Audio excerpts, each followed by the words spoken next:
Financial freedom daily life, not a single woman easy and no cuts at 30. Life is worse than a dog's.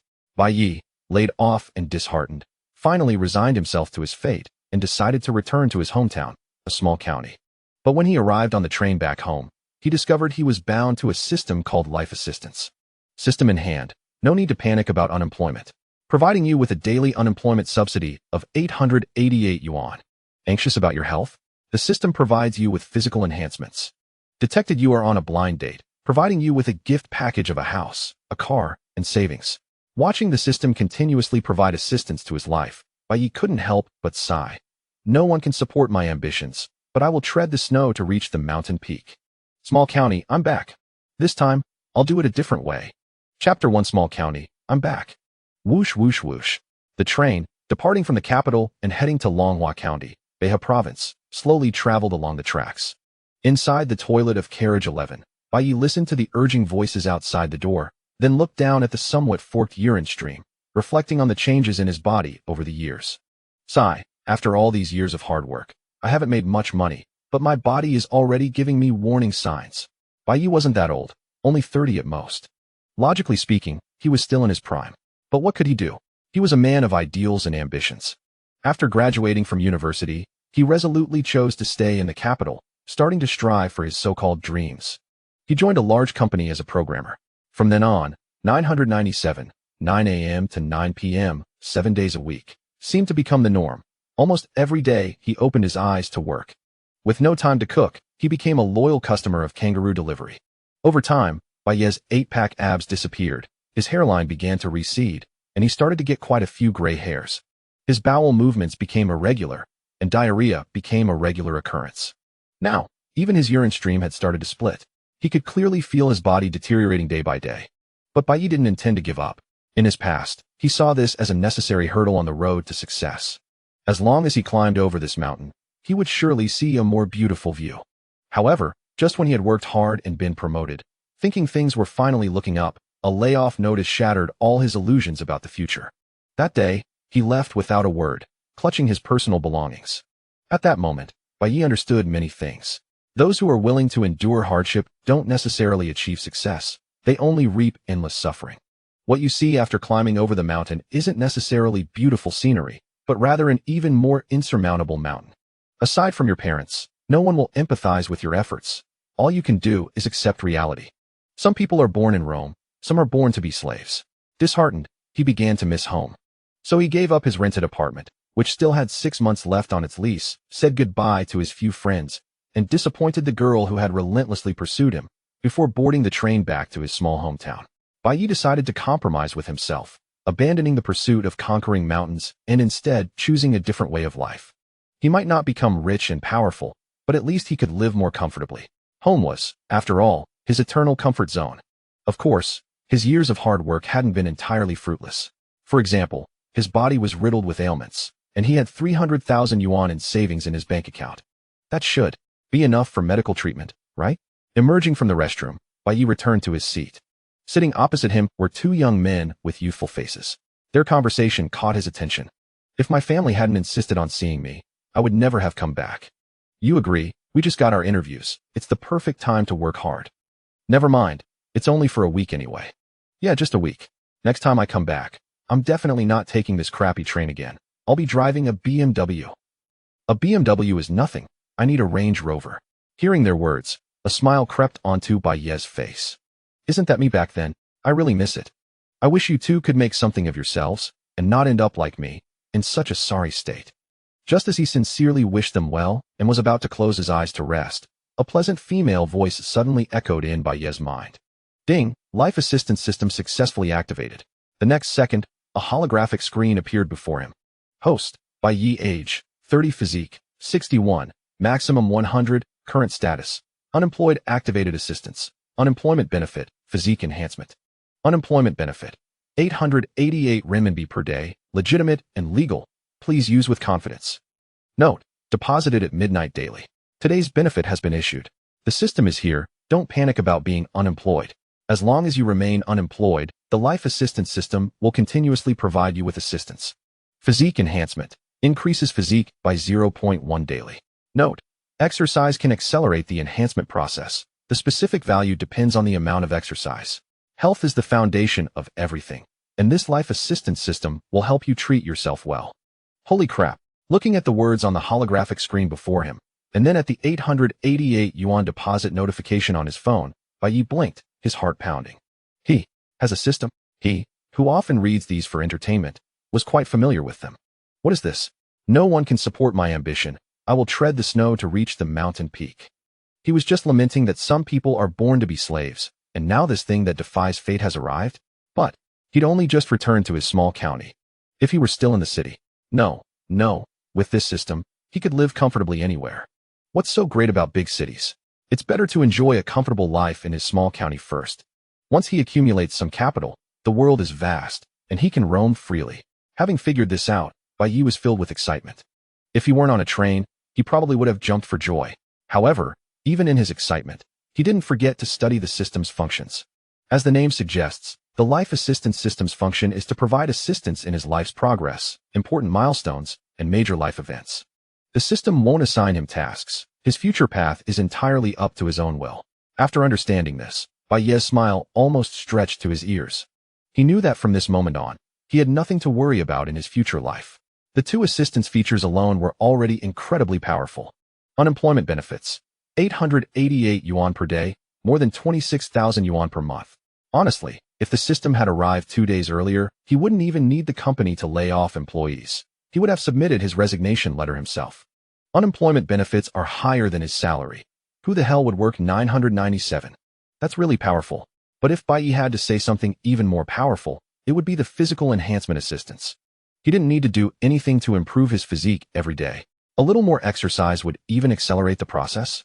It could be said that this completely eliminated Bai Yi's anxiety about his minor physical problems.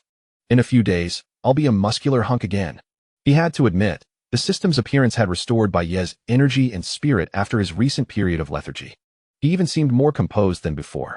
Thinking about it, with a system that could assist him in life, who wouldn't be composed? Amidst this anticipation for the future, the train slowly came to a stop. Soon after, standing outside the dilapidated train station in the small county town, Bai Yi looked up at the azure sky above. I'm back. This time, I'll do it in a different way. Chapter 2. The Transformation of Women. Longhua County, the renowned hometown of national battle heroes, spans a total area of 473 square kilometers and is home to approximately 350,000 residents. The entire county is enveloped by a continuous range of mountains, with air quality that far surpasses that of the capital. Upon returning after a 2-year absence, the changes here are minimal. Modern high-rise residential buildings that the landscape and various shopping malls line the streets, retaining their original charm. Almost every household showcases an array of posters at their doorsteps, while loudspeakers announce a myriad of promotional messages. The streets are alive with numerous food stalls, offering delights such as roasted sweet potatoes and candied hawthorns, contributing to a vibrant and bustling atmosphere. Interestingly, even the taxi fare that Bai Yi is currently paying remains unchanged from a few years ago. Within the county, any destination costs a mere 7 yuan. The only notable shift appears to be in the housing market, with prices declining from 8,000 yuan to 6,000 yuan, a slight silver lining for Bai Yi, who does not yet own property.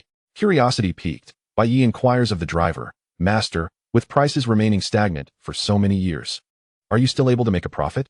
The driver chuckles. "It's evident you haven't been back for quite some time. Last year, we actually raised the fare to 10 yuan. He continues with a sigh.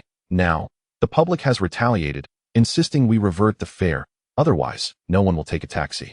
Initially, I was skeptical, but we nearly starved." Bai Yi nods in understanding, realizing that small-town residents are united.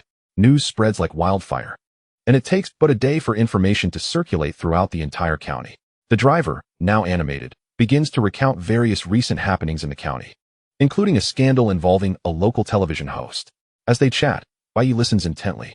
Before long, the taxi arrives at its destination, Bai Yi's home, located behind the first elementary school in the county. Indeed, his family still resides in a modest single-story dwelling with a yard. He recalls his mother mentioning 3 years ago that there were rumors of impending demolition due to redevelopment, but after all this time, no progress has been made, likely due to the sluggish real estate market. With a heart full of nostalgia, Bai Yi steps into the yard, only to find the door locked tight. He knocks but receives no response, which strikes him as odd. Just then, he notices a middle-aged woman emerging from the neighboring yard, arms laden with damp clothes. It is his neighbor, Wang Sume, a single mother who has commendably raised 2 university students. Bai Yi fondly remembers the times he had shared meals at her home. Their eyes meet, and Bai Yi greets her with a smile. "Aunt Wang, it's been a while. You look as radiant as ever." "Oh, Yi, you're back. Are you here to take care of your father?" She replies. "Take care of my father?" He echoes, surprised. "Yes, you must be quick. He had an accident this morning." "What? Where is he now?" Bai Yi asks, panic rising in his voice. "He is at the county hospital." "You didn't know?" "Thank you, Aunt Wang." Without waiting for further discussion, Bai Yi rushes out. Fortunately, the narrow streets allow him to catch the same taxi, which is struggling to turn around. "Driver, please take me to the county hospital." The distance is short, merely a few minutes, but during that brief ride, Bai Yi experiences the sensation of time dragging on interminably. His anxiety only heightens as he realizes his mother is not answering her phone. Upon arriving at the hospital, Bai Yi darts toward the information desk. Thankfully, even during lunch hours, there are staff on duty. "Excuse me, could you please tell me where Bai Zirwei is?" He asks urgently. "Just a moment. Let me check for you," the nurse replies. As he waits anxiously, a soft voice calls his name. "Bai Yi?" Turning around, he sees a tall, strikingly beautiful woman in a white coat standing before him. Instantly, he recognizes her. "Lin Jianxin," he exclaims. "Haha, you remember me, old classmate." She beams with joy. "My, how you've transformed. I hardly recognized you." Bai Yi remarks, astonished at her beauty and success as a doctor. Lin Jianxin smiles. "You've changed quite a bit as well. By the way, what brings you to the hospital?" "I'm here to inquire about a patient named Bai Zirwei." A nurse interjects before Bai Yi can respond. "Bai Zirwei? The one who came to the emergency room recently?" Lin Jianxin gestures. "Come along, I'll take you there." Feeling reassured by this fortuitous reunion, Bai Yi steps into the elevator with her, but cannot suppress his concern. "Is my father all right?" he asks. "He is fine. Just a leg fracture. A minor surgery will take care of it." That is a relief. As they approach the emergency room, a loud argument erupts from within. "What? For such a minor injury, you're charging us 10,000 yuan? Isn't that a blatant attempt at extortion?" A woman's voice shouts. "I only have 1,000 yuan. Take it or leave it." Chapter 3. Where does it hurt? In the next moment, Bai Yi recognizes his mother's voice. "How can you be unreasonable? You've injured my husband, and you refuse to cover the medical expenses? The hospital sets the fees, not us." Without a moment's hesitation, Bai Yi pushes the door open and steps inside. He finds his father lying on a hospital bed, grimacing in pain. His mother, Liu Xuedong, stands defiantly beside him, facing off against a young man and woman who seem to be related. The arrival of Bai Yi disrupts their heated exchange. Liu Xuedong's face lights up with joy as she rushes over to him. "Ah, son, you're back today? How did you find us?" The pain momentarily forgotten, Bai Zirwei looks towards his son. "Mom, Dad." After exchanging greetings, Bai Yi smiled and said, "Aunt Wang informed me that my father was in a car accident. So I came here. What is the current situation? I heard from outside that some people are claiming you are trying to extort money." As he spoke, his gaze shifted to the mother and son. "Who is trying to extort anyone? This young man accidentally ran a red light and hit your father. The traffic police have already determined he is entirely at fault. He even said he accepted it at the time, and now he's changing his tune." Listening to his mother's vehement complaints, Bai Yi grasped the full extent of the situation. This, in turn, left the young man feeling quite embarrassed. Under Bai Yi's gaze, he instinctively lowered his head. However, the aunt beside him seemed completely unbothered by her actions. Instead, she defiantly exclaimed, "Don't speak carelessly. We just don't want to be taken advantage of by the hospital. It's just a minor collision. Why would it cost so much?" "Hey, aunt, that's not how it works. The 10,000 yuan is a deposit. Any excess will be refunded." Lin Jianxin, who had been eavesdropping, couldn't help but interject upon hearing the disparagement of the hospital. However, to her surprise, her well-intentioned explanation was twisted in the aunt's ears. "You two came in together. Are you using your connections to bully this old woman?" This remark left Lin Jianxin utterly speechless. Encountering such unreasonable individuals was truly exasperating. Bai Yi, feeling equally speechless, quickly realized that a peaceful resolution to this matter was virtually impossible. He would need to adopt a firmer stance. Thus, he ignored the mother and son and turned to Bai Zirwei, asking, "Dad, where does it hurt?" "Nothing serious, just a bit of pain in my leg." "Let me take a look." Approaching the bedside, Bai Yi pretended to inspect, declaring, "I know where it hurts. This is obviously a Magotan." At this, everyone present was taken aback. Bai Zirwei blinked in confusion and asked, "Magotan?" "Yes, my father has worked hard all his life, now that he's retired. Driving a Magotan is no problem, right? Oh, that's true, haha. Bai Zirwei, catching on, nodded in agreement. Hearing the conversation between the father and son, the young man who caused the accident began to panic. Ignoring his mother's protests, he hurriedly stepped forward and said, "Ahem, uncle, we never said we wouldn't take responsibility. How about we go get a CT scan first? CT4 or CT5? Bai Yi feigned contemplation, remarking, "A Cadillac is also fine, though it does consume a bit more fuel." This remark drew an uncontrollable chuckle from Lin Jianxin.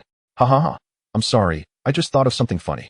While she explained, she couldn't help but think how, despite the years apart, Bai Yi remained as mischievous as ever. As for the young man, his complexion grew increasingly pale. There was no way around it. If Bai Yi were to push the issue, even if he didn't have to compensate for a Magotan or Cadillac, it would undoubtedly cost him dearly. "Hey, brother, no, I mean, big brother, I'm a coward. Please don't scare me. Let us not argue anymore. I'll go pay." Just as he was about to say he would pay, his mother interrupted, displeased. She pulled her son back, cutting him off, and said, "What are you babbling about? What Magotan and CT scans? Oh my, please calm down."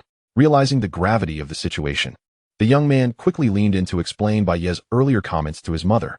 When she learned that the mentioned vehicles were worth 2 to 300,000 yuan, her expression shifted dramatically. "In a mere minor accident, you actually want to extort us for a car? Hey, aunt, that's not right." Bai Yi interjected without hesitation. "You refuse to accept a reasonable solution and insist that my parents are extorting you. Now that I've obliged your request, you're still unhappy. Should the world revolve around you?" At his words, the aunt's face turned a deep shade of anger, feeling greatly insulted. Just as she was about to roll up her sleeves and make a scene, she found her son pulling her outside. As they walked, he said, "No more talking. Big brother, I'll go pay right away. We will take responsibility." The young man was truly afraid of allowing his mother to continue speaking. If Bai Yi were joking, it would be one thing, but if it escalated into a real argument, he might find himself in serious trouble. As their voices faded, Lin Jianxin finally burst into laughter. "Ha ha ha, Bai Yi, it's all thanks to you. Classic move. As the saying goes, it takes a villain to deal with a villain. When faced with unreasonable people, one must be even more assertive and relentless. Otherwise, one would surely be dragged into familiar territory and easily defeated." This was a lesson Bai Yi had learned during his years away. This young man clearly understood the situation, but alas, he had such a mother. I can agree with that. Having worked in the hospital, Lin Jianxin had witnessed the myriad of human behaviors and understood the significant impact such parents could have on their children. This shared understanding made her feel a connection with her old classmate. As they chatted comfortably, she soon asked, "By the way, since you just got home, you must not have had lunch yet. I'm off work now. Would you like to grab a bite and catch up?" After some contemplation, Bai Yi nodded in agreement.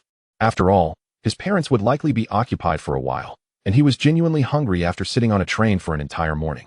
"All right, I'll go change. You can chat with uncle and aunt for a bit." Moments later, only the three of them remained in the hospital room. Just as he watched Lin Jianxin leave, he noticed Liu Xuedong looking at him with a motherly smile.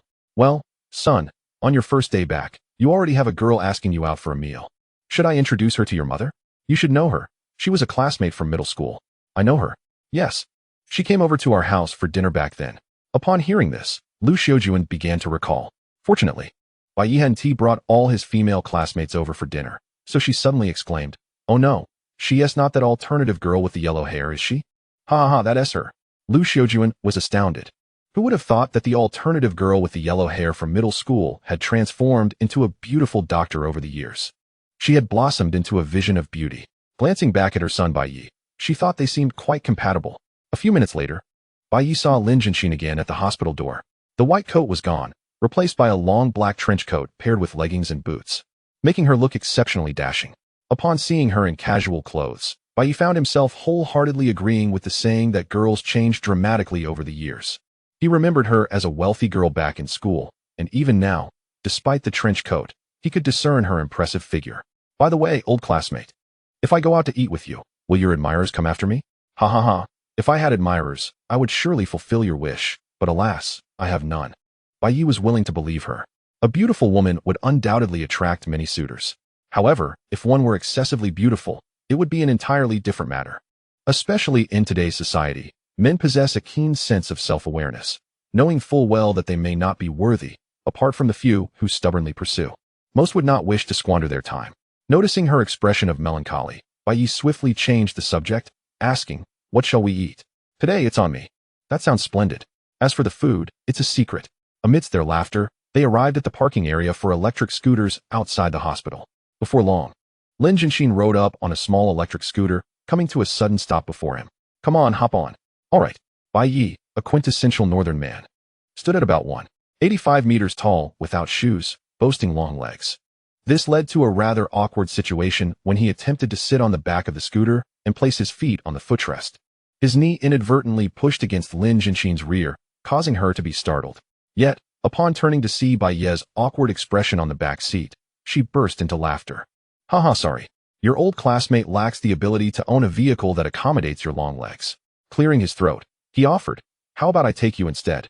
Feeling somewhat embarrassed, especially since they had not seen each other in years and he had just unintentionally bumped her. Fortunately, Lin Jianxin had a sunny disposition and a carefree nature. Knowing it was not intentional, she did not take offense. Thus, their positions soon swapped. With Bai Yi riding the scooter under Lin Jianxin's guidance as they ventured out. It is worth noting that the northern weather turns cold quite early, particularly in Longhua County, which is close to northeast China and Inner Mongolia. The chill of late October had already begun to sweep through. Bai Yi, protected by a windbreaker, felt little discomfort. But Lin Jianxin, seated behind him, found her hands growing uncomfortably cold. Glancing at his broad shoulders, a memory struck her. She recalled a time in the second year of middle school when her bicycle broke down. Due to the distance from her home to school, walking back would take at least half an hour. At that moment, the chivalrous Bai Yi had stepped in to offer her a ride home.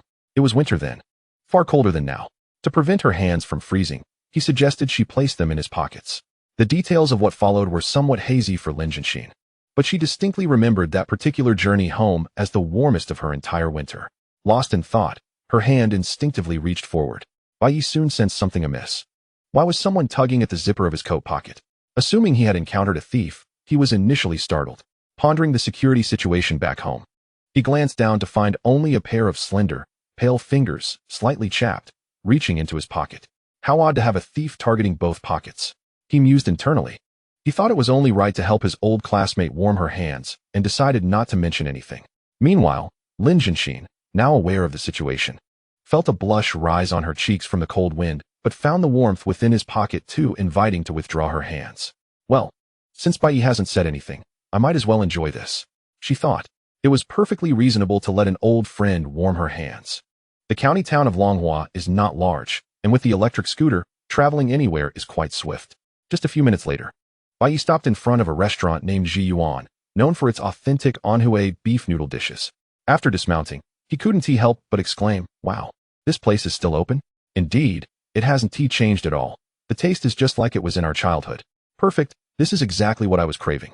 Authentic Shizhezhuang Anhui beef noodles, such an odd name, for Anhui does not traditionally have beef noodles. It is said to be a method devised by someone from Shizhezhuang named Anhui. Bai Yi wasn't entirely sure, but he was certain that he had loved it as a child. He would frequent this noodle shop weekly, making it a cherished childhood memory. Truth be told, Bai Yi was eager to dig in. Boss, a large bowl of noodles with an egg and a chicken neck, settling at a small table inside. Bai Yi gazed at the steaming bowl of noodles, topped with 2 pieces of beef, and eagerly took a bite. Ah, just like I remembered. The price was also reasonable. A large bowl of noodles with a braised egg and duck neck cost only 14 yuan. This is one of the advantages of living in a small county, low prices. Moreover, the food often surpasses that of larger cities. After a few bites, Bai Yi and Lin Jianxin gradually fell into conversation. Lin Jianxin, smiling, asked, so, how have you been these past few years? Any children? Children? Is it possible that I am still single and haven't even married yet? What? Lin Jianxin expressed disbelief. Really? I thought you and your high school girlfriend got into the same university. Ah, don't remind me. She dumped me right after graduation. What a loss for her, she said earnestly. Even though Bai Yi appeared somewhat haggard and slightly out of shape, he was still quite handsome. Many girls had pursued him in middle school. It was precisely for this reason that she assumed he must have married by now. Loss or not, it doesn't matter. Everyone has their own choices. Relationships come and go, which is perfectly normal. Bai Yi had always been very open-minded about relationships. When together, he invested wholeheartedly, and when apart, he did not indulge in sorrow. And what about you? Are you married? Funny enough, I'm in the same boat, still single, getting scolded by my family every day. Haha, that is indeed quite ironic. Even though he worked outside, his parents constantly urged him to settle down. In a small county like this, the pressure was undeniably immense. However, Lin Jianxin seemed reluctant to delve further into that topic, swiftly shifting the conversation. So, how long do you plan to stay this time? I don't plan to leave. I want to take care of my parents. Really? Of course. Seeing Bai Ye's serious expression, she felt an inexplicable joy. Perhaps it was because, being someone with few friends, Lin Jianxin often felt lonely. This was one of the downsides of living in a small county. Young people tended to leave, leaving behind only a handful of them. Life for this small demographic could often be quite dull. Therefore, learning that Bai Yi, someone she could converse with, intended to stay, it was only natural for her to feel happy. Bai Yi, however, did not think much of it. After taking another bite of noodles, he smiled. From now on, I'll rely on my old classmate to show me around. No problem. I may not have many entertainment options, but I can take you cycling. Cycling? On a bicycle? Yes. Riding a bicycle is great exercise, and you can see a lot of beautiful scenery. I have some photos. Wait a moment. As she spoke, Lin Jianxin began rummaging through her phone. Soon, a series of selfies and scenic photos taken during her cycling adventures appeared before Bai Ye's eyes. Do not say it. These photos are indeed quite beautiful, particularly the selfie of her in a form-fitting cycling outfit, which instantly captivated Bai Yi. It seems this bicycle is truly worth riding. Of course, his desire to ride is not solely based on that. He genuinely has a need for exercise. The system has made it abundantly clear that it accelerates the process of physical enhancement based on daily activity levels. Bai Yi is determined to restore his body to its peak condition as soon as possible. As the system states, the body is the foundation of revolution. Now, with a system that allows him to earn money while lying down, he does not feel the need to treat his body with excessive care. After all, there are still many days ahead to enjoy life. With this thought in mind, Bai Yi decisively nodded and said, "How about you take me along tomorrow?" "Sure. But you need to sort out your own bicycle." "No problem." He wasn't sure if he could find a bicycle shop in the small county. But one must never underestimate the power of e-commerce today. 2 years ago, the platform had already achieved same-day delivery in Longhua County. It was afternoon now, and as long as he chose a nearby shipping location, it should arrive by evening. Without delay, Bai Yi immediately took out his phone to browse. There were many suitable options, ranging from expensive ones priced at over 100,000 to cheaper ones costing a few thousand. For a moment, he found himself indecisive. Just as he was about to ask Lin Jianxin for a reference, a product named Electric Assist Road Bicycle caught his eye. Priced reasonably at 18,000 yuan. Bai Yi decisively placed the order. The bicycle's promotion of effortless climbing and an impressive 50-kilometer range was irresistible. Exercise emphasizes a gradual approach. Starting with something manageable should pose no problems, right? Dinner concluded swiftly, and Bai Yi temporarily parted ways with Lin Jianxin. She had to return to work while he headed back to the hospital room. Upon entering, he noticed several more people had gathered inside, all of whom were relatives. Notably, thanks to his grandparents' prolific nature, there were numerous relatives in his family. A quick count revealed he had 3 uncles and aunts each, not to mention many more distant relatives. Currently in the room were his eldest and second uncles, along with the children and grandchildren of the eldest uncle. Stepping into the ward, Bai Yi greeted them with a smile. "Uncle, second uncle, big brother, you've come." "Yes, we came to see you." "Did you just arrive today?" "Yes, just today." "Good. This way your mother won't have to manage alone. Plus we can start discussing your matchmaking." The eldest uncle's words made Bai Yi blink. Matchmaking? Of course. If you don't start, neither I nor your father will ever get to hold a grandchild." His mother quickly chimed in. "Can't you learn from your big brother? He's only 40, and his children are already in college." "All right, I'll go for matchmaking." Bai Yi suddenly recalled that a few days prior, feeling dejected, he had half-heartedly agreed to the matchmaking when he called his family to say he was returning home. Clearly, there was no escaping it now. However, it was of little concern, as most matchmaking nowadays is merely a formality that wouldn't consume too much time. At that moment, Bai Hongyu, his nephew, stepped forward and said, "Uncle, don't worry. There are plenty of girls in my school. I can introduce a few." If I remember correctly, you're just a freshman, right? So what? My classmates are all grown up." All right. Truly a good nephew of mine. Chapter 6. A house, a car, and savings. Bai Yi and his nephew were clearly joking. To his surprise, his mother, Liu Xuedong, took it seriously and declared, "All right, you introduce him well. Regardless of whether they are 18 or 38, all are welcome." "Wait, I'm not at that stage yet. I don't care, With this, the atmosphere in the ward lightened considerably. The eldest uncle, Bai Zihai, chuckled, "Finding someone at 18 isn't bad. After all, our YES conditions are well established. But nowadays, to start a family, you need a house. What are your plans?" "That is not a problem at all. Indeed, you have a knack for making money." Let me first confirm a potential match for you. With that, Bai Zihai pulled out his phone and began to make arrangements. His urgent demeanor almost made Bai Yi feel like if he didn't proceed with matchmaking soon, he would end up a lifelong bachelor. This left him feeling somewhat helpless. However, conversing with his elders sparked a slight desire in him to purchase a house. Not for any other reason, but simply not wanting to live with his parents. Countless examples have shown that distance fosters beauty, particularly in familial relationships. As long as they do not live together, the family remains harmonious.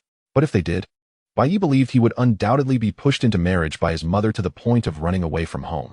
Additionally, Bai Yi currently had 300,000 yuan in savings, and with the small amounts he had sent back home, he likely had around 800,000 in total. Purchasing a house in a small county should be quite manageable. If he were willing to take a mortgage, he could retain a significant amount of savings. Just as Bai Yi pondered the importance of not being hasty in buying a house, he noticed Bai Zihai had already put down his phone, saying, "It's all set. Once your father is discharged, you can arrange a meeting with that girl. She is quite pretty and has just returned from outside." At that moment, the system's holographic screen appeared again. "Hello, host. A new status has been detected. Matchmaking in progress." After analysis, the life assistance system provides support, matchmaking with conditions, a house, a car, and a savings package. Namely, a fully furnished property in Guanshanyu, 283 square meters. A Li Xiang L9 car, and a savings of 300,000 yuan. Financial assistance has been credited, and the remaining physical rewards will arrive gradually. Please be patient. Note: as long as you remain in a matchmaking status, life assistance will periodically provide additional support. Looking at the system's words, Bai Yi couldn't help but gape. Wait, does this mean I now have a house, a car, and savings? If he recalled correctly, Guanshanyu was the only villa district in the small county, with all houses being independent villas. Considering the current housing prices, this property was worth approximately 1.7 million yuan. Adding the Li Xiang L9 and 300,000 yuan in cash, Bai Yi had struck a minor fortune. Truthfully, he could hardly contain his smile. In his joy, Bai Yi turned to his nephew and said, "Since your grandfather is introducing me, you shouldn't slack off either. I'm looking for someone who is 18 and stunning. Don't worry, uncle. I've got this covered." Ha ha ha. In the brief time since returning to the small county, Bai Yi finally felt invigorated. However, after the laughter, Bai Hongyu mysteriously remarked, "I can't stay any longer. You all chat. I have to go." Where to? "I need to step outside to avoid my second aunt. She'll be here soon, and if I don't leave now, I won't be able to escape." With that, the young man dashed out of the hospital room, leaving Bai Yi momentarily stunned, feeling an urge to follow. How should he put it? His family had a generally good relationship with their relatives. However, his second aunt, Bai Siyun, was not well liked due to her tendency to compare and her vain nature. The key was that she was oblivious to this, always bringing drama whenever the relatives gathered. For instance, the last time Bai Yi returned, during a family dinner, she remarked that his wandering lifestyle outside was less commendable than her own children, who were running a small business from home. The business she referred to was a convenience store at the entrance of their community. Through this enterprise, her family had become the wealthiest among the Bai clan, serving as her means of comparison. In summary, Bai Yi genuinely resisted engaging with this second aunt of his. Unfortunately, before he could find an excuse to leave, his second aunt had already entered with her child, Yang Jiwei. Reluctantly, Bai Yi smiled and greeted them. "Aunt, brother. You're back." Bai Siyun glanced at him sideways and continued, "I heard this time you're not leaving?" "For the foreseeable future, yes," Bai Yi replied candidly. Upon hearing this, his second aunt immediately perked up, chattering on, "You should have returned long ago. There's nothing out there worth pursuing. Wandering aimlessly won't lead to anything substantial. Look at your brother. He is even preparing to buy a second house." "Really? That's impressive," Bai Yi said sincerely. Life in a small county indeed offered comfort, albeit at the cost of numerous opportunities. To earn enough to buy 2 houses in such a place speaks volumes about Yang Jiwei's capabilities, certainly far exceeding those of his peers in the county. "No, it's not that remarkable," Yang Jiwei interjected with a smile. "My wife has started selling houses, claiming the prices will rise, and now she is considering buying another one." The banter between mother and son nearly made Bai Yi chuckle, while the others remained silent. This silence highlighted how wise Bai Hongyu's decision to stay away had been. Observing the relative's quietness, Bai Siyun felt no discomfort. Rather, she relished the moment, believing she lived better than all her relatives. What was wrong with showcasing her success? The more they remained silent, the happier she became. Just then, Yang Jiwei's phone buzzed incessantly. "It's my wife. I need to step outside for a moment." Soon, He found himself outside the ward, pressing the answer button. Hello. No need to remind me. Mom will go pick up the kids later. It's not about picking up the kids. I have something significant to tell you. Oh, what is it? Your brother Bai Yi just bought a house in the community where I work. Huh.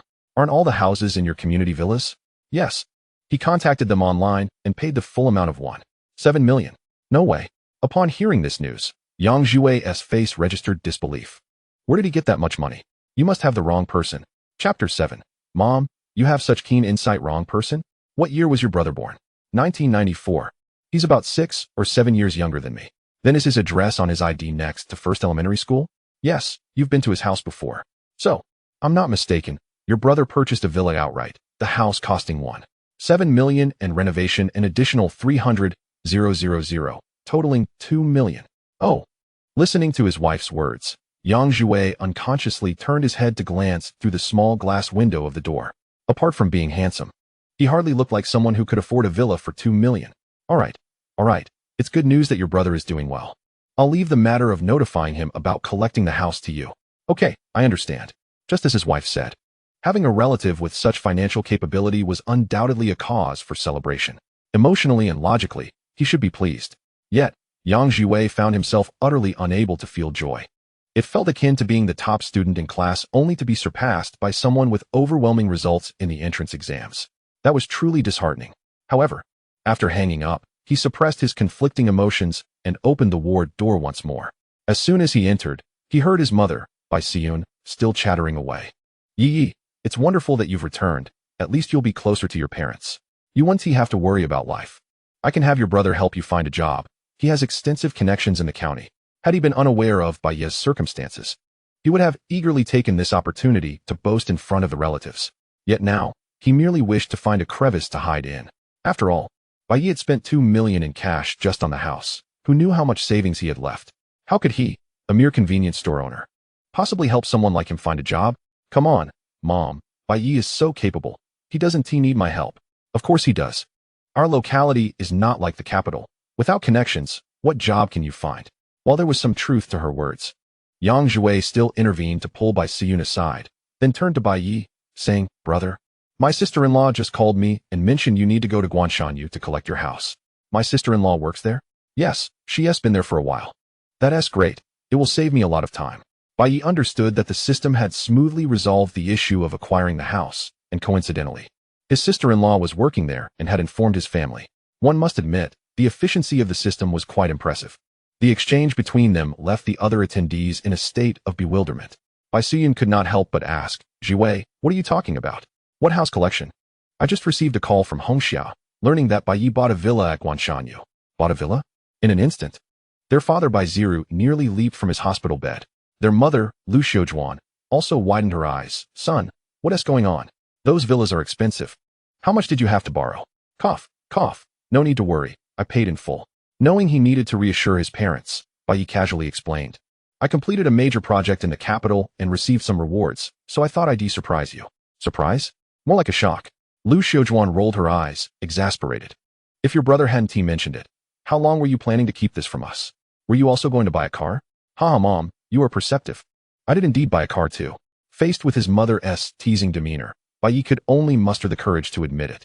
As he spoke, he retrieved his phone, revealing a newly installed app for an ideal car. Upon opening it, he could see his new vehicle, just departing from the capital and expected to arrive in Longhua County by tomorrow morning. Wait, you really bought it? How much was that car? About 400,000 to 500,000. Good for you, quietly accomplishing great things while keeping your parents in the dark. While she voiced her complaints and even playfully patted Bai Yi on the head, the smile on her face was impossible to conceal. It was only natural. A child who had succeeded in securing both a house and a car before returning home would undoubtedly bring pride to their parents, especially after being shown off by Bai Siyun. Now, they could finally hold their heads high. Look, your second aunt is now speechless. As for the issue of Bai Yi keeping significant matters from them, it was not inherently problematic. He was an adult, having been quite independent over the years, rarely consulting his family on his affairs. His parents had grown accustomed to this. However, upon learning of their son's house purchase, Liu Xuedong found it hard to contain her excitement. Once your father completes his surgery, we shall proceed to inspect the new house. I can assist you in tidying up. 2 hours swiftly elapsed. Bai Zirua's minor surgery was remarkably successful, with little cause for concern. However, a 2-day hospital stay was necessary for recovery before returning home to rest. After ensuring he was settled, the mother and son hailed a taxi, heading directly to Guanshanyu. The relatives did not accompany them, merely suggesting a gathering when it was time to move. If all goes according to plan, Bai Yi is likely to receive a substantial amount of monetary gifts. The Guanshanyu villa area is not situated in an obscure location. Within 10 minutes, the mother and son arrived at a charming villa. Standing beside them was Bai Yi's sister-in-law, Sun Hongxia. Bai Yi had achieved quite a bit in just a few years, amassing a considerable fortune and now purchasing a villa. What about me? It's truly commendable how you and my brother have built a prosperous life together. Bai Yi held a consistently positive impression of Sun Hongxia. Unlike his second aunt, who often engaged in comparisons driven by jealousy, she was genuinely loyal. Whenever any relative faced difficulties, she was typically the first to lend a hand. The impressive progress of his second aunt's family could largely be attributed to her industriousness. Hearing Bai Yi's praise, Sun Hongxia appeared particularly delighted, her face beaming with a smile as she said, "I cannot compare to you, a university student. Come along, let me show you the house." The properties and decor in Guanshanyu were indeed quite stunning, though the number of people able to afford them was regrettably limited. She spoke the truth. The villa's overall design embraced a modern aesthetic, with an exterior that was visually appealing, and it boasted a spacious garden exceeding 300 square meters, already adorned with a variety of flowers and plants that evoked a sense of tranquility. Upon entering the villa, Bai Yi was even more pleasantly surprised. Chapter 8. The wealthy depend on technology. As he stepped inside, he was greeted by a grand living room soaring at least 5 meters high, which captivated his attention. What pleased him further was the overall simplicity and modernity of the interior decor, aligning perfectly with his tastes. In his view, the ornate European-style villas adorned with various pieces of mahogany furniture felt excessively antiquated for someone of his youth.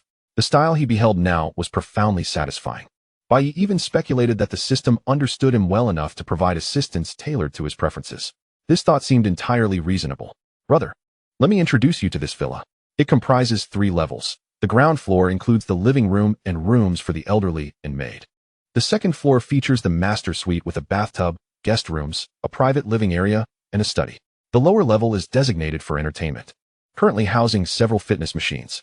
Come, let me show you around." For the next half hour, Bai Yi immersed himself in the exploration of his very first home. He meticulously examined every room in detail, ensuring everything was in order before returning to the living room to sign the house inspection contract. This act signified that, from that moment forth, the villa had transformed into his personal property. At that instant, he felt life was remarkably wondrous. Just days ago, he was an unemployed individual, uncertain about his future. Now, he found himself residing in a villa. How extraordinary was that? Moreover, witnessing the perpetual smile on his mother's face filled him with a profound sense of accomplishment. He could now provide his parents with a better life. With a grin, he asked, "So, mother, do you prefer the first floor or the second? This place is ready for you to move in tomorrow." "Absolutely not."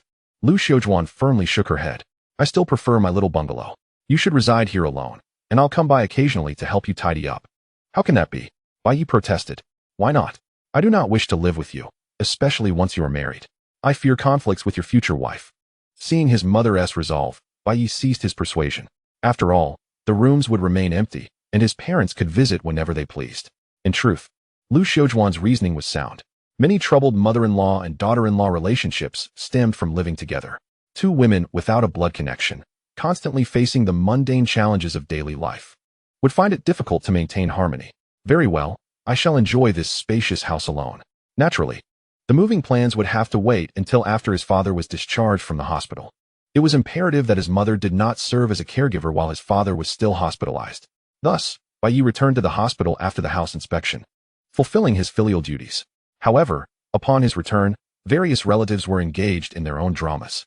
During dinner, an uncle took a mouthful of peanuts and sipped some liquor, exclaiming with delight, "You should have seen the murderous expression on his second aunt's face. Ha ha, Bai Yi truly has talent. He bought a villa worth 2 million just like that." Meanwhile, at Bai Su Yun's home, she surveyed the lavish dinner spread before her, but found she had no appetite. What gives him the right? He is merely an ordinary university student, and he has only been working for a few years. How could he earn so much money? I believe Bai Yi has always been quite intelligent. Earning a fortune seems only natural for him. Sun Hongxia interjected. Nonsense. Just because he is smart doesn't he mean he obtained it legitimately?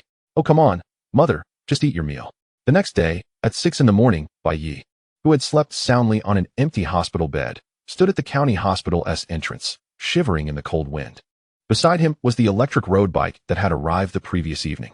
Notably, this bike appeared no different from the ordinary long-range road bikes at first glance. If one did not scrutinize it closely, they would never detect its unique features.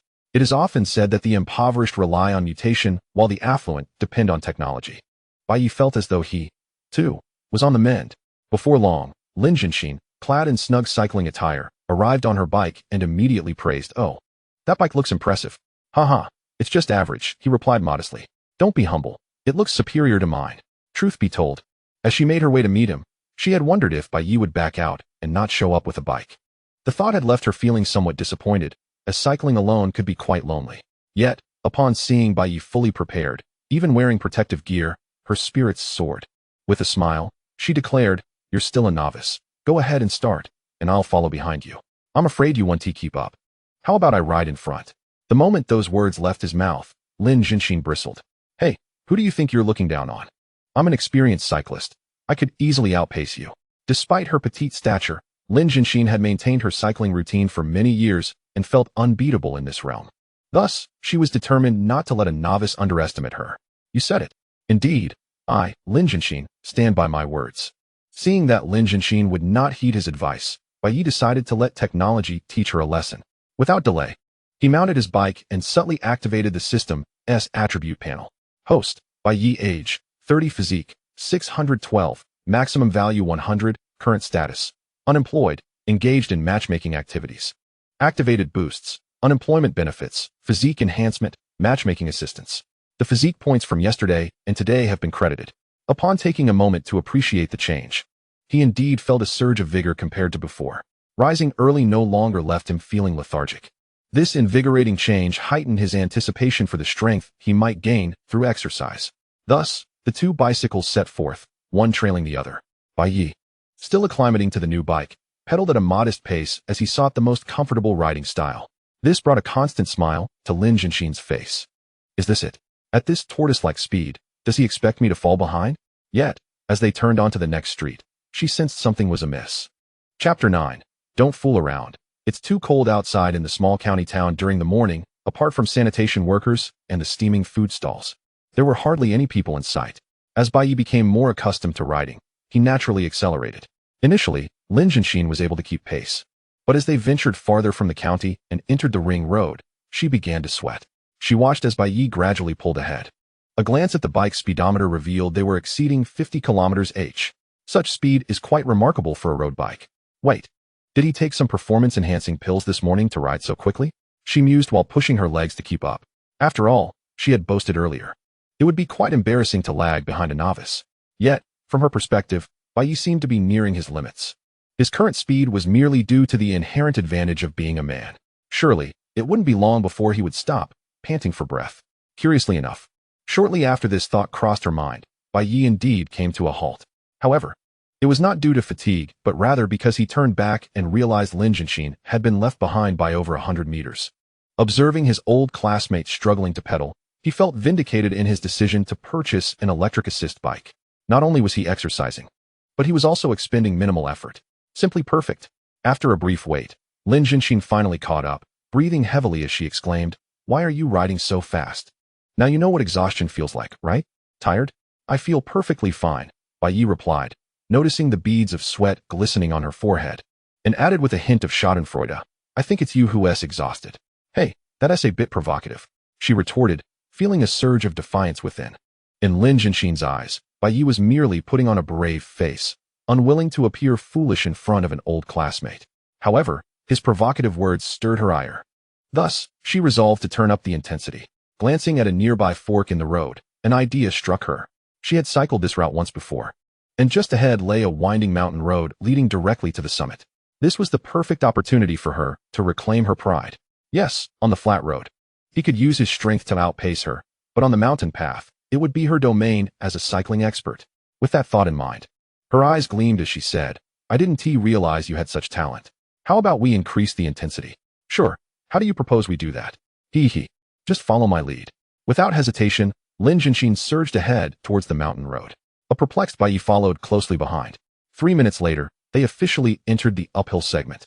10 minutes in, still not halfway up, Lin Jianxin had to unzip her windbreaker due to perspiration, revealing a substantial décolletage. Yet, when she glanced back at Bai Yi, he hadn't even broken a sweat.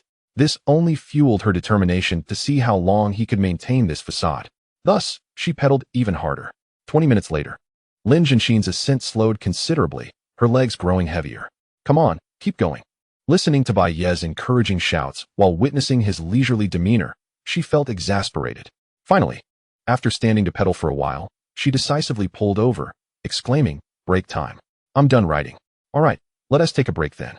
As he stopped his bike, Bai Yi discreetly checked his system and found his physique had risen to 613, filling him with a sense of satisfaction. They had been cycling for about half an hour without much exertion, and he had gained a point. Delightful. However, upon seeing his grin, Lin Jianxin felt even more perturbed. "You deceived me, Bai Yi." "Huh? When did I deceive you?" Bai Yi asked, bewildered. "Come on, how can a novice be this strong right from the start? I'm convinced you're an expert, someone who could compete." At this, Bai Yi could no longer contain his laughter. "Am I really that impressive? Otherwise, look at me. I'm drenched in sweat," Lin Jianxin pointed out. Had she not mentioned it, he might not have noticed. Now, scrutinizing her, he realized her shirt was indeed soaked, forming a round outline. Not gonna lie, it looks pretty good. But Bai Yi was not the type to gawk at others' private areas, and quickly diverted his gaze, saying, "Actually, I'm not as formidable as you think. I just utilized the right methods." "Methods? Is there a shortcut to improvement?" "Precisely. Just tell me if you wish to become stronger. I see great potential in you.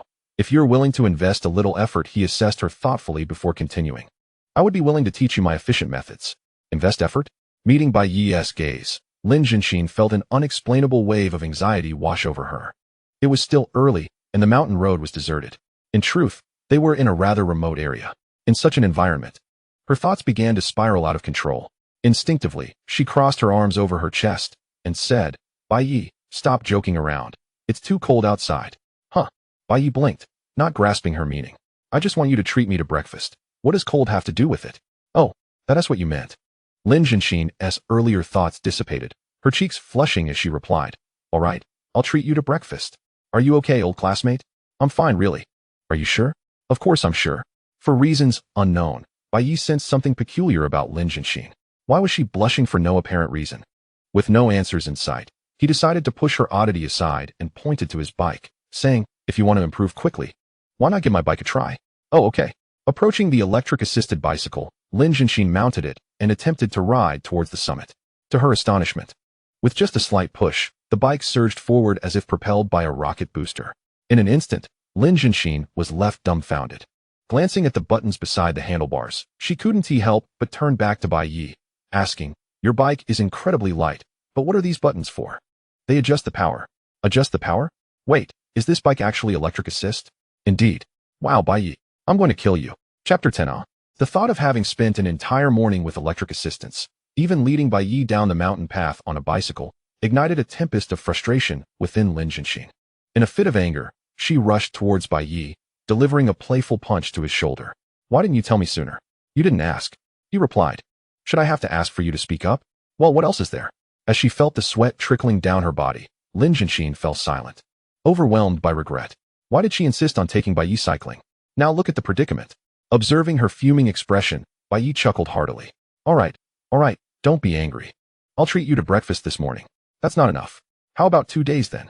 No, we're heading up the mountain now, but we're switching bikes," Lin Jianxin declared, her irritation palpable. Without giving Bai Yi a chance to refuse, she hopped onto the electric bike and sped off. Faced with this situation, Bai Yi had no choice but to follow her lead on her bike. His curiosity piqued. He wanted to ascertain whether the physical benefits gained from riding an electric bike paralleled those from a traditional bicycle. Consider it a form of testing, if you will. The two extremes. About 10 minutes later, Bai Yi, now standing and pedaling vigorously, could hear Lin Jianxin cheering him on, almost wishing to hop off and tease her for the grin that stretched from ear to ear. At 7:30 a.m., their ride finally concluded. Seated in a breakfast shop near the county hospital, Bai Yi reflected on his achievements. On the first day of cycling, he had made significant progress, his physique soaring to 616, a remarkable increase of 0.5 in a single day. At this rate, it wouldn't be long before he regained his muscular prowess. Furthermore, he relished the exhilaration of perspiration that accompanied his exercise, feeling his mind sharpen as well. Truly, the benefits of physical activity were manifold. Bai Yi had resolved to maintain this newfound routine. Just then, Lin Jianxin approached, carrying a bowl of tofu pudding generously sprinkled with chili, placing it before him. This bowl is yours. Such a plethora of chili? Surely, you must be exacting revenge on me. Haha, you hit the nail on the head. Who told you to make my legs weak? I can barely muster the energy for work today. Bai Yi was momentarily taken aback by her playful banter, unsure how to respond. Should he apologize or boast about his prowess? Just as he wrestled with his indecision, a woman's voice called from outside the breakfast shop. What is happening? I could swear that sounds like Jianxin. In the next moment, a slightly plump woman clad in hospital attire, roughly the same age as Lin Jianxin, entered. Upon entering, her gaze immediately locked onto Bai Yi and Lin Jianxin, her eyes wide with astonishment. Allah, Lin Jianxin, what have you been hiding from me? Clearing her throat, Lin Jianxin introduced, this is my colleague, Huang Yali. She had a fever as a child that affected her brain, so please excuse her dramatic reactions. You're the one whose brain is affected. Huang Yali rolled her eyes, taking her tofu pudding and oil sticks to sit beside Lin Jianxin. However, instead of diving into her meal, she scrutinized Bai Yi and Lin Jianxin with keen interest. Faced with her teasing gaze, Bai Yi found it rather pleasant. Social butterflies like her were far more enjoyable to converse with than the taciturn types. Hello, I'm Bai Yi. Hello, handsome. I heard outside that Jianxin is so weak from you that she can't even work. Haha, that's just standard procedure. Whether Huang Yali's compliment was sincere or playful, Bai Yi couldn't tell, but it was evident that Lin Jianxin was indeed weak from the exertion. As the two engaged in light-hearted banter, Lin Jianxin couldn't help but laugh. Enough already. It was just a tiring bike ride. Yet hearing it from you two makes it sound so strange. After a few playful exchanges, Bai Yi's breakfast was quite the lively affair. By the time he exited the breakfast shop, he had already struck up a rapport with Huang Yali, even exchanging contact information. But don't misunderstand. This was not due to any romantic interest on Bai Yi's part. Through Lin Jianxin's introduction, he discovered that Huang Yali was actually the attending physician for his father. She simply hadn't come to work yesterday due to a day off. As the three laughed and chatted while heading toward the hospital, Bai Yi suddenly noticed a cart in the adjacent parking lot. Upon it rested a brand new black SUV. Indeed, it was the ideal L9. Undoubtedly, this was one of the rewards he had earned from the grand gift package. Gazing at the imposing vehicle and its elegant design, Bai Yi felt a surge of excitement. What man does not love a car? With the prospect of owning his first vehicle on the horizon, there was no reason to delay. He resolved to take the initiative. Swiftly, he turned to the two women and said, "Excuse me, ladies, I have something to attend to. So I want to be joining you inside." With a wave, he made his way toward his new car. Unbeknownst to him, as he departed, Lin Jianxin did not rush into the hospital, but instead lingered for a moment, curious to see if Bai Yi needed assistance. However, as she watched, she realized he was heading straight for the brand new vehicle. After a brief exchange with the cart driver, the unloading process commenced. The signal was unmistakable. Bai Yi was purchasing that car. Huang Yali, having also noticed this, couldn't help but exclaim, "Isn't that the L9? A car worth hundreds of thousands. Your old classmate is quite the achiever. Such an expensive car?" Lin Jianxin was taken aback. In truth, she was not well versed in Bai Yi's circumstances. She had only gleaned bits of information during chance encounters with other classmates. Now it appeared that he was doing exceptionally well. A car worth hundreds of thousands would certainly be a point of pride in a small county. Indeed, it seems like it could buy my life, she mused. As they spoke, Huang Yali's expression suddenly turned mischievous. By the way, he is quite handsome, isn't he? Surely he is not married? He claims to be single. Goodness, you should make a move. Make a move on what? On him. Huang Yali pointed toward Bai Yi. He is a pure golden bachelor. In our little corner. If you miss this chance, you may not find another. Chapter 11. This is what life ought to resemble. Listening to her colleague's words and gazing at Bai Yi, who was visibly excited about his new car, Lin Jianxin fell into deep contemplation. At 30 years of age, to claim she was unperturbed regarding love would be disingenuous. Particularly now, working so close to home, she often faced familial pressure regarding her relationship status. As for blind dates, she had tried them, even setting aside her expectations for family background. Yet, finding a man who resonated with her in a small county proved to be quite the challenge. Bai Yi's appearance genuinely intrigued Lin Jianxin. At the very least, their interactions felt comfortable. Naturally, their acquaintance had only just begun, and the future development was left to fate. Bai Yi was thoroughly pleased with his new vehicle. Although it wasn't from a globally renowned brand, he found the technology and comfort remarkably satisfying after testing it out. This led him to lose his composure. and he circled the county several times before finally returning to the hospital. Fortunately, the system was considerate enough to arrange a temporary license plate for him. Otherwise, this newly acquired vehicle might have been subject to confiscation. Around 8 a.m., he returned to the hospital room where his father was located, filled with a delightful mood. His mother had not yet arrived, but the mother and son involved in the accident yesterday were present. On the bedside table, there was a rather appealing fruit basket. Upon seeing Bai Yi enter, the young man immediately stood up and said, "Brother, I came today to apologize to uncle. My mother said some inappropriate things yesterday, but it was out of fear that I would be taken advantage of. Please don't take it to heart. It was not a significant matter." Given their amiable demeanor, Bai Yi couldn't seriously consider extorting a Volkswagen from them. He casually waved his hand and continued, "My father's surgery is complete, and some of the money paid yesterday remains unused. You can return a portion of it. By the way, is the car insured?" "Yes, it is." "Then, the medical expenses are settled, and for any subsequent compensation, you can discuss it with my father." "All right, thank you, brother. Injuries take time to heal." Although the future wound bears significant consequences, the pain was real.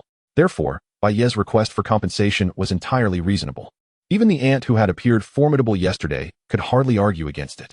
Before long, Bai Ziru reached an agreement with the other party. The compensation was modest, totaling 5,000 yuan, yet it brought immense joy to his father, Bai Ziru. However, do not misunderstand. This joy was not derived from the money itself, but rather because the Bai family had always entrusted financial matters to Liu Xuedong. After retirement, old Bai's wallet had dwindled to a mere 500 yuan. Now, having multiplied that amount tenfold, how could he not be elated? He even slyly glanced outside to ensure no one else was around before advising Bai Yi. "They only compensated 4,000, understand? Wasn't it 2,000? Well, ha, that's a bit excessive. Let's say 3,000. I can't spend that much anyway. Haha, settled." Men understand the struggles of men best. When funds are scarce, one walks with a hunch. Therefore, if his father wished to keep a little pocket money, he was willing to play along. However, Bai Yi was surprised to see that the prospect of 2,000 yuan in pocket money thrilled old Bai. He immediately sat up in bed and declared, "Then it's settled. Son, go find me a wheelchair. We're discharging." "So soon? It's just a fracture. I know my condition. Let me check." After inquiring with Huang Yali on WeChat, Bai Yi lay down on the adjacent hospital bed and opened the JD app on his phone. Today, he planned a significant shopping spree. Since he was moving into a new house, there were numerous items to procure: bedding, daily necessities, a refrigerator, a television, and various home appliances. Furthermore, having already declared his retirement, he needed to explore some hobbies. Thus, a high-end computer capable of running all sorts of games was essential. Consequently, in a remarkably short period, Bai Yi spent a total of around 70,000 to 80,000 yuan. Fortunately, with the system providing financial support, he felt no remorse in his spending. As afternoon approached, after a thorough examination by Huang Yali, old Bai was successfully discharged. To be frank, Bai Yi was quite pleased. Hospitals were places best avoided whenever possible, filled with the scent of disinfectant. He felt as if he would soon marinate in it. As the items he purchased online began to arrive, Bai Yi drove to the Guanshan villa. Notably, before leaving, he had promised Bai Ziru that once his leg healed, he would lend him the car for a few days. This perfectly illustrated the earlier sentiment. What man does not love his vehicle? Soon, the ideal L9 was parked in the villa's courtyard.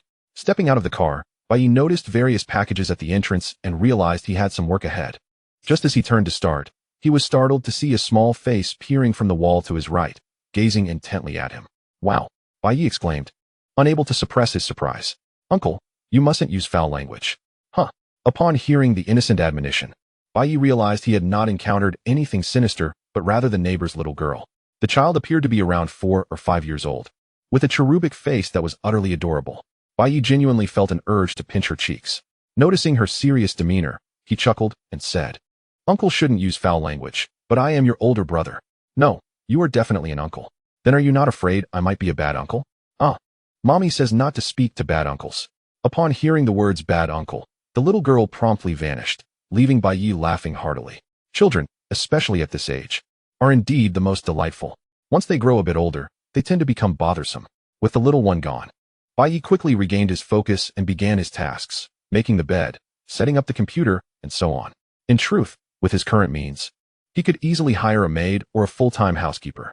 However, as it was his first time living in a new home, he was filled with excitement and didn't feel the slightest bit fatigued. Time always flies while engaged in busy activities. By the time Bai Yi had nearly finished tidying up, evening had arrived. Looking out at the darkening sky and then back at his bright, tidy home, Bai Yi smiled with genuine happiness. This was what life should resemble. Chapter 12. A close encounter with gossip. Bai Yi felt a sense of reflection. During his struggles, he often felt fulfilled, believing that busy days were not overly arduous.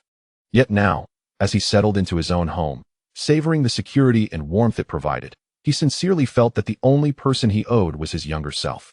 Thus, he resolved to treat himself better in the future, enhancing his quality of life as a form of compensation to that younger version of himself.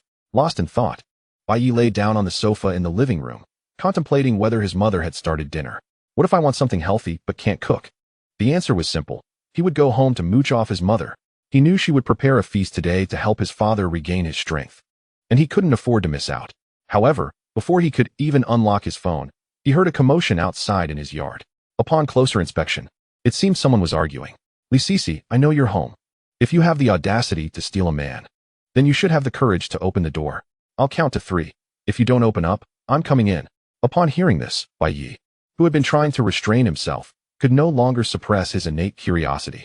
How could one resist such a scandalous situation? Quickly, he made his way outside. As he reached the door, he spotted a fierce-looking woman with a face full of flesh, accompanied by a young girl who appeared to be around 23 or 24, preparing to bang on his right neighbor's door.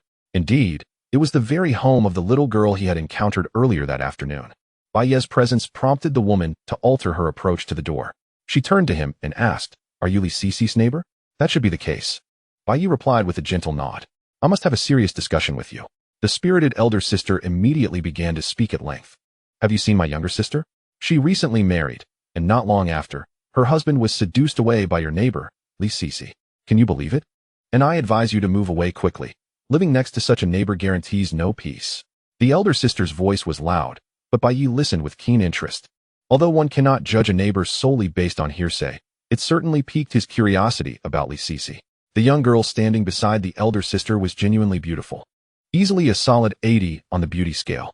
To steal away the husband of such a beauty suggests that this neighbor is no ordinary individual. His curiosity was soon satisfied, as not long after the elder sister finished speaking, the front door of the neighbor opened. A woman, appearing to be in her early 20s, emerged, leading the little girl Bai Yi had seen earlier. To be frank, upon seeing her, Bai Yi understood the situation perfectly.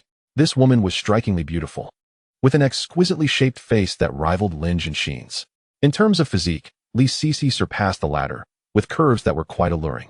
Given her form-fitting attire, Bai Yi estimated her waist to be even slimmer than an A4 sheet of paper. Quite the sight to behold. At that moment, the little girl, holding Liu Xuedong's hand, pointed at Bai Yi and exclaimed, "Mommy, not only is there a bad aunt, but also a bad uncle. Qingqing, don't speak recklessly." Liu Xuedong had heard the little girl's words, and, realizing that the man before her was her new neighbor, quickly apologized. "The child is just being childish. I'm truly sorry." "Oh, you suddenly seem quite polite. Where was this courtesy when you were seducing my brother-in-law?" The elder sister, noticing that Liu Xuedong was ignoring her and instead addressing her, felt displeased. "Let me reiterate, I have never seduced anyone." Liu Xuedong's voice trembled as her emotions seemed to unravel. "He added me under the pretense of discussing a lesson, but I only communicated with him for work. From start to finish, he pursued me unilaterally, and there was no ambiguity on my part. Yet you come to my home and accuse me of seducing men in front of my daughter. Are you not bullying an honest person?" As she spoke, her emotions became uncontrollable, her voice growing hoarse. This left the elder sister at a loss for words. The little girl, named Qingqing, was trembling in fear, tears welling in her eyes. Noticing this, Bai Yi could no longer stand idly by. Adult matters should be resolved among adults, but affecting a child was entirely unacceptable. With this thought in mind, Bai Yi crouched down and gently said to Qingqing, "Are you named Qingqing? Come here to uncle." Upon hearing him, the little girl appeared somewhat tempted, but she first looked up at her mother. "Go on, stay with uncle for a bit. Mommy will finish up quickly. Soon." Qingqing approached Bai Yi but declined his open arms, merely standing beside him, holding back her tears. "Don't cry, as long as you hold on. Uncle will bring you a toy tomorrow." "Really?" "Of course it's true. Children are easily soothed." A mere promise quickly wiped away the tears accumulating in her eyes. With her daughter momentarily distracted, Liu Xuedong felt a sense of relief and seized the opportunity. "Have your sister say for herself if I have ever behaved inappropriately towards your husband." I showed you the chat records when you found me at work, remember? Yes, that's true, but at this point, my sister seems at a loss for words. Yet the elder sister, undeterred, boldly declared, but my brother-in-law is unreachable. My sister has no way to vent her frustrations. What do you suggest we do? Are you still trying to reason with me?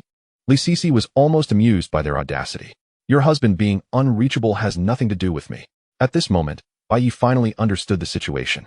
In essence, the younger sister's husband was a lecherous man who, under the guise of discussing lessons, had added Li Sisi's contact information and pursued her relentlessly.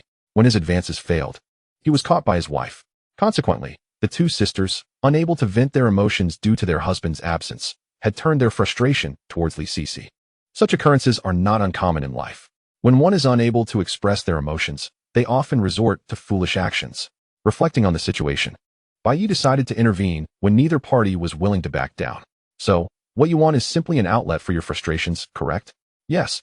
And I also want your help to contact my husband. Contacting him is one thing, but if you want to vent your frustrations, I have an idea. Chapter 13, Coincidentally. I have no bottom line after comprehending the situation. Bai Yi concluded that there was no need to reach out to such a man.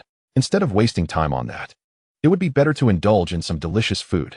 However, regarding the idea of venting frustrations, he indeed had a rather unconventional suggestion. What idea? The younger sister inquired curiously. Li Sisi and the bold elder sister also looked at him with intrigue. Bai Yi smiled lightly and said, "Does your husband not care for your feelings, knowing full well he is married yet still flirts with others? Indeed. Then, does he have any real connection with my neighbor? Probably not. No, there is no connection." With that, Bai Yi firmly established his standpoint, then continued, "In that case, since he has acted unkindly, you need not feel remorse." What do you mean? Exactly what I said. Go find a handsome man to chat with. You don't need to do anything more. But you must find a way for your husband to know, and let us see if he gets anxious. As a man, Bai Yi understood men's psychology well. Some individuals behave however they please outside, but when it comes to their wives, they are intolerant. This could serve as a wake-up call for the younger sister's husband, reminding him of the importance of mutual respect. Hearing this, Li Sisi was taken aback. Could marital issues truly be resolved in such a way? Was he not afraid of a slap from the elder sister? However, she could tell that Bai Yi was attempting to help her, which understandably made her a bit anxious. But when she turned to look at the two sisters, she was surprised to find that they seemed genuinely intrigued. The younger sister even couldn't help but ask, "Will this really work?" Of course. Why do you think he harassed Li Sisi? Because she is beautiful. So, as I mentioned earlier, find a handsome guy to raise the stakes with your husband. That makes sense. The younger sister was indeed tempted. Over the past day, she had attempted various approaches, appealing to both emotion and reason, yet her husband showed no signs of remorse and had even left home. In such circumstances, employing unconventional methods was not entirely off the table. However, as she pondered, she suddenly felt a wave of discouragement. But I hardly have any male friends. Where am I supposed to find a handsome guy? Am I to seek out a gigolo? Oh, my silly sister, what are you saying? The formidable sister rolled her eyes and then pointed at Bai Yi, exclaiming, "Isn't this a handsome guy right here?" The younger sister suddenly understood. Indeed, there stood a striking gentleman whose height and appearance far surpassed that of her own husband. If only she could team up with him. Wouldn't her deceased partner be driven to despair? Without hesitation, she pulled out her phone, approached Bai Yi, and said, "Handsome, let us exchange contact information." Alas, Bai Yi had merely suggested a ridiculous idea and had no intention of becoming involved himself, especially as he noticed the way the younger sister gazed at him, her eyes practically gleaming with desire. It seemed genuine. However, since the idea originated from him, he felt compelled to see it through. With that thought in mind, Bai Yi reluctantly displayed his QR code, and moments later, he accepted her friend request right before her eyes. This thrilled the younger sister, who then asked, "So, what shall we chat about?" "Just send what your husband sends to Li Sisi." Oh, soon enough, she began typing while Bai Yi watched. In no time, his phone buzzed with several messages. "Handsome, I find you quite intriguing. Let us have dinner tonight and chat over Western cuisine." Not replying? "Little handsome, I truly like your cool demeanor. But here I am, a fierce woman. How will you resist?" Bai Yi suddenly found himself in a predicament, feeling overwhelmed by the sheer audacity of her words. He had never experienced anything quite so crass before, leaving him at a loss for words. He couldn't help but think that Li Sisi must be equally bemused by these messages. Casting a glance, he saw her struggling to suppress her laughter. Oh, what a mess. Unable to contain his curiosity, he asked, "Sister, is this how your husband pursued you?" "Not at all. He treated me to pig's trotter rice back then. Now he asks all about the fine dining." Ah, and he even transferred money to Li Sisi. The next moment, Bai Yi received a transfer of 1,314 yuan on WeChat. He never expected that attempting to mediate a conflict would yield such unexpected rewards. Accept it. I must. He couldn't let the injury to his eyes go unpunished. As Bai Yi accepted the transfer before her, the younger sister grew anxious. Wait, handsome. Why did you accept my husband's transfer, but I didn't? That's because my neighbor has standards. Then how did you accept it? Coincidentally, I have none. This remark finally broke Li Sisi's resolve, and she burst into laughter. Ha ha ha. Sorry, I couldn't help it. The sound was rather jarring to the younger sister's ears, and her expression soured. Fortunately, Bai Yi quickly adopted a serious demeanor and said, that was just a joke. In reality, I accepted the money for your benefit. For my benefit? How so? To make your husband anxious, you must exceed him. Look, he didn't accept Li Sisi's transfer, yet I accepted yours. Doesn't that mean you've won? Upon hearing this, the younger sister's expression softened considerably. Although her wallet was lighter, as Bai Yi pointed out, she had indeed triumphed. In an instant, a delightful sense of revenge washed over her, causing her to forget her monetary loss, and she felt utterly exhilarated. You make a lot of sense. Exactly. All right. Now that you've vented your frustration, it's time for you to head home and rest. A moment later, the sisters began to walk away, with the younger sister glancing back repeatedly, looking rather reluctant to leave.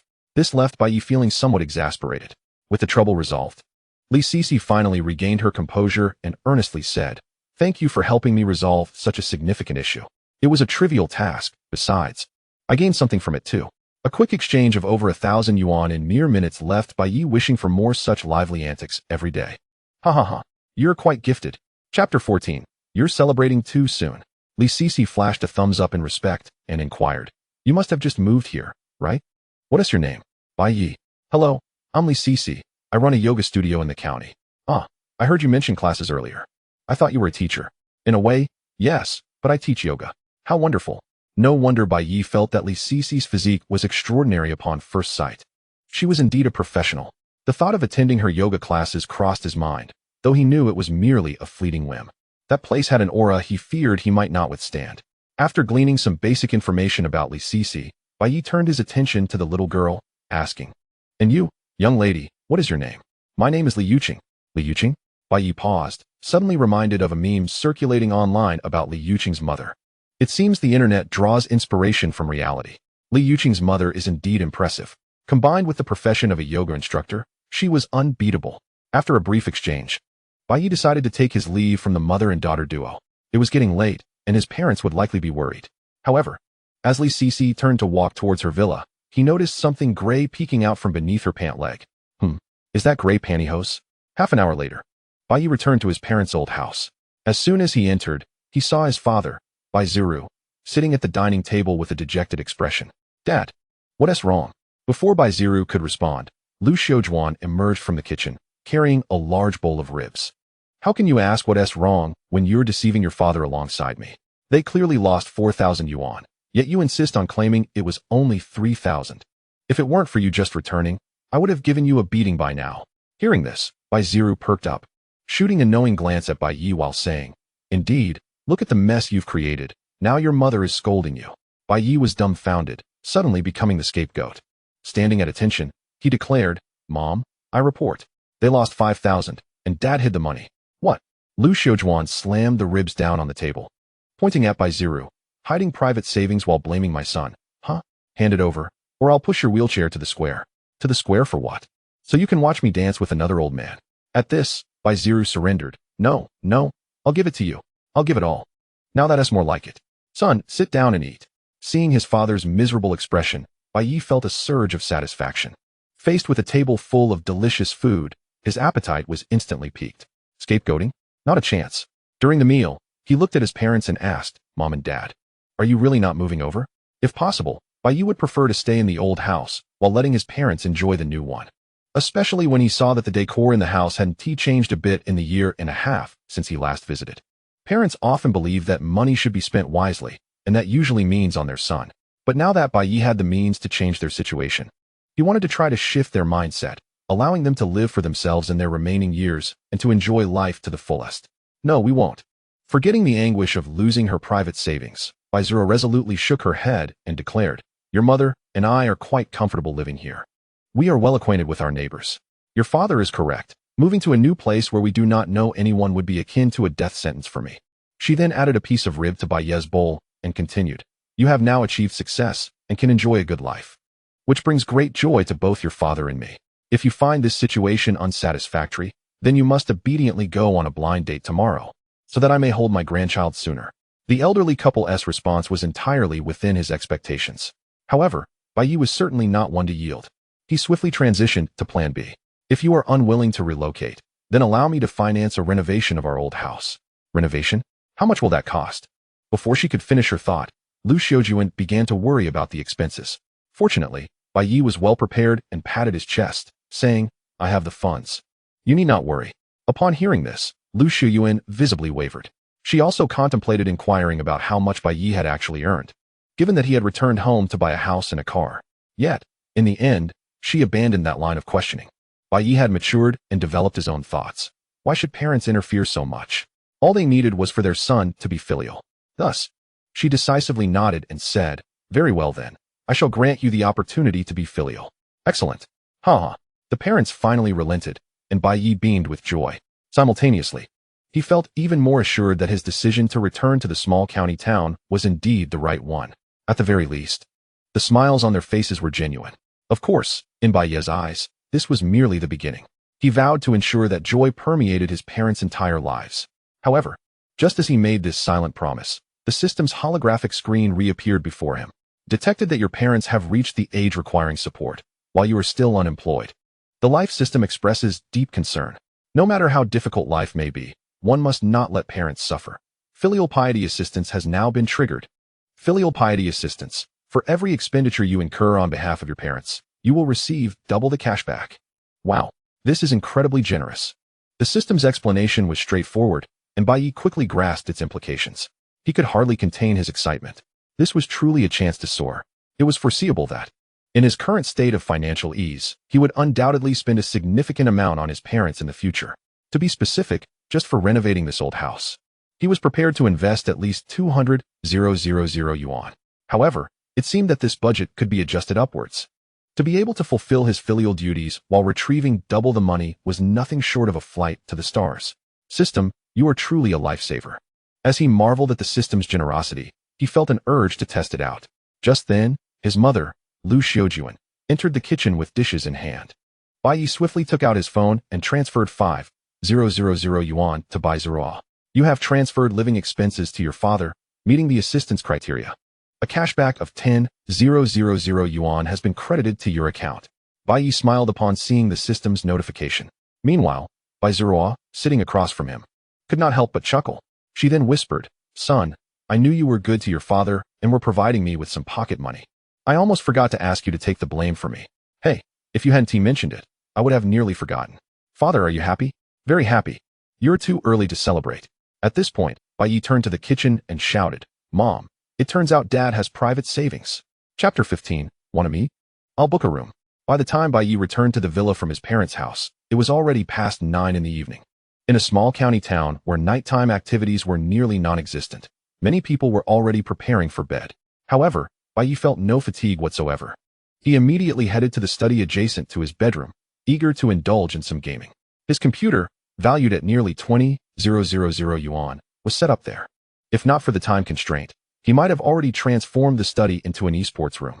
Just as he pressed the power button, his phone, resting nearby, chimed with notifications.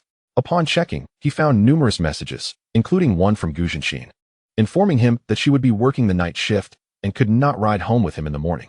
Baiye understood this, as doctors often had to work late hours. After responding to her message, he opened the food delivery app. Though he hadn't spent much time at the hospital, both Gu Zhenxin and Huang Yali had taken exceptional care of his father. They often visited and conducted thorough checkups upon his discharge. Since they had been so attentive, he felt compelled to reciprocate. Considering the hardships of their night shift, Baiye decided to order a large assortment of fruits for them. Upon returning to WeChat, he noticed a message from the young lady he had encountered at Li Cc's house. Good news, my husband is back. Bad news, he hit me and demanded to know who you are. But don't worry, I want to say a word. Handsome, I want to get back at him. Shall we meet tomorrow? I'll book a room. Upon reading the latter part, Baiye could not help but smack his forehead in disbelief. You really think you can play games with me after I've given you 13-14? Dream on, young lady. Matters of the heart cannot solely be judged by a man's appearance. But I think you are very handsome. I'll concede that.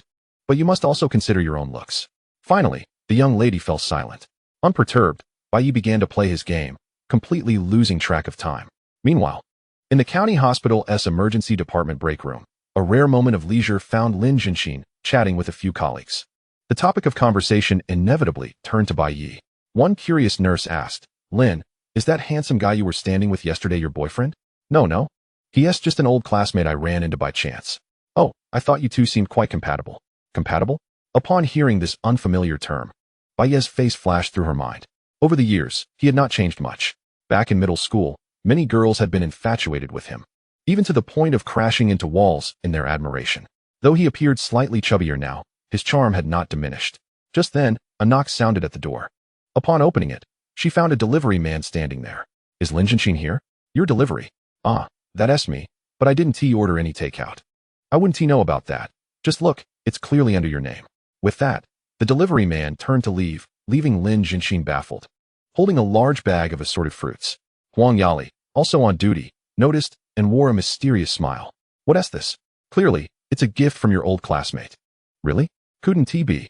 Let me check." Huang Yali promptly took out her phone and sent a voice message to Bai Yi. "Thank you for the fruits." "No need for thanks. Just let me know if you need more." Such generosity. Listening to Bai Yi's voice on her phone and then glancing at her colleagues' teasing expressions, Lin Jianxin felt her cheeks flush. "Oh, stop looking at me. He sent so much. Come help me finish it." The next morning, without the company of a beautiful companion, Bai Yi persisted in his cycling for over 40 minutes, elevating his physical fitness to a total of 62 points. He was immensely satisfied with this increase. Upon returning home, he discovered Li Cici, clad in loose, casual attire, hurriedly exiting while cradling her daughter. In her hand, she carried a small backpack, clearly intending to escort Li Yuqing to school. Upon witnessing this scene, Bai Yi greeted them. "Good morning, Teacher Li, little Yuqing." "Good morning," replied Li Yuqing, nestled in her embrace, staring at him with wide eyes. "Good morning, naughty uncle. If you keep calling me naughty uncle, there will be no gifts when you return tonight." "Then good morning, dear brother." "Ha ha ha. All right, let us stick with that." Soon, the mother and child vanished from his sight, and he returned home, preparing to indulge in a refreshing shower. After exercising, a warm bath is indeed a delightful experience. By the time he stepped out again, it was already past 9 in the morning. Bai Yi first purchased insurance for his new car, then headed to the vehicle management office to register the license plates. Fortune smiled upon him as he drew a relatively decent number. He parked the car by the roadside and dialed his childhood friend, Xiao Jia. Among all the things he missed while away, besides his parents, were those few childhood friends with whom he had shared countless memories. This bond was indeed a unique form of friendship. Although they seldom kept in touch, every encounter felt entirely natural, devoid of any sense of distance. The reason for his call was that he knew Xiao Jia had become a small contractor, often taking on jobs in the county town. Coincidentally, he needed someone to renovate his parents' old house, making it a perfect match. The call connected quickly, and a familiar voice came through. "Bro, what made you think of calling me? Is life tough? Are you looking to borrow some money? Ha ha ha, how much do you need? You tell me how much you have first. I have 2,000 on hand, and I can possibly pull out 5,000 from Huabei. Is that enough?" "Xiao, you are truly a loyal friend.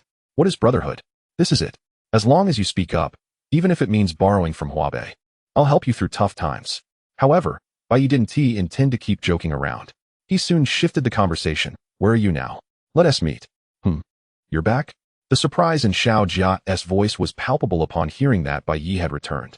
Just as he was about to respond, Bai Yi heard a woman's furious voice from the other end. "Who the hell are you calling? Hurry up and sign. Let me tell you, even if you invite Bodhisattva, today's marriage must be annulled." In the next moment, the call was abruptly disconnected.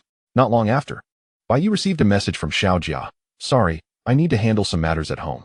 I'll reach out when I'm done." "All right. Just let me know if you need help." "No problem, I can manage."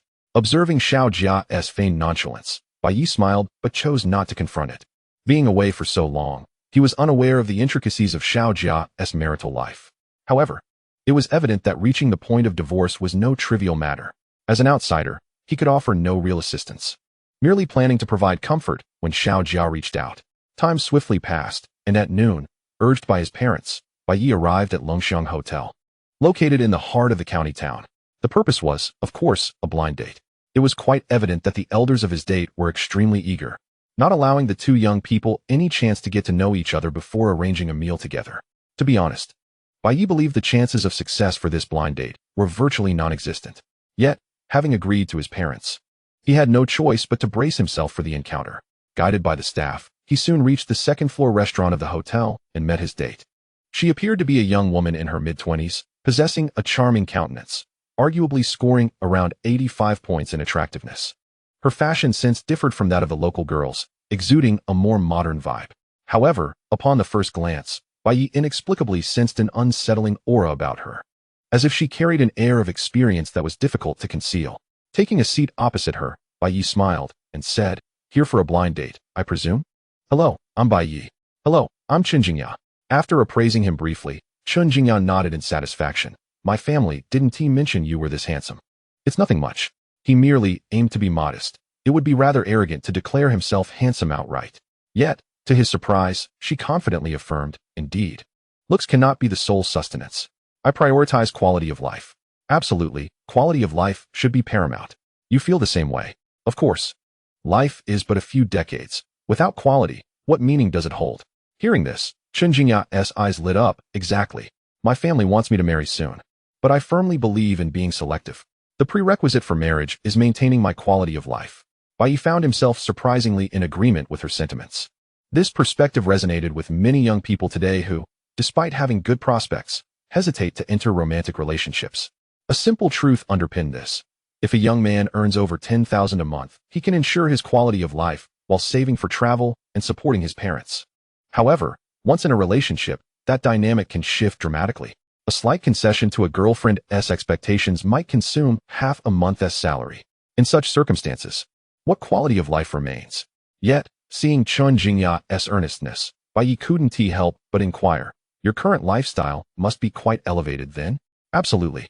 Chen Jingya launched into an enthusiastic monologue. "When I was in the metropolis, I had to start my day with a cup from Starbucks, enjoy a splendid lunch, and savor afternoon tea. By the end of the month, I'd easily spend 30,000 on myself. However, returning home for work has led to a decline in my quality of life." Listening to her narrative, Bai Yi grew increasingly puzzled. It felt less like a discussion about a lifestyle and more like a showcase of indulgence. "You seem to spend your entire day enjoying yourself. Yet you haven't mentioned work." Unable to suppress his curiosity, he asked, "What is your income like?" "Well, it varies, but it's at least 7 or 8,000 a month." Bai Yi blinked, taken aback. Truth be told, for a young woman, that income wasn't insignificant. However, did she not just claim to spend at least 30,000 monthly? Where was the discrepancy of over 20,000 coming from? Could she possibly be a rich heiress? That seemed unlikely. He recalled his uncle mentioning her family was ordinary. Noticing his astonished expression, Chen Jingya seemed slightly annoyed. "What? Back then, I was in a relationship. It's normal for a boyfriend to spend some money on me." "Totally normal," Bai Yi replied, respecting her stance. While he wouldn't fall for such a trap, he acknowledged that in this vast world, there were countless individuals willing to indulge others. Given her appearance, she indeed had the potential to attract such admirers. "That has settled then. I have no intention of compromising my quality of life, hence my high expectations for my boyfriend's financial capability. Since we're on the topic, let me lay out my requirements plainly." "Go ahead." At this point, Bai Yi no longer felt like he was on a blind date. Rather, he felt as though he were a spectator to a spectacle. He was genuinely intrigued by the audacious young woman before him who boldly claimed to spend 20,000 yuan a month on her boyfriend. What kind of demands could she possibly make? Confounded by his thoughts, Chen Jingya began to express herself freely. "Let us start with the simplest of matters, a bride price of 288,000 yuan, and I expect all the customary gifts, including a Mercedes-Benz C-Class. Can you accept that?" Absolutely. He was known for his honesty. If Bai Yi were a submissive suitor, he might have met her demands. Unfortunately, he was not. Chen Jingya, clearly unprepared for his swift acceptance, suddenly realized a grave issue. This man might truly have the means. This was utterly unacceptable. With a quick shift in her demeanor, she continued, "Those were my requirements for marriage. Now let us discuss the expectations during the dating phase. If you wish to pursue me, you'll need to transfer 20,000 yuan up front for my serious consideration. And just to be clear, when we confirm our relationship, I expect an additional 80,000 yuan as a little surprise." Good heavens. What an audacious proposition. Bai Yi, a seasoned netizen, had encountered many outrageous matchmaking scenarios online, But this was beyond anything he had ever imagined. A 20,000 yuan threshold fee for courting? An extra 80,000 upon confirming the relationship? When did 80,000 become merely a little surprise? Was she truly serious? Chapter 17. Well, who would have thought that Bai Yi was merely seeking a simple date, only to find himself in such an absurd situation? She was even employing emotional manipulation. Come on, think about what you just said. Doesn't it sound unreasonable? What's unreasonable? Chen Jingya, undeterred by his expression, retorted confidently. If we are to marry, doesn't that mean I'll be expected to bear children and serve your family? Surely, you don't think those duties come without compensation? And what I just mentioned pertains solely to myself. When the time comes for marriage, I'll also require a separate 180,000 yuan from my parents. Upon hearing this, Bai Yi, who had initially been entertained by the conversation, could no longer contain himself. All right. We haven't even ordered any food. And you're already intoxicated with your demands. What do you mean by that? I mean it literally. If you had eaten a few peanuts while drinking, you wouldn't be uttering such absurdities. As the saying goes, there's no common ground for conversation. In Bai Ye's mind, this matchmaking meeting had officially concluded. However, Chen Jingya, upon hearing his response, was taken aback. I thought we shared the same views. It seems you're just a poor loser without any means, making excuses for your lack of wealth. I suggest you refrain from matchmaking in the future. It's quite embarrassing. At her words, Bai Yi, who had been preparing to leave, abruptly sat back down, feeling a surge of anger. Being called a loser didn't bother him. He had always viewed himself as somewhat of a lowbrow. But for her to say he was embarrassing? That was utterly absurd. Here he was, making wishes. And she was the one proposing outrageous conditions regarding a 20,000 yuan courting fee and an 80,000 yuan surprise. Yet somehow, he was the one being humiliated? He believed someone with such a distorted value system needed a lesson. He was also curious. With such a mercenary attitude, wouldn't she look quite appealing when she cried? With this thought in mind, he returned to his seat, feigning indignation. Who are you calling a poor loser? I can produce that money right now. Really? I always thought a handsome man like you wouldn't be a loser. Stop with the nonsense and hand me your phone. What do you need my phone for?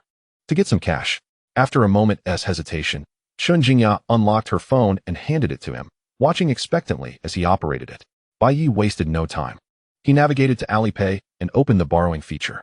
Surprisingly, her credit score was quite high, allowing for a loan of 50,000 yuan. Without hesitation, he released the entire amount.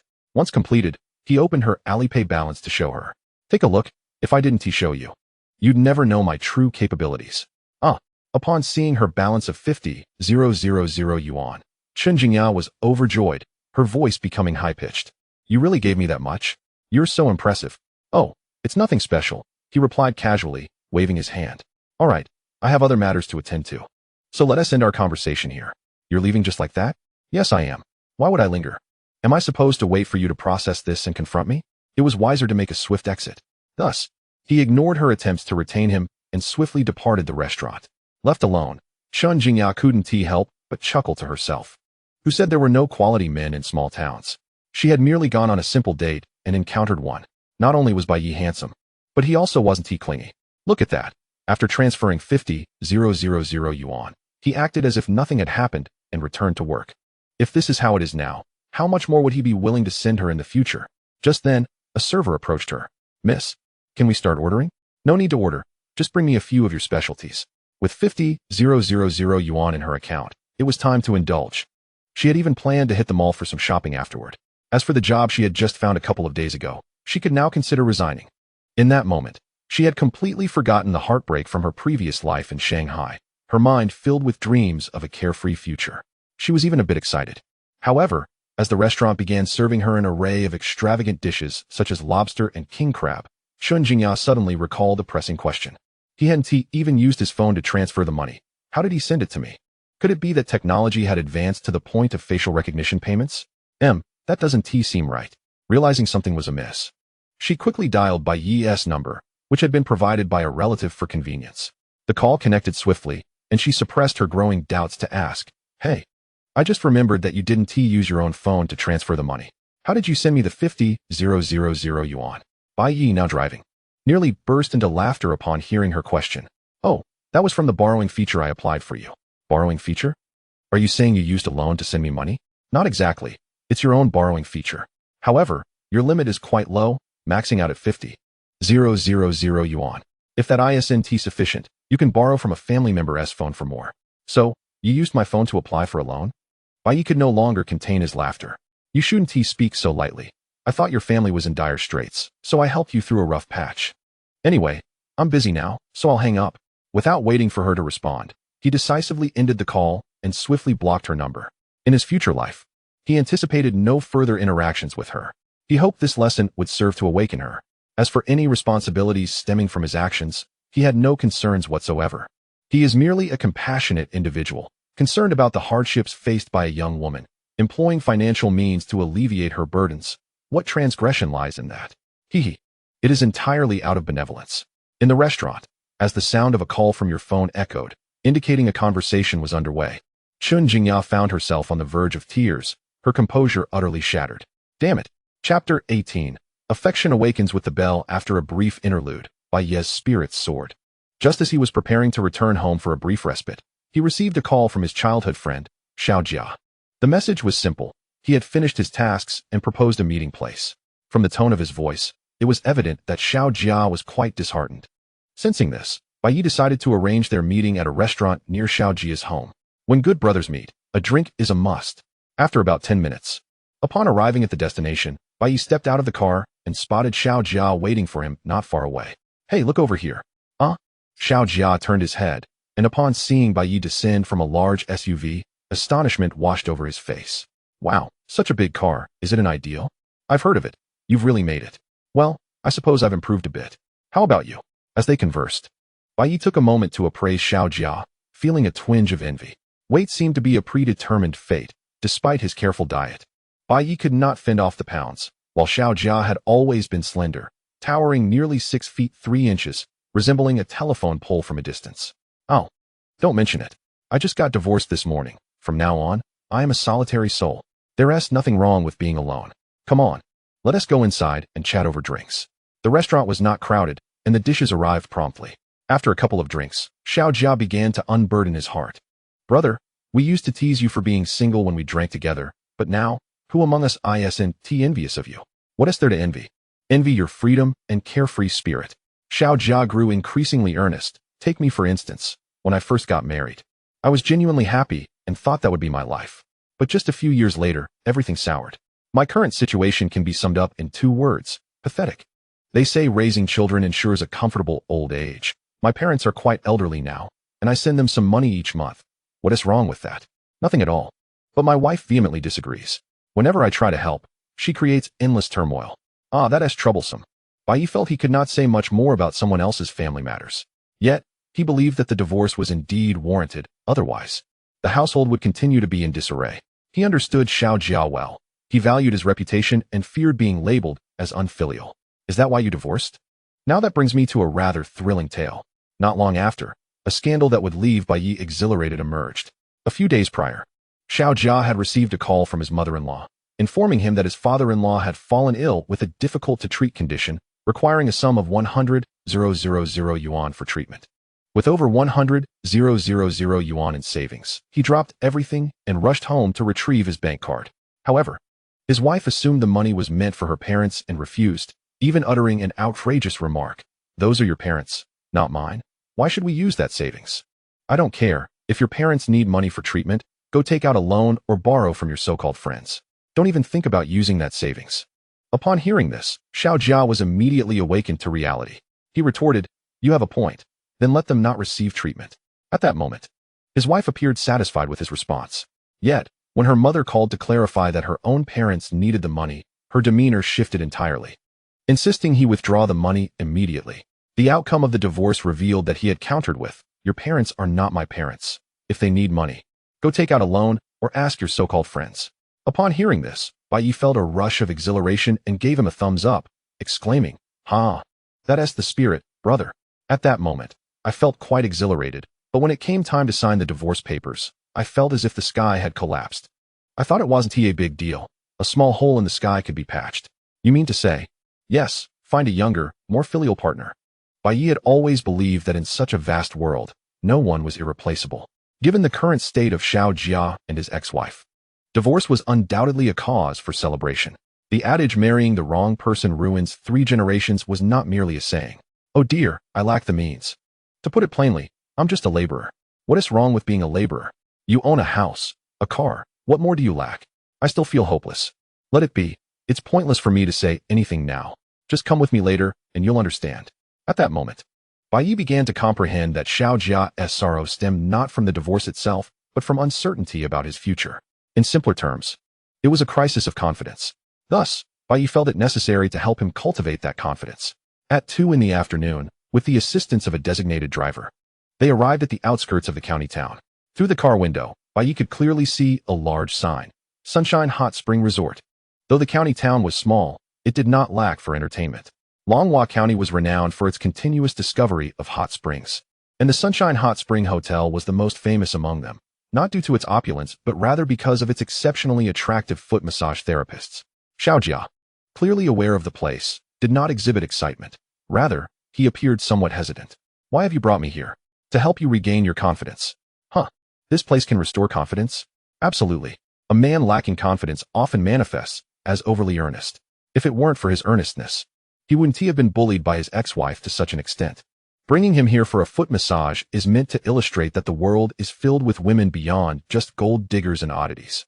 For merely 288 yuan, one can encounter the most ordinary women. They won't discuss dowries, but will share societal grievances as friends. They won't demand you utter phrases like princess. Please step down, but will offer you boundless warmth. As the saying goes, love awakens with the bell. The allure of foot massages extends beyond mere relaxation. They can dispel the enchantment surrounding beautiful women, instilling confidence in men, liberating them from being mere sycophants. It reveals that winning a beautiful woman's favor does not necessitate spending thousands on handbags or other extravagant gestures. In essence, Bai Yi felt he could never part with foot massages for the rest of his life. Chapter 19. Fate, unexplainably wonderful at the Sunshine Hot Spring Hotel. In the massage and relaxation area, Bai Yi stood tall and confident, starkly contrasting with the timid Xiao Jia trailing behind him. It's just a foot massage. Why are you so apprehensive? Not because of that. Then what is it? Xiao Jia instinctively glanced around and leaned in to whisper.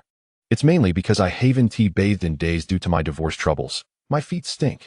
Ha ha ha. Don't worry, they won't mind. As they spoke, they were guided by the staff into a cozy, warmly lit double room. The environment is quite pleasant, and in comparison to those he had visited in the capital city, it is not much different. Furthermore, the space within the private room is considerably more spacious. As it is his first visit to this establishment, Bai Yi opted for a mid-range package priced at 588, aiming to avoid subpar service. The next crucial step involves selecting a technician. Upon receiving the list from the staff, Bai Yi felt a twinge of disappointment, for the list contained no photographs. However, this did not faze him. He recalled a little trick for when one visits a new place and is uncertain about the quality of the technicians. The solution is simple. Choose numbers like 888, 666, etc., which are sequential. If a technician lacks genuine skill, they would not dare to take such numbers. Thus, Bai Yi decisively pointed to the list and inquired of the attendant, "What about this 888? Sir, you have an excellent choice. You have selected our newly recruited ace technician." The attendant responded, "What makes her an ace? She has just returned from a big city, where she previously worked as a master technician. Impressive. Then she is the one for me." After he made his choice, Xiao Jia similarly selected technician number 777. As the attendant departed, the two reclined on their massage beds and began to chat. "Are you planning to leave again after this return?" "Not in the short term, that's for sure." "That's great. I'm no longer a lone wolf." After sharing a cheerful laugh, Xiao Jia shifted the topic. "Now that you have a car, what about a house? Any plans on where to buy? If you have something in mind, let me know. I have some resources that can secure you a discount." "No need. I've already purchased one." "What? Where?" "Guanshanyu." "What?" Upon hearing the words Guanshanyu, Xiao Jia sat up abruptly. "Wait, are you really leaving me behind? You've bought a villa there. The properties in that area start at no less than 1.2 million. Not a big deal, just average, probably third in the world." Haha. To be honest, if ordinary friends learned that you had acquired a car worth several hundred thousand and lived in the best house in the county, they would surely be green with envy. Yet, in the case of childhood friends, it was nothing but blessings. The joy radiating from Xiao Jia's smile was evident. He was genuinely happy for Bai Yi. Bai Yi cherished this friendship. However, as their conversation progressed, he redirected the topic to serious matters. "By the way, do you remember what my parents' house looks like? Are you teasing me? I've stayed over at your place plenty of times." No. I'm planning to have you help me renovate my parents' house. That's a minor issue. What is your budget? Upon mentioning his profession, Xiao Jia regained confidence. A few $100,000. What? How much are you saying? At that moment, Xiao Jia was utterly taken aback, staring at him in disbelief. One must understand. This was a small county. Even starting from scratch to build a villa Wuden, cost more than 300,000. Yet, his childhood friend needed a budget of several $100,000 just for a renovation? How much money had he made upon returning? Seeing Xiao Jia's expression, Bai Yi felt unfazed. He now had a system to back him, allowing for double returns on expenditures for his parents. Thus, even with the goal of making a profit, he intended to elevate his parents' living environment to the highest standard. Strictly speaking, the budget was limitless. He aimed to make his parents as comfortable as possible. Is that achievable? Yes, absolutely. Well, look at you, not forgetting your friends after gaining wealth. Who could forget you? At that moment, Bai Yi was reminded of a childhood incident where, due to his mischief, he got into trouble. Xiao Jia had taken the blame to prevent him from facing punishment, enduring a harsh reprimand himself. Such a loyal friend deserved to benefit from Bai Yi's success. Just then, their conversation was interrupted by the sound of high heels clicking on the floor outside. Moments later, the door to their private room slowly opened, revealing two technicians clad in kipayos and black stockings. Hello, esteemed customer. Technician 888 is delighted to serve you. The greeting caused Bai Yi to pause, recognizing one of the voices.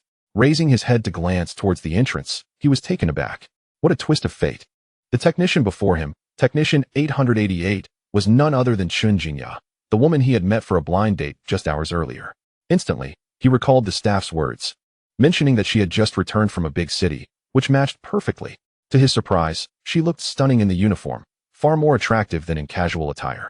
Noticing Bai Yi, Chun Jingya was flooded with mixed emotions upon seeing the man who had helped her apply for a 50,000 yuan online loan and had treated her to a 1,000 yuan lunch, now lying on the massage bed.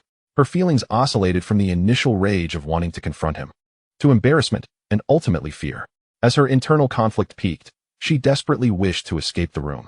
Yet, maintaining her professionalism, Chun Jingya mustered the courage to say, "Sir, I will now arrange for another technician to assist you." Letting her take over? That would be more painful than death. Chun Jingya longed to distance herself from Bai Yi. However, Bai Yi waved his hand and declared, "What are you changing for? It's you." What do you mean, I heard you are the ace technician returning from the big city. I must experience your skills." Upon hearing this, Chun Jingya felt an overwhelming sense of despair. Yet, after much contemplation, she reluctantly approached Bai Yi. She had no choice. Her biggest secret was already in someone else's hands. Chun Jingya was genuinely fearful that he would disclose her situation to his elders. Bai Yi, oblivious to her thoughts, had no ulterior motives. He merely found amusement in the situation. He was curious about how it felt for the woman who had just demanded a dowry of 288 million to now be washing his feet for a mere 588. It must be quite the experience. After a brief moment, Bai Yi smiled at Chun Jingya, who sat on a small stool at his feet, and remarked, "Sir, shall we commence with the project?" "Wait, first. You need to observe how your colleague delivers her service with a smile. It's so sweet." Next to Bai Yi, Xiao Jia's technician was smiling warmly, despite the unpleasant odor that filled the room. As she gently held Xiao Jia's foot, Bai Yi noted the tenderness of her touch. This scene caused Chun Jingya to feel somewhat unhinged. Previously, this had been her standard operation. But now, facing a man who had assisted her in obtaining an online loan and had inadvertently cost her thousands, she found it unbearable to serve him with a smile. Wasn't he this just bullying the honest? Yet, considering her performance metrics, what choice did she have? Smile? Taking 2 deep breaths to inhale the stench of feet in the room, she finally managed to produce a sweet smile, her voice trembling slightly as she asked, "Sir, is this acceptable?" Yes, let us begin. Keep that smile going." "Of course, sir." Had it not been for the law, she would have considered throttling Bai Yi right there. How could someone be so nefarious? Bai Yi could vaguely understand her thoughts. But what does this have to do with him? Just close your eyes and relish the moment. To be honest, Chun Jingya's technique is truly remarkable. After only a few minutes, he found himself on the verge of drifting off into slumber. Curiosity got the better of him, and he quietly inquired, "Wait, were you really a Zhong Wang in the past? If it weren't for my family's illness, I would still be a Zhong Wang," regardless of any underlying tension between them. Being asked such a question by a prospective partner left Chun Jingya feeling profoundly embarrassed. "That's impressive. Your income must indeed allow you to spend 30,000 a month. But what is the situation with that boyfriend?" "Ahem, I must say directly what my profession is. Who would want to date me then? It would just be an excuse. That's reasonable. Earning and spending on your own is commendable. What surprised him further was Chun Jingya's subsequent revelation. In reality, I only had one boyfriend when I first arrived in the Magic City. After our breakup, I haven't dated anyone since. Why not?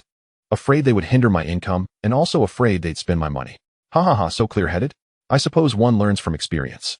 Bai Yi couldn't help but feel a shift in his perception of her upon hearing this. He immediately followed up with, so do you hate me? Hate? Right now? I'm a bit afraid of you. Having reached this point in the conversation, Chun Jingya no longer felt awkward. While continuing to massage his feet, she added, could you please keep today's events to yourself? My family thinks I'm working as a waitress. If one were to assess the losses Bai Yi inflicted upon her, they were primarily psychological.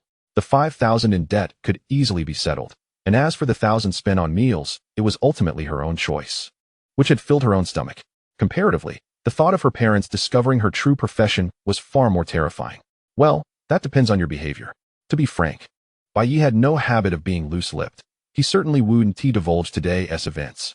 Yet, for some reason, seeing her in a normal state made him want to tease her. The effectiveness of his words was evident as Chun Jingya increased her efforts in the massage. However, as they indulged in the moment, Bai Yi began to sense something was amiss. Why was a blanket covering his lower body? And why were Chun Jingya's hands moving higher? Additionally, what was the deal with the brand new gloves on her hands? Ahem, can you bring some positive energy? Oh, all right, I thought. I don't want you to think. I want to think. He was not a paragon of virtue, but simply wasn't desperate to that extent. Bai Yi was quite discerning when it came to such needs. Clearly, Chun Jingya did not meet that standard. By the time Bai Yi emerged from the Sunshine Hot Spring Hotel, evening had already fallen. However, do not misunderstand. He hadn't been extending the time, but had taken Xiao Jiao along for a soak in the hot springs, thus transforming an otherwise mundane afternoon into something more fulfilling. The effect was evidently positive, as his childhood friend had seemingly emerged from the shadows of divorce. She even clamored to return in a few days, insisting that he treat her. Before leaving, Chun Jingya accompanied him to the front desk to settle the bill, her demeanor suggesting she had much to say but hesitated. Observing her, Bai Yi chuckled, don't worry, we're of the same age. I understand your difficulties and one tea spill the beans. Thank you. All right. Just for that, thank you. Bai Yi paused before tossing his bank card to the staff at the front desk, saying, young man, set me up with a membership and top it up by 20,000.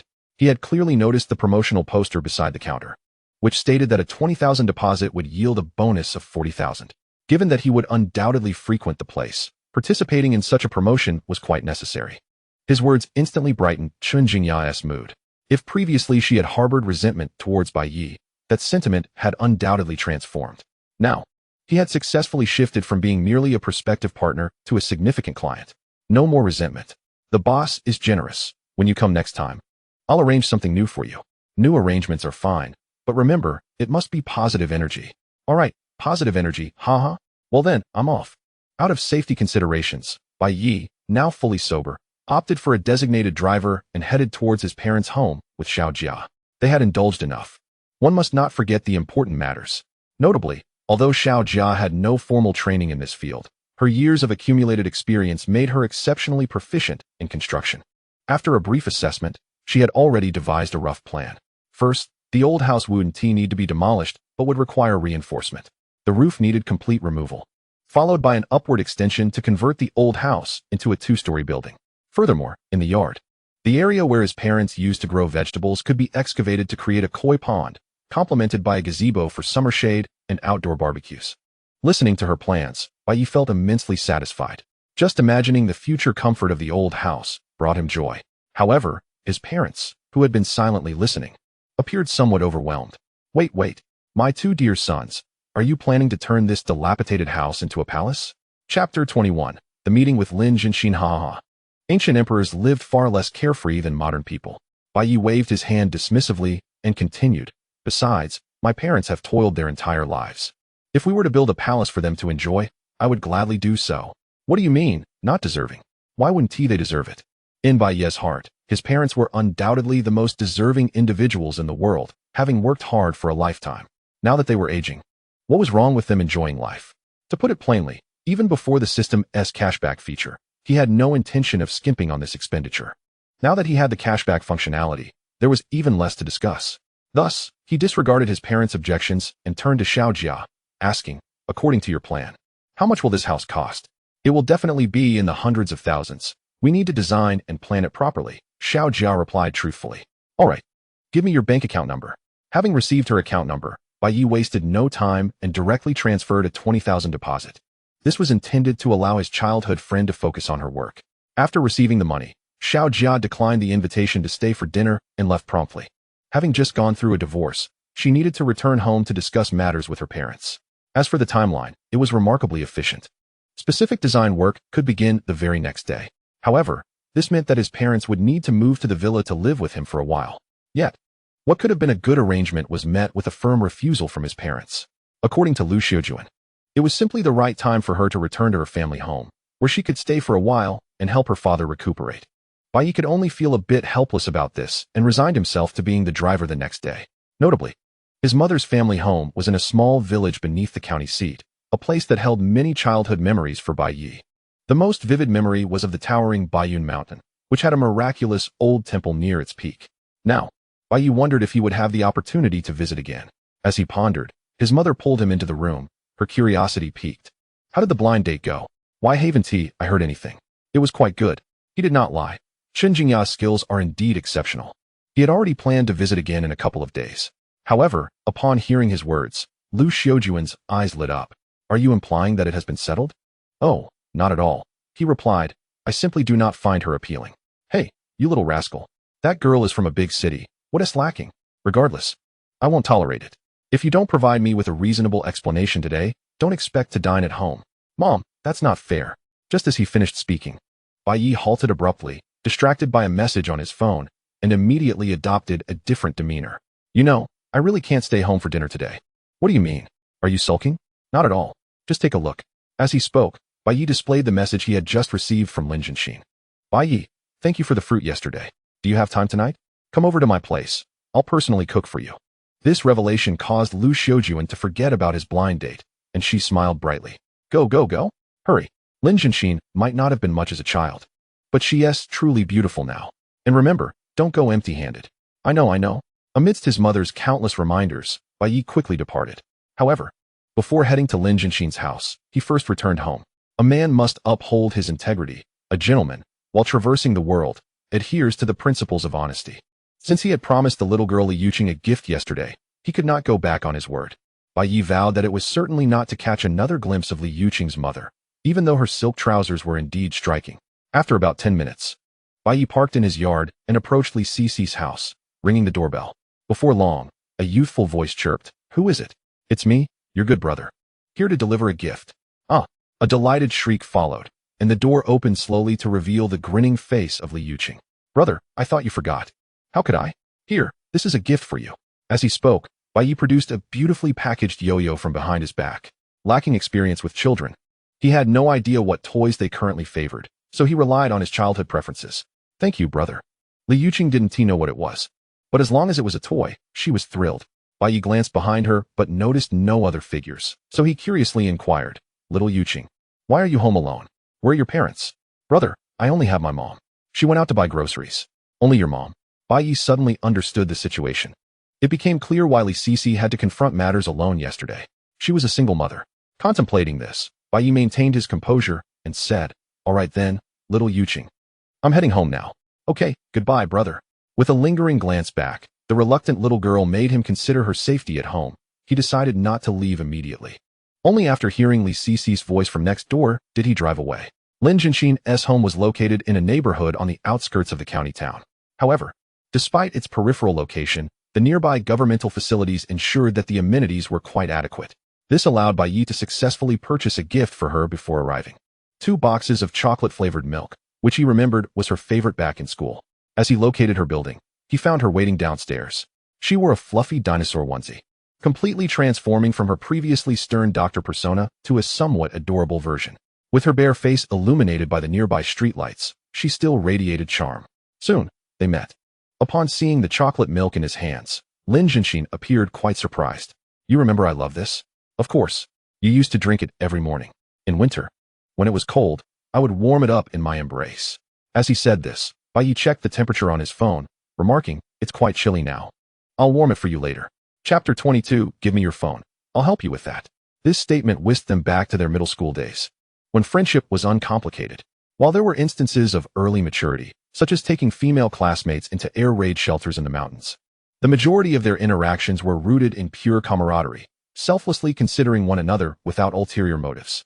After reminiscing for a moment, Lin Zhenxin, filled with emotion, remarked, after all these years, Bai Yi has always treated me the best. Stop flattering me, or I might just take my ribs out to make you soup. Ha ha. You're not afraid of pain. I'm worried about being poisoned. Amidst their playful banter, they ascended the stairs together. Lin Zhenxin's home was modest, measuring around 60 to 70 square meters. However, the warm-toned decor created a cozy atmosphere. Additionally, the various plush toys scattered around revealed her lifestyle. I just woke up from a night shift yesterday afternoon and didn't have time to tidy up, so please don't mind. It's perfectly fine. Compared to my room, this is paradise. Bai Yi spoke sincerely, as he, by nature, was rather lazy when it came to household chores, leading to a disordered state in his newly occupied home after just a day. He had been contemplating hiring a long-term housekeeper. After all, who wants to clean their own villa when one has the means to avoid it? Hearing his earnest words seemed to reassure Lin Zhenxin. She quickly walked to the kitchen, saying, "Make yourself comfortable. I cook quickly." "All right, I want to help you then." "No need. What would a big man do in the kitchen?" "Listen, what man wouldn't he feel good hearing that?" Bai Yi certainly felt invigorated, and without hesitation, he plopped down on the sofa, engrossed in his phone. Moments later, an enticing aroma wafted from the kitchen. No way, she can really cook. To be honest, he had prepared himself for a culinary disaster before arriving.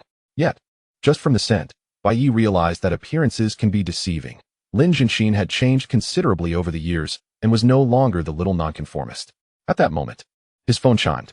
He picked it up and was slightly taken aback. "Su Qing, how do you feel after getting home? Don't take the group chat too seriously. I'll come to see you once I finish this busy period." This was a girl 5 or 6 years younger than him, a local from the capital, who had pursued him for over a year during his work period. Yet, he remained steadfast, unwilling to mislead the young lady. A youth from a small county could hardly accept the affections of a capital princess. Thus, he had consistently rejected her advances. Bai Yi thought that once he left the capital, she would forget him. Never did he expect her to be so persistent as to visit him in the small county. "All is well. Thank you for your concern." After politely responding, Bai Yi curiously opened the group chat Su Qing had mentioned. It was a small group for colleagues, not company-sanctioned, so he still remained a member. However, upon opening the chat and reading the messages, he frowned deeply. Another day of overtime dealing with the mess left by the previous person. Bai Yi truly felt that he had been left with an overwhelming amount of troublesome work. Alas, it is fortunate that individuals cannot possess wealth that is incongruent with their own understanding. His return to the small county town is indeed warranted. The aforementioned information originates from a man named Du Zimu, Bai Yi's former colleague, who succeeded him in his role after his dismissal. In essence, he merely facilitated the other's ascension. Furthermore, Du Zimu harbors another identity as Su Qing's suitor, her foremost admirer. This trio has formed a peculiar dynamic. Du Zimu, who cannot compete for Su Qing's affection, while she persistently rebuffs Bai Yi. Thus, in their eyes, Bai Yi inevitably becomes the primary rival. Subtle and overt machinations against him have become commonplace. Yet, what Bai Yi fails to comprehend is why, having already departed from the capital, he is still drawn into this display of self-assertion. Consequently, his proclivity for vengeance, never postponed, led him to post in the group. It is a well-known fact that when a successor lacks the competence to fulfill their duties, they perceive challenges at every turn. Du Zimu, if you cannot manage, simply admit it. Call me brother, and I might just offer you some remote guidance. Upon the utterance of these words, the group fell into an immediate silence. Moments later, Du Zimu responded with a voice message lasting over 20 seconds. "You still have the audacity to demand that I call you brother? You are nothing but a destitute county dweller now. Perhaps you should prepare to marry an unattractive woman and endure a miserable life." Truthfully, such words held no weight for Bai Yi. After all, he possesses a system. This is his greatest source of confidence, empowering him to lead a life far superior to others in the future. However, his lack of anger did not imply that others shared his tranquility. For instance, in the group, Su Qing erupted, "Du Zimu, what nonsense are you spouting? Apologize to Bai Yi." Additionally, Lin Zhenxin, emerging from the kitchen with stir-fried chives and eggs, overheard the entire exchange and appeared quite displeased. Who is this arrogant person? It is only natural for former subordinates to become estranged once someone departs. But how dare he say you will marry an unattractive wife? Give me your phone. I shall confront him. Huh, how will you do that? Oh, never you mind. Just hand it over. Soon, Lin Jianxin, having taken the phone, activated the video function and leaned in closer, smilingly stating, "My Bai Yi is certainly not unattractive. What about your girlfriend? Let me see her." The next moment, this short video was swiftly sent to the group, leaving Bai Yi momentarily stunned. This girl truly goes all out to defend him. Nevertheless, one cannot deny that the two appeared somewhat like a couple in the video. Meanwhile, in an office within a building in the CBD of the capital, Duzimu, witnessing Bai Yi's intimacy with that stunning woman, found his composure entirely unraveling. Why is this happening? Why did Su Qing pursue him when he was present? Yet now, after merely 2 days back in the county, he has found such a beautiful girlfriend? Are all the lovely ladies blind? Listening to the provocative words from the video, Du Zimu felt an insatiable urge to compete. Thus, he hurried to Su Qing's workstation. "Qing, look at him. Come help me film a video." "Film you? I feel nauseated just looking at you. Get lost." Chapter 23. The heartfelt test. At present, Su Qing was already quite vexed. For the girl in the video was genuinely beautiful, even in comparison to herself, prompting a surge of insecurity.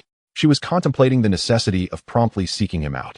Naturally, she had no intention of offering Du Zimu any kindness. However, this sentiment stemmed solely from her sense of urgency, given that Bai Yi had persistently rejected her. She was inclined to believe that the video was merely intended to provoke Du Zimu. Perhaps that girl was even Bai Yi's sister or something similar. As she listened to Su Qing's increasingly impatient remarks, Du Zimu found himself bewildered. "Wait, he already has a girlfriend. Why are you treating me this way? What does his relationship status have to do with you?" Rolling her eyes, Su Qing bluntly retorted, "Let me reiterate. Even if I were to become his mistress, I would not accept you. Hurry and leave. Stop bothering me." Meanwhile, on Bai Yi's side, after receiving no response from Du Zimu for a considerable time, he decided to exit all group chats related to his former workplace. Having embarked on a new path, the trivialities of the past were no longer worthy of reminiscence. Cherishing the present and living each day to the fullest became his priority.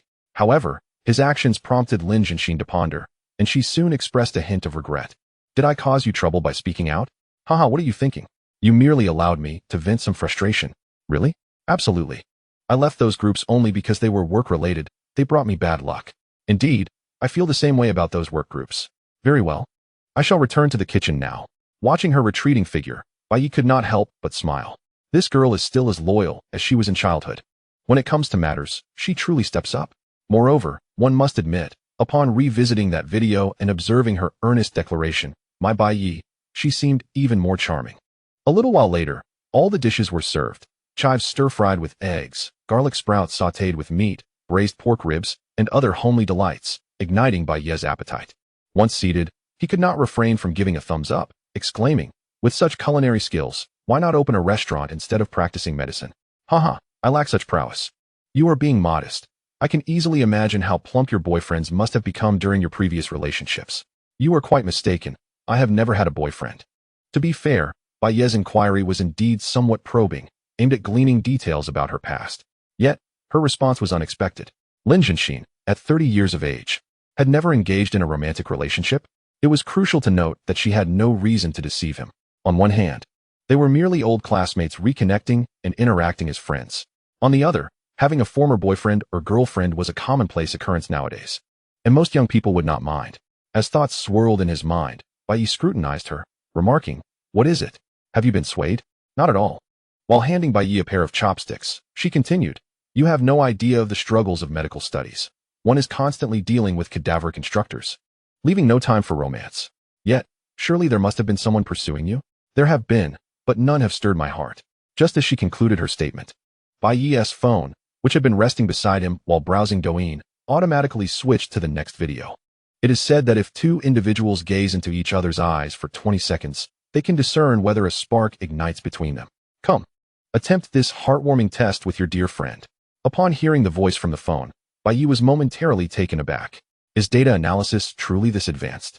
Just after she mentioned the concept of heartfelt, the video was suggested? Indeed, but that claim is utterly absurd. A mere 20 seconds of eye contact leading to feelings? I am skeptical. Well, Bai Yi's eyes glimmered with mischief as he tentatively suggested, "I find their reasoning rather compelling. Shall we give it a try? Consider it a pre-dinner ritual." "Is it really necessary?" Lin Jianxin blinked, feeling a mix of anticipation and shyness. "Let us just play along. Come closer, sit next to me." "Oh, okay." She acquiesced and pulled her chair beside his. now less than 10 centimeters apart. Instantly, their gazes interlocked. In an instant, Lin Jinxin erupted into laughter, exclaiming, "Huh? I can't help but feel nervous. Come on, let's just relax. This is merely a test. All right, let's give it another go." With her heart set, Lin Jinxin fixed her gaze upon Bai Yi. After 1 second, she felt a strange overlap between the Bai Yi of her memories and the man before her. The childish image had vanished, replaced by a mature and composed demeanor. At the 3-second mark, she recalled her colleagues teasing her over a fruit delivery. By the 10-second mark, she found herself pondering how undeniably handsome Bai Yi was. As her heart raced inexplicably, she wondered if Bai Yi felt a similar flutter. Naturally, who wouldn't be captivated when gazing into the eyes of such a stunning beauty? Moreover, he noticed several details. Her skin was remarkably smooth, with few visible pores or blackheads, and her eyelashes were naturally long and curled. However, as he continued to observe, Bai Yi noticed Lin Jinxin's complexion visibly reddening, her enchanting eyes becoming increasingly dreamy, as if she were about to dissolve into a trance. Unbeknownst to them, the distance between them was shrinking, almost to the point of a kiss. Just as Bai Yi contemplated whether to feign resistance or to lean in, Lin Jinxin suddenly snapped back to reality. "Oh, I'm so sorry. I didn't sleep well last night. I must have dozed off." As she awkwardly returned to her original position, her flustered demeanor nearly made Bai Yi burst into laughter. Yet, driven by a mischievous impulse, he feigned a wounded expression, saying, "I thought this test would reveal your feelings for me. After all, it was merely a test." Lin Jinxin's voice trailed off, her guilt evident. How could she not be aware of her own feelings? She was fully conscious when she leaned in closer. "All right then, let us have dinner." As a 30-year-old man, Bai Yi was not entirely oblivious to matters of the heart. One could glean certain insights from her behavior. However, he chose not to voice his thoughts, recognizing that everything was developing too swiftly, which was not necessarily a good thing. "Let us take it slow," he mused, seizing the moment while Lin Jinxin was preoccupied with her meal to post a comment on the heart-throbbing test video. Tested and proven effective. By the time dinner concluded, the clock had struck 7 in the evening. Considering the implications for a single woman, Bai Yi opted to leave at that hour. As he escorted Lin Jinxin downstairs, she cast a fleeting glance at him, feeling an inexplicable sense of reluctance. Ever since returning to the small county for work, she had never engaged in such lively conversations with a friend. To say she was unhappy would be a lie. Yet, as Bai Yi opened the car door, she suppressed her feelings and waved, saying, "See you tomorrow morning. I have the day off, and we can ride a bit farther. Oh, by the way, I forgot to mention that I need to take my parents to the countryside in the morning, so I want to be able to ride." Bai Yi replied honestly. It seemed that all elders shared a penchant for rising early, regardless of the destination. However, upon hearing his words, he noticed Lin Jinxin's expression dimming slightly. "Oh, well then." Sensing her disappointment, Bai Yi, unable to resist, quickly added, "How about you skip the ride and join me? There's a fascinating mountain we could hike." At the mention of this, Lin Jinxin's disappointment evaporated, nearly making her leap with excitement. Yet, she feigned nonchalance, replying, "But it wouldn't be appropriate for me to join you while you're taking your parents. What is inappropriate about it? You've shared meals at my house countless times." "Haha, that's true. All right, I'll pick you up at 8 tomorrow morning. Dress warmly. It's chilly on the mountain." "Okay." Soon, the ideal L9 drove away, leaving Lin Jinxin gazing in its direction, her smile nearly reaching her ears. This was the essence of the holiday. The following morning, Bai Yi was roused from his slumber by the shrill ring of his phone. Groggily picking it up, he discovered it was a video call from Su Qing. With a bemused expression, he answered, "Why on earth are you calling me this early? Haha. What if I told you I dialed the wrong number? Would you believe me? I wouldn't buy that for a second. What is going on? Spit it out." It was only 7 in the morning, and Bai Yi yearned for a few more moments of sleep. However, Su Qing, on the other end, remained silent, simply staring at him. "What are you looking at?" "Just checking to see if anyone else is in your bed." "Seriously? Are you trying to catch me cheating?" "Well, congratulations. You've succeeded. There are plenty of people in my bed. I've already confirmed there's no one there. Goodbye." Su Qing laughed heartily as she hung up, convinced she had guessed correctly. That girl from yesterday was certainly not Bai Yi's girlfriend. If she were in that position, she would have made her move immediately. Meanwhile, Bai Yi felt utterly exasperated. It was hard to fathom how a beautiful young lady could take an interest in him. Although he was no longer in a state of financial embarrassment, the 300 kilometers separating them was not something that could be bridged by mere feelings. "Oh well, maybe in a few days, she'll forget about it," he thought. As he pondered this, the remnants of sleep dissipated, and he noticed his physical condition had improved to 621. He quickly got up to wash up. At 8 o'clock, Bai Yi arrived promptly to pick up Lin Jinxin. Today, she donned a sporty outfit and had applied a rather exquisite makeup. Her radiant smile instantly uplifted Bai Ye's spirits. People are like that. Encountering beauty can elevate one's mood. After opening the front passenger door, Lin Jianxin raised a box of soup dumplings and soy milk, cheerfully announcing, "Good morning. I figured you hadn't had breakfast yet, so I brought you some. You're the best," Bai Yi replied, seeing her look of pride. His playful side emerged once more. Gripping the steering wheel with both hands, he remarked, "You know, I'm actually quite hungry. But it's a pity that no one is willing to feed me dumplings while I'm driving. Hey, if you want me to feed you, just say so. Why all the fuss?" Lin Jianxin, with her naturally cheerful disposition, seemed unfazed by this. Soon, she picked up a dumpling with chopsticks and placed it in Bai Ye's mouth. Following that, she thoughtfully fed him some pickles and a sip of soy milk. Enjoying this royal treatment, Bai Yi opened his mouth wide to signal, "Ah, more please." Within 10 minutes, an entire box of dumplings had vanished, leaving Bai Yi thoroughly satisfied, just as he prepared to shower her with compliments. His phone buzzed with a notification from the traffic police app. "You have been fined for a violation." Bai Yi thought it strange. Although he wasn't an experienced driver, he had followed traffic rules diligently. As he encountered a red light, he picked up his phone to investigate the reason for the fine. However, he couldn't help but burst into laughter upon seeing the image captured by the traffic camera. There, Lin Jianxin was holding a dumpling up to his mouth, while he appeared utterly ridiculous with his mouth wide open. "I may well be the first driver to receive a fine for being fed dumplings by the co-pilot. It's quite amusing indeed." Lin Jianxin, who watched from the side, is now laughing uncontrollably, thoroughly enjoying my predicament. "You thought you could outsmart me, didn't you? Look where that got you." I must admit, the photos taken in this moment of folly turned out rather beautifully. Do send them to me. If you won't, it seems you care only for your own beauty. Oblivious to my unflattering appearance in the pictures. Oh, come on, just give them to me. I really want them. A few minutes later, the reluctant Bai Yi, having surrendered the less than flattering photos, made his way to his second aunt's supermarket. After all, visiting relatives without bringing something would be rather inappropriate. With the thought of keeping the benefits within the family, he knew that nearly all his relatives would be shopping there at such times. Even if he didn't particularly like them, they were still family, after all. Upon entering with Lin Jianxin, he discovered that his second aunt was absent, leaving only Yang Jiwei and his sister-in-law, Sun Hongxia. Yang Jiwei was seated behind the cash register, seemingly engrossed in something on the computer, while Sun Hongxia busily arranged items on the shelves. To be honest, the scene felt somewhat topsy-turvy. Yet, Sun Hongxia was remarkably efficient, managing both household and business affairs with great dexterity, all without a hint of complaint. In Bai Ye's eyes, his rather aimless brother had made the wisest decision of his life by marrying such a capable wife. "Brother, sister-in-law, are you busy?" Chapter 25. Keep going. Upon hearing Bai Ye's voice, the reactions of the two were worlds apart. Yang Jiwei merely lifted his head slightly, indifferent, and acknowledged him with a nonchalant grunt. In contrast, Sun Hongxia greeted him with much more enthusiasm. "Ah, Bai Yi, you're here. Don't mind your brother. He's busy ordering supplies online." Wait. Is this your girlfriend?" "She's stunning. Just a friend," Bai Yi clarified with a smile. "Sister-in-law, my mom is coming home. Could you help me pick out some gifts? Perhaps some drinks?" "Sure. Chat with your brother for a moment while I gather some things for you." With that, Sun Hongxia swiftly set off. Bai Yi approached the cash register, intending to select some cigarettes. However, out of the corner of his eye, he noticed something amiss on Yang Jiwei's computer screen. Being a programmer with a background in security, he had encountered numerous dubious websites before. It didn't take long for him to realize that Yang Jiwei wasn't placing orders online, but was actually gambling on a betting site, right under his nose. His brother was placing bets of considerable amounts, 3,000 yuan at a time. Bai Yi was taken aback. Though Yang Jiwei had never been the most industrious individual, he was certainly not a gambler. Puzzled, Bai Yi couldn't help but inquire, "Have you won or lost?" At the question, Yang Jiwei's demeanor shifted to one of alarm.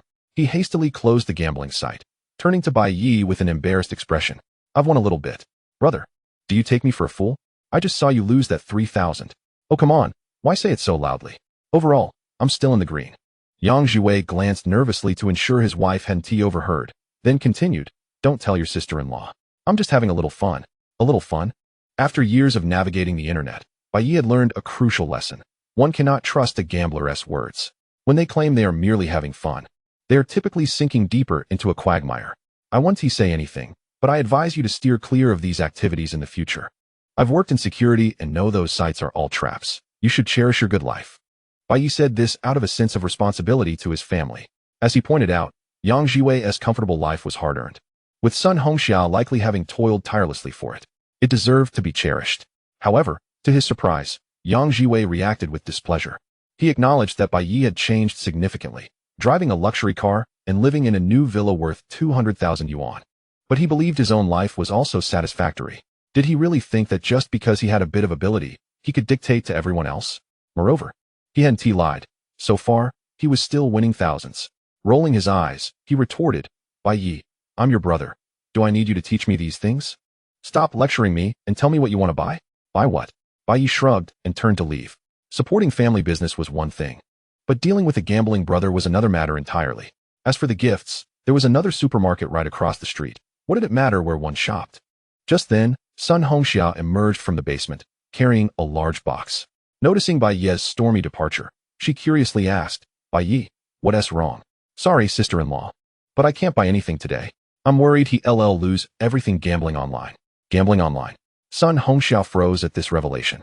Yes, it's my first time seeing someone order supplies from a gambling site. Quite amusing. As he spoke, Bai Yi walked directly toward the supermarket across the street. As they walked, Lin Jianxin couldn't help but say, why not go back and talk to your brother again? Just a few days ago, I treated a patient who lost their house to gambling and attempted suicide. It was tragic. I'm not his father. Given Yang Jiwei's earlier attitude, Bai Yi felt it futile to continue trying to persuade him. Informing Sun Hongxiao was already the extent of his efforts, considering how hard she worked. His brother's attitude suggested that even their father wouldn't be able to change his mind.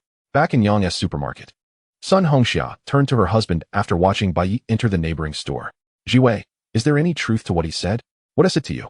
Once exposed, Yang Jiwei dropped the pretense and defiantly replied, I'm just trying to earn a little extra for the family. Are you out of your mind?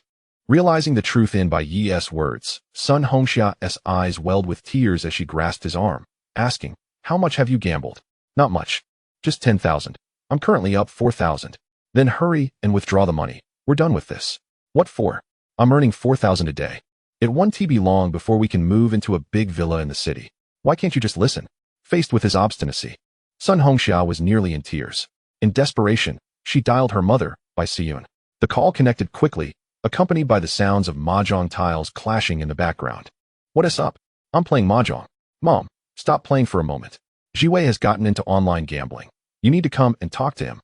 Before Bai Siyun could respond, Yang Jiwei interjected. Mom, I'm just having a little fun. I'm up 4,000 today. Oh, my son is so impressive. Laughter erupted from the other end of the line. No wonder you've been winning. Our family's fortune is shining. All right, son, keep it up. I'll do my best too. With that, the call abruptly ended, leaving Sun Hongxiao stunned, barely containing her laughter from anger. It was the first time she had seen a son so indulged. Keep going with the gambling? I can't believe you two would say that. What is wrong with that? I'm winning. Fine. You're so clever. Do whatever you want, but just know that the money I have in hand, you'll never touch again. Faced with the duo of mother and son, the typically good-natured Sun Hongxiao found herself utterly exasperated. She decided to simply turn away and head to work, for most of the household funds were currently in her account. If that 10,000 yuan were to be lost, it would serve as a lesson for him. Before long, Yang Jiwei was left alone in the supermarket. After a smug smile, he once again accessed the betting website. Well, since his mother mentioned that today the god of wealth would bestow his blessings, he felt compelled to wager more significantly, aspiring to soon acquire a better vehicle. In the capital, trudging through classes like a dog, only to return home and have to put on a facade. Who could compare to the speed with which I can earn money? Chapter 26, Striding with Confidence. At 8:30 a.m., Bai Yi finally arrived at his parents' old house. Before he could even open the car door, Liu Xuedong, who had been waiting impatiently, began to chide him. I told you 8 o'clock. Look at the time. Did you oversleep? Before she could finish her sentence, an unexpected sight made her swallow her words. The surprise? Lin Jianxin stepping out of the passenger seat. With a sweet smile, she greeted, Uncle and Auntie, good morning. I have a day off today, and I'm going hiking with Bai Yi. Sorry for the interruption. Not at all. Not at all. Liu Xuedong replied, her face lighting up. Don't say hiking. If you want to stay at my family home, that would be just fine. I would love to, but the holiday rules don't allow it. No worries. Bai Yi has nothing planned. Let him take you out. Liu Xuedong felt genuinely pleased with Lin Jianxin. Having known her since childhood, she was well acquainted with her background. Now a doctor, she held a stable and lucrative position. Moreover, she was exceptionally beautiful. Just imagine how lovely their offspring would be. As these thoughts crossed her mind, She turned to Bai Yi and remarked, "What's with you leaving so early? Let Qinshin sleep a little longer." "Mom, why do you have two faces? Get lost. Hurry and help your dad into the car." Soon, the ideal L9 set off towards the countryside. The atmosphere within the vehicle was quite lively, with Liu Xuedong engaging Lin Jinshin in conversation. In the short span of just a few kilometers, she managed to uncover details about her ancestry. Meanwhile, Bai Ziru, Bai Yi's father, was experimenting with the car's massage and ventilation functions, occasionally exclaiming about how wonderful the vehicle was. His envious remarks overwhelmed Bai Yi. After another compliment from his father, Bai Yi chuckled and said, "Dad, do you really like it that much?" "Of course. Such a spacious and luxurious car, who wouldn't? Then take good care of your legs. When you're able to drive, this car will be yours." "What? What will you drive?" "I'll buy an even better one." Ha ha ha. This was truly Bai Yi's inner thought. Compared to electric vehicles, he had a strong preference for internal combustion engines. He could even be described as an ardent enthusiast of high-powered combustion engine cars. After all, a car without a sense of mechanical prowess always felt somewhat lacking. Given his current wealth accumulation, by the time he gifted his father this car, Bai Yi would likely be able to purchase an even finer vehicle without any pressure. Just yesterday, he had received a refund of 400,000 yuan as a deposit for renovating a house. With continued efforts to indulge his parents, aspirations for a Ferrari or Lamborghini were not beyond reach. Seeing Bai Yi's earnestness, Bai Ziru became somewhat excited. "This is what you said. I'll have your uncle slaughter the chickens we raise at home, aiming for a feast within half a month." Upon hearing this, Lin Jinshin expressed surprise. "Uncle, is your position that esteemed in Annie's family?" "Well, back in the day, when I was at the Liu family, I could demand whatever I wanted, and they would have to oblige." This led Bai Ziru into a storytelling spree. "Did you see our courtyard earlier? A significant portion of the funds came from your Annie's parents. So generous?" Striding with confidence. At this point, Liu Xuedong could no longer contain herself. "And you have the gall to say that? My parents worked hard for their harvest, and you took half of it." Laughter erupted in the vehicle. Indeed, Bai Ziru was not exaggerating. Due to Liu Xuedong being the youngest sister, the entire Liu family doted on her. Any good fortune would invariably be shared with Bai Yi's family. Notably, they had never purchased rice over the years. It was always brought from Liu family fields, processed, and delivered. Of course, Bai Yi's family was not opportunistic, returning favors whenever there was something worthwhile. This mutual exchange of kindness ensured lasting familial bonds. Perhaps this was why Bai Yi always felt a closer kinship with his maternal relatives than with his paternal ones. The journey of just a few kilometers passed quickly amidst their chatter. Before long, Bai Yi drove into Baiyun Mountain Village. The village was enveloped in wispy smoke from cooking fires, presenting a harmonious scene that broadened his smile. Lin Jinshin, seated beside him, pointed to a towering mountain on the right. "Shall we climb that mountain today?" "Yes, that is Baiyun Mountain. The village is named after it. It's so high. Don't worry, we only need to reach halfway up. There's no path beyond that." Before long, Bai Yi's car halted in the village center. Nearby was the place where his mother grew up, now home to his uncles. Just as he prepared to step out, he noticed a few figures emerging from the courtyard, seemingly engaged in a serious discussion. Spotting who they were, Bai Yi leaned out of the window and called, "Uncle, old uncle." "Bai Yi, what brings you here?"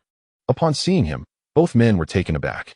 It was no wonder, for Liu Xuedong had made a surprise visit without prior notice. "Not just me. The whole family has come." As the occupants of the car began to disembark, Bai Yi's uncles did not seem overly surprised to see his parents. However, when Lin Jinshin gracefully stepped out, their expressions shifted. "You little rascal, why didn't you tell me you were bringing your girlfriend?" "Wait a moment. I'll go grab a red envelope from your uncle." According to their customs, when a younger relative brings their girlfriend home for the first time, it is customary to present a red envelope, without a strict limit on the amount. This left Lin Jinshin flummoxed, nudging Bai Yi's arm and whispering, "You need to explain this. Don't you want to earn some extra cash?" "Earn what? If I take the red envelope, wouldn't that make me your wife?" After a brief chuckle, Bai Yi stopped Liu Tianqi, saying, "Uncle, hold on. She is not my wife yet. You can keep that red envelope for now." "Not yet? So, what is she here for?" "She's just here to hike Baiyun Mountain with me." Not wishing to linger on the matter, he swiftly inquired, "What are you and my uncle planning to do?" "Your uncle's second sister has found a boyfriend. They're here for a meet and greet." "That is wonderful. Why the long faces?" "Ah, don't mention it. He is from the big city and insists that rural life is unpleasant, wanting us to meet in the county town." Chapter 27. If I take action, it's just a matter of words. Upon hearing this, Bai Yi couldn't help but take a deep breath, relishing the sweet aroma of the air. Compared to the county town, the rural atmosphere was indeed much fresher. What nonsense about unpleasantness? Lost in thought, he could not help but inquire, what kind of city does one come from? It is said that it is a resettlement household from the Inding New district. No wonder. Bai Yi was well acquainted with Inding New district, recognizing it as the future new first-tier city according to the plans of Longhua. Although it had not gained significant traction over the years, it had established itself as the province of Bai Yi's most prolific area for resettlement households. Compared to the renowned city of Hangzhou, particularly Shaoshan, it was not far behind. Given that the resettlement had taken place, a little bit of arrogance seemed quite reasonable. However, this was not the proper approach. With the new son-in-law visiting, one would expect that everyone would strive to leave a positive impression on the bride's family. Yet, this fellow, quite the contrary, bluntly remarked that the rural flavor was unappealing, suggesting that the elders meet in the county town instead. This came off as exceedingly haughty. Such sentiments were not held solely by Bai Yi. For instance, Bai Ziru, who sat nearby in a wheelchair, expressed indignation, whether or not they are resettlement households. If he dares to invite you now, once married, he will surely lord it over you. Is it that severe? Bai Yi's usually honest uncle timidly queried. Indeed, it is that severe. Bai Ziru nodded emphatically, pointing to himself. Look at me, brothers. Reflect on whether I resembled this young man back then, and whether I became arrogant afterward. Think it over. Upon hearing this, Liu Xuedong rolled her eyes, incredulous at the comparison. As for Bai Yi, he could not help but chuckle. Dad, you seem quite proud. It's not pride, it's a bloody lesson learned. Although I am the beneficiary, you should consider whether a lesson should be taken. Strangely enough, Bai Ziru's words did stir some unpleasant memories for the uncles. Initially indifferent, their desire to visit the county town began to waver. Moments later, Uncle Liu Tianchi turned to Bai Yi and asked, Yi, being a young person, what do you think we should do in this situation? I tend to agree with my father. Arrogance is a flaw that must be corrected. After a pause, Bai Yi continued, the crux is that he cannot avoid coming home forever, can he? Upon hearing this, all present found the reasoning sound. If he does not come to the countryside this time, once truly married, he will have to come eventually, right? If he remains as arrogant then, the Liu family could find themselves in a predicament. Fair point. I will call Liu Jie and ask her to return. If she doesn't, then so be it. Hold on, uncle, I'll make that call. As he spoke, Bai Yi took out his phone. Without having met the person, he could not ascertain what kind of individual they were. If his emotionally charged uncle were to make the call, it might jeopardize this potential union. As the saying goes, it is better to dismantle 10 temples than to ruin one marriage. Allowing him, a young man, to engage with the situation also grants that elder brother an opportunity. Besides, he had not seen Liu Jie in several years. He only knew that after graduating from university, she had leveraged numerous connections to secure a position in a state-owned enterprise, seemingly thriving. The call was quickly connected, and Bai Yi cheerfully said, Second sister, I am at your doorstep. Hurry and bring your boyfriend back. Oh, you've returned from the capital? He could hear the surprise in Liu Jie's voice. I've been back for 2 days. Hurry. We are going to climb Baiyin Mountain together. Don't make excuses. You don't want to see me? No, not at all. Then I'll wait for you. At this point, Bai Yi did not afford her the opportunity to continue the banter and promptly ended the call. He trusted that his second sister, with whom he had a close relationship since childhood, would comprehend his intentions. Things unfolded as he had anticipated. In a 3-star hotel room in the county town, Liu Jie glanced at her phone, slightly exasperated, and said, This is not negotiable. You must come back to the countryside with me. What? Didn't you say I didn't have to go? Beside her stood a man adorned with LV logos from head to toe, his face displaying clear reluctance. I have no choice. My brother just called, clearly with a mission. Now, you must choose. Either return with me or stay here alone. I'll go back with you. Is that all right? Then move quickly. After spending half an hour at Uncle S' house, Bai Yi finally met his second sister Liu Jie and her boyfriend Wang Xiaozong. At first glance, this young man struck Bai Yi as somewhat ostentatious and a tad pretentious. Every item he wore, including his shoes, was emblazoned with the LV logo, as if he feared that others might not recognize his wealth. The reason for his perceived pretentiousness was that he had arrived wearing a protective mask. Yet, why did he still appear to be a normal person? The answer was simple. Wang Xiaozong was remarkably polite. From the moment he entered the room, he greeted everyone with a smile and sweet words. Moreover, he brought an abundance of gifts. This alone significantly altered Bai Yi's impression of him, leading him to understand that his previous demeanor stemmed merely from a stereotypical view of rural life, prompting a desire to avoid engagement. While others conversed, he found himself chatting with Lin Jianxin, who stood at the periphery, about this very topic. The stereotypes held by city dwellers regarding the countryside are profoundly entrenched. Indeed, Lin Jianxin nodded in agreement, inquisitively asking, how long do you think it will take for him to accept rural life? Well, if I were to intervene, it could be resolved in just a few sentences. Huh, you are just boasting, Lin Jianxin scoffed, utterly unconvinced. The stereotypes of an adult are not easily altered. Have you not noticed that Wang Xiaocong has not yet sat down on the bed since entering the room, but has remained standing? Hey, you don't believe me, do you? How about a bet? A bet on what? Let us wager a meal. If you lose, you must cook for me again. If I lose, you can choose any restaurant in the county. Deal.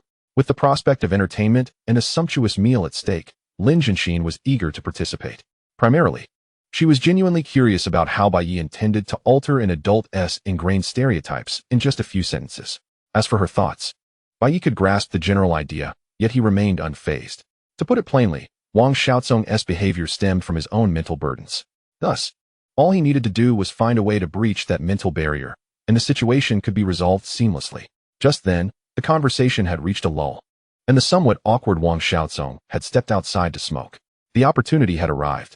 I shall take the stage. Watch closely and learn. Chapter 28.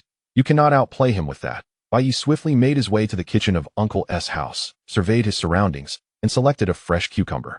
Under the watchful gaze of Lin Jianxin, he approached Wang Xiaocong. You must be exhausted from your journey. Have a taste of our local specialty. Local specialty? Wang Xiaocong glanced at the tender, yellow cucumber, a flicker of discomfort crossing his face. Indeed, he was burdened by preconceived notions. Although he had mentally prepared himself for rural life, he was not truly inclined to eat. Yet, Bai Yi offered him no chance to refuse. Thrusting the cucumber into his hands, insisting, Eat. I'm offering this as your brother. Are you going to disregard my hospitality? No. A mere mention of hospitality sent Wang Xiaocong into a fluster. Overcoming his reservations, he promptly took a bite of the cucumber. It was only at that moment that Bai Yi suddenly recalled that the cucumber had not been washed. But that was of little consequence. Once he saw Wang Xiaocong consume it, Bai Yi smiled and asked, Is it sweet? Surprisingly, it is quite sweet. Although he had been somewhat coerced into eating, Wang Xiaocong found the experience enjoyable. Even after savoring the first bite, he indulged in another, declaring the cucumber truly delightful, much sweeter than those he had at home. Upon hearing this, Bai Yi stifled a laugh, musing internally, You haven't experienced anything remarkable. A mere fruit cucumber has utterly captivated you. Nonetheless, he maintained a facade of composure. It wasn't until he witnessed the last morsel vanish that he continued, Of course it's sweet. These cucumbers are grown right here by us, free from hormones or various pesticides, nourished solely with our family's fertilizer. Such an impressive claim. Upon hearing this, Wang Xiaocong felt a surge of respect. However, upon further contemplation of Bai Yi's words, he began to sense something amiss. Wait a moment. What do you mean by family's fertilizer? The literal interpretation struck him. Hadn't he discerned the flavor imparted by his second sister? Your second sister's flavor? He echoed, bewildered. Yes, she contributed. Upon hearing this, Wang Xiaocong grimaced, a vivid image flashing in his mind. Liu's family members, one after the other, squatting in the vegetable garden to fertilize, including his girlfriend, Liu Jia. Glancing down at the cucumber's yellowish end in his hand, he felt a wave of nausea wash over him, as if the contents of his stomach would soon make a reappearance. However, with Bai Yi intent on his goal, he was not about to let that happen. Hold on, what's with that expression? Was what I just offered you distasteful? No, not at all. Wang Xiaocong quickly swallowed back the bile rising in his throat, vehemently denying, I'm just a bit carsick. Oh, that's a relief. I thought you looked down on our rural produce. How could I? I absolutely love it. Despite the discomfort gnawing at him, Wang Xiaocong forced himself to respond, determined not to leave a poor impression on his girlfriend's brother. Observing this, Bai Yi couldn't help but chuckle internally. His second sister's boyfriend was quite easy to manipulate. Really love it? Then allow me to fetch you another, ensuring it retains my sister's unique flavor. No. I'm feeling queasy. I want to eat anymore. The thought of tasting Liu Jia's peculiar flavor terrified Wang Xiaocong, dispelling any discomfort he felt. Very well. If you're unwell, don't sit. Understanding the importance of moderation, Bai Yi casually pulled over a small, somewhat dusty stool from the yard. This time, despite previously rejecting the idea of sitting on the cot, Wang Xiaocong made no hesitation to take a seat. Additionally, he discarded his mask into the trash. After all, having consumed cucumbers fertilized by the Liu family, he felt fully integrated into their household. What burden remained? In truth, lying on the ground and rolling around no longer seemed bothersome to him. Compared to the current psychological turmoil, getting his LV outfit dirty paled in significance. Realizing his success, Bai Yi turned to head back inside, leaving Wang Xiaotsong, still tasting the remnants of cucumber, staring vacantly at the sky. The sky was a brilliant blue, yet his spirits were in disarray. Wang Xiaotsong couldn't fathom how, amidst a pleasant courtship, he had ended up consuming cucumbers imbued with the Liu family's essence. Regardless of his expression, Bai Yi returned to Lin Zhenxin's side. So, was it as effortless as it seemed? You owe me a meal. Impressive. Witnessing the entire exchange, she could only offer a thumbs up. Lin Zhenxin couldn't imagine someone could be so mischievous. Look at how he's left your future brother-in-law in such a state. Yet, she had to admit, the results were remarkable. Moments later, Lu Jia emerged from the house after conversing with her family. Seeing Wang Xiaotsong unabashedly seated on the stool, she was taken aback. Why are you still sitting there? Aren't you afraid of getting your clothes dirty? If they get dirty, so be it. It doesn't matter. What is going on here? Lu Jia thought he was throwing a tantrum, her heart racing as she hoped nothing would go awry now that she had finally brought her boyfriend home. I've already become one of your Liu family members. Goodness. You're capable of transformation? At that moment, Lu Jia sensed something was off with her boyfriend. Recalling that Bai Yi had been chatting with him outside, she immediately inquired. Did Bai Yi bully you? No, not at all. He simply gave me a cucumber, which I ate entirely. Are you saying my brother conquered you with a single cucumber? Isn't it evident? Hey, be serious. Tell me about your conversation. Fine. Though hesitant, he had already eaten, so what was there to fear in sharing? Thus, Wang Xiaotsong gathered his thoughts and responded. He gave me a cucumber, and after I finished it, he told me it was grown by you all, free from hormones and pesticides, using only the Liu family's fertilizer. And then, he also asked if I could taste your flavor and claimed you contributed as well. Ha. Upon hearing the entire story, Lu Jia burst into laughter, leaving Wang Xiaotsong feeling even more uncomfortable. Please, stop mocking me. I'm sorry, I can't help it. After laughing for a while, Lu Jia finally managed to regain her composure. Are you foolish? Do you truly believe everything he says? It's winter. How could you grow cucumbers yourself? And how capable must the Liu family be to cultivate such a vast garden? Clearly, they must have been purchased from the market. I can't believe he deceived me. No, I must confront him. Forget it. Patting her boyfriend's shoulder, Lu Jia maintained her cheerful demeanor. Just stay put. My brother has been clever since childhood. You can't outsmart him. Chapter 29. Much? Not at all. Wang Xiaotsong couldn't help but feel hurt by those words. Was the implication that he was less intelligent? Why should he be at a disadvantage? Yet, reflecting on Bai Yi's talent for persuasion, he realized he might genuinely be outmatched. Thus, he took Lu Jia's words to heart.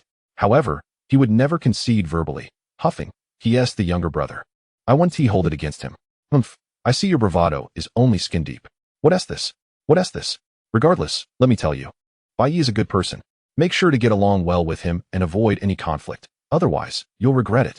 Lu Jia understood that while Bai Yi's antics might have left her boyfriend with some psychological scars, they effectively aided him in integrating into her family. Otherwise, if he continued in such a manner, her family might oppose their relationship. If forced to choose between love and family, she would unhesitatingly choose the latter. All right, I understand. After spending a bit more time at the Liu residence, it was now 10 in the morning. After bidding farewell to his family, Bai Yi prepared to head out for a mountain hike. As the village was a distance from the foot of the mountain, the four of them got into his car. At that moment, Wang Xiaotsong curiously asked, Bai Yi, do you run your own business? I remember this car isn't cheap. I'm just an employee. As for this car, it's not that remarkable, certainly not more expensive than your outfit. Haha, it's not that exaggerated. On the surface, Wang Xiaotsong's words seemed modest, but the sly grin on his face betrayed his true thoughts. In this regard, Bai Yi did not perceive the man as overly pretentious. Just moments ago, he had engaged in some conversation with Lu Jia and learned that Wang Xiaotsong was indeed a demolishment victim, but not just any ordinary one. Before the relocation, his family was renowned for their expansive greenhouse farming, owning several acres of land. Following the demolition, not only did they receive more than 10 properties, but also over 100 million in compensation. In summary, his wealth was quite formidable. However, despite his affluence, Bai Yi found Wang Xiaotsong's arrogant demeanor slightly irksome. Thus, he took out a cucumber from his bag, meant to quench his thirst on the mountain, and jestingly said, So, how about it, wealthy brother? Would you like another? Cough. Cough, no thanks. Even knowing it's just a market-bought cucumber, Wang Xiaotsong dared not partake. His smile, however, did not wane. It merely shifted to the faces of the three others in the vehicle. Ha, look who is acting humble now. The winter mountains indeed bore a certain desolation, with wild grasses growing in abundance. Yet, in terms of scenery, The effort was undeniably worthwhile. Especially as they ascended higher, they turned to gaze down the mountain, revealing a breathtaking tableau of villages, rivers, and farmlands.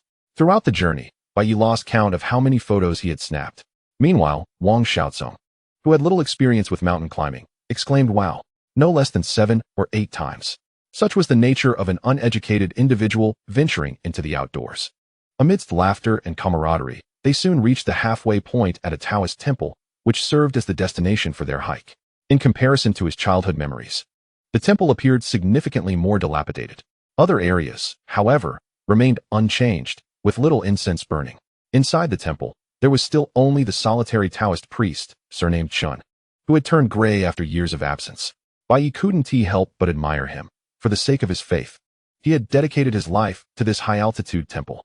Reflecting on this, he greeted, Taoist Chun, still no disciple found? He recalled that during his childhood visits, the priest had expressed a desire to take on an apprentice. In this rundown place, no one is willing to come, Taoist Chun chuckled, his demeanor cheerful and open. It seemed that the prolonged solitude had not affected his spirit. Well, we are here now. Lead us to offer incense. Certainly, please follow me. Under Taoist Chun's guidance, they quickly arrived at the temple's main hall to light incense and pray for blessings. It is worth mentioning that Bai Yi was a staunch atheist.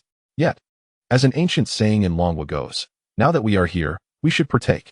If he didn't engage in the ritual of lighting incense, it would feel like a wasted trip. His disbelief, however, did not extend to his parents, who were quite fond of such practices. In his memories, whenever he fell ill as a child, they would rush to seek the help of a local deity. Though ultimately, it was medicine that cured him, their fervor remained unabated. Perhaps it was a form of spiritual solace. This time, he intended to pray for peace and safety for his parents. Having matured enough to protect himself, the only prayer he needed was for his parents' health. To demonstrate his sincerity, he retrieved 5,000 yuan in cash from his bag and placed it on the incense table. However, the moment the money touched the table, Bai Yi was taken aback as the system unexpectedly activated.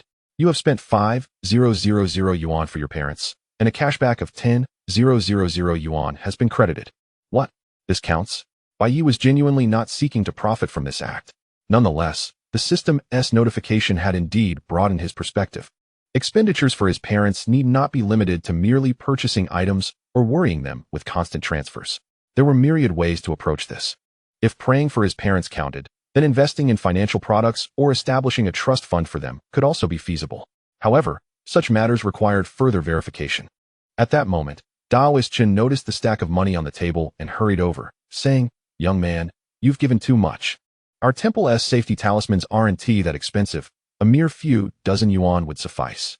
Too much? Not at all. With some thoughts in mind, Bai Yi smiled and inquired, "How long has it been since this temple was maintained?" "It has not been repaired since its establishment." As he spoke, Taoist Chen appeared somewhat despondent. Indeed, while older temples might hold more value, age and dilapidation were two different matters. His living quarters were in a state of disrepair. A heavy rain could easily inundate him. However, his melancholy did not linger long, as Bai Yi's voice soon broke through the gloom. "If someone were to donate for the temple's restoration, what would you do?" Chapter 30. Bai Yi, are you tired? Indeed, with nearly 1,000,000 yuan in his pocket, Bai Yi was prepared to donate to the temple on behalf of his parents. From the moment he began his ascent, he had felt a sense of regret. The scenery on Baiyun Mountain was truly splendid, and this temple, constructed during the Qing dynasty, was a cultural heritage site. If properly developed and promoted, it could attract a steady stream of visitors. Allowing it to decay was a source of sorrow for Bai Yi, a native of the area. Particularly now, he could not only contribute to his hometown, but also potentially earn some profit while accumulating merit for his parents who believed in such things. It was a trifecta of benefits. Upon hearing his intentions, Taoist Chen seemed to grasp the underlying message, quickly responding with a tremor in his voice. "Donating for the restoration of the temple is indeed a great act of merit. We can erect a plaque for those who contribute greatly." The priest became increasingly animated, his voice rising in excitement, drawing in the 3 others nearby. Bai Yi, however, remained unfazed, waiting for him to finish before continuing. "So, how much do you think it would cost to repair this temple?" "A few tens of thousands should suffice." "A few tens of thousands? That is hardly enough. By the way, do you have a bank card?" Yes. As he spoke, Taoist Chen retrieved an old smartphone from his pocket, displaying the bank account number saved on it. Bai Yi wasted no time and directly transferred 300,000 yuan to the account, stating, You received it, right? This is a donation from my parents. 300,000. Daoist Chun began to tremble uncontrollably, staring wide-eyed at Bai Yi. Thank you. I express my gratitude on behalf of the three pure ones. No need for thanks. However, I must clarify that while this money is donated by my parents, the oversight is under my authority. You must ensure it is spent appropriately, understood? Absolutely. I guarantee every single penny will be utilized for the temple's restoration. While not overly strict, Bai Yi did not mind if Daoist Chun improved his own living conditions a bit. Through their exchanges, the matter was settled. The rapid succession of events left the three bystanders utterly astonished. Wang Xiaozong had entirely abandoned his proud demeanor as a demolishment victim, now viewing Bai Yi in a new light. Though he had wealth, with over $1 million in his bank account, he would never consider donating such a sum. This indirectly affirmed Bai Yi's capabilities, leading Wang Xiaozong to perceive Liu Jie's brother as someone of exceptional caliber, handsome, with unfathomable strength, and an impressively generous spirit. Meanwhile, Lin Zhenxin, who had been observing throughout, gained a newfound understanding of Bai Yi's financial prowess. However, deep within her heart, she felt no joy, but rather a sense of disappointment. She realized that there seemed to exist a considerable gap between her and Bai Yi. As for Liu Jie, her approach was quite direct. She stepped forward and pulled Bai Yi aside, whispering, Bai Yi, have you lost your mind? Me lost my mind. Not at all. Looking at the old Taoist priest, who was already overwhelmed with joy, and glancing at the notification of a 600,000 return on investment, Bai Yi's smile widened. Sister, do not worry, your brother has transformed. This is but a trifle. Are you serious? Why wouldn't I be? You will gradually come to understand my situation. Bai Yi preferred not to elaborate on the source of his newfound wealth, so he swiftly redirected the conversation. What were you just wishing for? A connection with Wang Xiaozong? He is hardly worthy. I wished for the health of my parents. Ha ha ha. It seems we sisters share the same sentiments. After a brief interlude, their prayers resumed. Daoist Chun had finally regained his composure and diligently assisted them in lighting incense. However, as he approached Lin Zhenxin, he overheard her murmuring wishes for romantic ties, occasionally casting glances toward Bai Yi. In an instant, he grasped that the two were not yet in a romantic relationship. This realization stirred something within him. Having accepted Bai Yi's generous donation, the temple would thrive thanks to this contribution. Thus, assisting him should not be deemed inappropriate, should it? He quietly moved beside Lin Zhenxin and softly remarked, My dear lady, why seek a romantic connection when the best one is right before your eyes? Oh, the best connection is right before me? Lin Zhenxin couldn't help but glance back. Indeed, from my keen observation, you two are a match made in heaven. Really? I assure you, I am an honest man who never speaks in jest. Lin Zhenxin felt a surge of happiness, yet as she recalled his lavish spending moments ago, a wave of inner turmoil washed over her. Daoist Chun, perceptive as he was, immediately recognized her apprehension and chuckled, Do not fret. What is meant for you shall be yours. Very well, since there seems to be a bond between us, allow me to assist you. As he spoke, he magically produced 2 red threads from his sleeve, which are known as love strings. One was tied to his own wrist while the other was meant for her partner, to strengthen their bond. Receiving the red string, Lin Zhenxin eagerly tied one around her wrist and declared, Is that all? Then I shall go now. After all, Bai Yi was unaware of the string's significance. She could easily fabricate an excuse to tie it on him. However, before she could make a move, Daoist Chun cautioned, Do not rush, my dear. I have not finished speaking. The red string you hold is inconsequential, but the other must be tied while he is sound asleep for it to be effective. That seems a bit challenging. Well, you must devise your own method. Lin Zhenxin, who had already concocted excuses, now felt a bit flustered. Surely, she could not sneak into Bai Yi's room in the middle of the night, could she? What to do now? I cannot resort to drugging him. A few minutes later, Bai Yi stood outside the main hall of the temple, admiring the scenery below while reflecting on his recent gains. Climbing the mountain had allowed his savings to surpass 1 million, marking a significant milestone. Additionally, he possessed numerous talismans and 5 emperor coins. Yet, what intrigued him most was a small pouch that the old Taoist had mysteriously handed him.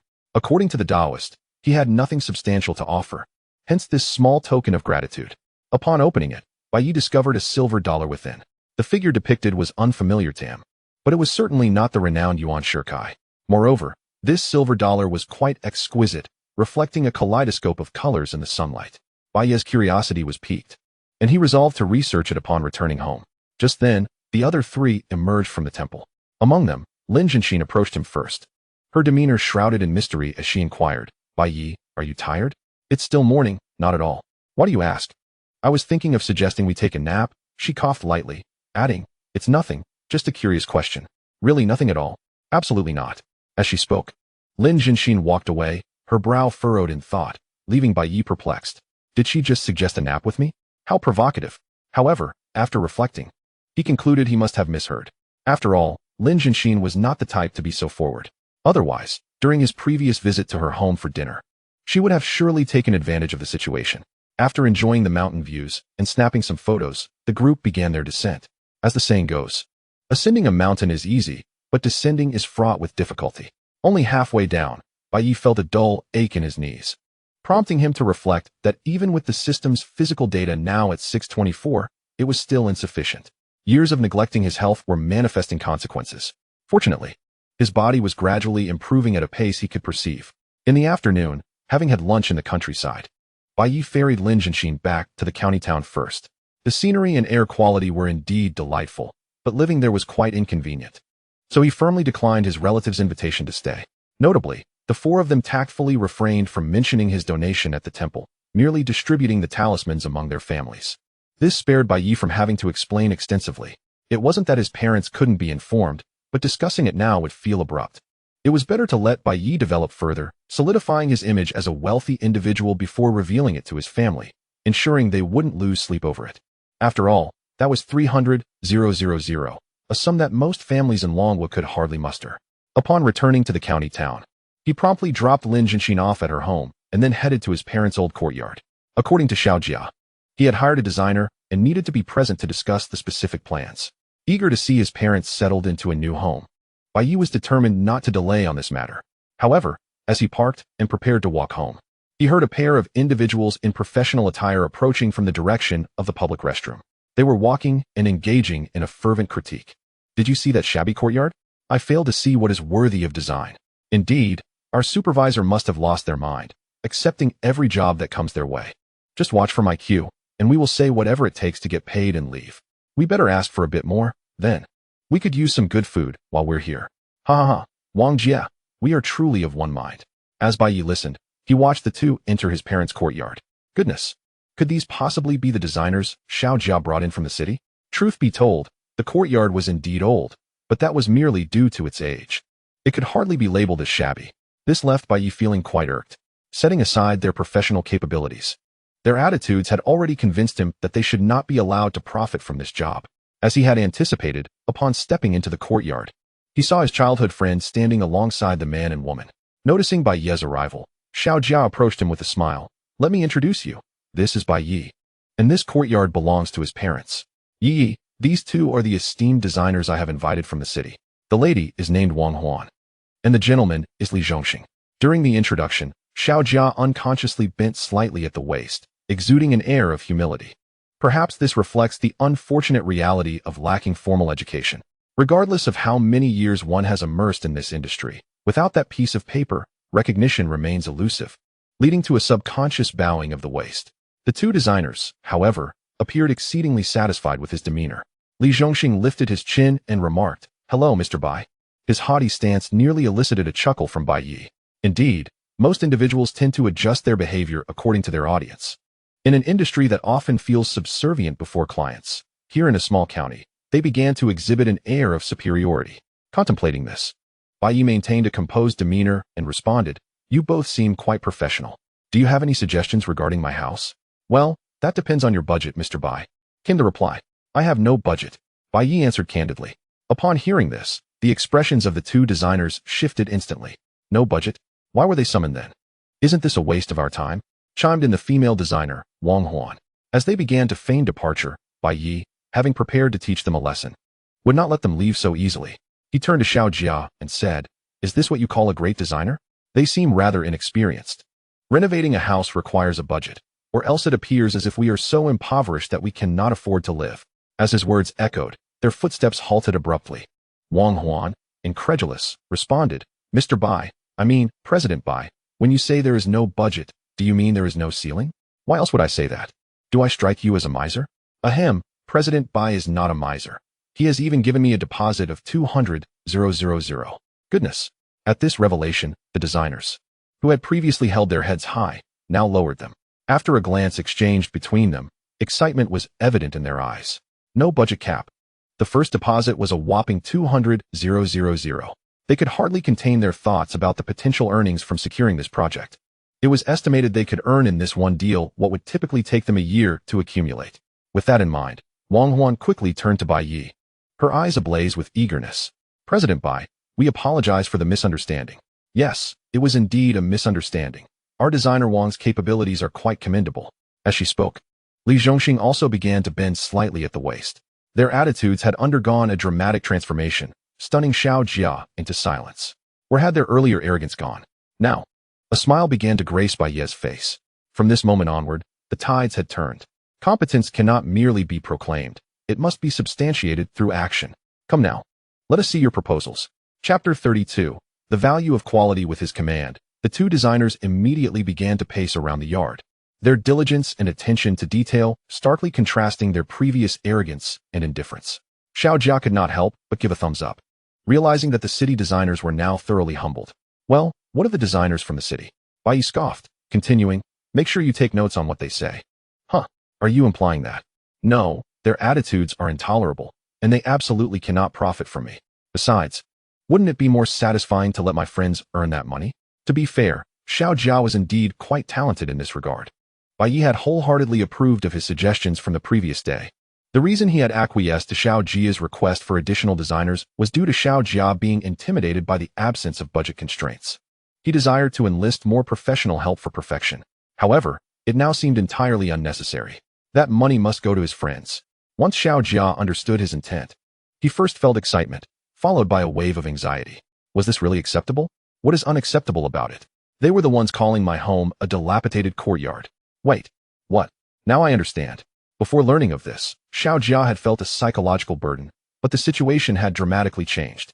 You dare to call my childhood friend's home a shabby courtyard and expect to profit from it? You deserve to lose this contract. Approximately 10 minutes later, the two designers returned, promptly presenting their preliminary plans based on prior discussions. Following Bai Ye's cue, Xiao Jia diligently took notes.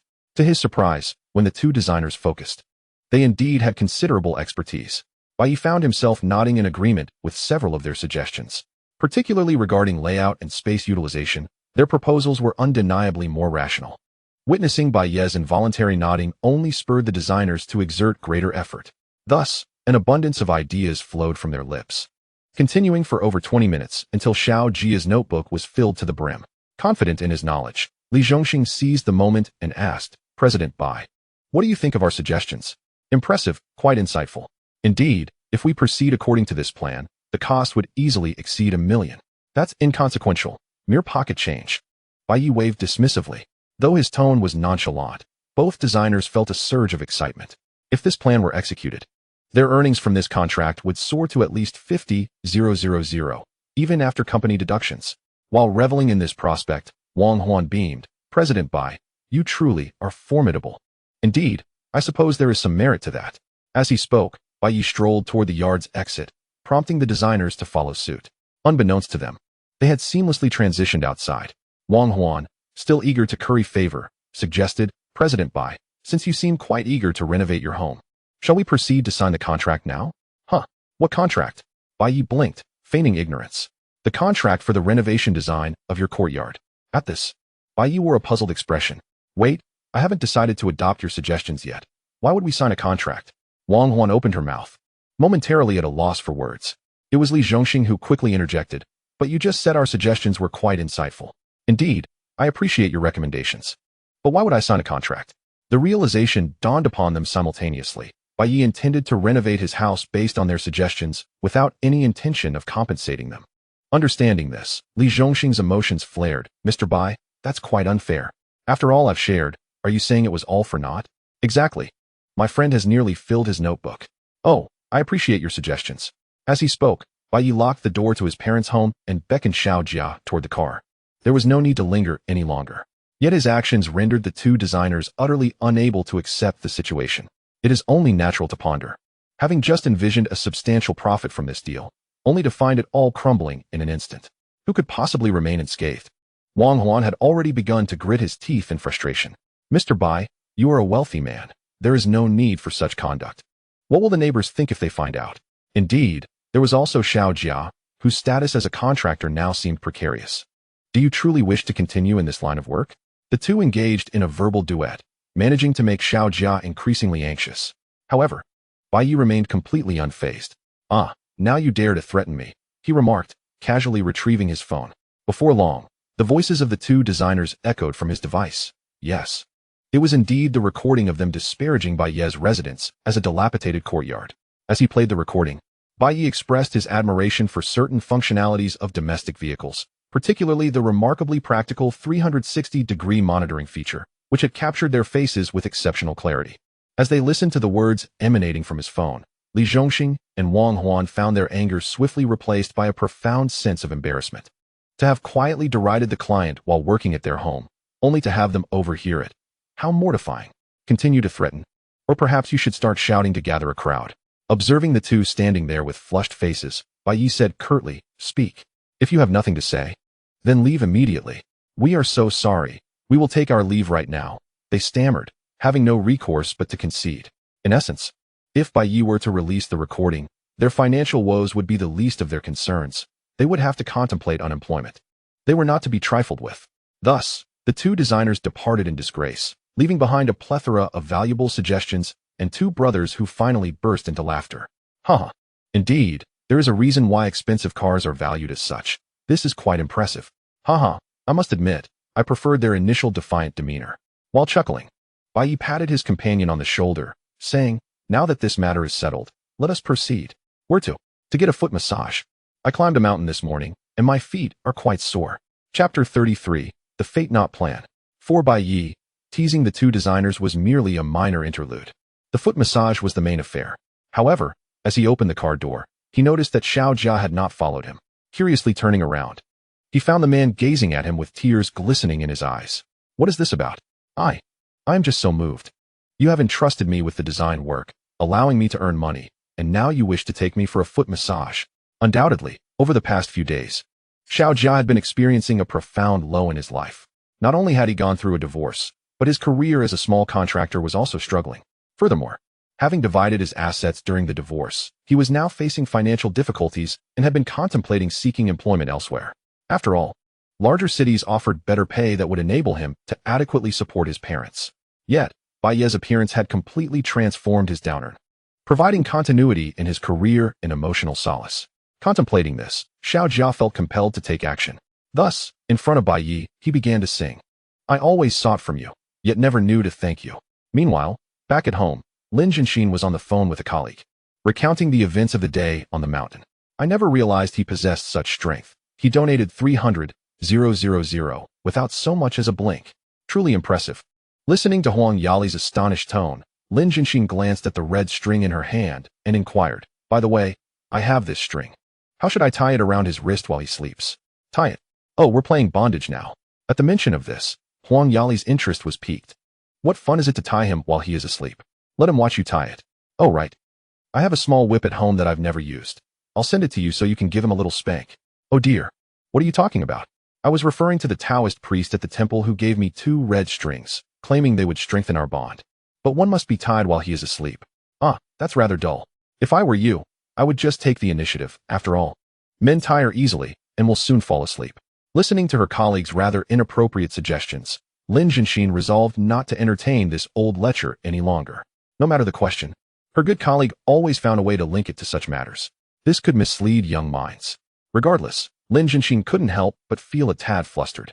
Just then, the other party offered a suggestion that seemed somewhat reasonable. "Jianxin, why not invite him for another meal and find a way to have him stay at your place?" "What method?" "Get him drunk. I remember you can hold your liquor quite well." This indeed seemed like a viable plan. After contemplating how to ensure boundaries were respected while also securing Bai Yi's slumber, it appeared to be the best approach. There was no way she could genuinely seduce Bai Yi or resort to drugs. After all, she was utterly inexperienced in matters of the heart. Comparatively, drinking seemed more reliable, allowing her to retain a modicum of confidence. Thus, the preliminary plan to tie the fate knot around Bai Yi's wrist was established. Soon after, Lin Jianxin hung up the phone and messaged Bai Yi, saying, "Come to my house tomorrow night for the meal I owe you." The following morning, at 7:30 a.m., Bai Yi, riding his electric bicycle, returned to his courtyard with a broad smile gracing his face. His spirits were high, as after a morning of exercise. His physical condition had reached a perfect score of 63. Another delightful surprise was that Bai Yi discovered the system's body enhancement seemed to possess a repair mechanism, allowing him to maintain an optimal state daily while undergoing enhancements. The reason for this discovery was straightforward. Previously, his body had been quite weak. Any excessive exertion the day before resulted in aches and pains the following morning. However, after an evidently strenuous mountain climb yesterday, he felt no discomfort today. Upon waking, he felt invigorated, a stark contrast to the usual grogginess that accompanied him each morning. This was undeniably a cause for celebration. Yet, while he delightedly pondered what to have for breakfast, he heard the unmistakable voice of Li Yuqing from the neighboring yard. "Mom, hurry up. I'm going to be late." Coming. The sound of a sharp intake of breath captured Bai Yi's attention, revealing that she was clearly in considerable distress. Quickly, he approached the wall of his yard and peered over into the adjacent one. His eyes fell upon Li Sisi, crouched on the ground, clutching her abdomen in evident agony, while her daughter stood nearby with a worried expression, clutching her small backpack. Adhering to the principle of neighborly assistance, Bai Yi inquired, "Sisterly, are you all right?" While he was unsure of Li Sisi's exact age, given that her daughter was already so grown, addressing her as sister seemed entirely appropriate. "I'm fine. Just a severe stomach ache, an old ailment." As she spoke, Li Sisi struggled to rise. Yet, with her effort, her complexion turned pale, and her entire body began to tremble from the pain. "You certainly do not appear to be fine," Bai Yi noted, observing her alarming condition. He then turned to Li Yuqing and said, "Little Yuqing, how about I take you to school today? That would be wonderful." Children are often oblivious to the concept of concealment. Upon hearing Bai Yi's offer to give her a ride, the little girl was nearly ecstatic. However, Li Sisi, standing nearby, appeared quite troubled. "Isn't that too much trouble for you? It's just a minor issue, but given your current state, driving could be perilous." After a moment's reflection, Li Sisi recognized the truth in her own words. In her present condition, whether driving or riding an electric scooter, it would be irresponsible for both herself and her child. Yet, the thought of allowing Bai Yi to go alone filled her with unease. After much contemplation, she apologetically remarked, "Then I must trouble you, Bai Laudi. I'll accompany you to prevent the teacher from bombarding you with questions." "All right, just a moment while I bring the car around," Bai Yi responded. Though he could sense her concerns, Bai Yi felt indifferent. Who could truly trust their daughter with a neighbor they had only recently met? After some thoughtful consideration, he resolved that he would not act carelessly. Soon, Bai Yi was driving Li Sisi and her daughter towards the Blue Sky Kindergarten, located near the center of the county. Throughout the journey, Li Sisi lay in the back seat, clutching her stomach, while the little girl, Li Yuqing, after a brief moment of concern for her mother, began to chatter excitedly. "Brother, your car is so spacious. Wow, it even plays cartoons and sings. Mama, let's get one of these cars." As it was the school drop-off time, traffic was heavy outside the kindergarten, where an array of luxury vehicles lined the streets, showcasing the affluence of the parents. As the most reputable kindergarten in Longhua County, it had long been the preferred choice for wealthy families. Amidst the bustling scene, several male parents gathered and scanned their surroundings. "Where is Li Yuqing's mother? Oh, are you also here to see her?" one remarked, humorously adding, "I practically wrested the task of dropping off the kids just to catch a glimpse of her." Just then, a burly woman nearby interjected, her disdain evident. "Is Li Yuqing's mother really that attractive? I think she pales in comparison to me." "Huh, Zhao Mingxuan's mother is just an average-looking woman. How pathetic." Amidst the chatter, a sleek black SUV slowly pulled up to the kindergarten entrance. In an instant, a handsome man emerged from the vehicle, causing Zhao Mingxuan's mother to momentarily forget her previous comments, fixating instead on the newcomer. "Wow, there are such handsome parents among my son's classmates. So handsome? I'd say he is just somewhat decent." When faced with the opposite sex, most people are quick to acknowledge good looks. But when it comes to members of the same gender, they are often reluctant to admit it. However, as the rear door of the SUV swung open and Li Sisi stepped out, silence enveloped the group, their expressions frozen in disbelief. "Isn't that Li Yuqing's mother? I thought she was a single mom. Who is that man? Ah, he must be the devil himself." One exclaimed, "Stop the chatter, let us go see for ourselves." Meanwhile, Bai Yi was oblivious to the unfolding spectacle. As he helped Li Yuqing out of the car, a couple of children approached him. The boldest among them brandished a yo-yo adorned with cartoon stickers, declaring, "Li Yuqing, look, this is a real yo-yo. Yours is just a knockoff." "Yeah, and you claim it was a gift? I bet you found it on the street." Another chimed in. Hearing these taunts, Li Yuqing looked hurt, tears welling in her eyes. Yet she defiantly asserted, "Mine isn't a knockoff. It was really a gift." Concerned for her daughter, Li Sisi felt a pang of worry. Before she could speak, Bai Yi stepped forward. Kids, Liu Xuedong isn't lying. That was a genuine gift from me. Children often have a penchant for comparison, drawing from his own experiences. Bai Yi believed it was essential to protect Liu Xuedong from feeling inferior, as such feelings could leave lasting scars. Therefore, he felt compelled to speak up. Yet, the taunting child persisted. But her yo-yo can't even spin. That's just because your skills are lacking, Bai Yi replied with a smile. Impossible. I'm the best yo-yo player in our class. Really? Let us see about that. Bai Yi turned to Liu Xuedong and said, hand me the yo-yo. It's time to show what I can do. Once a yo-yo master in his youth, he had performed various intricate tricks with ease, although he had not practiced in years. However, he felt confident in outperforming the kindergartners. Liu Xuedong, curious, handed over the yo-yo. With a grin, Bai Yi said, watch closely. He then launched the yo-yo with force, executing both basic and advanced tricks with finesse. The yo-yo danced through the air, spinning and transforming into various shapes, leaving a crowd of children and parents in awe. When he finally stopped, the reactions were explosive. Wow, Uncle, you are incredible. Uncle, I want to learn that. So cool. It was undeniably gratifying to be surrounded by such enthusiastic admiration from the children. Bai Yi, reveling in the attention, maintained a composed demeanor, stating, I don't take on students lightly, but if you have a good relationship with Liu Xuedong, I might make an exception. This caused the young girl to stand a little taller, her pride swelling. Not only was Liu Xuedong pleased, but even Li Sisi regarded Bai Yi with newfound respect. His effortless display had instantly elevated Liu Xuedong's status among her peers, alleviating any concerns about her social standing at school. However, while some rejoiced, others were left disheartened. Particularly those who had previously mocked Bai Yi. Fine, he is handsome. Who could compete with that? This guy really knows how to impress. That yo-yo performance would have been a surefire way to attract girls back in my day. Whatever, I think he has just to show off. Regardless of their opinions. Liu Xuedong proudly carried her little backpack, flanked by her classmates as they entered the kindergarten. Meanwhile, back in the car, Li Sisi promptly expressed her gratitude. Thank you. Bai Laudi. It's no trouble at all. I genuinely like little Liu Xuedong, Bai Yi replied casually, noticing her hand resting on her abdomen. Now, how about a trip to the hospital? No, it's just ordinary stomach pain. I'll be fine after some rest. Seeing a hint of redness appear on her pale face, Bai Yi instinctively understood the situation. He did not linger on the matter any longer and directly drove towards home. However, he had not noticed that Li Sisi, who insisted she was fine, wore an expression twisted by pain. Chapter 35. Sister, I'm taking action.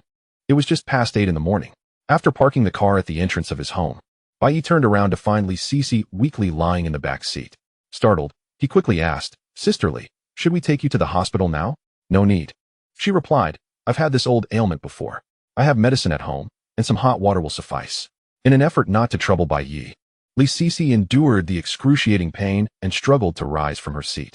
However, the pain in her abdomen had already sapped her of the last vestiges of strength, and she soon succumbed again to the seat.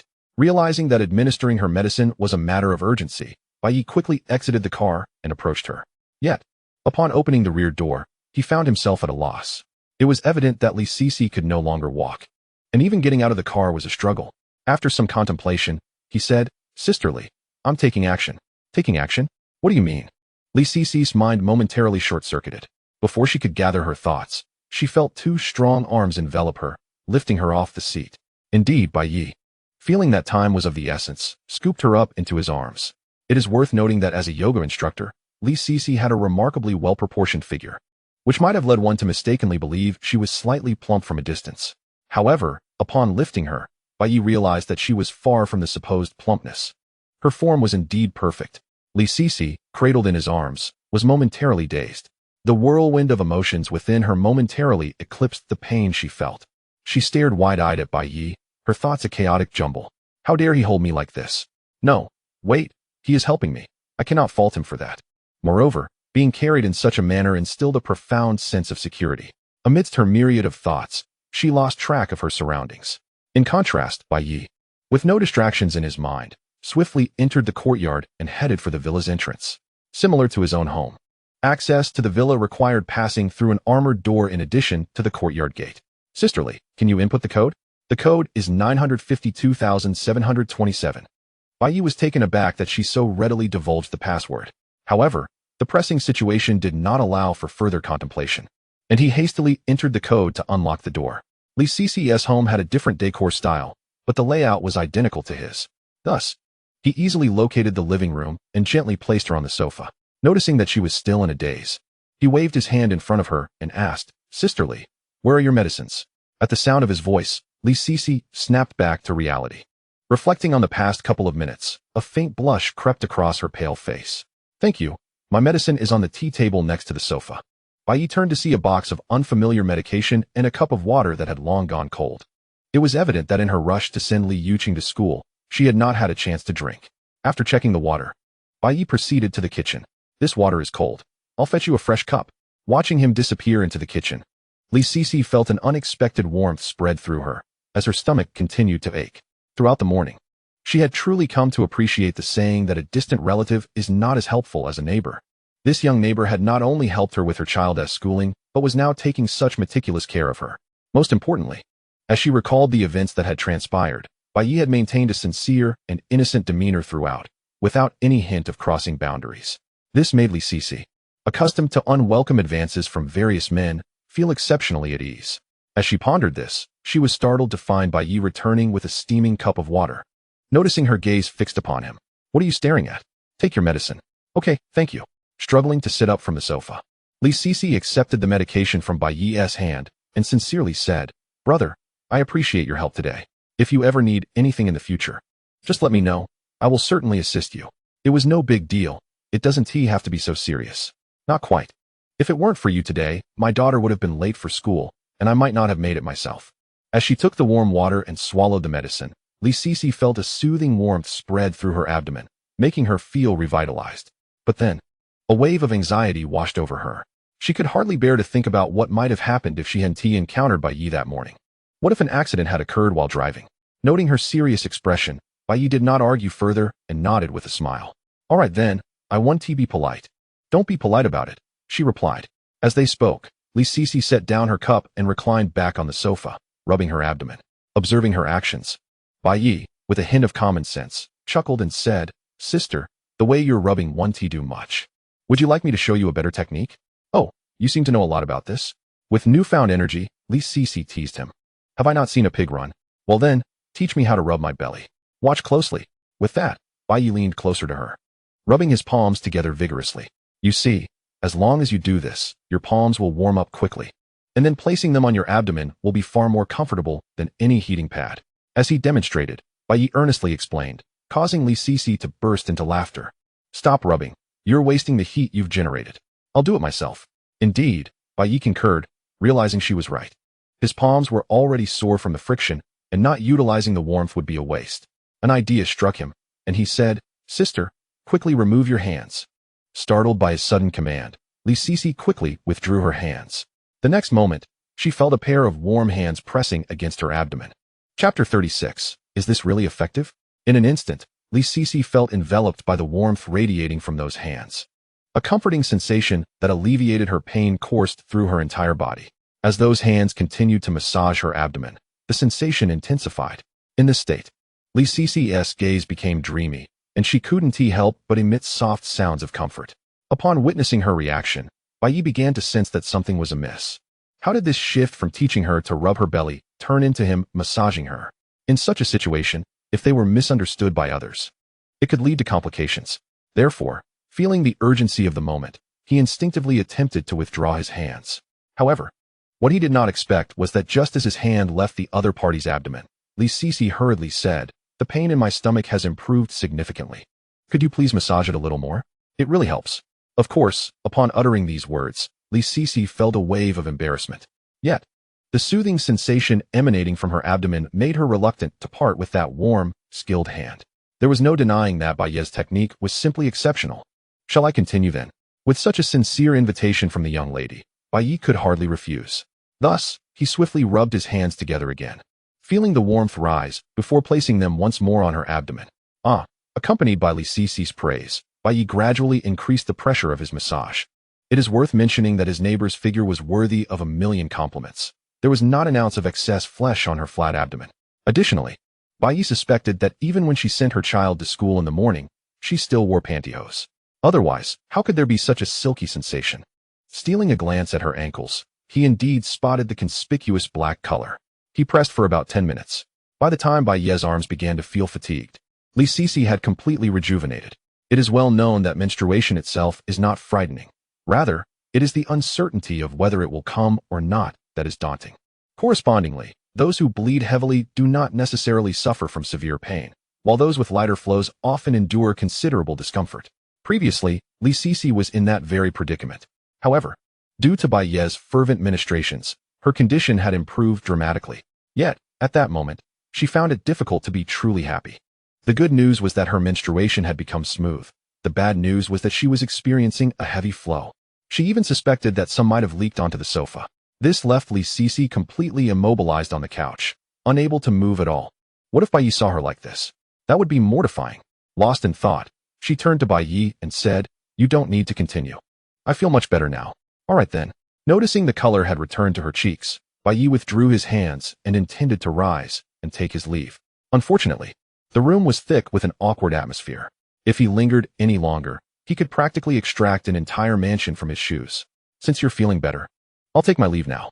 "Okay, sister has a stomachache, so I want to see you off." "No need, no need. Goodbye." With that, Bai Yi slowly rose from the sofa, bending slightly as he made his way toward the exit. If you were to ask him why he was bent over, Bai Yi could only say that anyone who had to massage Li Sisi would find it impossible to stand upright. As a young man, wasn't that quite normal? However, Li Sisi, who had not considered this, felt a pang of sympathy upon seeing him bent over. She thought to herself how diligent this young man was to help her with her abdominal pain, even to the point of straining his back. But how could massaging with hands affect his back? Suddenly, the thought struck her, and her face flushed crimson. Her already warm body felt even hotter. Returning home, Bai Yi took a shower, calming his restless heart. Shortly thereafter, he welcomed a pair of guests, his second sister, Liu Jie, and her boyfriend, Wang Xiaocong. Upon opening the door, Bai Yi smiled at the young man clad in a military coat and remarked, "Hey, what happened to that LV outfit? You need to step it up. Don't mention it.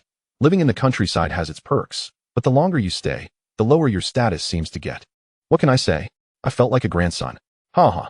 It must be said that after spending a night in the countryside, Wang Xiaocong had become much more down to earth, appearing far more likable. As they conversed, he guided them inside the villa. Liu Jie could not help but exclaim upon seeing the decor.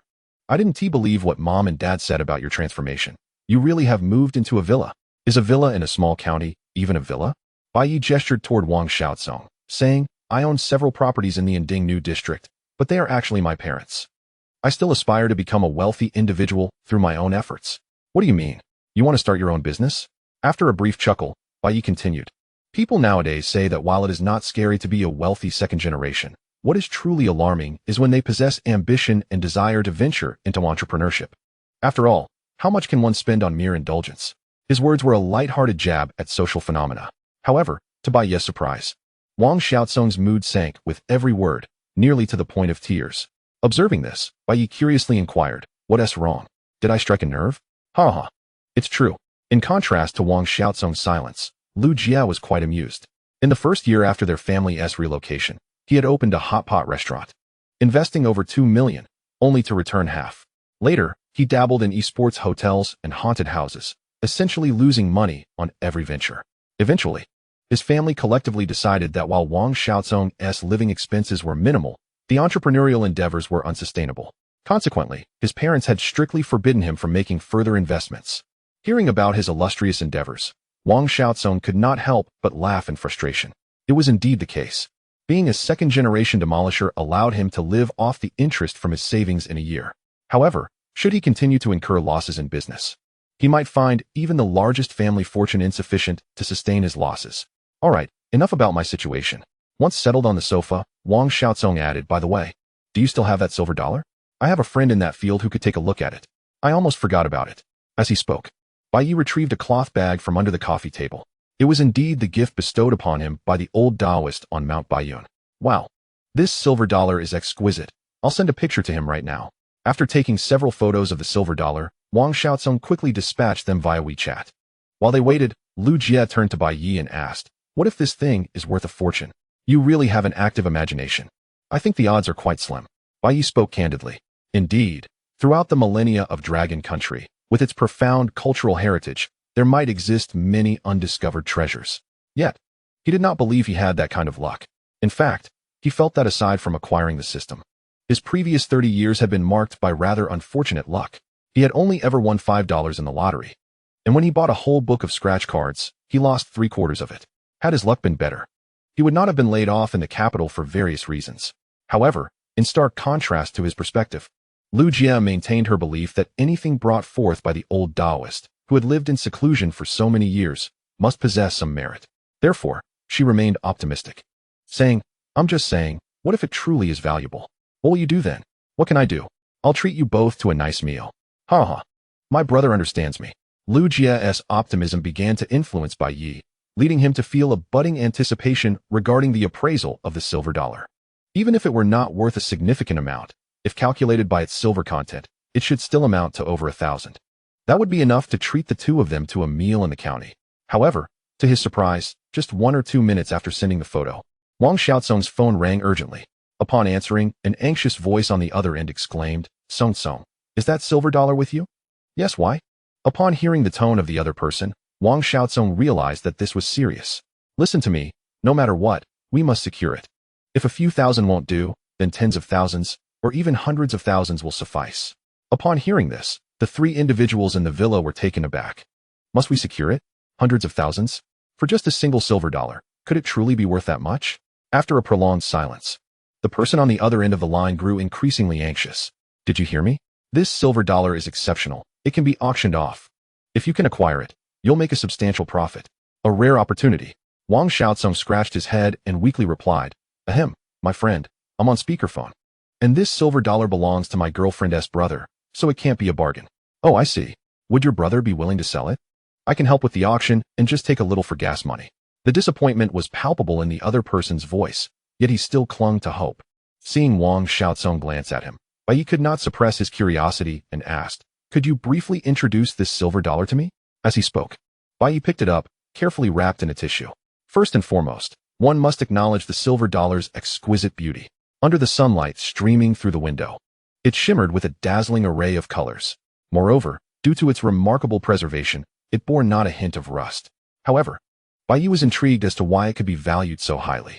On the other end of the line, the person responded with palpable excitement, "Brother, you've struck gold. This is the pinnacle of warlord coins, the flying dragon crown. The last time I saw one at auction, a piece of mediocre quality sold for 2 million. Given your coin's condition, it could fetch at least 3 million.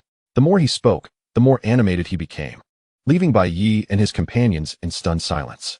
Liu Jie, wide-eyed, exclaimed in disbelief, 3 million? Did you say 3 million? You heard correctly, conservatively. It's estimated at 3 million. Good heavens. Carefully inspecting the silver dollar once again, Bai Yi felt a tremor in his hands. Just one silver dollar, 300,000?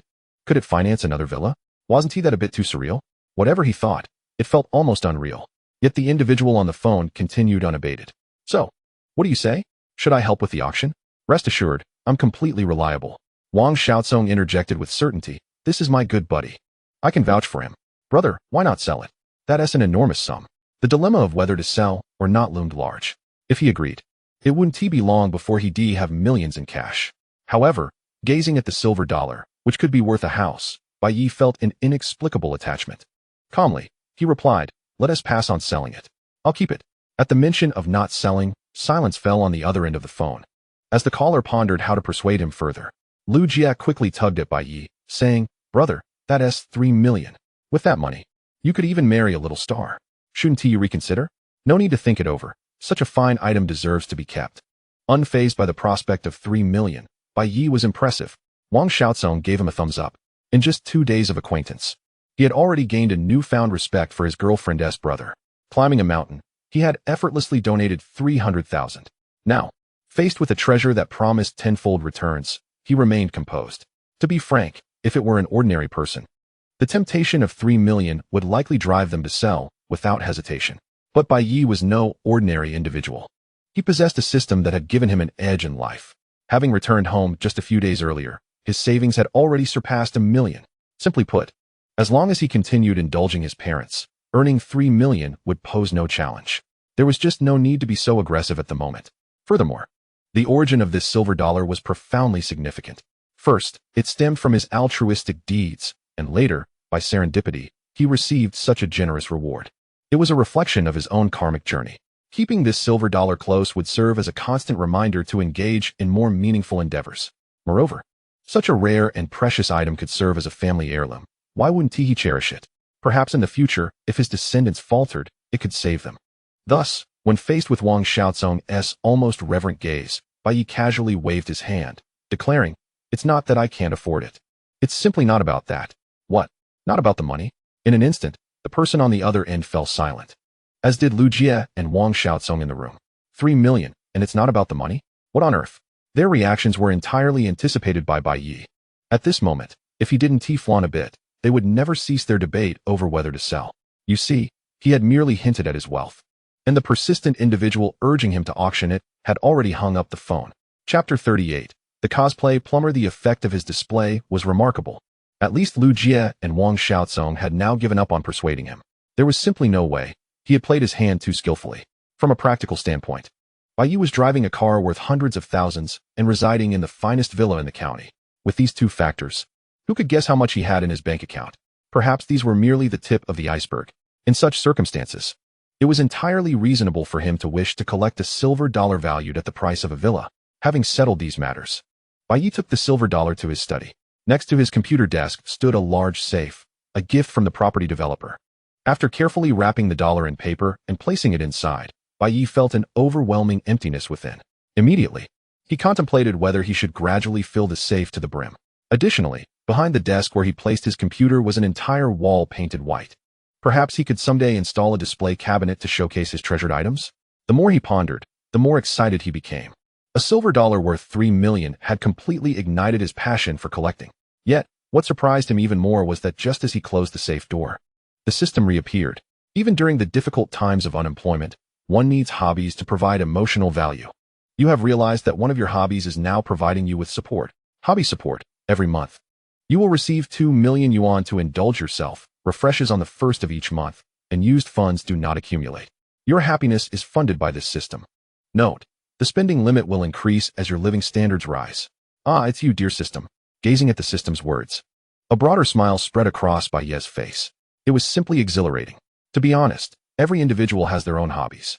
Some cherish collecting figurines, others enjoy foot massages, while some revel in floral arrangements. These expenditures are invariably aimed at self-gratification, providing emotional value. Now, Bai Yi wished to indulge himself through spending, and he didn't even need to use his own money. Moreover, as his consumption increased, the limit of the hobby support would also rise. It was a delightful cycle of enjoyment. The key was that the monthly budget of 2 million offered numerous avenues for application. Should he wish to collect, he could participate in small auctions, and in a matter of months, he could fill his envisioned display cabinet. If he yearned for travel, this sum would afford him the luxury of experiencing life from the perspective of the affluent. To put it bluntly, any expenditure that brings joy can be applied. In fact, if he wishes, he could easily find 2 fair-skinned, beautiful 18-year-old university students. As he entertained this thought, a sinister smile gradually crept across Bai Yi's face. I must carefully plan how to spend this money. As evening descended, Bai Yi had just seen Wang Xiaozong and Liu Jie off at the bus station before arriving at Lin Jinshin's residence.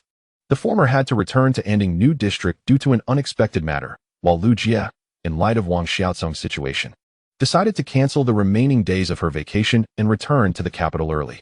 They departed quietly, leaving behind 2 tickets for a concert scheduled in 4 days in Longhua County's CD city.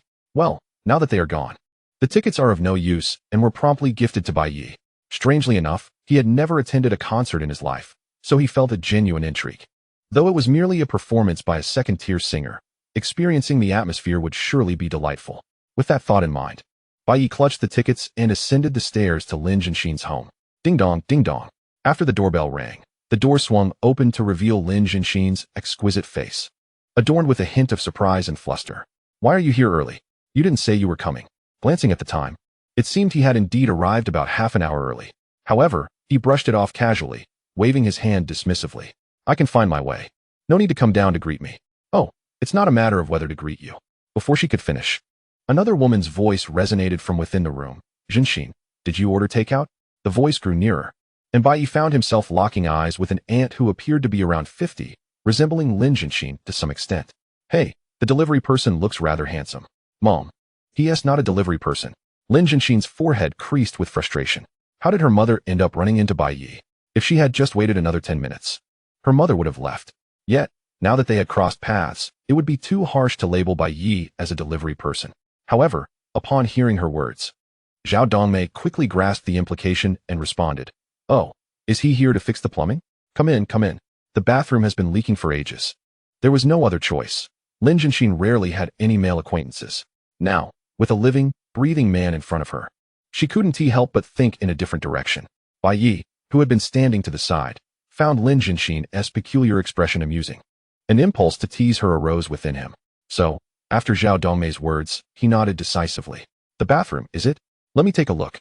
As he spoke, he sauntered inside, winking at Lin Jianxin, leaving her utterly bewildered. During their brief encounter, Lin Jianxin couldn't help but whisper, "What are you planning to do?" "I'm cosplaying as a plumber today, huh?" As soon as the words left his mouth, Lin Jianxin's face flushed bright red. While she had never encountered a pig, she had certainly seen them run, and she could say she had witnessed plenty of such antics. In films depicting life, plumbers were often portrayed as fortunate individuals. Coupled with the fact that this was happening right under her mother's watchful gaze, she felt an inexplicable thrill. Soon, under Zhao Dongmei's guidance, Bai Yi entered the bathroom and began inspecting with utmost seriousness. Men generally possess a certain aptitude for such tasks. As long as the issue wasn't too severe, he could manage it with ease. During this process, Zhao Dongmei leaned against the bathroom doorframe, taking on the role of supervisor. However, the longer she observed, the more she found the young man before her to possess commendable physical attributes. Before long, her eyes sparkled with curiosity as she asked, "How old are you, young man?" "I was born in 94. "Ah, the same age as my daughter." Upon hearing his age, Zhao Dongmei's interest visibly piqued. "Is your family from Longhua?" "Yes. Right from within Longhua County." "Not bad, not bad. At your age, are you married yet?" "I'm still single, auntie. I can't seem to find a partner." After a brief pause, Bai Yi, who had an inkling of her intentions, took the initiative to say, "If you have any good prospects, feel free to introduce me." "Ha ha. Young man, isn't that quite the coincidence?" Chapter 39. Who will drink this much wine? Isn't that quite the coincidence? Zhao Dongmei gestured towards the kitchen. "You just saw my daughter, right?" "Indeed, auntie, she's truly beautiful." "Absolutely. And she's single, just like you." "Wow, such a coincidence." Bai Yi stifled a laugh, pretending to be astonished. "And my daughter is a doctor at the county hospital with a decent income, complete with housing funds." As she spoke, Zhao Dongmei's pride was palpable. In small towns, parents do not demand monumental achievements from their children. Merely securing a stable job is a cause for pride. However, as she spoke with growing enthusiasm, Lin Jianxin, busying herself in the kitchen, felt a surge of anxiety. Truth be told, had it been anyone else, she would have interrupted by now. Yet with Bai Yi, she found it rather amusing. Additionally, she wished to glean more about him through her mother's words. While they had spent considerable time together over the past few days, Lin Jianxin realized she knew little about him. She understood he had returned from the capital and seemed quite affluent, but his past and future plans were entirely unknown to her. For this reason, she set aside her spatula and positioned herself behind the kitchen door, eavesdropping. Disappointingly, after Zhao Dongmei shared her daughter's details, she did not inquire about Bai Yi's perspective on the matter, nor did she even hint. Instead, she smiled at Bai Yi and asked, "Young man, my daughter's conditions are quite good, don't you think?" "Indeed, very impressive." "Ha ha ha, and that is not all. I've already told her father we won't be asking for a bride price, and we'll even provide a house in the county." "Wait, does that mean marrying your daughter means I can skip years of hard work?" "Absolutely. My husband and I have toiled for years just for our only daughter." It must be said that Lin Jianxin's mother was perhaps the most progressive mother Bai Yi had ever encountered. No bride price, plus a house as a dowry. The implications of her words suggested that they would also provide considerable support in post-marriage life. Bai Yi couldn't help but give a thumbs up, exclaiming, "Your views are remarkably advanced. Honestly, my husband and I have modest requirements. As long as she finds someone she likes, that's what matters." Zhao Dongmei smiled mysteriously, continuing, "Young man, I believe you meet the criteria and should make an effort." Her current intention was not to see this young man marry Lin Jianxin immediately, but to at least provide her daughter with a suitor to infuse her life with a hint of masculinity. Otherwise, she feared her daughter might be swayed and one day bring home a girl, declaring she would spend her life with her. From a parental perspective, such thoughts are not unfounded. The absence of the opposite sex for an extended period can indeed lead to psychological issues. However, Lin Jianxin, eavesdropping from behind, she could no longer suppress her feelings and stepped out of the kitchen, directing her gaze at Zhao Dongmei. "Mom, Aren't you going back to cook for Dad? Zhao Dongmei smacked her forehead in realization, exclaiming, "Oh dear. I can't believe I forgot. I must hurry." With that, she strode towards the exit, casting a glance filled with encouragement at Bai Yi, as if to say, "The stage is set for you. Seize the opportunity." Bai Yi was momentarily taken aback. Moments later, with a resounding thud, Zhao Dongmei closed the door behind her. Lin Zhenxin seized the moment to rush into the bathroom. Addressing Bai Yi, who was busy tightening a water pipe with a wrench, "Have you finished your little act, my plumber?" Her laughter rang out. "Enough already. Your mom is quite the character. What do you find amusing?" Bai Yi replied, slightly flustered. "I mean, who wouldn't he be tempted? No bride price and a free apartment. Humph, it's not that easy to come by." Lin Zhenxin, her cheeks tinged with red, proudly lifted her chin and headed back to the kitchen. Outside her apartment, Zhao Dongmei finally reached the elevator. However, just as she was about to step in, a man in a maintenance uniform, carrying a tool bag, emerged from it and headed straight towards Lin Zhenxin's home. Noticing this, Zhao Dongmei curiously inquired, "Young man, are we really sending 2 people for a simple plumbing job?" "2 people? No, auntie, it's just me," the maintenance worker replied, appearing bewildered. Realization dawned upon Zhao Dongmei as she reflected on the young man currently inside the apartment, whose attire and demeanor were hardly typical for a plumber. It wasn't to disparage the profession, but rather to observe that such individuals rarely possessed the refined appearance of Bai Yi. Additionally, she recalled the sumptuous dinner her daughter had prepared, clearly meant to entertain someone special. It was obvious who that someone was. Everything clicked into place. Her daughter had a situation brewing. Elated by this revelation, Zhao Dongmei promptly intercepted the actual plumber. "Young man, wait. I just remembered that our water pipe has mysteriously fixed itself, so there's no need for repairs. Please accept this 100 yuan for your trouble." About 10 minutes later, Bai Yi, having completed the plumbing and washed his hands, sat down at the dining table. To his astonishment, the spread before him was not only more lavish than the last time, but also featured 7 or 8 bottles of beer. What with the sudden urge to drink? He questioned. Lin Zhenxin, slightly sheepish, explained, "I felt that last time, we didn't drink enough to properly host you. So I prepared more this time." "Wow, old classmate, you're really touching me," Bai Yi exclaimed. He had initially intended to abstain from alcohol, as he had driven. But with such a feast laid out, it would be impolite not to partake. Thus, he resolved to not only drink, but to indulge fully. He stood up, declaring, "This little bit of alcohol isn't enough. Wait here, I have 2 more bottles of Maotai in the car." Chapter 40. Intoxication. Are we really drinking white liquor? Lin Zhenxin asked, surprised. "Of course. Beer is merely wheat juice. Save it for rinsing your mouth later." With that, Bai Yi turned to leave, leaving Lin Zhenxin staring in bewilderment. Is he really capable of drinking that much now? She pondered, realizing she might have miscalculated. Lin Zhenxin knew her limits, about 3 to 4 bottles of beer, placing her among the elite drinkers in her circle. Having previously shared drinks with Bai Yi, she knew he could barely finish a bottle. Thus, she felt confident inviting him over, believing she could manage her drinking strategy. However, the unfolding events were far beyond her expectations. What did he mean by not enough to drink? Beer as mouthwash. What on earth had he experienced during these years that transformed him into a drinking prodigy? Little did she know that during his university years, he had 2 roommates from Inner Mongolia, both of whom were notorious for their love of alcohol. As a result, he had developed a tolerance for liquor, able to handle a bottle of white wine without feeling it, and still managed to drink beer afterward. Now, with the situation progressing beyond her control, she found herself with no way out. It was unreasonable to raise his spirits only to back out. With these thoughts swirling in her mind, she pulled out her phone to seek help from Huang Yali. "Sister, we've underestimated him. He drinks more than we anticipated. What should we do now?" "Didn't you say he'd be out after a bottle?" "He used to be like that," Huang Yali replied. "Then, I'd suggest you ask him to take it easy. You still have work tomorrow, and you don't want to limp in." "What kind of nonsense is this? As a doctor, you should know that a man's capabilities increase after drinking," Lin Zhenxin exclaimed, feeling she had stumbled upon some peculiar knowledge. "Absolutely. Just look at his impressive stature. A few drinks might just wear you out," Huang Yali teased. "Enough of this nonsense. We're still friends." Lin Zhenxin concluded the conversation, her emotions a tumultuous blend of excitement and anxiety regarding the impending events. Yet, in a moment of clarity, she recognized that he was already in her home. What was there to fret about?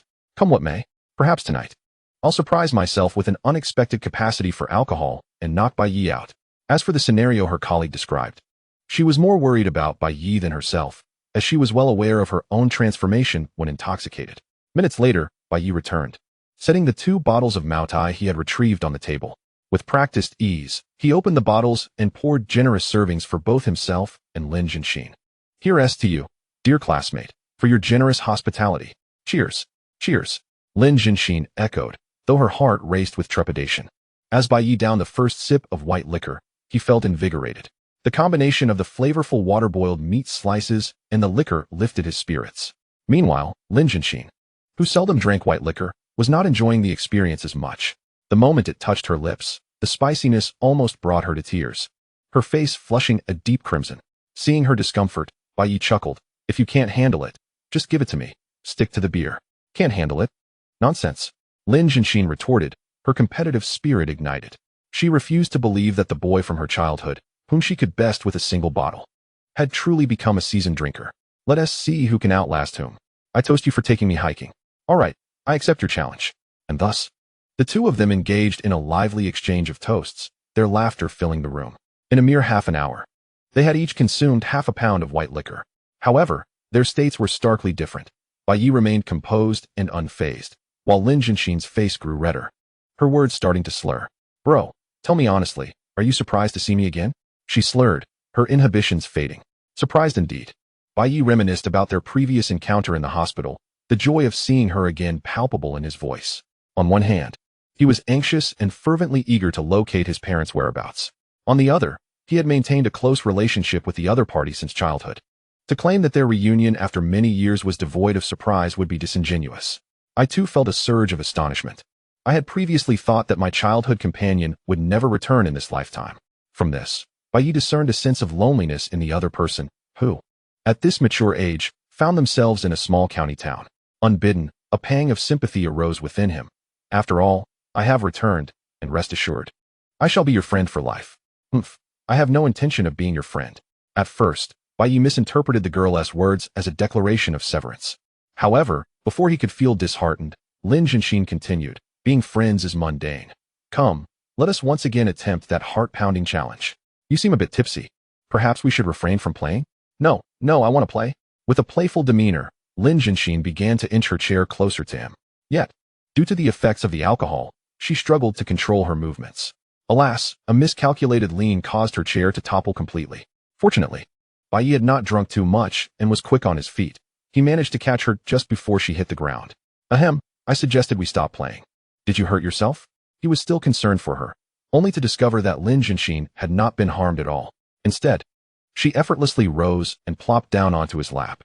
Oh, sitting here for the heart-pounding challenge is just perfect. Inhaling the delicate fragrance wafting from her, and feeling the warmth and softness of her presence, Bai Yi felt a flutter of nerves. He now questioned whether Lin Jianxin was testing him. If so, she might be in for disappointment. Maintaining composure in such a situation was truly beyond his capabilities. However, Lin Jianxin, now emboldened by the alcohol, paid no heed to his thoughts. She reached out, adjusting the position of his head, and began to gaze deeply into his eyes. The enchanting look in her eyes, along with her flushed cheeks, drew Bai Yi into a trance after a brief moment of contemplation. As the saying goes, it is not the wine that intoxicates, but the person. Why did the spirits of today's liquor hit him so suddenly? Just then, Lin Jianxin, still fixated on him, exhaled softly. Bai Yi, I just looked into your eyes. Yet why does my heart race so? Chapter 41, Little Lady Cease. Is it possible that your phone is vibrating? Bai Yi blinked and pointed at the incessantly ringing phone nestled in her pajama pocket. After retrieving the phone, Lin Jianxin chose not to answer. Instead, she tossed it aside and looked at Bai Yi with wide, innocent eyes. I feel much better now. You are quite clever. He was taken aback by how, despite Lin Jianxin's typically aloof demeanor, she revealed such an adorable side when intoxicated. Her childlike gaze stirred something within Bai Yi. Surely, in this state, she would be easy to tease. Thus, he shifted his eyes and spoke. Do you prefer the exhilaration of a racing heartbeat, or the tranquility of a calm one? The exhilaration, of course, it feels thrilling. I have a method to make your heart race even faster. Would you care to try? Really? I want to try? A mischievous smile crept onto Bai Yi's lips. Then close your eyes. As soon as he finished speaking, Lin Jianxin obediently complied, a look of eager anticipation adorning her slightly lifted face. Witnessing this, he could no longer restrain his emotions and leaned in to kiss her soft, rosy lips. The moment their lips connected, Lin Jianxin, who had been brimming with anticipation, widened her eyes in surprise. While she might have overindulged, It did not mean she had completely lost her faculties. In truth, even inebriated individuals retain a general awareness of their actions. Thus, she found herself utterly bewildered. Yet, as she gazed at Bai Yi's south face so close to hers, accompanied by the delightful sensation of their lips meeting, she forgot how to resist. Her heart rate soared to 180, and she surrendered completely. Gradually, she began to respond clumsily. Perhaps a minute passed, or maybe 5, until Bai Yi sensed her breathing becoming labored, prompting him to reluctantly withdraw. Breaking the lingering connection, he softly inquired, "So, has your heart rate quickened?" Lin Jianxin replied, her voice barely audible. The current atmosphere was overwhelmingly shy, leaving her feeling flushed and unwilling to meet his gaze. Additionally, the power in her limbs seemed to drain away with the kiss, rendering her weak and limp against him. Thus, the two remained in silence, wrapped in each other's embrace at the dining table.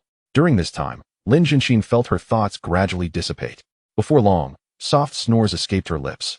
Upon noticing this, Bai Yi found himself both amused and somewhat resigned. It was amusing that Lin Jianxin, clearly lacking in tolerance for alcohol, still chose to indulge. As for his resignation, it stemmed from the understanding of the situation. Emotions had been stirred, yet she was a lightweight. Fortunately, he was not one to rush things and understood that one must respect a girl in such a state of inebriation. Thus, he swiftly lifted her and carried her to the bed in the bedroom. He then returned to the sofa, choosing to rest there quietly.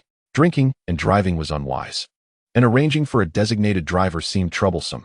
Hence, he resolved to spend the night there. At this point, Longhua County had begun its heating season, so sleeping on the sofa would be perfectly comfortable. The long night stretched ahead, and he settled in for a peaceful slumber. As dawn broke at 3 o'clock the next morning, Bai Yi remained immersed in sweet dreams. The content was delightful. He was driving a Ferrari along the coast, enjoying the gentle sea breeze. Meanwhile, in the adjacent bedroom, Lin Jianxin was also dreaming, occasionally murmuring incoherent words. However, upon closer inspection, one could discern some meaning behind her words. "Don't come any closer. If you do, I want to hold back." From these murmurs, it was evident that her dreams were somewhat peculiar. Yet, as her dream progressed, the scenery shifted dramatically, revealing a red thread floating in midair that followed her wherever she went. This eerie sight jolted her awake, struggling against the throbbing pain in her head. She turned to glance at the bedside table. The red thread from her dream was indeed there. Wait, didn't I invite Bai Yi over for drinks? Why is the red thread still here? After a brief moment of confusion, memories of the previous night flooded her mind. Downing half a bottle of liquor and then sitting in Bai Yi's lap to kiss him, all became strikingly vivid. In an instant, Lin Jianxin panicked. She quickly threw off the covers and began to assess her situation. Thankfully, her clothes were intact, and aside from the headache induced by the alcohol, she felt no discomfort whatsoever. So, it seemed she had merely kissed him? Oh no, this is disastrous. After briefly succumbing to her embarrassment, Lin Jianxin laughed joyfully. Although the red thread had not bound them, their relationship had undeniably progressed. With this thought in mind, she struggled to rise from the bed and made her way toward the living room. Lin Jianxin was eager to discover Bai Yi's whereabouts and whether he had already departed. Upon entering the living room and spotting the man sprawled on the sofa, a wave of delight washed over her. Before she could ponder further, she swiftly returned to her bedroom, retrieving the red thread gifted by the old Taoist priest, a symbol of fate. An exquisite opportunity. It must not be missed. Moments later, the essence of Bai Yi's dream began to shift. A woman, her face obscured, seemed to be casting a spell, attempting to ensnare him with creeping vines. This greatly displeased Bai Yi. A man of stature like himself, ensnared by a mere maiden? A true man stands firmly between heaven and earth. How could he languish beneath another? To be candid, he had begun to realize that this was indeed a dream. Yet, even in dreams, such indignities were unacceptable. Thus, he endeavored earnestly to awaken himself. However, upon opening his eyes, he found, in the haze, a woman seemingly conjuring magic not far from him. At that moment, the line between dream and reality blurred for Bai Yi. He knew only that as a man, he must resist. He bellowed decisively, "Foul woman, cease this at once. If you wish to abduct me, you have chosen the wrong adversary." The sudden shout startled Lin Jianxin, who was already feeling apprehensive. Yet before she could regain her composure, Bai Yi had risen, seizing her hands and binding them together, snatching the red thread of fate. With remarkable speed, he wound the thread around her hands. Wait, not so fast," she protested. Bai Yi heard her, but had no intention of halting. Remember, in such situations, when a woman says no, it often means yes. One merely needs to apply greater pressure. Hence, he tied the knot securely.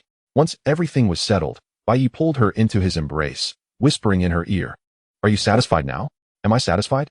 Lin Zhenxin was utterly flabbergasted. Here she was, taking bold steps for love, secretly binding him with the red string given by the old Taoist priest. Just as success seemed within reach, the roles had reversed in an instant. In the blink of an eye, she became the one bound, her hands clasped together. And now, to be pulled into an embrace and hear such humiliating words? Stunned, Lin Zhenxin began to struggle. Yet, in Bai Ye's drowsy state, her attempts merely appeared as signs of unspent energy. "Do not move," he commanded, raising his hand to deliver a playful slap to her rear. The sound echoed, and Lin Zhenxin fell silent, her face flushed as if it might bleed. Yet, for reasons unknown, as she glanced at her tightly bound hands and felt the sting from the playful slap, along with Bai Ye's heavy breaths behind her, a peculiar sense of comfort enveloped her. Gradually, the two of them maintained their position and drifted into slumber. When Bai Yi awoke again, it was already past 7 in the morning. Still not entirely alert, he heard what seemed like someone rummaging through the drawer of the nearby coffee table. Curious, he turned to look and was stunned to see Lin Zhenxin sitting not far from him, scissors in hand. Alarmed, he quickly exclaimed, "Lin Zhenxin, let us talk this out. There's no need for violence." Huh. Lin Zhenxin, attempting to free herself, looked bewildered. "What are you talking about? I mean, I couldn't help but kiss you yesterday." He sprang up and snatched the scissors from her, only then noticing her hands were bound with a red thread. "Wait, why did you tie yourself up?" Upon hearing about the kiss from last night, Lin Zhenxin felt a tinge of shyness. But upon hearing his next question, she couldn't help but roll her eyes. "How on earth could I tie myself up?" Bai Ye's voice trailed off as he suddenly recalled that such events had indeed transpired the previous night. Wait, that wasn't a dream. He slapped his forehead and hurriedly used the scissors to cut the red thread binding her hands. Observing the marks left behind, he apologized sincerely. "I'm sorry, I thought I was dreaming." "Cough, you needn't apologize. I actually made the first move," Lin Zhenxin replied earnestly, now fully awake. Though bound, she had felt an inexplicable sense of security and comfort, resulting in a restful sleep. Previously, she had struggled with insomnia, requiring melatonin to fall asleep, and her sleep quality was often poor. Yet, being held tightly by Bai Yi had allowed her to sleep soundly. However, the implication of her words struck Bai Yi differently. "Wait, you made the first move?" He gazed at Lin Zhenxin with a perplexed expression and asked, "Do you have particular preferences in that regard?" "Preferences? What do you mean, like bondage or SM? Goodness, what are you talking about? I'm perfectly normal. Then why did you tie me up?" Lin Zhenxin found herself in a quandary, torn between her innocence and her little secret, which she intended to explore further. What should she choose? Fortunately, Bai Yi was merely jesting and had no intention of delving deeper. He swiftly changed the subject. "That's unimportant. Do you remember what happened last night? What is wrong with having a little kink? It's entirely normal." Moreover, he was certainly willing to oblige. Comparatively, Bai Yi found himself more intrigued by her luscious lips, still moist so early in the morning. "Last night, nothing happened." Sensing his gaze was askew, Lin Zhenxin promptly feigned ignorance and began to rise to leave. But before she could move, Bai Yi pulled her back into his embrace. "What is this? Let me demonstrate." No, I remember. No need to hide it." Really? Don't." With that, Bai Yi feigned another kiss. Upon seeing his movement, Lin Zhenxin, filled with nervous anticipation, surrendered her resistance. She shut her eyes tightly, her lips involuntarily puckering. Yet after a long wait, she felt nothing. Opening her eyes in curiosity, she discovered Bai Yi looking at her with a bemused expression. "Why are you pouting, dear classmate? Ah, you're so wicked." Meanwhile, across town at the Yang family supermarket, Sun Hongxia, with time before her shift, arrived at the checkout counter to conduct her usual inventory assessment. This involved calculating the previous day's profits, a task she undertook daily, and Yang Zhuwei had always been supportive. However, today he was uncharacteristically flustered, eventually expressing impatience. "Why bother checking? It's just a day's revenue. What is wrong with a day's revenue? Our supermarket is small. Profits are already low. We can't afford to be careless." Sun Hongxiao replied, her tone becoming increasingly harsh as she noted his demeanor. He seemed a bit anxious about her auditing. Could it be? Upon realizing this, she fixed Yang Zhuwei with a pointed glare. "Did you spend the money the supermarket received yesterday?" Nowadays, most consumers opted for mobile payments to facilitate bookkeeping. They had purchased a second-hand phone exclusively for WeChat and Alipay transactions. Additionally, this phone was used for settling inventory payments. In short, the funds within were crucial. Thus, Sun Hongxiao felt a surge of anxiety, her voice sharp. Yang Zhuwei, upon hearing her, appeared exceedingly guilty. Of course, many individuals exhibit their guilt not through humility or confession, but rather through anger. Before any clarification could be made, he bellowed, "Let us not discuss whether I spent money. Even if I did, what of it? This is my supermarket. That money is mine." Chapter 43. Oh, who do we have here? His furious demeanor was merely an attempt to divert Sun Hongxia's attention. However, after years of marriage, they knew each other all too well. Thus, Sun Hongxia dismissed his words entirely and proceeded to check her mobile wallet. Upon doing so, she felt a wave of despair. As she recalled, they had refrained from withdrawing funds from this account for a few days to reserve money for their next inventory purchase. Just yesterday morning, there had been approximately 20,000 yuan in the account. Yet now, to her shock, the two accounts combined had dwindled to a mere handful of coins. This was especially disheartening as it included the earnings from the morning's sales. In an instant, Sun Hongxia's eyes reddened as she glared at him and demanded, "Yang Zhiwei, where's the money in this phone? Did you squander it all on gambling?" To be fair, their financial situation was relatively stable. Spending 20,000 yuan would not devastate them, but gambling was an entirely different matter, hence her outrage. "So what? It's just 20,000 yuan. Yang Zhiwei retorted confidently. However, witnessing his wife's fury, he felt a pang of fear. Sun Hongxia was far too vital to their household. Frankly speaking, his daily duties primarily revolved around sitting at the cash register, while most of the other responsibilities were managed by his wife. Simultaneously, he felt a tinge of regret, pondering why his luck had suddenly soured the previous day. In just half an hour, he had lost over 30,000 yuan. "Oh, so you really did use the money meant for restocking the supermarket to gamble." After confirming the fate of the money, Sun Hongxia felt dizzy with rage. Just then, Bai Ye's second aunt, Bai Suyun, strolled in with her hands behind her back. Noticing the tension between the couple, she curiously inquired, "What is going on here, Mom?" Just in time, Sun Hongxia, seeing Bai Suyun enter, seized the opportunity to exclaim, "Yang Zhiwei is still gambling.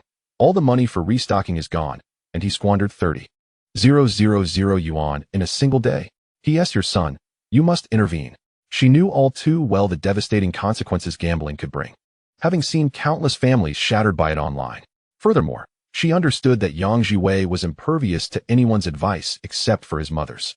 Whether one views the term mama's boy as a compliment or an insult, she believed that if Bai Suyun could just give him a gentle nudge, it might still be effective. If they could mitigate the loss in time, 30,000 yuan would not be a catastrophic setback. However, to her astonishment, upon grasping the reason for their quarrel, Bai Suyun remained oddly indifferent. There were no reprimands or lectures. She simply turned to Yang Zhiwei and said in a calm tone, "Son, you had a rough day yesterday, didn't you?" "Yes, Mom. Yesterday was truly unfortunate." "Well, that's all right. In gambling, there are wins and losses. You can win it back today. Indeed, I feel lucky today." Listening to the exchange between mother and son, Sun Hongxia was left speechless. "Mom, do you even hear what you're saying?" He asked, gambling. "Oh, come now. Must you be so dramatic?" Bai Suyun did not perceive any issue with her words and added in a mildly reproachful tone, "A little gambling can be enjoyable. Our family is certainly capable of it." "Exactly. As if I'm not earning money myself. As if I'm spending only your money." Yang Zhiwei chimed in, his confidence bolstered by his mother's support. Their every word left Sun Hongxia utterly dumbfounded. In her heart, she longed to walk away, to return to her routine while they continued their antics. Yet, as a devoted wife, how could she simply stand by and watch her husband gamble? If he could lose 30,000 yuan today, tomorrow he might add a zero to that amount. They were not a wealthy family capable of withstanding such devastation. Lost in thought, Sun Hongxia retrieved her phone. "I want to argue with you too. I'm calling your relatives to mediate." Meanwhile, Bai Yi was driving Lin Jinshin to work. "I'm thirsty." No sooner had he spoken than a straw appeared at his lips. After savoring a delightful sip, he remarked, "Delicious, truly sweet." In the north, soybean milk is often sweetened. Yet nothing compares to the sweetness of having it fed directly by a lady. It is worth noting that they had learned from their past experience of being fined for being photographed, and had thus evaded all cameras. One can only say that experience is indeed invaluable in life. By his side, Lin Jinshin beamed with joy, for this was a morning filled with affection. However, at that moment, Bai Yi received an unexpected phone call from his father. After answering, he was met with alarming news. "Something has happened at my second aunt's house." "What is it?" "I don't know. Your sister-in-law called, and she sounded tearful." "All right, I'll head over to their supermarket shortly." In smaller towns, the social fabric is tightly woven, When misfortune strikes, everyone rallies together. With his parents away from the county, he had to shoulder some responsibility. The call ended swiftly, and Lin Jinshin's voice broke through. If you have to go, just drop me off by the roadside. It's not far. There is indeed something to attend to, but I'll take you there first. It's unnecessary. I can find my way. I simply wish to spend a little more time with you. Ha ha ha. Having never heard such sweet words, Lin Jinshin couldn't help but smile widely. A few minutes later, Bai Yi parked in the lot of the county hospital. After planting a kiss on his cheek, Lin Jinshin reluctantly opened the car door. Given the choice, she would have loved to linger with Bai Yi all day long. Yet, life is not solely about romance. Work must continue. Just as she swung the door open and stepped out, a group of 7 or 8 colleagues emerged from the side. Without exception, they were all from her department, including her closest friend, Huang Yali. To be honest, for a brief moment, she considered retreating. While her colleagues were generally pleasant, they had a penchant for gossip. Their typical discussions revolved around who was dating whom, what their partners did for a living, and who had been seen with the director. If they caught sight of her disembarking from Bai Yi's car, she could only imagine the teasing that would ensue. Unfortunately, her movements were too slow. Huang Yali's teasing and surprised voice rang out from a distance. Oh, look who it is. Finally, a man has come to escort our beautiful Jinshin to work. Chapter 44, The Scene of the Gossip. In resignation, Lin Jinshin quickly exited the car, waving at the group as she greeted, "Good morning." Since she could not evade them, she chose to face them boldly. Acting mysterious would only fuel their imaginations and spark rumors throughout the hospital. As the renowned beauty of the county hospital, she was well aware of how many would be intrigued by her situation. As she stepped out, her colleagues swiftly gathered around her. Huang Yali eagerly seized her arm. Whispering urgently, "I wondered why you didn't answer my calls yesterday. It turns out there was a situation." "Oh, don't speak nonsense. What could possibly be going on?" Recalling the events of last night, Lin Jinshin still found it quite extraordinary, accompanied by a tinge of shyness. Thus, she harbored no desire to linger on the matter. During their conversation, other colleagues were frequently glancing towards the car parked nearby, their eyes brimming with intense curiosity. "Dr. Lin, is this the gentleman who treated us to fruit last time? He appears rather handsome," they urged. Listening to their remarks, Lin Jinshin felt somewhat awkward. After all, she was uncertain about her relationship with Bai Yi. To label them as a couple would be misleading, as they had yet to define their relationship. Yet, dismissing the notion was equally difficult, given the embraces and kisses they had shared.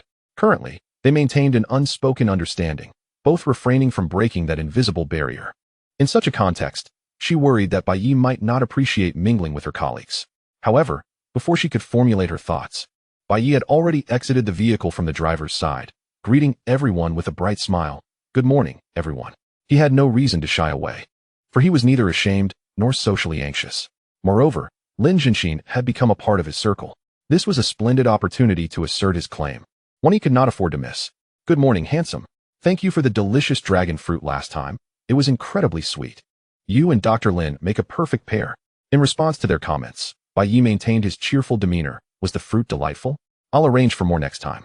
By the way, since we're acquainted now, let us plan a dinner sometime. Jinshin will treat you all." His magnanimous opening left a splendid impression on everyone present, with a couple of female colleagues casting envious glances at Lin Jinshin. They envied her beauty, professional prowess, and now a boyfriend who not only possessed good looks, but also substantial financial means, as evidenced by the luxury vehicle parked nearby. However, as the workday approached, Bai Yi refrained from prolonged interaction. Moments later, Lin Jinshin, surrounded by her colleagues, headed towards the emergency department. Meanwhile, Bai Yi, observing her retreating figure, suddenly recalled something and quickly jogged to catch up. "Jinshin, wait a moment." She turned to find Bai Yi before her, extending a ticket she did not recognize. "Take this, and arrange some time off for the concert." After placing the concert ticket in her hands, Bai Yi turned gracefully and departed, leaving Lin Jinshin bewildered by the item in her grasp. "Is this a concert ticket? Let me see. Oh my, it's for that concert in the city. I wanted to go but couldn't get tickets. Oh my, Dr. Lin, your boyfriend is simply too romantic." Amidst the envious exclamations, Lin Jinshin felt a surge of sweetness within her. At that moment, she relinquished all internal conflicts. Regardless of whether they were genuinely in a relationship, the sweetness was enough.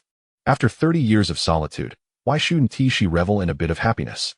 Thus, she waved her hand decisively, declaring, "I'm feeling generous today. I'll treat everyone to milk tea." A little over 10 minutes later, Bai Yi arrived at Yangzhe supermarket. Long before he reached the entrance, he spotted numerous relatives. including his uncles he had encountered at the hospital days prior. As he exited the vehicle, his relatives quickly approached. "Yay, you're back from the capital. This car is something I haven't seen before. Wow, Bai Yi has really made it big." Bai Yi paid no heed to their flattery. In truth, he had no intention of showing off in front of his relatives, as it served no purpose. Especially during times of hardship, these individuals had been supportive. It would be rather unbecoming to flaunt his success before them now. Thus, he greeted them warmly and turned to his uncle, Bai Zihai, asking, "Uncle, why are so many of you here?" "It's about Yang Jiwei. He lost 30,000 online gambling."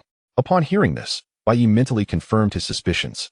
When he received a call from his father, he had already suspected something was amiss. He had anticipated that just 2 days later, Yang Jiwei would escalate his gambling, losing 30,000. To be honest, while he could afford to spend 30,000 without a second thought, losing it would certainly sting for a long time. What is the difference from throwing money into the water? While pondering this, he resolved to remain an observer today, refusing to get involved in the troubles of his second aunt's family. He wanted to avoid the risk of unresolved issues leading to resentment. He vividly recalled Yang Jiwei's defiant expression during their last encounter. Yet, despite his intention to distance himself, the situation soon began to encroach upon him. Just then, Yang Jiwei emerged from the supermarket. Their eyes met, and the previously despondent Yang Jiwei perked up, gritting his teeth and saying, "If you don't consider us family, why are you even here? Just leave." The remark left the gathered relatives in a state of confusion. They were under the impression their visit was to resolve Yang Jiwei's gambling issues, not to witness a confrontation with Bai Yi. Even Bai Suyun, who typically indulged her son, could not help but step forward and chide, "What nonsense are you spouting? He is your brother." "My brother?" Upon hearing those words, Yang Jiwei seemed even angrier, pointing at Bai Yi and exclaiming, "Mom, you don't know? He came to our supermarket to provoke me the other day and then went across the street to buy something, allegedly spending several thousand."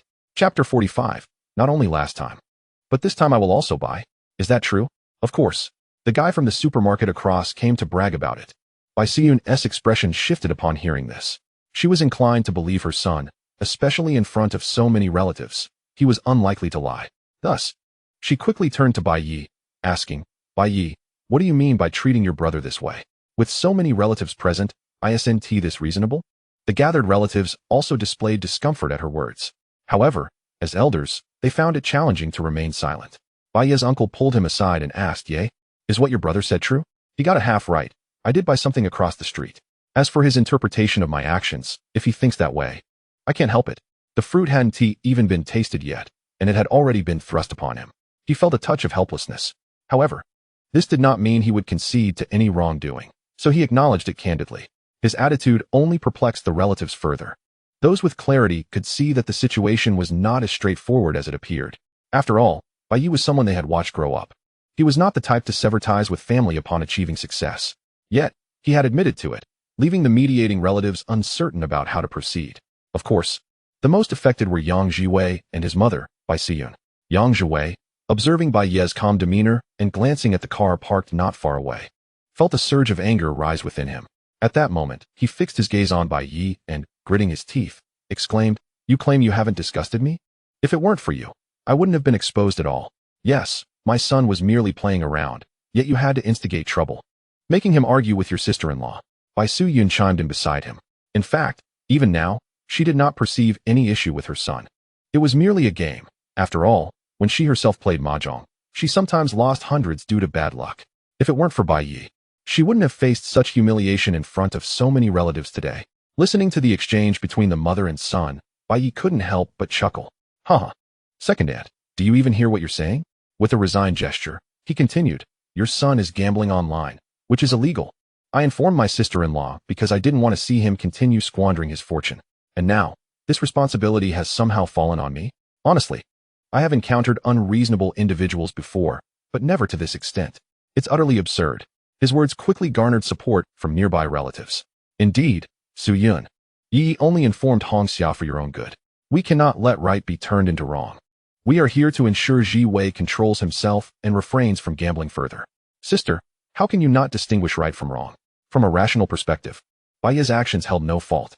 The sentiments expressed by the crowd were merely voices of justice. However, to Bai Suyun, it resonated differently. She felt her family was being ostracized by the relatives. Why should they unite against her simply because of Bai Yi's single remark? Was it because he had gained some confidence now? The root of her feelings stemmed from a sense of disparity. Prior to Bai Ye's return from the capital, their family had been living quite comfortably. Whenever faced with relatives, she held an inexplicable sense of superiority. But the situation had changed dramatically. Bai Yi had returned and seemingly distanced himself from them by an insurmountable margin. Such a disparity was bound to be unbearable for those with a petty mindset. A person who relished showing off in front of relatives could hardly possess a broad mind. Thus, Bai Su Yun was completely overwhelmed, tears streaming down her face as she lamented, "Liu, you are all ganging up to bully us." "Su Yun, you mustn't speak recklessly," Bai Zihai replied, filled with helplessness. "Recklessly?" An increasingly agitated Bai Su Yun pointed at Bai Yi, exclaiming, "He just admitted that he first came to our supermarket before going to buy things across the street. I have never demanded that you must spend money at my place. But what does this mean? He believes he's capable now and no longer needs his useless second aunt." In the face of her tearful accusations, Bai Ye's elders felt somewhat at a loss. Though they had weathered many storms, dealing with their younger sister's tantrum left them truly powerless. Helplessly, Bai Zihai stepped forward, saying, "Stop crying. We don't want outsiders to laugh at us. I am not afraid. I have done nothing wrong to my relatives. Let everyone judge for themselves." Upon hearing this, Bai Ye's smile broadened. Just because others fell for her theatrics did not mean he had to. He continued in a calm tone, "Second aunt, raise your voice a little louder so everyone can witness how your son is gambling online. Do you not feel a sense of shame?" As anticipated, Bai Su Yun's voice diminished. Although she did not see any issue with it, she understood that such matters would indeed bring shame when heard by neighbors. However, Bai Yi did not cease there. "Yes, I admit I bought things across from your store, but so what? Not only did I shop last time, but I intend to do so again. I still owe my elders a gift since our last meeting at the hospital was not suitable for such exchanges." At this point, he glanced across the street at the supermarket, where the owner, having witnessed the spectacle, wore a satisfied grin. In the realm of commerce, rivals are always at odds. Seeing a competitor in distress brought him immense joy. What he did not anticipate was the same brother who had previously purchased a vast amount of fine cigarettes and liquor at his store now yelled over, "Brother, stop watching. Have you restocked? Based on my last purchases, I want the same again." Splendid. With a juicy opportunity and profit to be made, the supermarket owner hurried back inside. Yet witnessing Bai Ye's audacious antics, both Yang Jiwei and Bai Su Yun grew increasingly furious. Even the usually quiet second uncle could not hold back, urging, Yi, don't behave this way. What will become of our family ties?" "Second uncle, spare your advice. I support Bai Yi shopping across the street." Before second uncle could finish, he was interrupted by Sun Hongxia, who had just exited after a lengthy phone call. She stormed over to Bai Su Yun and her son, exclaiming, "Are you blaming Bai Yi now? You went across the street to avoid giving your son gambling funds. What is wrong with that?" In the end, it was Yang Jiwei who lost. She continued, "Let me be clear. As long as Yang Jiwei does not change, we might as well close this supermarket. I will lie down right here at the entrance and see who dares to buy anything." Chapter 46. I am quite anxious. Sun Hongxia spoke with utmost seriousness. As her words fell, she indeed began to position herself as if to lie down at the supermarket's entrance. Seeing this, Yang Jiwei rushed to pull her back, exclaiming, "What are you doing? Your situation is far more outrageous than mine." Despite being restrained, Sun Hongxia continued her actions, causing Yang Jiwei's face to flush with embarrassment. But let there be no misunderstanding. It was not due to a sudden awakening of conscience, but rather the fear of humiliation. After all, the commotion had attracted not only relatives, but also many neighbors. As someone who considered himself a prominent figure in the vicinity, how could he allow his wife to simply lie down like that? Gritting his teeth, he declared, I will change. I will change. I will not gamble anymore." Upon witnessing this shift in attitude, Sun Hongxia rose, preparing to move on. Ultimately, he had not completely squandered their finances. Life still needed to go on. However, at that moment, Bai Su Yun began to create more turmoil. "Look at you, a big man, reduced to being scolded by a woman." The moment those words left her mouth, Bai Yi and the relatives nearby were left dumbfounded. They thought the couple had reached an understanding and were about to reconcile. But she had to stir the pot again. Was this truly the behavior of a mother? Before they could respond, Sun Hongxia stood up, her expression grave as she said, "Listen to your own words. Who is truly sabotaging our relationship? At this point, I will no longer indulge you. Let me make it clear. If you continue to enable his misdeeds, I will immediately file for divorce. I cannot endure this life any longer." Her words, nearly a roar, transformed Bai Su Yun's previously furious demeanor into one of clarity. Though she enjoyed creating chaos, she was still aware of her daughter-in-law's significance within the family. To put it plainly, if it weren't for Sun Hongxia, would she be able to enjoy her leisurely days filled with mahjong and strolling about? Such a life would be completely out of reach. Recognizing this, she wisely chose to remain silent. Even as Bai Yi distributed various cigarettes and alcohol he had received from the supermarket owner to the relatives, she refrained from uttering another word. This has undoubtedly simplified the progression of events. Ultimately, it concluded with Yang Jiwei assuring his relatives that he would never gamble again. Moments later, the well-rewarded relatives began to depart in succession. Bai Yi invited a few distant or elderly relatives into his vehicle, preparing to escort them home. Along the way, Uncle Bai Zihai expressed his helplessness, lamenting how a good child like Yang Jiwei got entangled in such troubles. It was all due to his mother's indulgence. Just listen to what she said earlier, and he felt a flush of embarrassment at the thought. Alas, he hoped the boy could truly change for the better. Throughout the drive, Bai Yi remained silent. As a clear-headed young man, he understood that such matters cannot be resolved merely by words. In the future, this situation would undoubtedly resurface. Yet, it was no longer his concern. One cannot persuade a stubborn fool. He had already extended his help, and from now on, he could simply sit back and observe. Things unfolded much as he anticipated. Sun Hongxia, having taken a leave of absence, was currently monitoring the situation at the supermarket, while Yang Jiwei and his mother returned to their home in the adjacent community.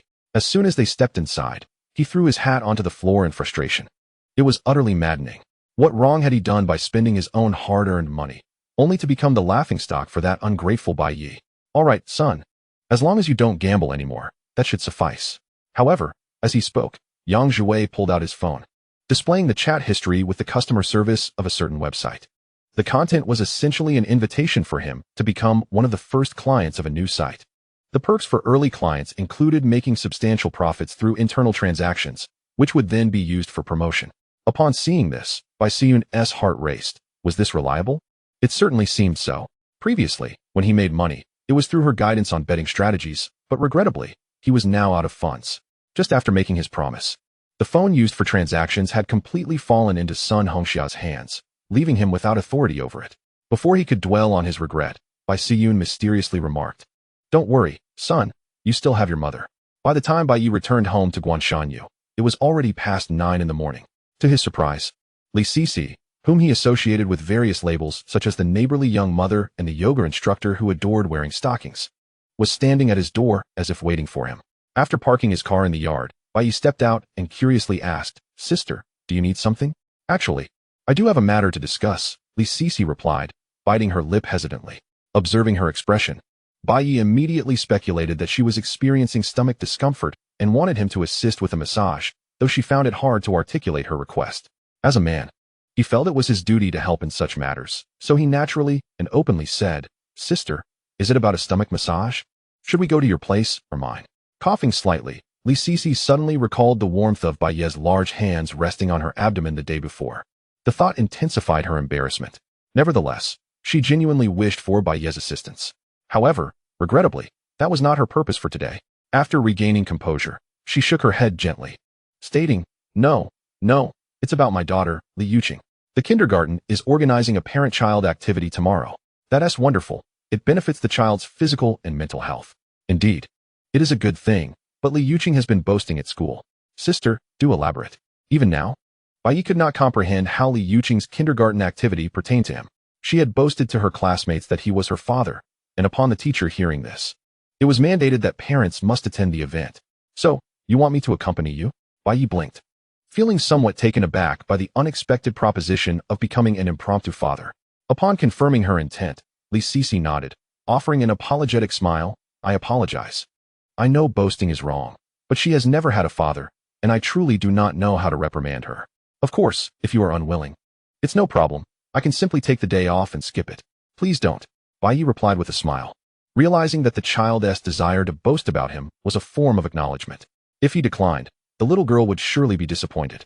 However, as he pondered this, he couldn't help but admire Li Sisi's alluring figure, catching a glimpse of the glossy black stockings peeking from her ankle. "Sister, you wouldn't want your daughter's feelings to be hurt, would you? So, I'll assist, but before that, could you help me with something as well? I'm rather anxious." Chapter 47. Transforming into an extraordinary male, imminent. "You're in a rush for me to assist?" Li Sisi paused momentarily, then her thoughts took a turn.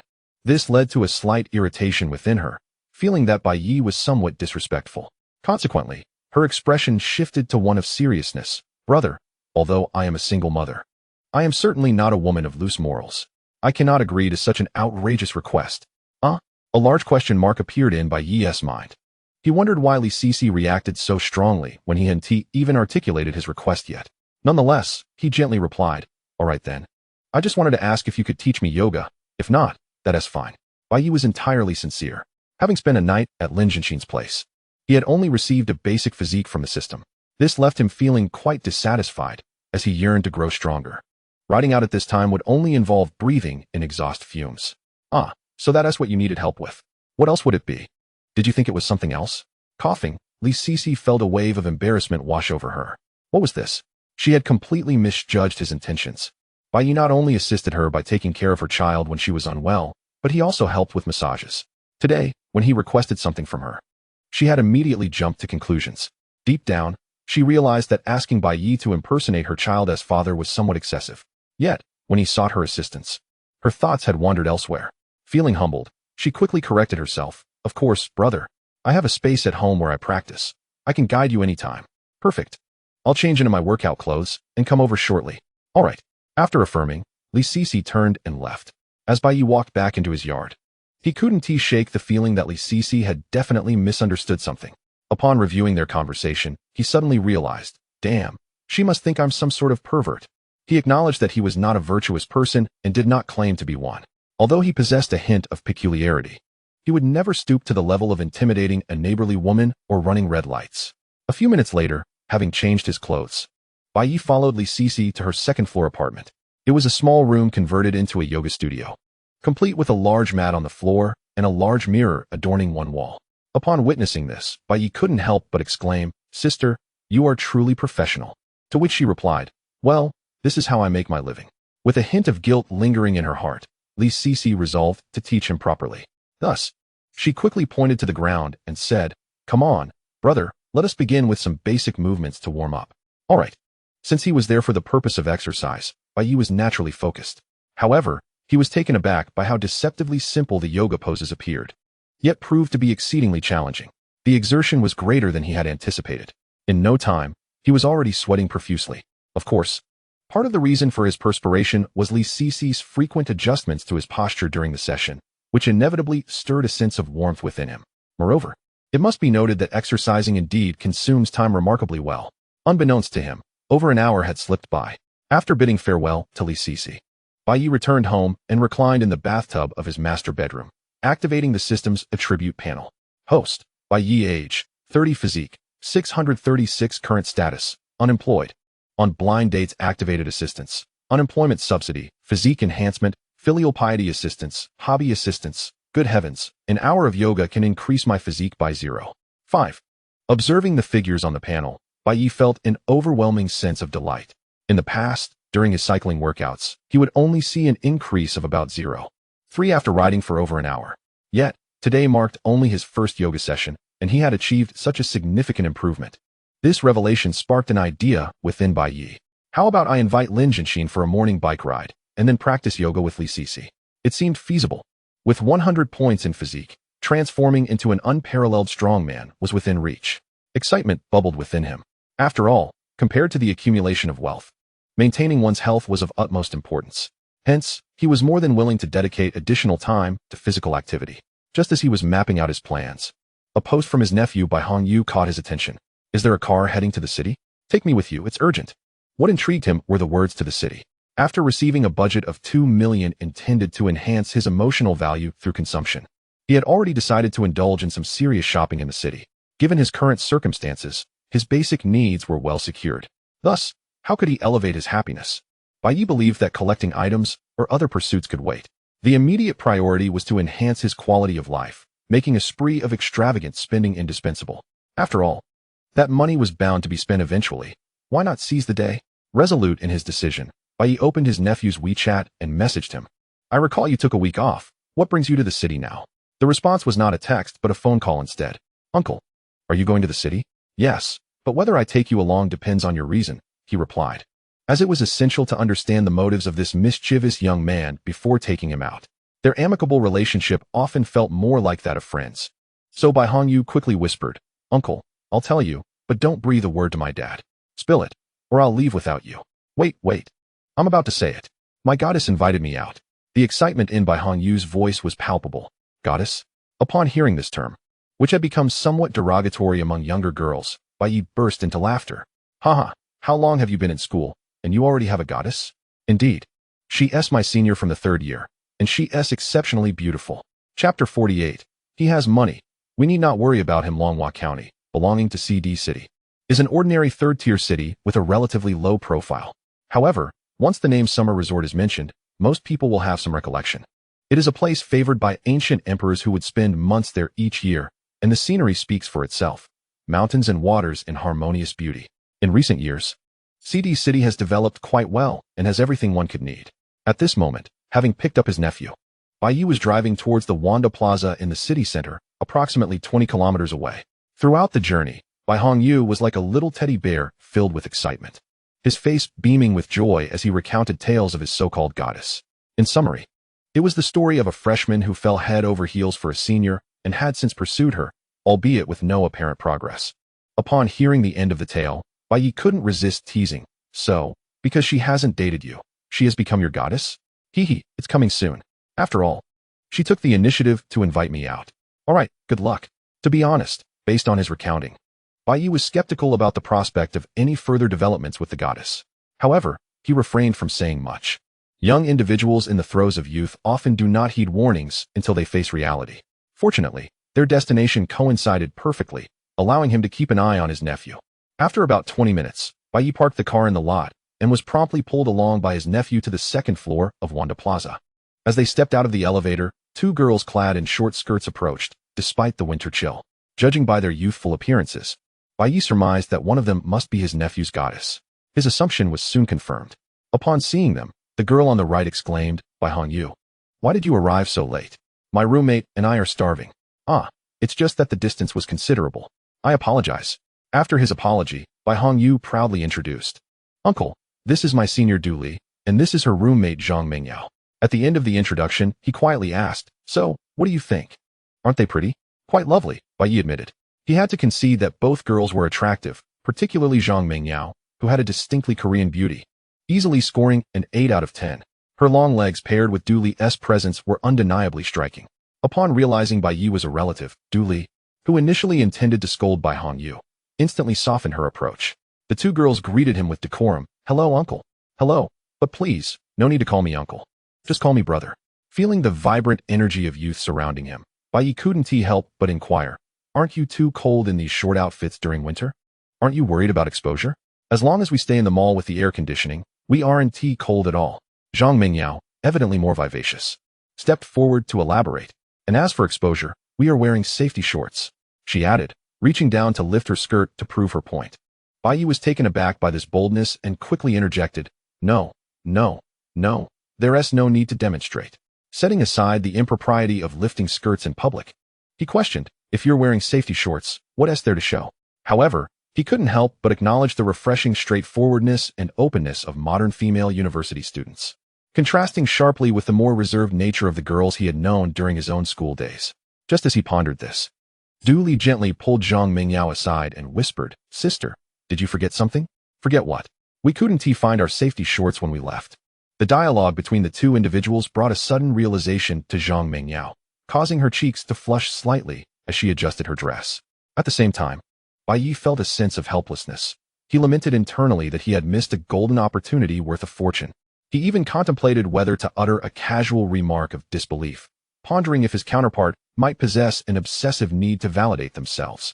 Alas, such thoughts were destined to remain mere musings. After a brief exchange of pleasantries, Bai Yi chose to part ways with the trio, believing it best not to intrude on the youthful rendezvous. Instead, he opted for a solitary culinary experience, relishing the thought of enjoying a delectable meal. Prior to his arrival, Bai Yi had meticulously planned, discovering a seafood hot pot restaurant with an average cost of around 800 per person. Having come this far, indulging in a fine meal was a necessity. However, as Bai Yi confidently entered the restaurant, he remained blissfully unaware that the 3 young individuals had also just arrived on the same floor, watching him as he walked in. In an instant, Du Li exclaimed in surprise, "Oh, your little uncle is dining alone at the seafood banquet?" So what? Bai Hongyu, usually indifferent to such matters, failed to grasp her implication. This prompted Du Li to roll her eyes. The establishment was notoriously expensive, and even a solo dining experience would cost a fortune. Indeed, I've always wanted to try it. But my finances have been rather constrained, Zhang Mingyao chimed in. So expensive? Bai Hongyu echoed, astonished. Yet, upon reflecting on his uncle's seemingly endless wealth, he quickly deemed it normal. It's fine. He has money, no need to fret over him. Du Li fell silent, contemplating. Who cares about your uncle's finances? Shouldn't you suggest we dine there as well? Her irritation grew, and she completely overlooked the faint smile that appeared on Bai Hongyu's face. He was no fool. He understood the underlying meaning of her words. However, a restaurant with an average cost of 800,1000 was evidently beyond his financial reach. It wasn't that he couldn't afford it, but rather that he would feel a prolonged pang of regret afterward. In such a scenario, feigning ignorance was undoubtedly the wisest course of action. Look. The two girls have obediently followed him into the nearby affordable restaurant. Meanwhile, on Bai Ye's side, upon entering the restaurant, he made his way to the seafood selection area to place his order. He ordered everything from lobsters to king crabs. A preliminary estimation suggested that this meal would cost him no less than 4,000. Yet, he felt no remorse, as a lavish feast served as a source of emotional value. Bringing him joy, he could easily utilize the 2 million credit limit provided by the system. Just as he finished selecting the seafood and approached his table, he received a message from Bai Hongyu on his phone. Little uncle, I heard you're having a seafood feast. Save me some. Aren't you on a date? Not a problem. I'll find a chance to sneak over and eat without them knowing. About half an hour later, Bai Hongyu stealthily approached. Glancing at the substantial amount of food still remaining on Bai Ye's table, he was immediately astonished. Wow, little uncle, your meal is extravagant. Enough chatter, sit down and eat. Don't let your date be delayed. All right. As previously mentioned, despite the significant age gap, the two interacted as friends. Thus, Bai Hongyu felt entirely at ease, diving into the feast with gusto, relishing every bite. From what you're saying, your date isn't enjoyable. It's just average. After a pause, he set down the king crab leg and continued. By the way, little uncle, they want to go shopping later. Will you accompany me? Why would you need a guardian for shopping? Bai Yi replied disinterestedly, wrinkling his nose. While the two young ladies had decent figures, their looks left much to be desired, especially when compared to Lin Jianxin or their neighborly Cici. Therefore, he had little interest. Moreover, he had his own plans for today's expenditures. Upon hearing his refusal, Bai Hongyu momentarily abandoned his meal, urgently pleading, "Oh, come on, little uncle, just go with me." And the reason? After a moment of hesitation, he gritted his teeth and continued, "My goddess wants to shop, and the expenses will ultimately come from my pocket. You know my situation, little uncle, my allowance is limited. If you're there, she won't be so demanding, right? Haha, you seem rather self-aware." Bai Yi understood the young man's situation well. Bai Hongyu's father, his own elder brother, was indeed well off, successfully running an aquaculture business. However, he had always raised his child with a frugal mindset and was quite strict. Today's outing to treat the two young ladies likely utilized his living expenses. As for Bai Hongyu's clarity, Bai Yi genuinely appreciated it. In life, few men maintain such restraint. More often than not, when enamored with their crush, they tend to overspend, sometimes even to the point of financial ruin. Bai Yi recalled a roommate from his school days who had been in such a predicament, desperately pursuing the so-called class beauty. He had recklessly maxed out various credit cards and loans, racking up debts over several $100,000. While he did win her affection, it was evident there was no future. The last time Bai Yi saw the individual's social media, he seemed to be juggling a regular job alongside delivering takeout to repay his debts. In this regard, Bai Yi could only remark that the mindset of the post-2000 generation was indeed ahead of its time. However, observing Bai Hongyu's pleading expression, Bai Yi couldn't help but inquire. Does she often ask you to buy things? Frequently. Today, she wanted me to cover a cup of milk tea, and tomorrow she'll likely want a small figurine. Bai Hongyu recounted candidly. These are trivial expenses, but she hinted at wanting an iPhone, which feels like asking for my life. A gold digger, perhaps? There is some truth to that. Sigh. If it weren't for genuine feelings, I wouldn't have come today. As he spoke, Bai Hongyu's mood dipped. At just 19, he yearned for a passionate campus romance, yet every aspect seemed to come with a price tag. Perhaps this was the unfortunate reality of adulthood. Seeing him in such a state, Bai Yi found it rather amusing. Don't put on this act.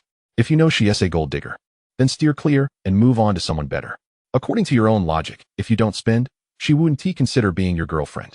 I actually prepared 1,000 yuan. That should be enough for some reasonably priced clothes. TSK, You were just praised for your awareness, and now you're acting foolish. Bai Hongyu blinked, confused. Little uncle, do you mean all right? Just tell them you'll accompany me shopping first. Don't worry about anything else. Today, your little uncle will impart some wisdom. Given that his nephew was already so earnestly pleading, Bai Yi didn't mind lending a hand. After all, he needed to shop too, so it was a convenient arrangement. Before long, Bai Hongyu finished his meal and departed. Bai Yi leisurely ate a bit more before settling the bill and heading towards the restroom in the mall. He planned to meet up with his nephew afterward, feeling no rush. However, just as he entered the restroom, he overheard two familiar voices in the corridor. Are you saying that Bai Hongyu did this on purpose? What else could it be? I just mentioned wanting to change my phone, and he dashed off, only to return so long after. Now suggesting we accompany his little uncle shopping. You make a compelling point. Clearly, the two voices belonged to Du Li and Zhang Mingyao. After nodding in agreement, Zhang Mingyao turned and remarked, but your uncle is dining alone at a seafood feast. He must be quite wealthy. If we accompany him shopping, we might just reap some benefits. It made sense. After all, we had all just called him uncle, and surely he wouldn't allow us to merely spectate.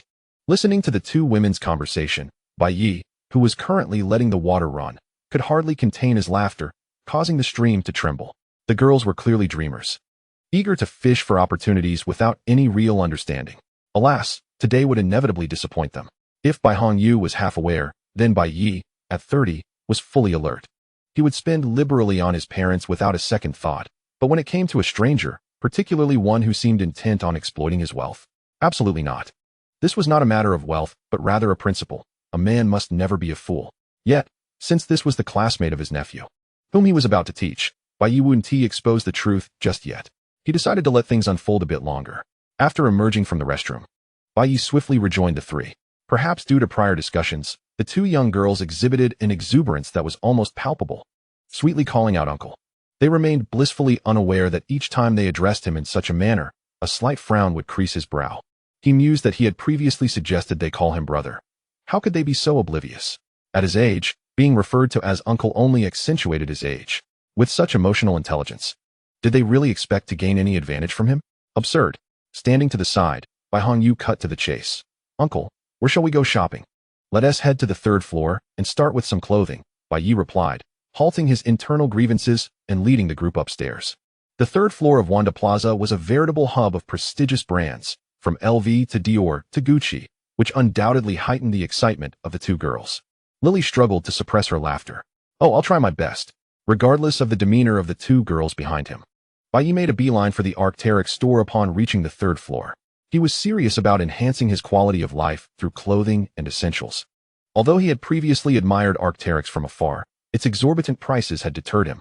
Now that he had the means, he was determined to indulge himself. All those items he had once longed for but could not afford would now be his. As he entered the store, guided by a sales associate, he began selecting items. Since he was at Arc'teryx, a shell jacket was a must-have. He quickly focused on a black jacket, saying, I'd like to try this on. And please pair it with some trousers. Certainly, sir. Please follow me, the associate replied. In no time, Bai Yi was being led to the fitting room. Leaving the three behind, Bai Hongyu wandered around the store, curiosity piqued, while the two girls exchanged whispers about the seemingly simple clothing. Isn't your uncle supposed to be wealthy? Why is he shopping at such an ordinary store? Zhang Mingyao chimed in agreement. Exactly. These clothes look no different from what my civil servant brother wears. They must be quite cheap. Wait a moment, I'll check the price tag. To confirm her suspicions, Du Li quickly approached a nearby display and found the same jacket Bai Yi was trying on. She flipped the price tag and was immediately struck with shock. Her eyes widened, and her mouth fell agape. Oh my goodness, she exclaimed, prompting Zhang Mingyao to rush over. What happened? You should see for yourself, Du Li urged, her heart racing. Soon, another gasp echoed beside her. Oh my gosh. Zhang Mingyao's reaction mirrored her friend's surprise. Who would have guessed that this seemingly ordinary jacket would cost over 40,000 yuan?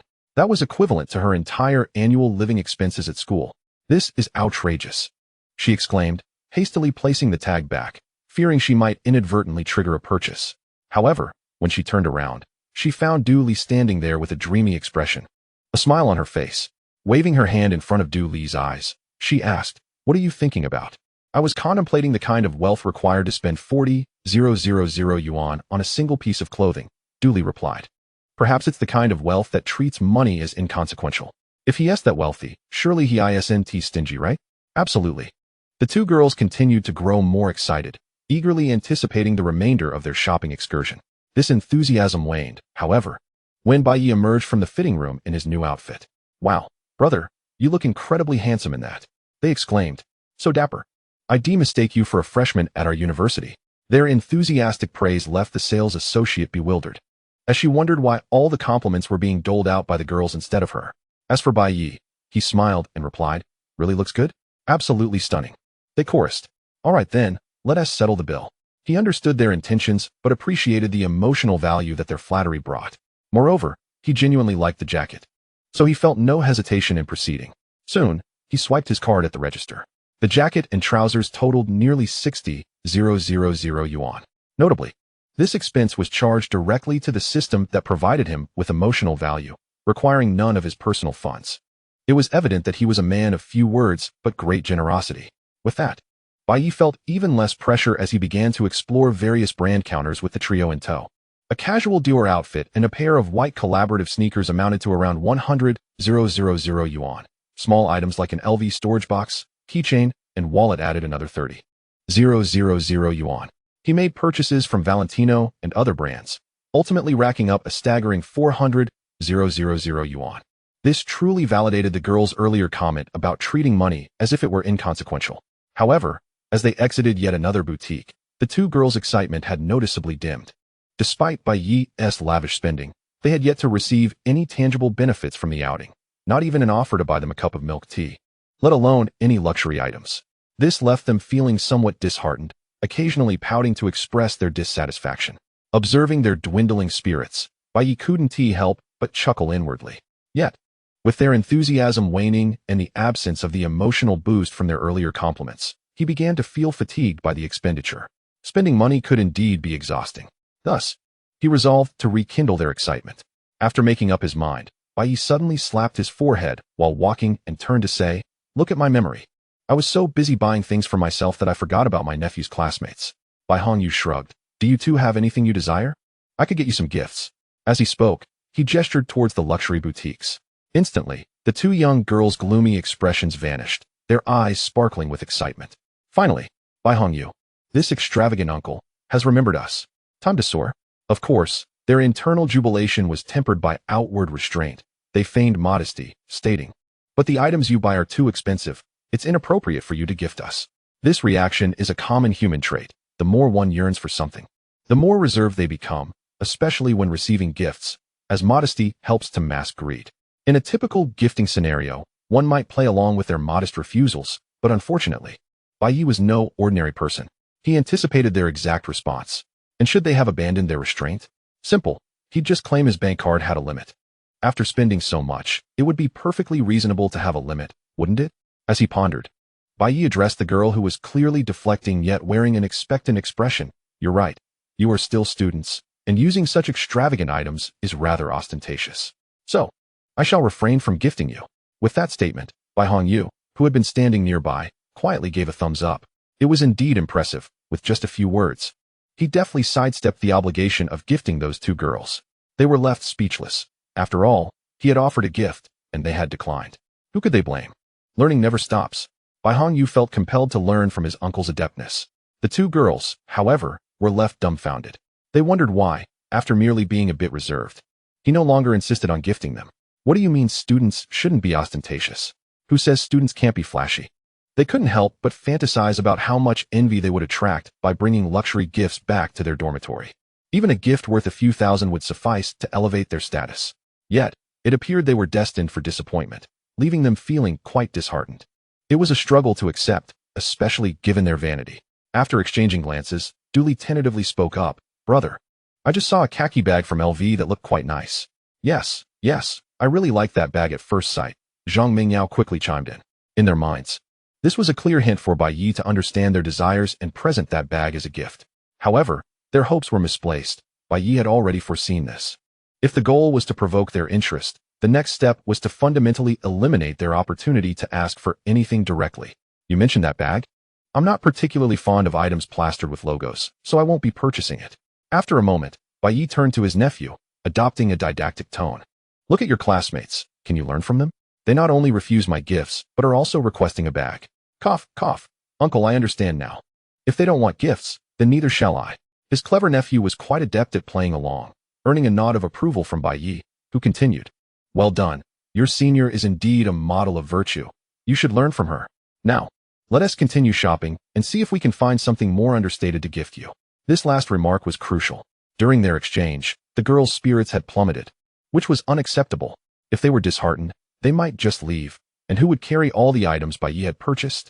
It was worth noting that in their attempts to assert their presence, the two girls were carrying more than Bai Hongyu, a grown man. They aimed to appear demure and sensible. As anticipated, Bai Ye's words reignited their enthusiasm, and their faces brightened with smiles. They were still rather naive. Had they been more seasoned in the art of social maneuvering, they would never have accompanied him shopping without some tangible benefits. Not to mention, they certainly wouldn't be trailing behind, eagerly carrying bags. The principle of no gain without effort was foundational in their realm. With these thoughts in mind, Bai Yi led the three of them into a Patek Philippe boutique. Indeed, he intended to purchase a watch. However, due to his previous financial constraints, he had little knowledge about luxury watches, knowing only a few prominent brands, Patek Philippe, Rolex, Audemars Piguet, and so forth. Given Audemars Piguet's past controversies in the Dragon Kingdom, he dismissed it. As for Rolex, he found it somewhat ubiquitous. Thus, Patek Philippe became his clear choice. Soon, upon entering the boutique, Bai Yi was warmly greeted by the sales associate. Good day, sir. Welcome to Patek Philippe. All the watches on display are in stock. Please take a look and let me know if any catch your eye, and I can take them out for you to try on. Sure, let me have a look. Bai Yi nodded in response, and the group gathered around the display case. At first glance, the array of watches was nothing short of dazzling. The three university students were overwhelmed by the prices, often exceeding hundreds of thousands. Bai Yi, however, was truly taken aback. From an aesthetic standpoint, the watches exhibited were indeed quite attractive. Fortunately, he was not one to dither over decisions. When faced with uncertainty, his approach was always to select the most expensive option. With a limit of 1.5 million still available, he felt no anxiety whatsoever. Before long, Bai Yi pointed to a watch positioned at the top of the display case. One that was particularly distinct, stating, "Let us check out that one." The moment the students noticed his gesture, they were once again astonished. They clearly saw that the price tag on that watch was an astonishing 1.5 million. The two girls exchanged glances, both understanding one another's thoughts. He's just looking, right? He wouldn't actually buy it, would he? If he does, how wealthy could Bai Hongyu's uncle possibly be? Regardless of their internal musings, the sales associate was overjoyed, retrieving the watch while enthusiastically explaining, "Sir, you have excellent taste. This model is the Patek Philippe 5961P, a classic with intricate functions. The watch is crafted entirely from platinum, with 8 rectangular hands made of genuine diamonds.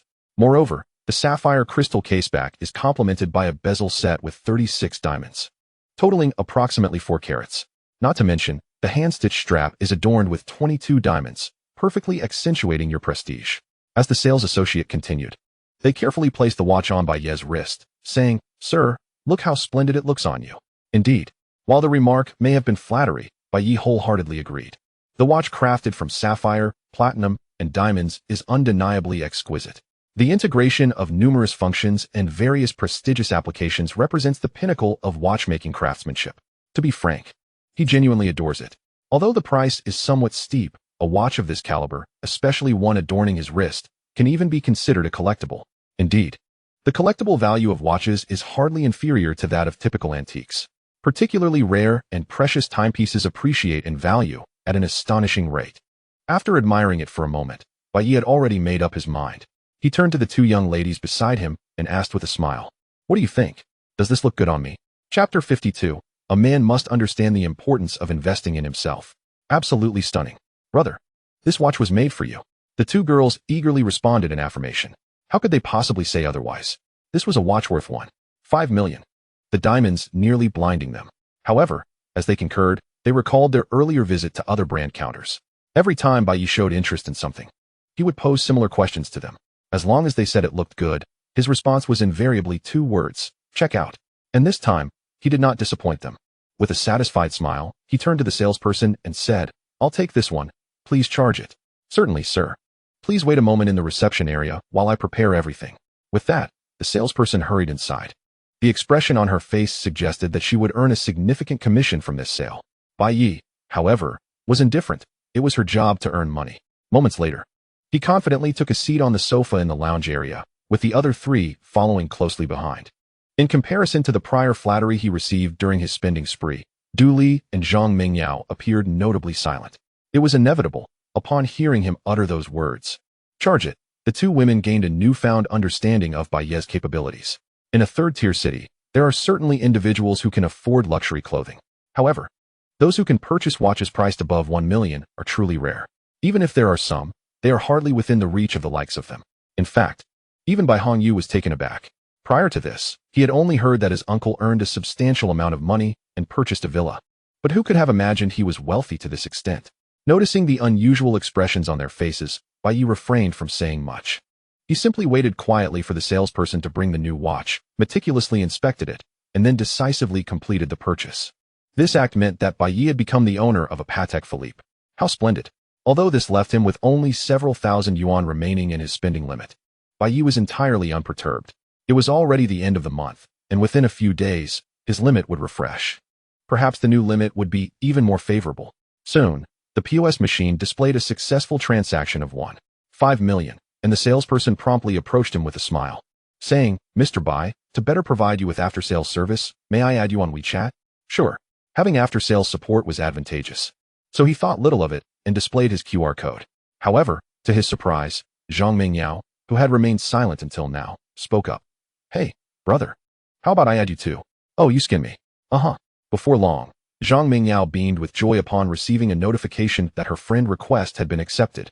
Her attitude was as if she had found a treasure, prompting Du Li to open her mouth, intending to express her desire for a contact as well.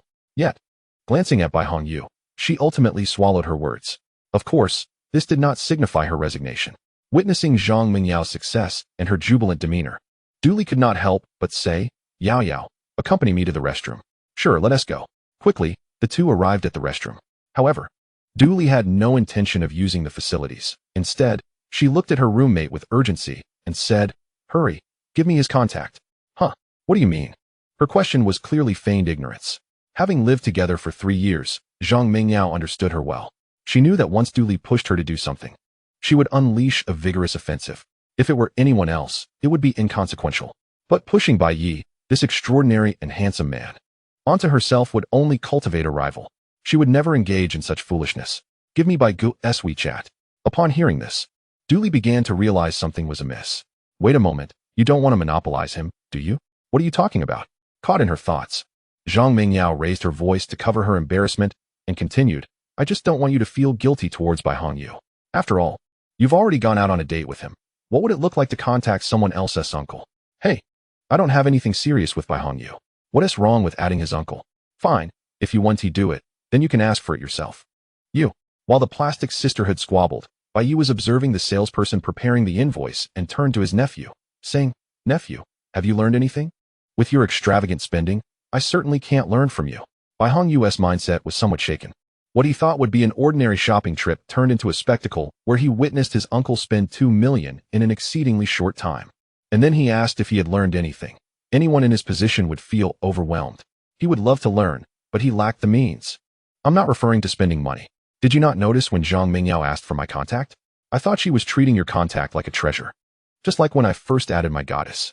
"Exactly, so what can you deduce from that?" After racking his brain for a moment, he slapped his forehead and exclaimed, "I understand.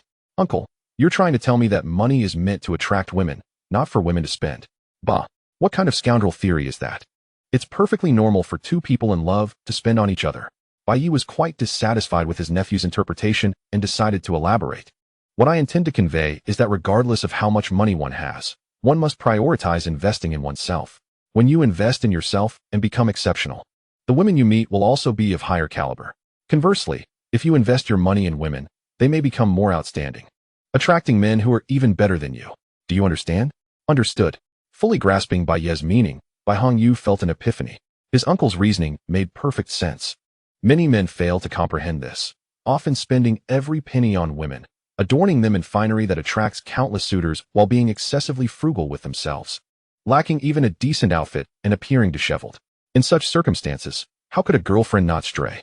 Thus, men must understand the importance of investing in themselves and be willing to spend on their own well-being. Look, even the female salesperson couldn't help but chime in. Mr. Bai. You are absolutely right. The moment I saw you, I felt an irresistible charm, far surpassing my boyfriend who earns 8,000 a month and spends 7,500 on me. Chapter 53. Return the favor in kind. This phrase may sound like a jest, yet it is evident to anyone that the salesgirl harbors a genuine desire to engage with Bai Yi. Her fervent gaze betrays her intentions. It is often said that life serves as the best teacher, a sentiment that Bai Hongyu previously failed to grasp, but now finds profoundly resonant. After Bai Yi chose to invest in himself, Zhang Mingyao, the belle of the department, proactively sought to exchange contact information, and upon succeeding, cherished the connection as if it were a treasure. Even the young saleswoman, who is in a relationship, subtly indicated her desire to maintain closer ties with Bai Yi. The undeniable reality lay before him, and he could no longer feign ignorance. Not only did he comprehend the situation, but he also felt a formidable sense of strength within himself. The initial intention to spend 1,000 yuan on Du Li was entirely dismissed.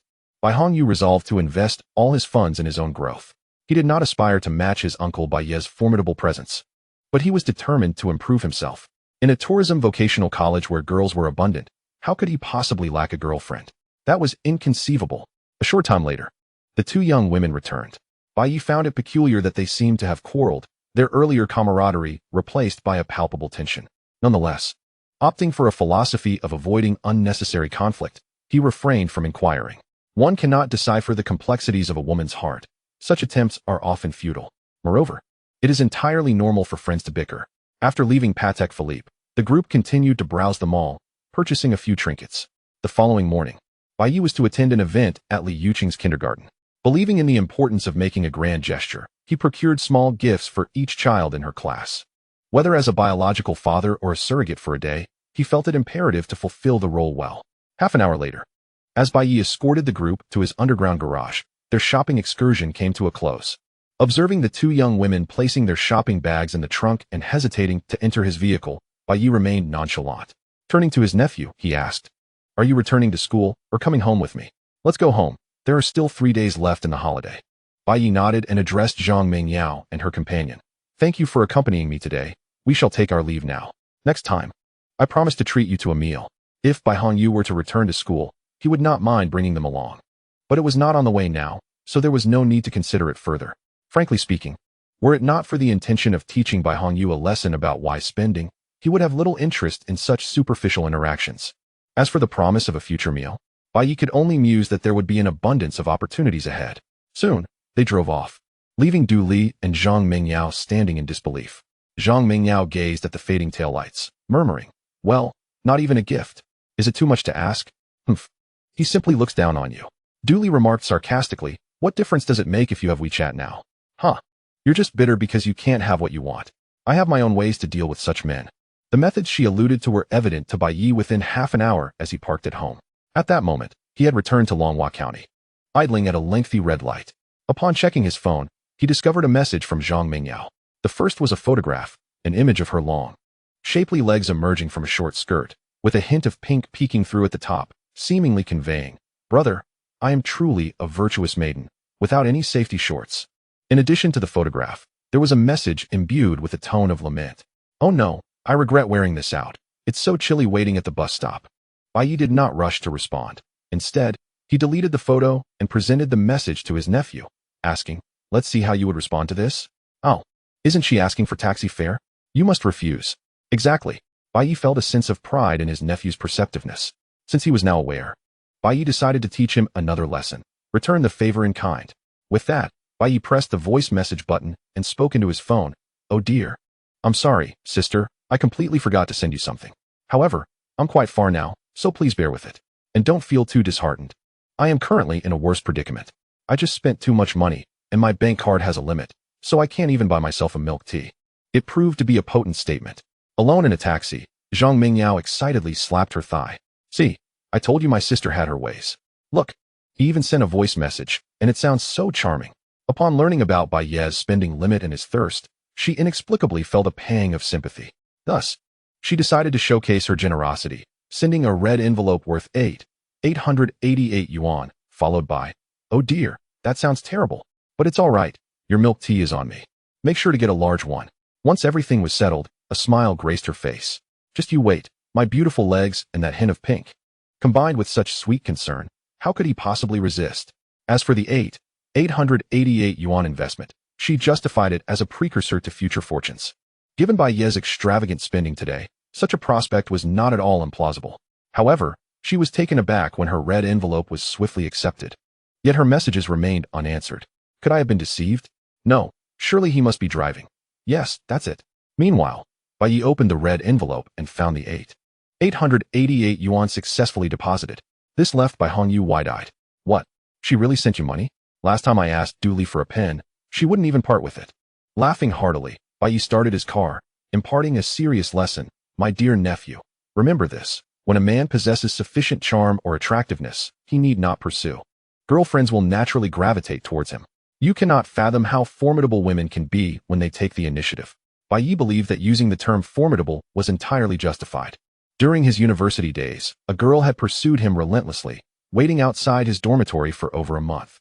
Ultimately, after he rejected her, she boldly demanded one chance, claiming she would regret it for life if he refused. The next chapter awaits. Chapter 54. Sister, it's your turn. Even upon arrival, he preferred that his partner possessed her own career and social life, rather than idly lingering by his side all day. Indeed, clinging behavior is hardly a commendable habit. Thus, when responding to her, Bai Ye merely offered some encouraging words while contemplating a visit to the hospital after the kindergarten event concluded. Shortly after sending the message, he was roused from his slumber by a knock on the door downstairs.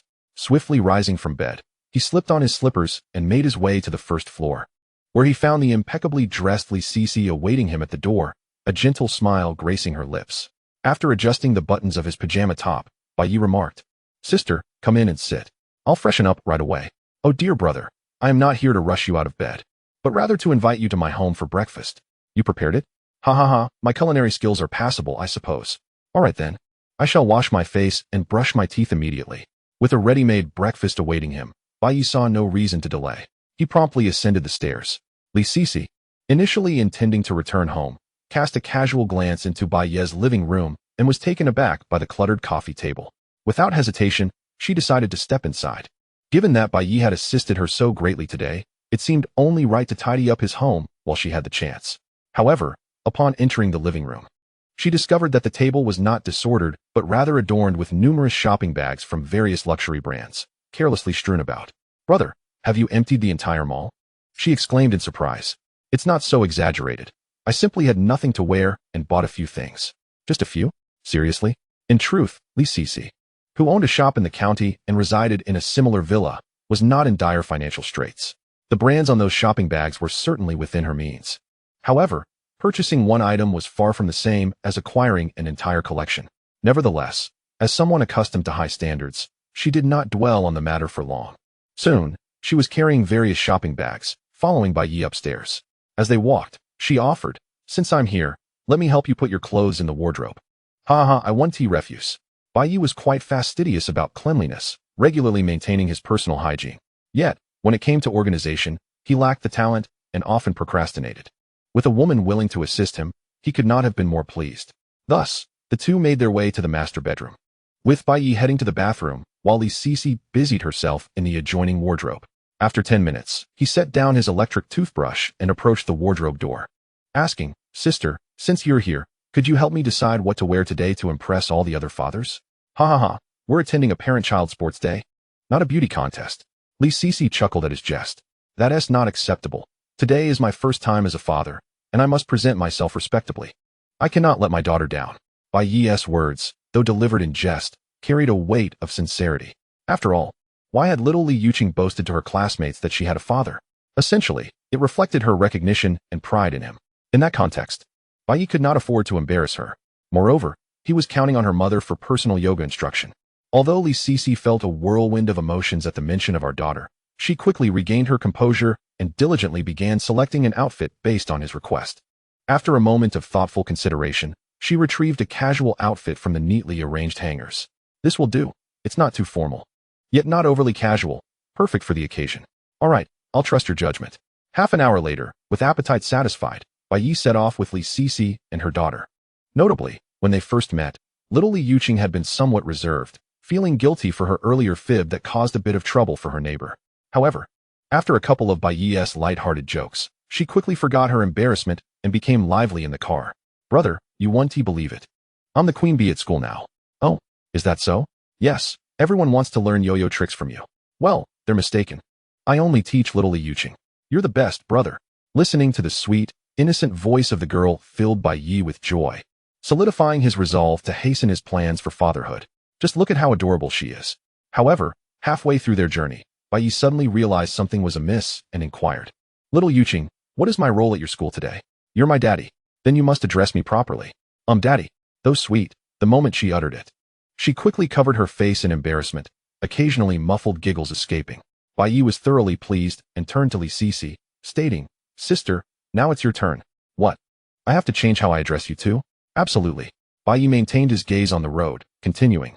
You wouldn't want little Liu Xuedong to get caught out at school, would you? At that, it was not just Liu Xuedong who felt shy. Li Sisi's cheeks flushed crimson as she wished to turn around and silence him. After all, such suggestive remarks from a handsome young man could easily fluster her.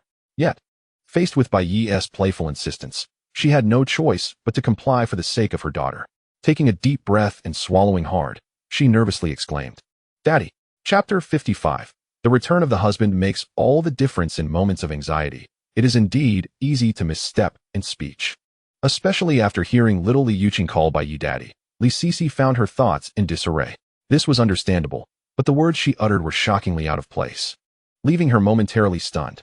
Baiyi, too, was taken aback. Was this not a bit too overwhelming? There was a child present. In the back seat, however, Liu Xuedong, caught between joy and embarrassment, solemnly declared, Mommy, you can't steal my daddy. I'm sorry. Mommy misspoke. Li Sisi, already feeling embarrassed, was now engulfed in shame, her face burning with heat. In that moment, she felt as though the car was stiflingly hot, longing to escape for fresh air. Alas, that was merely a fleeting thought as she followed Liu Xuedong's example, covering her flushed face with her hands. Can't see me, can't see me. Seeing her expression, Baiyi struggled to suppress his laughter. He had given up on the notion of having Li Sisi change how she addressed him. Once was enough. And prolonging the joke would only dilute the humor. As for whether or not changing her address would reveal their secret, he was unconcerned. Many couples referred to each other by their names. It was quite normal. At 7:45 a.m., Baiyi parked the car in front of the kindergarten. Instantly assuming his role, he expertly opened the rear door, lifting Liu Xuedong and striding towards the kindergarten. Finally recovering from her embarrassment, Li Sisi moved to his side, keeping pace with him. Do not speak of it. The three of them walking these few steps indeed exuded the ambience of a harmonious family. However, unbeknownst to them, a number of parents gathered at the kindergarten entrance were keenly observing their every move. Among them, some appeared to be gritting their teeth in frustration. It's him again. He was just here a couple of days ago, and now he reappears. Oh, what bad luck. I reckon this lad's ancestral grave must be ablaze for 49 days straight to deserve a wife as beautiful as Li Sisi. If we're being modest, at least 81 days would be required. No, I think I'll head to my family's grave and set it on fire. Disregarding the murmurs around them, Baiyi and his companions arrived at the entrance, where they were received by teacher Liu Xuedong. She was a woman with a face that radiated peace and tranquility, likely in her 30s. Just by her countenance, one could surmise that she possessed a gentle disposition. Indeed, when she interacted with Liu Xuedong and Li Sisi, her inherent tenderness shone through. However, when it came to Baiyi, a hint of reproach crept into her tone. You must be Liu Xuedong's father? After all these years. Why have you only just come? It's made the children feel quite insecure at school. My apologies. I've been working outside and not in the county. Baiyi replied awkwardly. What he had thought would be a simple role of a young father had morphed into that of an irresponsible one. Yet, he felt no anger. This was merely the teacher's responsible attitude, which deserved support. Busyness was no excuse. One could not abandon their children entirely to their mother. Yes. Teacher Wang is right. I will come often from now on. That's more like it. She nodded in satisfaction before turning her attention to Li Sisi. Noticing the faint blush on her cheeks, she realized her demeanor had transformed from the previous coolness, sparking a slightly mischievous thought. However, teacher Wang refrained from teasing her right away. Instead, she gently covered Liu Xuedong's ears with her hands and smiled. Having your husband back makes a difference, doesn't it? Look at how radiant the beauty appears, much better than before. My complexion has nothing to do with my husband. Li Sisi was no naive woman. She understood the implication immediately. At that moment, she truly wished to exclaim that this was merely a residual effect of having just called someone dad. Yet, could she actually say that? Reluctantly, she could only smile faintly and reply, "Perhaps I've just been eating well these days." Ah, Teacher Wang was taken aback. Eating well? I pride myself on my culinary standards, yet I haven't achieved such results. She glanced at Li Sisi's complexion, which was indeed exceptional. Could it be that everyone's constitution varies? Regrettably, as Li Sisi was a parent, and there were children present, she couldn't delve deeper into the matter. After exchanging pleasantries at the entrance, Bai Yi and his companions were finally led into the kindergarten by Teacher Wang. They soon arrived at the classroom for the middle class, which was already filled to capacity. Most of the children were seated at small tables, with their parents standing nearby. The arrival of Bai Yi and his friends instantly captured the attention of many. "So this is the father of Liu Xuedong? He is rather handsome. No wonder Liu Xuedong is such a pretty girl. It seems the parents are blessed with good genes. Alas, misdirected affection. What nonsense. I'm right here." One male parent was caught by the ear, wincing in pain as he protested. The realization struck many fathers present. Today wasn't merely about admiring Liu Xuedong's mother, and their wives were also in attendance. In an instant, most male parents hastily diverted their gazes. From his vantage point, Bai Yi observed the classroom dynamics with clarity. He understood the sentiments of the fathers. After all, Li Sisi possessed an exquisite beauty, along with a figure that could be deemed catastrophic for nations. In any social circle, she would undoubtedly be the center of attention. However, while understanding their thoughts, he was not a man of a generous heart. "Today, I am her husband. Why should you gawk?" Thus, in front of the assembled parents, he naturally took Li Sisi's hand and, guided by little Liu Xuedong, made his way to a corner at the back of the room. It was essential to assert his claim. Yet, as they walked, Bai Yi found it peculiar that Liu Xuedong, a well-behaved child, had chosen a seat at the back. Typically, that area was occupied by the more unruly children. However, after surveying the classroom, he soon understood. Compared to the other children, Liu Xuedong was noticeably taller, standing out like a crane among chickens. Li Sisi, as a single mother, had indeed done a commendable job in raising her child. Just as he was pondering this while approaching the last row, a well-dressed man, who appeared to be of similar age to Bai Yi and meticulously styled with gelled hair, greeted him with a smile. "Hello, brother. Our daughters are both seated in the back row, true kindred spirits. Allow me to introduce myself. Here is my business card." Upon receiving the card, Bai Yi noticed it bore the title of president of Sunshine Hotel Management Company. That name sounds familiar. In a small county like this, it was already a rare occurrence for someone to present a business card upon first meeting. Coupled with the association with Sunshine, Bai Yi felt a tingle of curiosity regarding Chun Jingya's impressive skills. "Is Sunshine Holiday Hotel?" "Yes, that is my establishment." "Oh, that explains the familiarity." A mysterious smile spread across Bai Yi's face as he contemplated the unreliability of rumors. It was said that the Sunshine Holiday Hotel was developed by an owner from the capital, who, due to substantial investments, had never been subject to inspections since its opening. Yet, it now seemed far from the truth. However, upon further reflection, Bai Yi found this to be quite reasonable. This industry often flirted with the edges of legality. If a boss from outside merely possessed wealth, many would view them as a cash cow. In contrast, a capable local business owner was more likely to achieve such results. Do not underestimate the presence of capable individuals in a county. Many talented graduates and investors return with fervor, only to face repeated setbacks within local circles. These small circles were also known as the Brahmins of the county. The smaller the place, the more pronounced the social dynamics. The Brahmins, leveraging their entrenched networks, enjoyed a level of comfort in the county that far exceeded those in larger cities. Upon realizing Bai Yi was knowledgeable about his hotel, Gao Shan beamed. "Since we are in the same boat, shall we collaborate during the upcoming sports day?" "Haha, collaboration sounds great, but allow me to correct you." Bai Yi glanced back at Liu Xuedong, whose displeased expression was evident. He continued, "My daughter sits at the back due to her height. What about your son? Who is the elder here?" Turning to observe his own shorter son, Gao Shan felt a tinge of embarrassment. Clearly, the reason was his son's mischievousness. However, as a parent, who would willingly admit their child's shortcomings? He was about to retort when he noticed Bai Yi producing a black card inscribed with VVIP from his wallet. In an instant, Gao Shan's expression brightened once more, exclaiming, "Ah, my dear brother, I comprehend now. We are indeed the fortunate elder sister and the unfortunate younger brother." It was inevitable, for his guiding principle had always been that the customer is king. The card Bai Yi produced was, without a doubt, the highest tier membership of his establishment. To put it bluntly, it represented the utmost patronage. "Ha ha ha, your son is not lacking either. He is quite the charm." A peculiar notion struck him. Liu Xuedong seemed inexplicably determined to embrace the role of the elder sister. After addressing her as such, she broke into a joyous smile. With Gao Shan showing such respect, Bai Yi was equally intent on preserving his dignity, quickly adding, "By the way, I am Bai Yi. Let us collaborate effectively to secure a top 2 finish. It is imperative."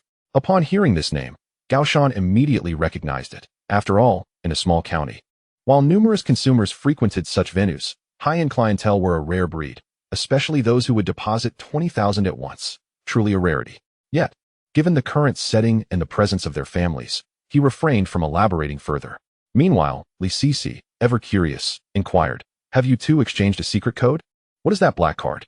Clearing his throat, he replied, "Oh, it's nothing, nothing at all." While his demeanor was undeniably positive, it was not fit for public discourse. Fortunately, before she could press further, Teacher Wang, who had attended to them earlier, swiftly entered. Standing at the podium, she announced, "Welcome, esteemed parents, to Blue Sky Kindergarten.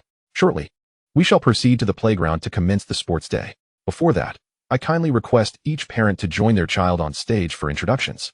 I hope that, in the future, parents will share insights into their children's education and life experiences, fostering their growth." Soon, one by one, children, guided by Teacher Wang, led their parents onto the stage for introductions. Initially, everything proceeded normally. However, halfway through, when a young boy accompanied his parent onto the stage, the atmosphere shifted dramatically. After the child introduced himself, his parent, with an air of self-satisfaction, proclaimed, "Hello everyone, I am Wang Jingde. My entire family works within the banking sector, and I am the president of a local bank. I hope all parents will take good care of my child. Thank you." This declaration elicited furrowed brows from many, including Teacher Wang. Sitting at the back, Bai Yi mused, "As expected, I was just thinking about the local Brahmins, and here stands a rather ostentatious one." The demeanor suggested he might as well have declared, "I am the bank president. My son will inherit my position, so show him due respect." The other parents felt a mix of disbelief and discomfort. They wondered why, at a kindergarten event, one would feel the need to boast about their family's banking connections and personal title. Gao Shan could not help but murmur to Bai Yi, "How can a county bank president be so pretentious?" He could only conclude that in a vast forest, one encounters all kinds of birds. "Humph, Bai Yi. Just wait until I take the stage. I'll show him what's what." Bai Yi had not anticipated that one parent's flamboyant speech would spark a competition among the others regarding their identities. Subsequently, each parent who took the stage felt compelled to share similar credentials, ranging from civil servants and leaders to factory owners and entrepreneurs, all eager to assert their status. Those without such backgrounds felt increasingly out of place. Among them, Gao Shan was eager to take the stage and diminish their pretensions. However, before he could, Liu Xuedong was called upon first. Witnessing this, Gao Shan whispered, "Bai Yi, good luck." "Ha ha, all right then. Good luck with the bravado." Bai Yi had no intention of such theatrics. In his view, these parents flaunting their status and careers at a kindergarten event were rather childish. They failed to grasp what truly nurtures a child's potential and enables them to stand out. As Liu Xuedong, somewhat anxious, completed her introduction, the moment for her speech arrived. Instantly, many parents perked up, eager to discern what kind of individual could captivate someone as exquisite as Liu Xuedong's mother. Yet, the unfolding events disappointed them. Bai Yi, standing at the podium, showed no inclination to cater to their expectations, merely stating, "The parents present are indeed a remarkable assembly. However, in order to prevent our children from developing a habit of unhealthy comparison, I have just blocked Liu Xuedong's ears. This little trick," he declared, "would serve as my first shared insight, haha." Upon hearing this, many parents without notable backgrounds, or those who disapproved of such competition, chuckled. A few, led by Gao Shan, even applauded, exclaiming, "Well said. Engaging in this sort of display at kindergarten could mislead our little ones. Oh, if only Liu Xuedong's father had done that earlier. I would have done the same for my child. They learned something valuable." Naturally, while some applauded, others found his words grating. The parents who had previously boasted on stage wore displeased expressions. Regardless of their sentiments, Bai Yi remained unfazed. To put it plainly, Liu Xuedong was not attending school with these parents. It was their children who were. He could not believe anyone would instruct their child in kindergarten to target Liu Xuedong based on his remarks. That would be rather absurd. As for whether he had offended anyone, setting aside whether that was indeed the case, even if it were, so what? Bai Yi, equipped with extraordinary confidence, pondered in due time. "We shall see who the true Brahmins are." With this thought in mind, Bai Yi maintained a subtle smile and continued, "Upon learning of today's parent-child sports event, I felt it was essential for the children to experience joy. Therefore, I have prepared small gifts for each child. With that, Bai Yi handed the bag he had been carrying to teacher Wang, saying, "I would appreciate your assistance in distributing these." "Certainly, certainly." Without hesitation, teacher Wang accepted the bag. During this exchange, they briefly locked eyes, and admiration shone in her gaze. Such is the essence of kindergarten, devoid of excessive competition, focusing solely on ensuring children grow up happily while laying a solid foundation for their future learning. Moments later, one toy after another was distributed to the children, each selected by Bai Yi to encompass various types of playthings, dolls, puzzles, toy cars, and the like, ensuring they included everything a child might cherish. Consequently, each child beamed with delight upon receiving their toy, softening even the hearts of those parents who had previously viewed Bai Yi with skepticism. After all, who could resist the joy of their beloved child? Yet, the one most elated was undoubtedly Liu Xuedong, standing straight and proud, her expression radiating a sense of triumph as if to declare, "Look, everyone, this is my father." Once all the gifts were distributed, Bai Yi and his companions made their way back to the rear. Along the way, several parents approached him, expressing their gratitude, while others offered to have their children bring gifts for Liu Xuedong the following day. This, too, had been anticipated by Bai Yi. The gifts he presented would ultimately transform into reciprocations, shifting to Liu Xuedong. Rounded off, it equated to him gifting the little one. As Bai Yi and his companions returned, Gao Shan raised his thumb and exclaimed, "Brother Bai, impressive. Basic skills, no need for showmanship." Bai Yi's words held considerable influence. During the subsequent introductions and throughout the entire parent-child sports meet, no further disturbances arose. Notably, during the event, he truly collaborated with Gao Shan, allowing their respective children to successfully secure the top 2 positions in numerous events. Throughout this process, the two gradually grew more familiar with each other. After bidding farewell to the children, Bai Yi personally saw Gao Shan board a luxury vehicle with the license plate 8888, who enthusiastically said, "Brother, I have something to attend to today. Let us find a time to gather soon." After parting ways with the somewhat overly familiar Gao Shan, Bai Yi and Li Sisi sequentially entered their vehicle.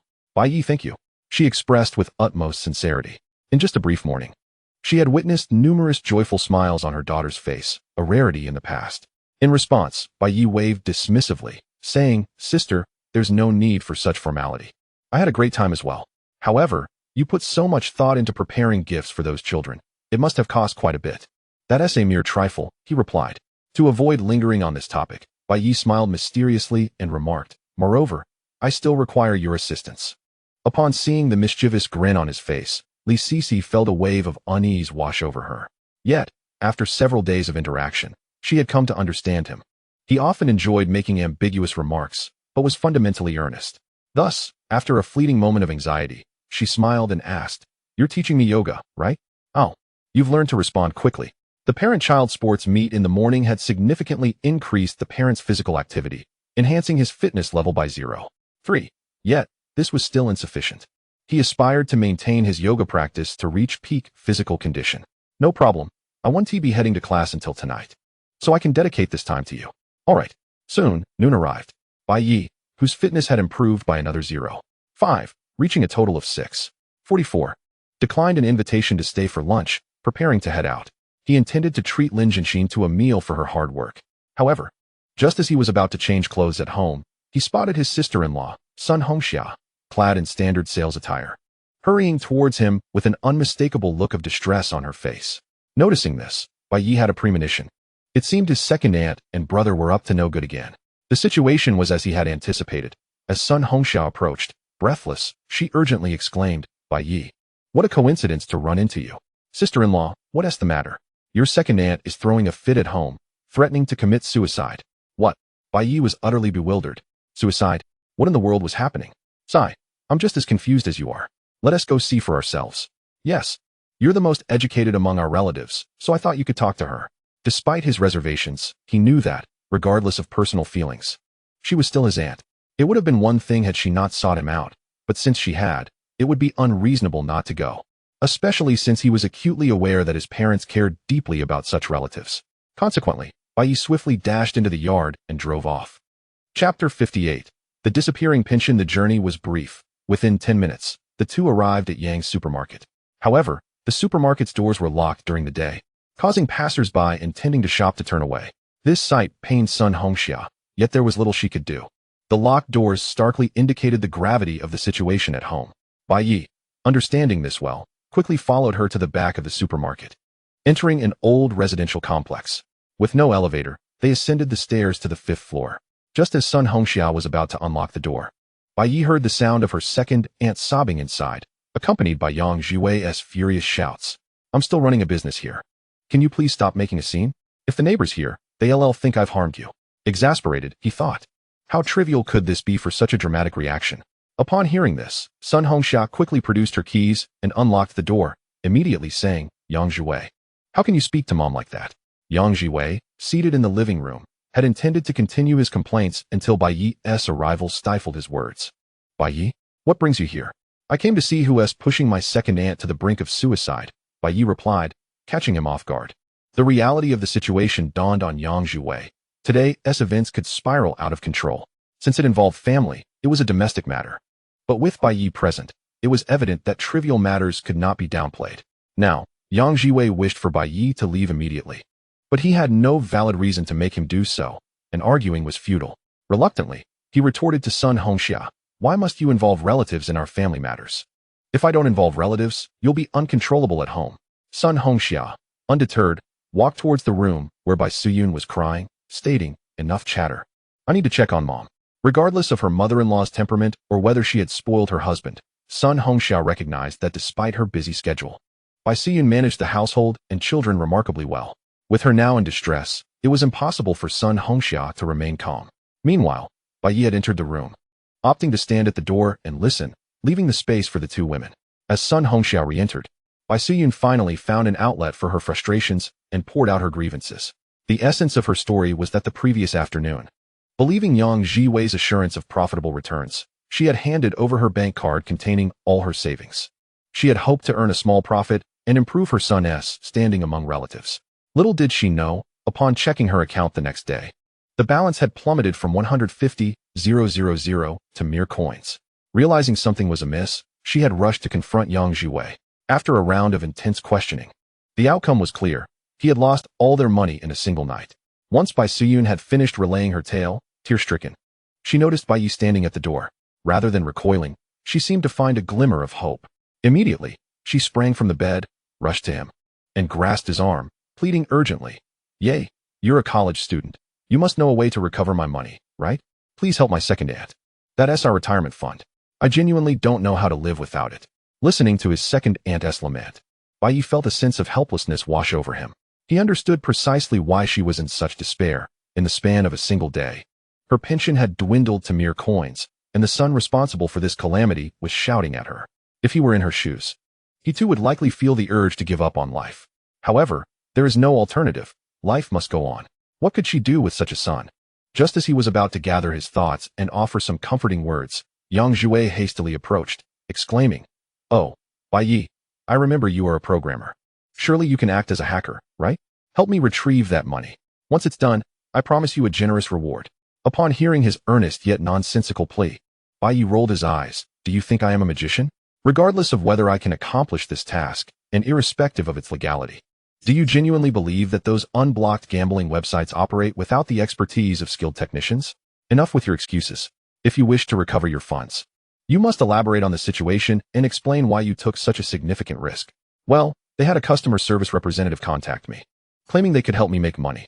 After he haltingly recounted his tale, Bai Yi understood he had fallen victim to a scam. Such rudimentary tactics often yield the greatest results, as they amplify human greed to an infinite degree. Ultimately, Bai Siyun's losses stemmed from her own avarice, hoping to earn beyond her understanding. Nevertheless, Bai Yi refrained from adopting a moral high ground to admonish them, for he had to acknowledge that he too was a creature of greed. Thus, after a moment's contemplation, he proposed the most prudent solution available at that moment. "Second aunt, let's report this to the police." Upon hearing this, Yang Zhiwei immediately became agitated.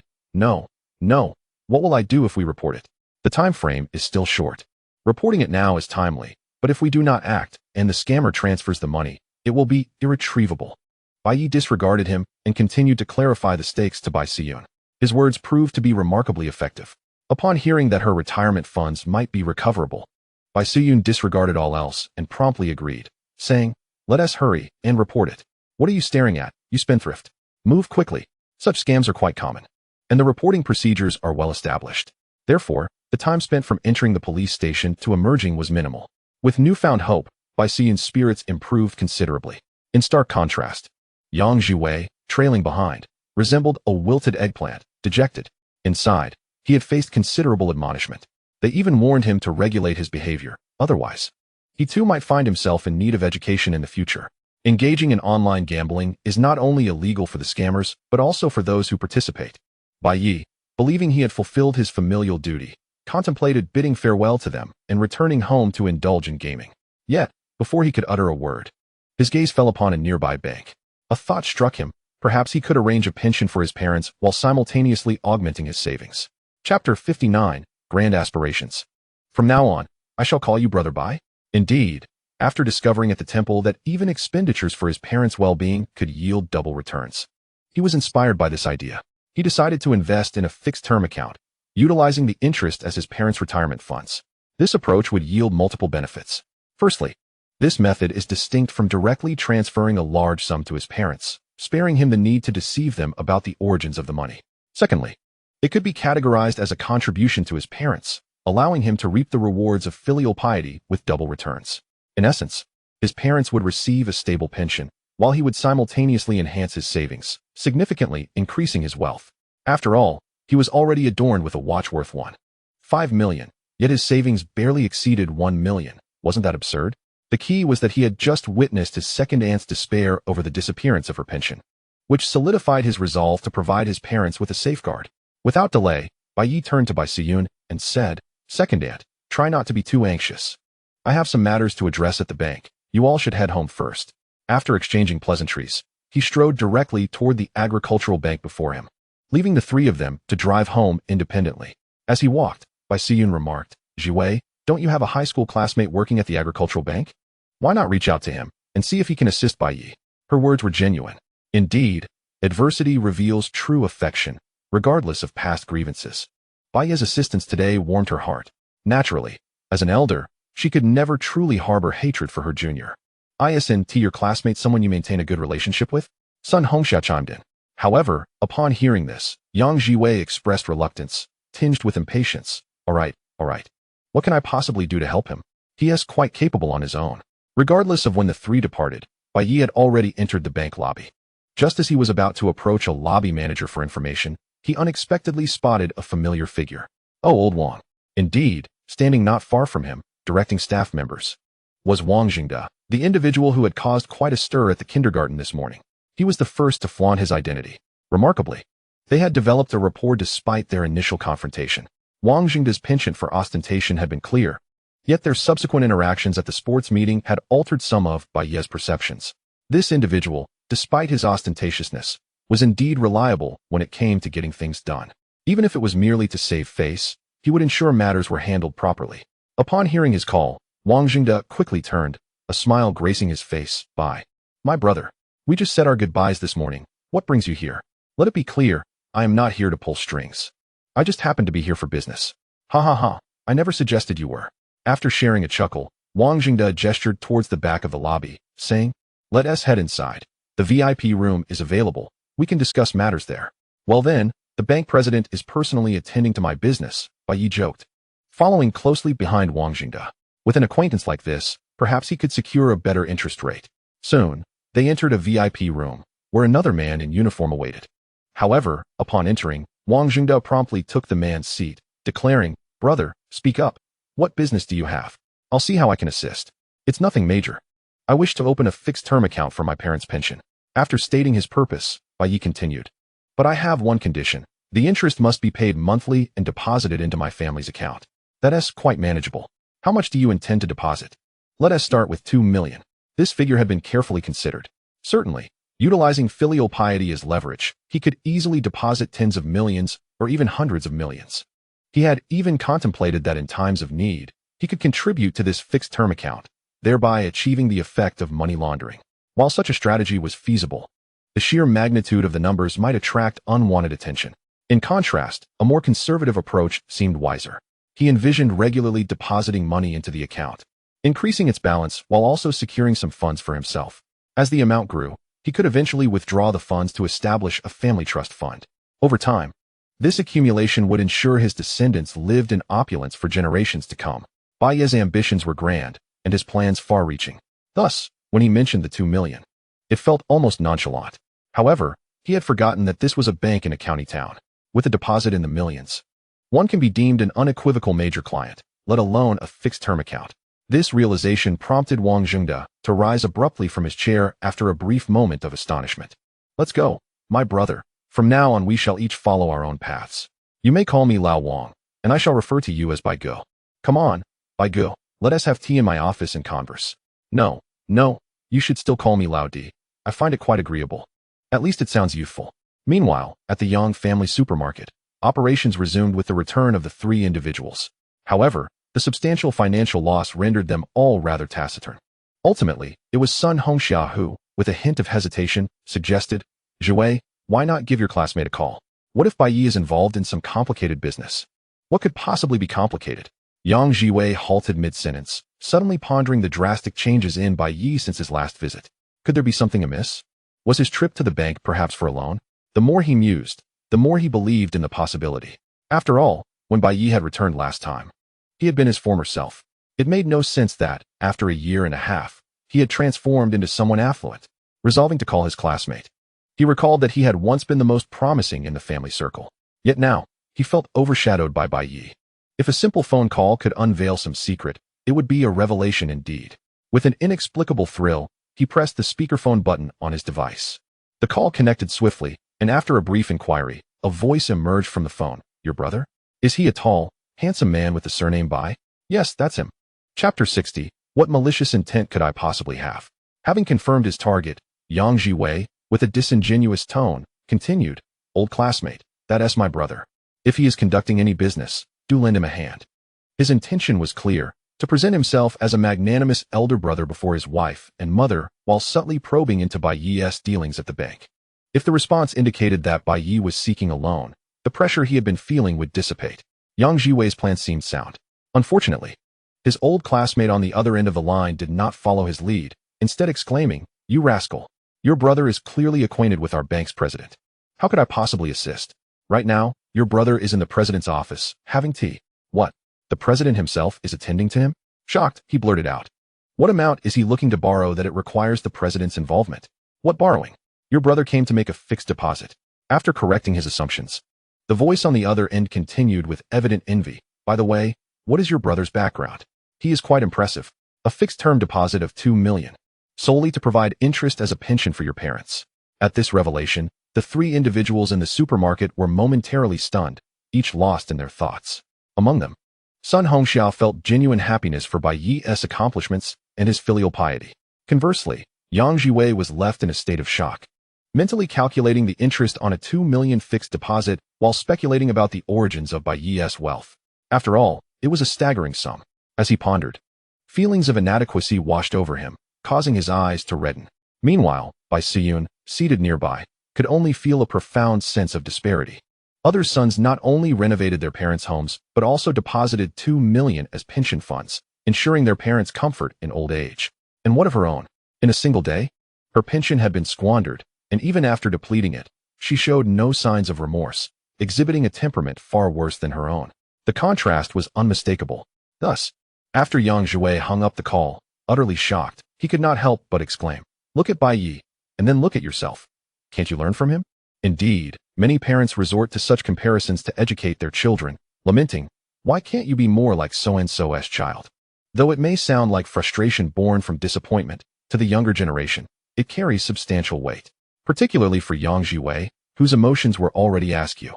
This remark became the proverbial last straw, shattering his composure. Yes, Bai Yi is perfect. Why don't you let him be your son? Yang Zhiwei, what attitude is this? You've squandered my pension money, and you think you have any right to complain? Return the money to me now. Leaving aside the Yang family's pension disputes, Bai Yi had successfully opened an account at the agricultural bank, transferring 200 million in 2 installments of 100 million each. Wang Zhengde was quite accommodating, promising an interest rate of no less than 60,000 annually, disbursed monthly into the account he provided. Coupled with his father's pension of 3,000, the future income for the elderly couple appeared quite substantial. Naturally, Bai Yi intended to continue depositing funds into this account monthly. So the current interest was merely a starting point. As anticipated, establishing a pension account for his parents was also part of his filial duty. After doubling his returns, Bai Yi's savings had successfully surpassed 3 million. Furthermore, this account could be utilized for transactions at any time, marking the preliminary achievement of his financial independence. At least in the context of the small county, his economic standing was notably commendable. Once everything was settled, Wang Jingde, sitting opposite him, refilled his cup and smiled. "Bai Laudi, you haven't had lunch yet. Would you allow me to arrange a meal?" Any bank, one might assume, possesses a task to attract deposits. Thus, a person like Bai Yi, who could casually produce 2 million for his parents' retirement, was undeniably a prime investment opportunity, prompting Wang Jingde to seek a closer relationship. "All right, my brother, I want to be polite." Earlier, he had received a message from Lin Jinshin, stating that a patient from a car accident had been rushed to the emergency room, thus ruining his lunch break. Given the circumstances, he had no qualms about accepting an invitation. Moreover, it had been said that the smaller the place, the more reliant it was on social connections. Bai Yi, feeling that his family could not provide him with significant support, was eager to cultivate friendships. The more friends one has, the more paths open up. Why be polite with me? With that, Wang Jingde approached his desk and dialed a number, saying, "Lily, please arrange a lunch for us, something upscale." Moments later, a young woman in a bank uniform knocked and entered. "Uncle, the restaurant is ready." The term uncle caught Wang Jingde off guard, and upon seeing the ambiguous expression on Bai Yi's face, he stood up abruptly. "Enough. How many times must I remind you to address positions while at work?" As time flew by, the final day of October arrived. Over the past few days, Bai Yi had enjoyed a remarkably comfortable routine. Each morning, he rode his bicycle, and during the mornings, he practiced yoga with Li Sisi. His physical condition had now reached an impressive 673 points. He could distinctly feel his health improving, with his strength noticeably greater than before. In moments of leisure, I find solace in gaming at home, occasionally visiting the old house under renovation, and gathering with my childhood friend, Xiao Jia, for some foot massages.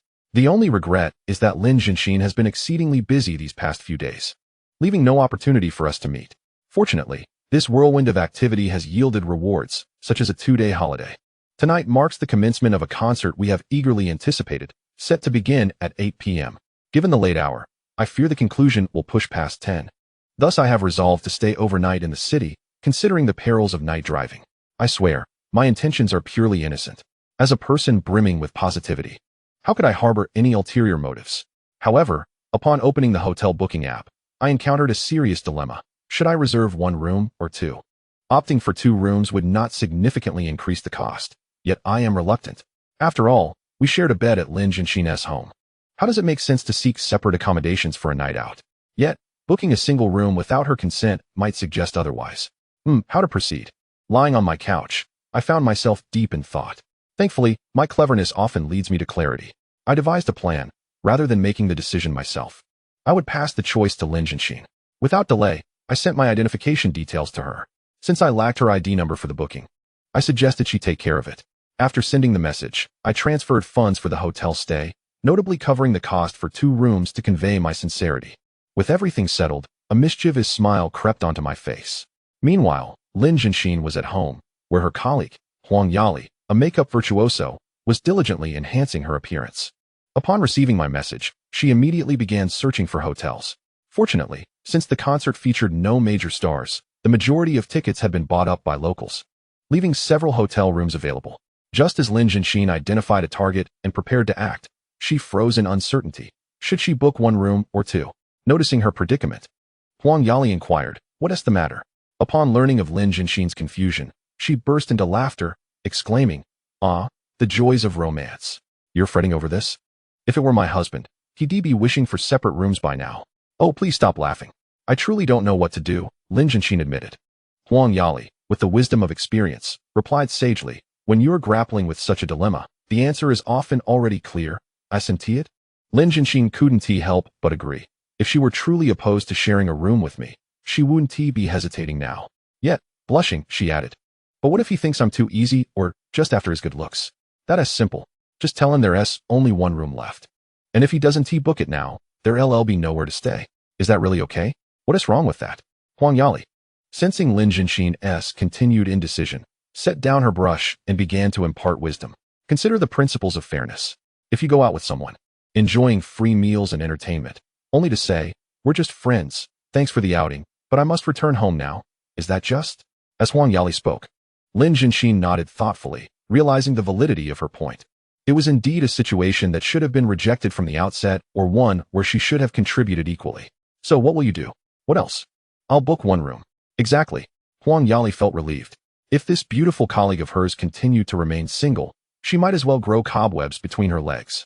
Thankfully, Lin Jinxin had finally come around. Soon, I received Lin Jinxin's reply.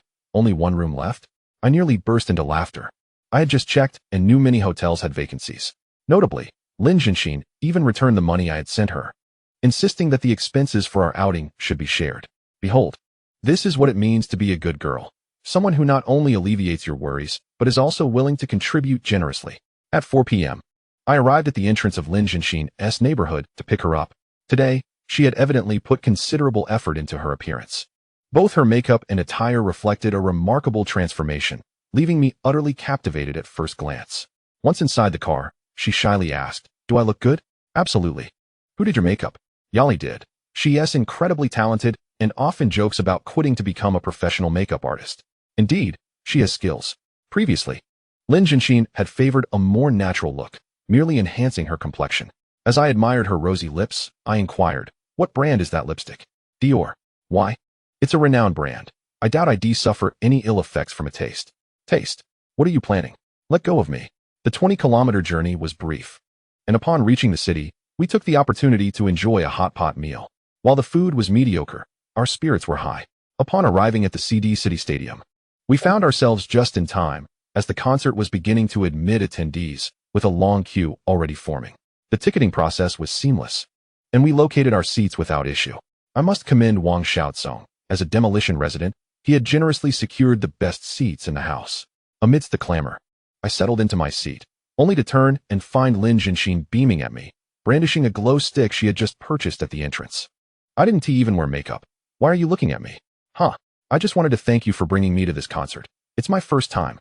"If that is the case, I should be thanking you for allowing me to accompany you on your first outing." "Uft. What do you mean allow?" Lin Jinxin rolled her eyes, her smile revealing she was not upset. She thoroughly enjoyed our concert adventure. As we engaged in light conversation while awaiting the concert's commencement, a young couple took the available seats beside me, a man and a woman, clearly enamored with one another. Their closeness was unmistakable. The woman practically clung to the man. Noticing my gaze, the young man, rather than taking offense, jovially remarked, "What do you think, buddy? My girlfriend and I have a great relationship, right?" "Indeed. It's quite apparent. Don't fault me for flaunting our affection. It's hard to contain." He glanced at Lin Jinxin with a proud smirk, as if to say, "You two can't compete. Just enjoy watching us." And he did just that, showering his girlfriend with affection, leaving me feeling inexplicably outmatched. Soon, he turned his gaze towards Lin Jinxin. "Jinxin, I think." "No, you don't want to." Chapter 62, Brother Only Plays for Real. Observing Lin Jinxin shyly turning her face away, Bai Yi felt an instant sense of equilibrium within himself. Compared to the unrestrained exuberance of the girl next door, he preferred Lin Jinxin's more subtle charm, which was utterly adorable. Glancing sideways, he noted that the other guy beside him was probably on the verge of suffocation from excitement. Go ahead and show off. Who can outshine you? Fortunately, this situation did not last long, as the concert officially began after the countdown on the big screen. A glamorous female star was passionately singing on stage. From that moment onward, the emotions of most girls in the audience were thoroughly ignited, singing along enthusiastically, including Lin Jinxin and the girl who had just been showing off her affection. To be honest, Bai Yi wished to join in, but alas, he had only listened to the old songs of Zhou, Lin, and Chun in his daily life. The newer songs being performed were unfamiliar to him, let alone singing along. This left him in the best spot at the concert, yet unable to immerse himself in the atmosphere. However, he was not the only one feeling this way. The friend sitting next to him leaned over and exclaimed, "Dude, haven't you heard a single song?" "Yeah," Bai Yi nodded truthfully. "Man, we're in the same boat. If I had known, I would have just gone to the hotel. What a waste of time." As he complained, he turned his gaze towards Lin Jinxin, who was seated one spot away, and curiously asked, "Is she your girlfriend?" He had been too preoccupied with the display of affection to notice properly. It was only now that he realized the girl next to him was far more beautiful than the one beside him, even outshining the star on stage. "Sort of," he replied. "Sort of? Haha, you can fool your buddy, but don't fool yourself." The guy, looking incredulous, continued, You probably haven't even pursued her yet. Such a beauty is hard to win over. He genuinely felt that way. After all, since entering the venue, the concert had already been underway for half an hour, and Bai Yi and Lin Jianxin had not displayed any intimate gestures, especially when compared to him and the girl next to him. It was evident which couple looked more like a pair. In response to his loud skepticism, Bai Yi had yet to say anything when he felt something soft and damp brush against his cheek. Turning in surprise, he found Lin Jianxin smiling at him, pointing at the big screen on stage. To his astonishment, he and Lin Jianxin appeared on the screen. After a brief moment of surprise, Bai Yi decisively leaned down to kiss her. Although it was his first concert, he had seen many such moments on the internet where couples were captured by the camera, and their kisses were met with cheers from the audience. As expected, the crowd erupted into a chorus of cheers. Even the star on stage couldn't help but exclaim, "This couple is truly a match made in heaven." Her words resonated with many in the audience. It was only when the camera finally shifted away from the two of them that the crowd quieted down. Of course, this silence did not quell Lin Jianxin's unrest. "Brother Yi, I can't take it anymore. My heart feels like it's about to leap out of my chest. What should we do? How about I give you a little massage?" "Massage? Oh, come on. I'm in this state, and you're still teasing me." Already pushed to the limit of shyness, Lin Jianxin buried her face in his embrace, leaving little room for words. He refrained from making further jokes, simply soothing her back to convey comfort. Moments later, Bai Yi turned again, only to be met with the envious gaze of his friend. "No way, man. Are you serious? Remember, brother, I only play for real." He felt exceptionally joyous at that moment. Both Lin Jianxin and the girl were naturally reserved and easily blushed, yet she willingly offered a kiss at that moment, which was indeed delightful. This made him feel that the concert was not so dull after all. Of course, this was their private affair, and Bai Yi had no intention of flaunting it. So he quickly pointed at the big screen, which was still searching for the next target, saying, "Don't worry, bro. Maybe the next one will be you." In his view, this buddy, who relished showing affection, would undoubtedly seize the opportunity. He should behave like everyone else in the audience, waving at the camera. However, reality took an unexpected turn. The girl who had just been affectionate with him appeared to be eagerly anticipating it. Yet, instead of excitement, the guy displayed a look of resistance and fear. People are like that. The more they fear something, the more it comes to fruition. Sure enough, the camera turned back to him. The star on stage quickly inquired, "This friend, did you bring your girlfriend with you?" As the words fell, the girl beside him had already turned to prepare for a kiss. To her shock, the man who had just been so affectionate with her unhesitatingly pointed a finger and shouted, "I came alone." The moment those words escaped his lips, the girl froze. Feeling like a fool, Lin Jianxin and Bai Yi, sitting nearby, were also taken aback. They thought, "You two weren't acting like this just a moment ago." Lin Jianxin couldn't help but whisper in his ear, "Brother Yi, why do I feel like something's off?" "No need to feel. It's definitely off." Leaning closer to her, inhaling the fragrance of her hair, Bai Yi continued, "If all goes as expected, we might be in for quite a spectacle."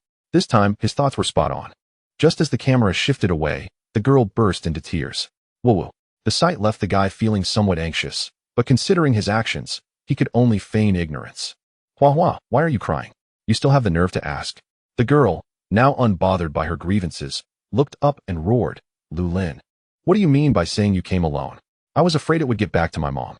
She's been hounding me about marriage. And if she finds out, I'd have to get married immediately, but we've only just begun." Slap. The sound echoed as the girl's palm struck Lu Lin's face with force, leaving 5 red imprints. "I'm not even worried about my husband seeing. Why are you worried about your mom?" Chapter 63. Practice is the true test.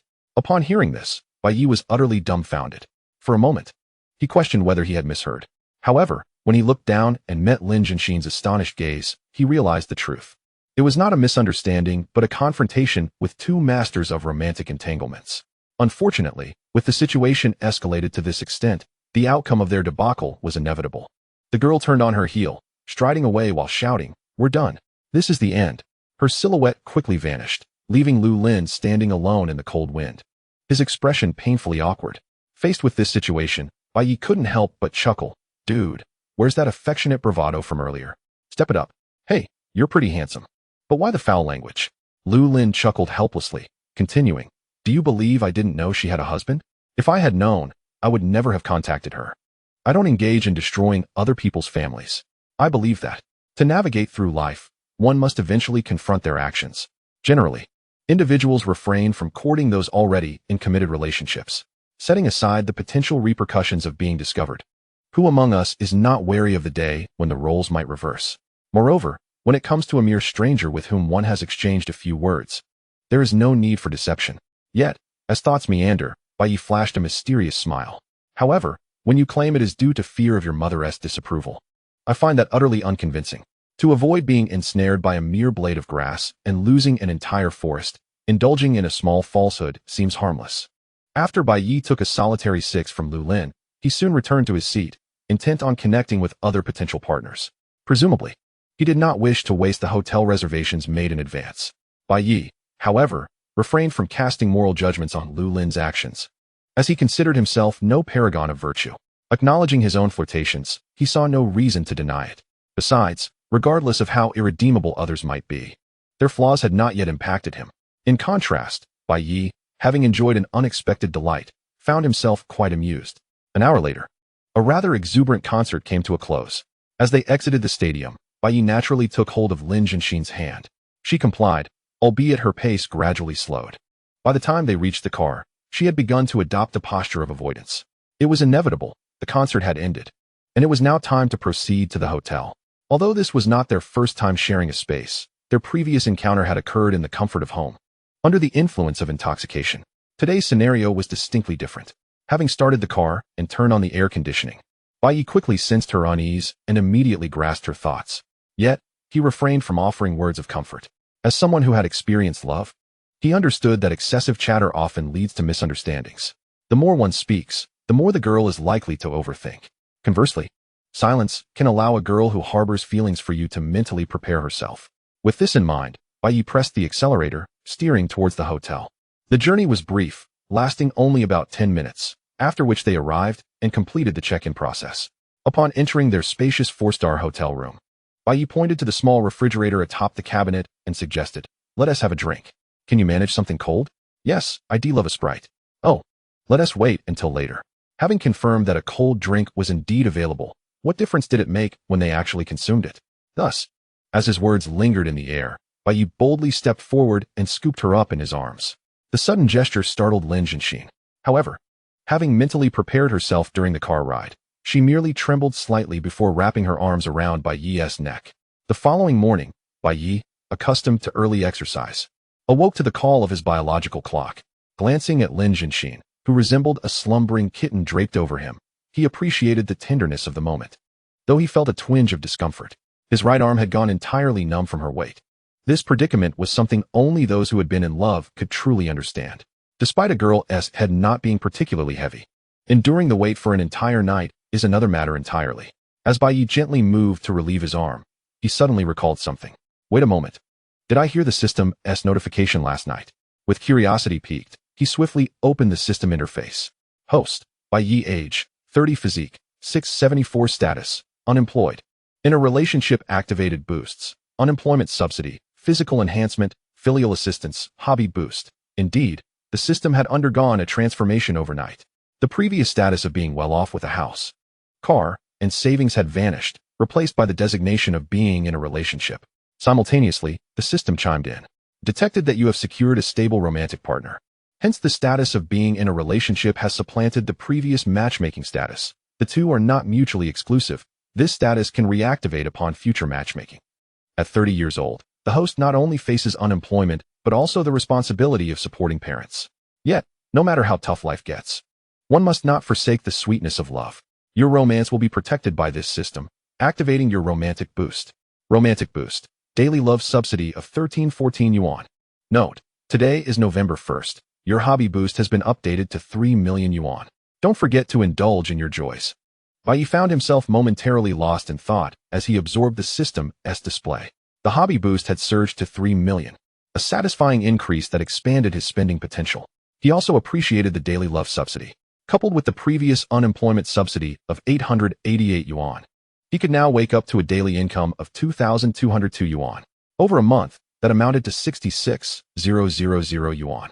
Frankly, the pleasure of earning such income effortlessly was immensely gratifying. This solidified Bai Yi's resolve to retire. Working seemed an impossibility when he could simply enjoy life. Some might argue that retirement is a pursuit for the elderly, that now is the time for hard work.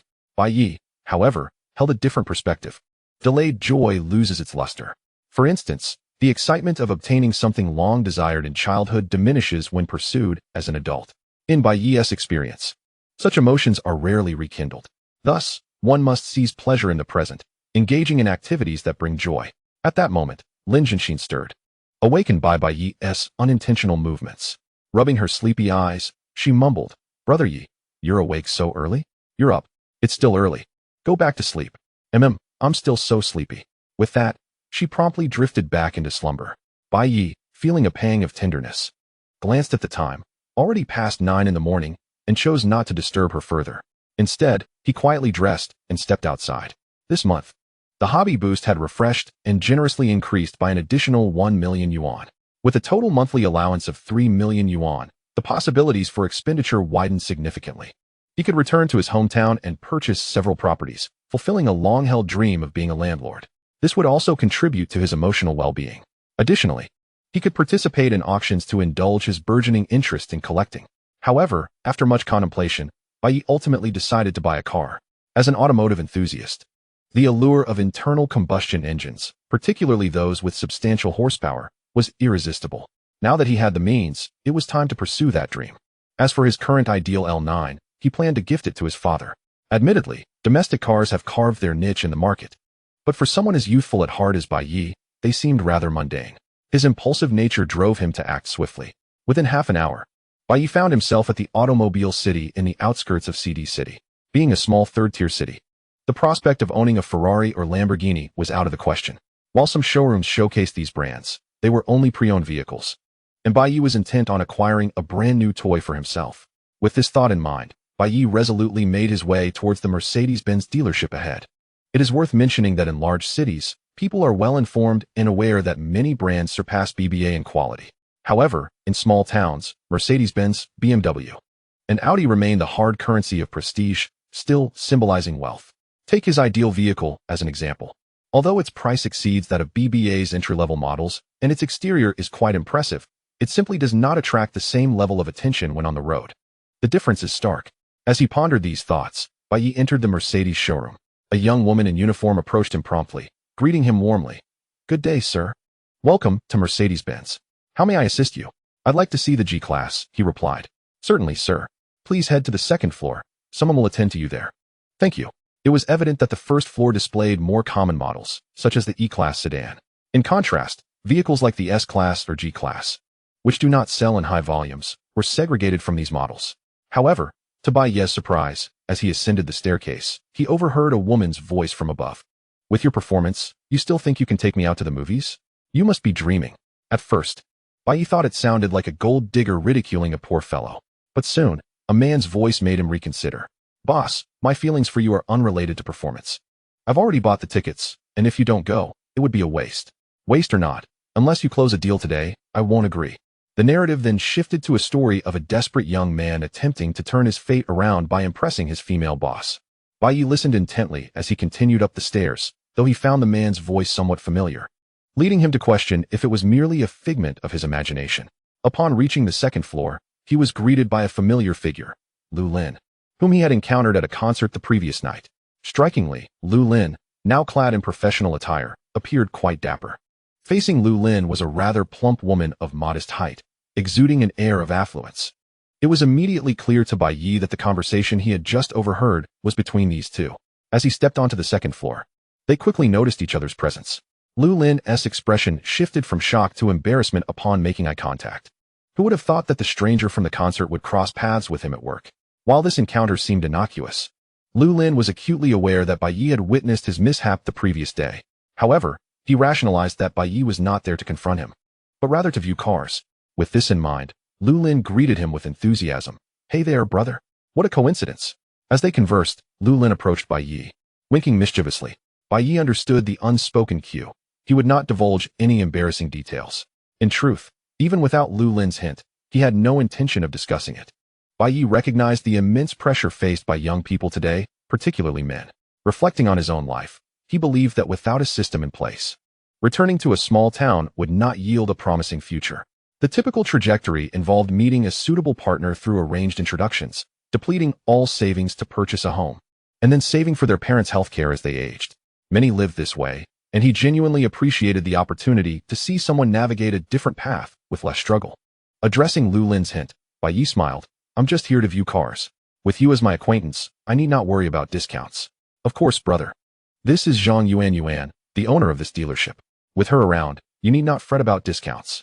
Lu Lin's emotional intelligence shone through as he smoothly redirected the conversation while introducing his boss. Zhang Yuan, standing nearby, chimed in with a smile. If Lu Lin is your friend, then you are family. Feel free to ask me about any car. I'll ensure you receive a discount. With a light-hearted tone, Bai Yi responded, in that case, I'll be polite with Ms. Zhang. All right, you two carry on. Let Lu Lin know when there's news.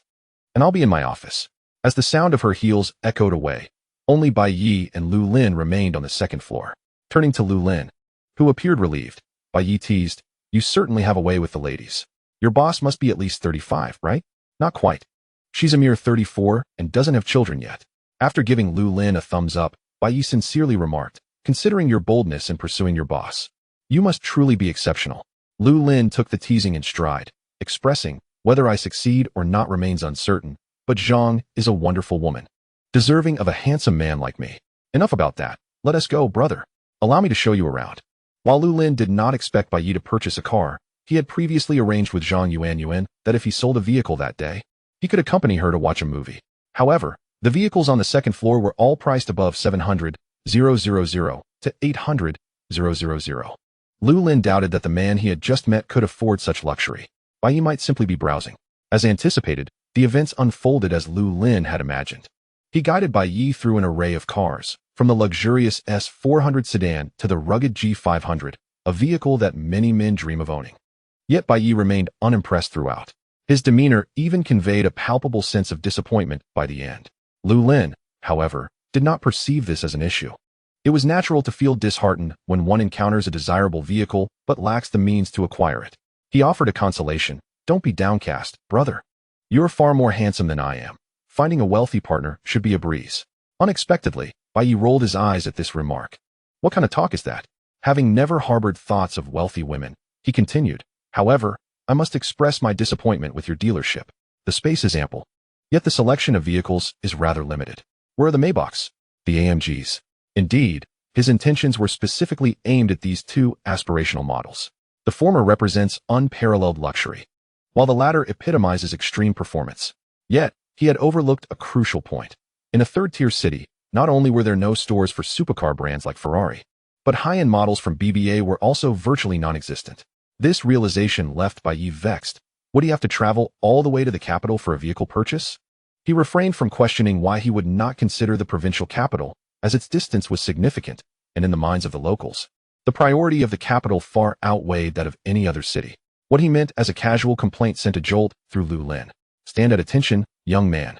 At that moment, he finally grasped the gravity of the situation.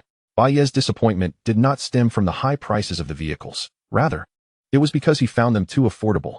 A potential big client. In a state of shock, he cautiously inquired, brother, we are familiar with each other. Why not confide in me about which car has captured your interest? The G63, perhaps? This was the foremost choice in Bai Yi's mind. After all, he would predominantly reside in Longhua County, where the elevated chassis of a vehicle would better adapt to various road conditions typical of smaller locales. Moreover, across northern China, aside from Dongshan province, which favored cars with unique attributes like the Passat or A6, most other regions exhibited a preference for larger vehicles. This tendency was particularly pronounced in the northeast. While the G500 currently displayed in the showroom could meet these requirements and boasted a respectable price, Bai Yi yearned for performance. As a sales representative for Mercedes, although he had never seen the G63 in person, he possessed ample knowledge regarding its pricing, which was sufficient to purchase several sports cars. Lu Lin, having gained a renewed understanding of Bai Yi's capabilities, could not help but shake his head in amazement, exclaiming, no wonder you could win the affections of such a stunning beauty as your sister-in-law. What do you mean? Is it because your sister-in-law is beautiful that I should befriend you? Bai Yi retorted, I indeed wish to be your friend, but solely due to your personal charm. Lu Lin's words fell on deaf ears, as Bai Yi was disinclined to heed such flattery. He swiftly redirected the conversation, asking, could you assist me in acquiring a G63 that is readily available? If not, I shall place an order online.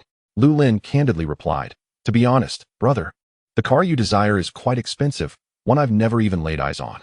However, my boss might have the necessary resources. He gestured invitingly, saying, let us go and inquire together. Remarkably, the suggestion proved quite sound. Upon arriving at the office and articulating their intentions, Zhang Yuan casually glanced at her phone and remarked, indeed, there is a vehicle in the capital that meets your specifications, but it comes at a rather steep price. How much? Bai Yi, mentally prepared, maintained his composure. The car is black on the outside and inside, with a base price of 2.59 million, but it has numerous optional features, displaying her expertise in automobiles. She showed Bai Yi photos on her phone while elaborating. The matte black paint is an additional 80,000. The carbon fiber interior package costs 450,000. The diamond pattern seats are 550,000, and the carbon fiber steering wheel alone is over 10,000. Including taxes and other fees, the total price will be around 3.6 million. Listening to her figures, Lu Lin's legs wobbled slightly. That was nearly 4 million. Considering that real estate in the heart of CD City was priced just above 10,000 per square meter. It meant that the cost of this vehicle was equivalent to purchasing 4 properties he had long coveted but could never afford. In contrast, Bai Yi appeared remarkably unfazed. While 3.6 million for a car was indeed exorbitant, he had a system to cover the expenses, leaving him with little to fear. He understood that this price for a Mercedes G63 was quite reasonable, even without markup. He recalled that just last year, many individuals had to pay a premium of several $100,000 to acquire a G500, let alone the G63 before him. Upon deeper reflection, Bai Yi found both the car's color and options to be entirely to his liking. Had he started from scratch to customize a vehicle, he would likely have selected similar features. Curiosity piqued, he inquired, how long until it arrives? Huh, you genuinely want it? Zhang Yuan initially cast a puzzled glance at Lu Lin, wondering where this young man had found such a wealthy friend. She then stated, if you place a 20,000 deposit now, I guarantee the car will arrive within a week. All right, let us proceed with the payment. Bai Yi, genuinely interested, wasted no time in retrieving his bank card. Lu Lin was left astounded. Brother, are you truly a millionaire? Millionaire? Hardly. I'm merely of comfortable means.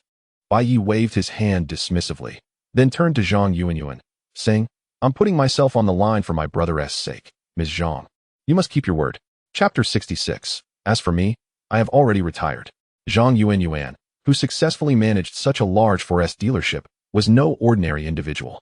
Upon hearing Bai Ye's remark, she realized their previous conversation had been overheard. Rather than feeling embarrassed, she rose with a jovial spirit and declared, watching a movie with such a handsome young man is certainly not a loss for me. I shall absolutely keep my promise. Ms. Zhang, you are quite agreeable. I shall eagerly await the vehicle's arrival. Rest assured, I will take care of it. After shaking hands, Bai Yi paid the deposit and signed the contract, preparing to depart. Before leaving the hotel, he merely left a note for Lin Jianxin, omitting specific details about his activities. He understood that if she awoke to find him absent, her imagination might run wild. Women, after all, can be both inquisitive and contemplative, and he had, after all, shared an intimate night with her. Soon, Bai Yi arrived at his vehicle, with Lu Lin still following closely behind, expressing his gratitude. Thank you, brother. If this works out, you will be like a second father to me. Enough of that. It's not such a serious matter. Bai Yi reassured him. Let it be known that my purchase of the G63 was purely based on personal preference. Lu Lin, however, appeared to take his words to heart, now viewing Bai Yi with a profound sense of gratitude. Don't worry, brother. I am indeed appreciative. You should focus on expressing gratitude to your alluring boss. Farewell. Bai Yi felt somewhat uneasy with a grown man expressing such heartfelt gratitude. Typically, such sentiments are reserved for female streamers addressing their wealthy benefactors. With that thought, he pressed the accelerator and drove towards the hotel. Half an hour later, upon unlocking his hotel room, he was unexpectedly met with a collision from Lin Jianxin. Clearly, she had awakened. Drawing her into his embrace, Bai Yi smiled. When did you wake up? Just 10 minutes ago. Where have you been? Despite having seen his note upon waking, she still felt a pang of insecurity, prompting her excited reaction upon his return. I went to buy myself a big toy. While explaining, Bai Yi gently stroked her hair and continued. Did you miss me? Cough, cough. What does that cough mean? If you don't miss me, I might just leave. Oh no, please don't. I do miss you.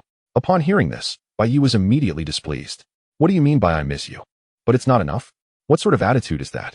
He noticed that Lin Jianxin, who had been so eloquent the previous night, now seemed strangely reserved. Before he could ponder further, laughter erupted from within the room. Oh dear, saying you miss him isn't enough? Haha, just admit whether you missed him or not. Don't put Lin Jianxin in a tough spot. I can vouch for her. She truly missed you. Realizing that Lin Jianxin had been on a call with her colleagues when he returned, Bai Yi understood that their conversation had been overheard. Damn, we have spies. He muttered inwardly before decisively carrying Lin Jianxin back into the room. Indeed, on the bedside table, her phone displayed a group of women in white lab coats, several of whom Bai Yi recognized from when he had previously dropped her off at work. In this moment, Lin Jianxin had buried her head in his chest, clearly prepared to let go and surrender to the teasing of her colleagues. Fortunately, Bai Yi, being a man, was not socially anxious. He had no intention of releasing Lin Jianxin, and casually remarked, "Dear friends, do you find this appealing? Next time you snuggle with your husband, do show me." Laughter erupted, with one colleague quipping, "When I snuggle with my husband, it's not fit for public viewing. But since it's a one-on-one, I'll video call you tonight. Don't be shy." Another chimed in, "Exactly. It's just a peek, and it adds a bit of spice. You've called me family. How could I not share?" Bai Yi pondered that among professional women, few topics were more openly discussed than these, with risque jokes flying about. He believed that doctors who had grasped the intricacies of the human body during their studies were certainly among them. Thus, he found himself slightly embarrassed when a group of women invited him to witness their affectionate exchanges. Realizing he couldn't compete with them, he decided not to linger on the subject and instead suggested, "Since everyone is here, how about I honor my previous promise and treat you all to dinner?" This had originally been proposed when they first met outside the hospital. Upon hearing his words, the group visibly perked up. After all, Lin Jianxin was the belle of their hospital, and now that she was involved with someone, they were eager to learn more about Bai Yi. However, after checking their schedules, silence fell upon them.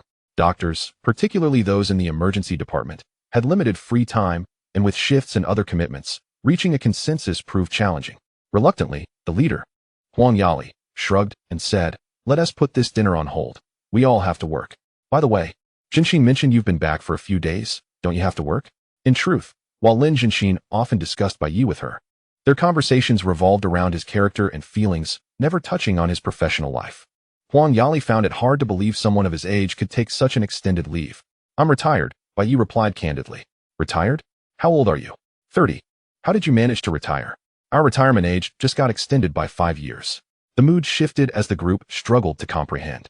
Noticing their expressions, Bai Yi felt a pang of sympathy and chuckled, "Don't ask. I'm just retired. Hey, if you have a way to retire early, share it with us. Don't hog it all to yourself. Hurry up, I want to retire early too." Faced with their persistent inquiries, even Lin Jianxin couldn't help but join in, eager to learn. "Oh, you're relentless," Bai Yi smiled, saying, "The premise for retirement is to have sufficient work experience and pay enough into the pension fund, right?" "Exactly. Well, if I find the pension too meager, can't I just step beyond the realms of the mundane? Doesn't that make early retirement seem rather simple?" As his words settled, the expressions of those on the other end of the video call shifted dramatically, each more dismayed than the last. Here they were, earnestly seeking advice on early retirement, and he casually mentioned being indifferent to the pension, suggesting he could retire at will. It was infuriating. The crux of the matter was that he spoke truthfully. In this day and age, being able to retire at 30 implied either an enlightened mindset, eschewing car and house ownership, or even marriage, or having earned enough wealth to achieve financial freedom at a young age. From Bai Yi's words, they quickly deduced he belonged to the latter category. Soon after, Huang Yali remarked, "You're quite the character. Just wait until I treat you to dinner. I'll make sure to get you back for this." Before abruptly ending the video call, Lin Jianxin, still nestled in his embrace, finally mustered the courage to lift her head and ask, "Are you really retired?" Retirement is no joke. Without the system, he might have opened a shop in the county to support his family. But now, Bai Yi simply wished to savor the remainder of his life. Working again was out of the question. "If you ever find yourself in need of money, just let me know. I've saved a bit over the years. Haha, I won't hold back." Her gentle words touched Bai Yi's heart, though he would never foolishly reveal his bank balance, nor would he ever truly spend Lin Jianxin's money. He firmly believed that unless married, it was best to keep financial matters separate in a relationship. Countless couples had parted ways over such issues. After a tender moment at the hotel, they finally checked out. Today marked the last day of her holiday, and they couldn't afford to squander it entirely at the hotel. Most importantly, staying there proved unproductive. Lin Jianxin nearly begged him to leave. Thus, for the entire day, the couple wandered the streets of CD City, indulging in local delicacies like mutton soup and almond milk, and visiting attractions such as the Summer Resort and the Twin Towers. Notably, while they had both previously visited these places, The perspective of a date rendered everything more enchanting and beautiful. Overall, Lin Jianxin's 2-day vacation was fulfilling and meaningful, while Bai Yi also gained much from the experience. His previously inflated and restless heart had settled, teaching him that with the right mindset, life was filled with beauty. Gradually, everything would improve. As evening approached, Bai Yi returned Lin Jianxin home. Due to her mother's presence, he refrained from joining them for dinner and drove straight to his family's old house. His parents were particularly invested in their home. They frequently requested updates and photographs to monitor the renovation progress.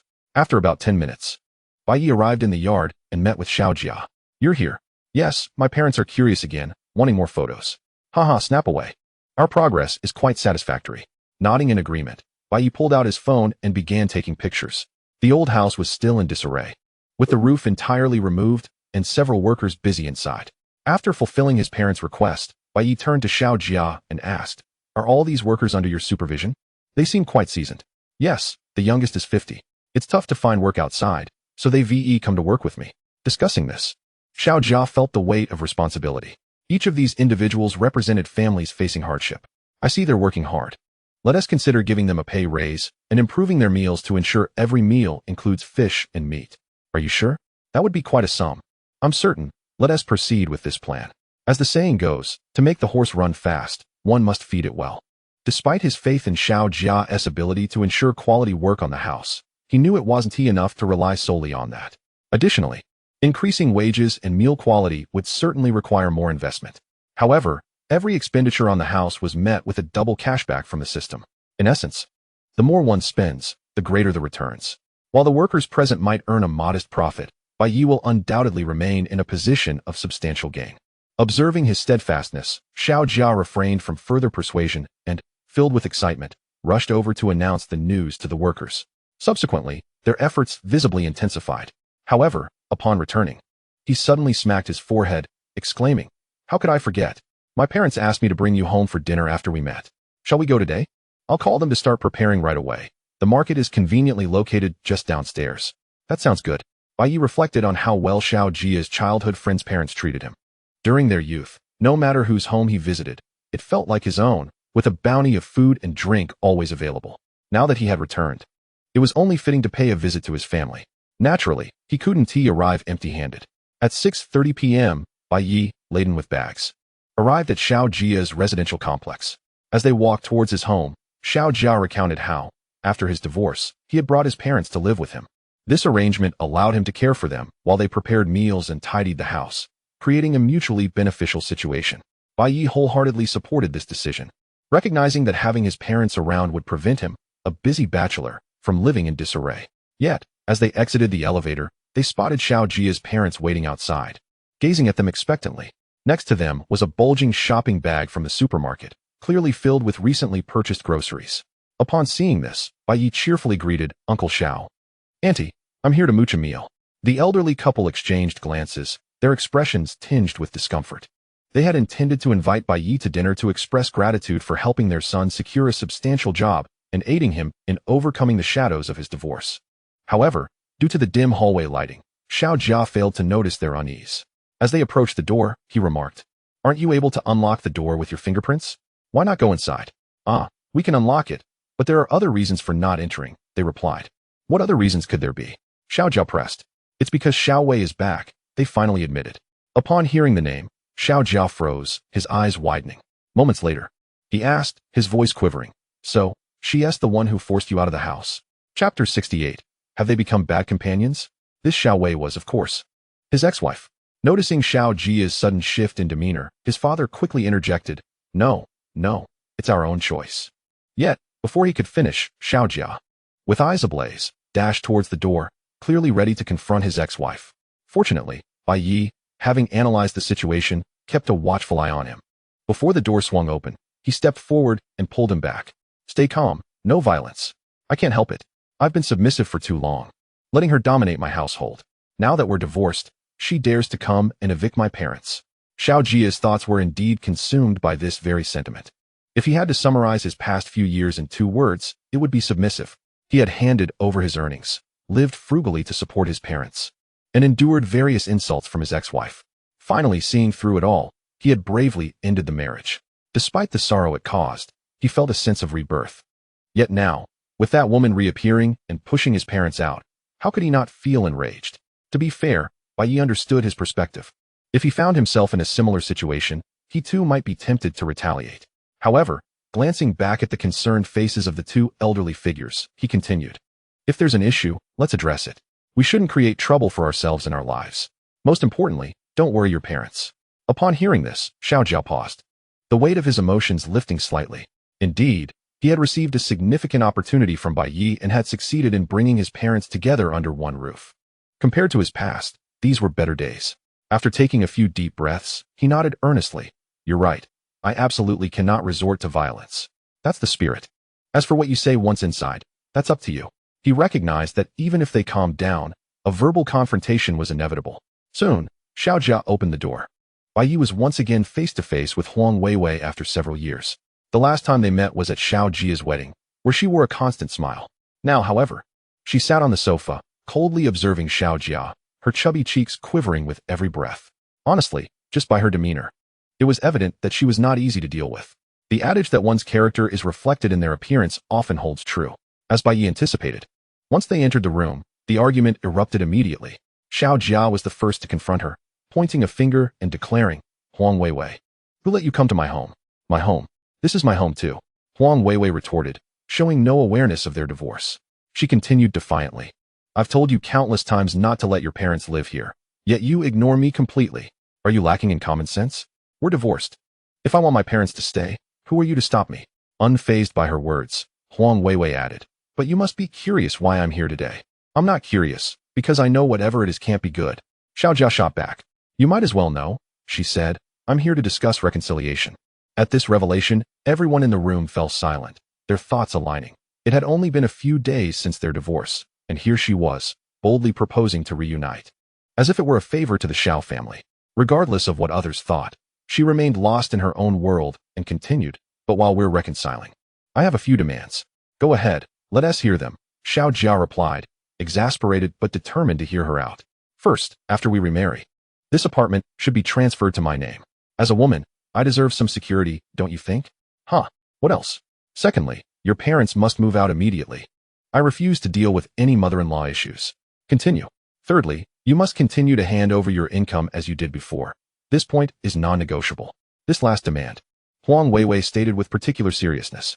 She had heard from her family that Xiao Jia had landed a lucrative job, and if she didn't tightly control the finances, all his earnings would end up supporting his parents. Upon hearing this, Xiao Jia could no longer contain himself. He looked at her as if she were a fool and said, Huang Weiwei, I advise you to wake up. I will never accept any of your conditions, nor will I reconcile with you. What do you mean by that? Huang Weiwei was clearly taken aback, not expecting such a response after she had taken the initiative to come. However, she quickly reassured herself, these demands are merely for my own security. I'm not after your money. Upon hearing this, Bai Yi couldn't hold back and burst into laughter. Huh, this woman is truly absurd. Despite frequently asserting that money holds no significance for them, their words consistently revolve around financial matters. To put it plainly, the root cause of this couple's impending divorce ultimately lies in monetary disputes. Presently, the atmosphere in the living room is charged, and his laughter resonates distinctly, drawing Huang Weiwei's attention as she remarks, Ah, I see now. I was wondering why Xiao Jia has changed so much. It seems he has been led astray by the likes of you. Indeed, his transformation is notable, yet it pales in comparison to hers. Bai Yi observes her quietly and replies, I recall you as a rather lovely young lady, quite different from this money-driven persona you exhibit now. This is not mere conjecture. He distinctly remembers when Xiao Jia first married, and their circle praised him for finding such a good wife, generous, kind, and exemplary in every manner. This serves as a testament to the relentless passage of time, which not only ages individuals, but can also instigate profound shifts in character. Is that you, Bai Yi? Huang Weiwei inquires tentatively after a moment of stunned silence. It's rare for you to remember me, your old friend. I recall when you got married. I gifted the largest red envelope. He casually reminisces, yet an uncomfortable expression crosses Huang Weiwei's face as she listens. Regardless of her thoughts, Bai Yi continues. This is my friend's family matter, and I would prefer to remain uninvolved, but he is a sincere man, not one for words. I've heard that you forbade him from using money for his parents' medical treatment, only to change your tune upon discovering they were indeed his parents. Isn't that bullying an honest man? Chapter 69. Your desires are irrelevant in comparison to the argument between Xiao Jia and his counterpart. Bai Ye's words wield significantly greater impact, causing Huang Weiwei to lower her head in shame. After all, the actions he describes are indeed her own, in the confines of her home. She might not perceive her conduct as objectionable, but now that it has reached Bai Ye's ears, she feels an overwhelming sense of embarrassment. Everyone, to some extent, desires to save face, particularly those from smaller towns, where the fear of their misdeeds becoming public is paramount. Thus, after some contemplation, she attempts to defend herself. I thought he was deceiving me. After all, his parents appeared to be quite healthy. Do you genuinely believe that?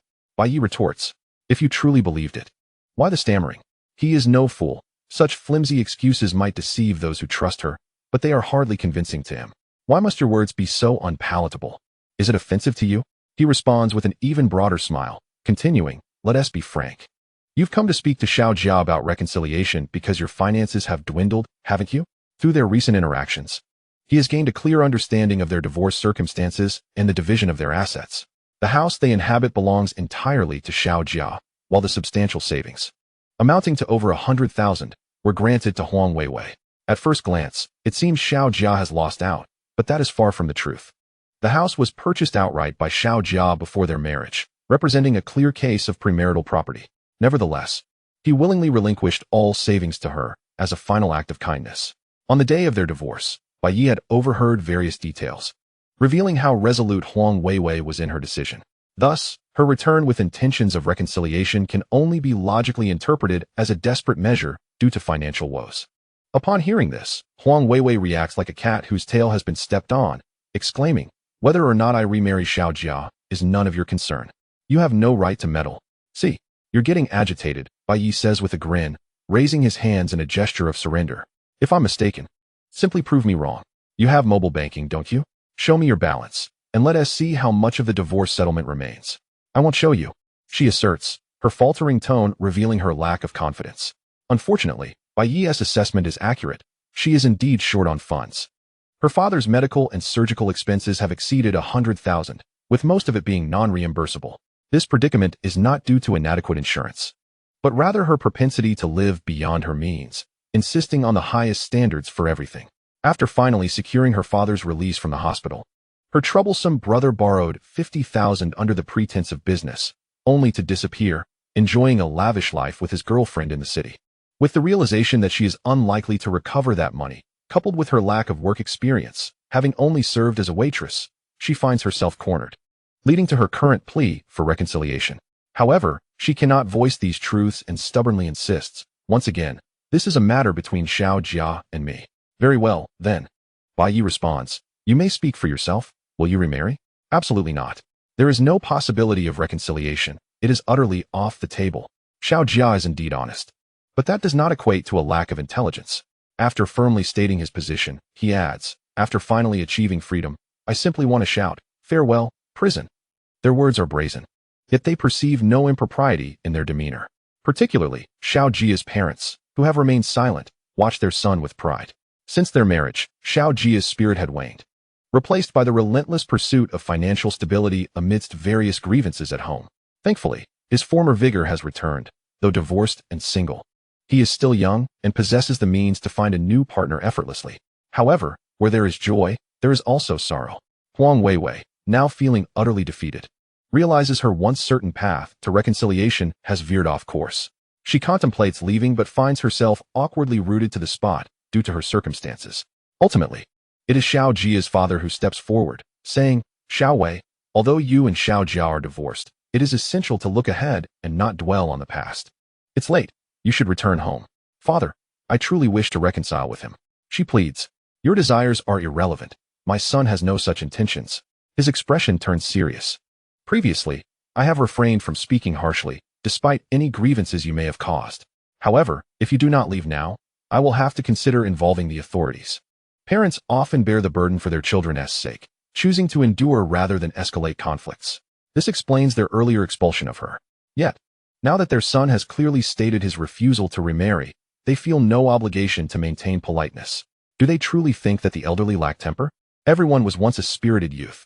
After this exchange, Huang Weiwei departs, glancing back several times. Before closing the door, she calls out, Xiao Jia, please reconsider. I await your response. Yet, no one acknowledges her words. Once the door shuts, Bai Yi chuckles, saying, Uncle Xiao, that commanding presence you exhibited just now. Reminiscent of your youthful days?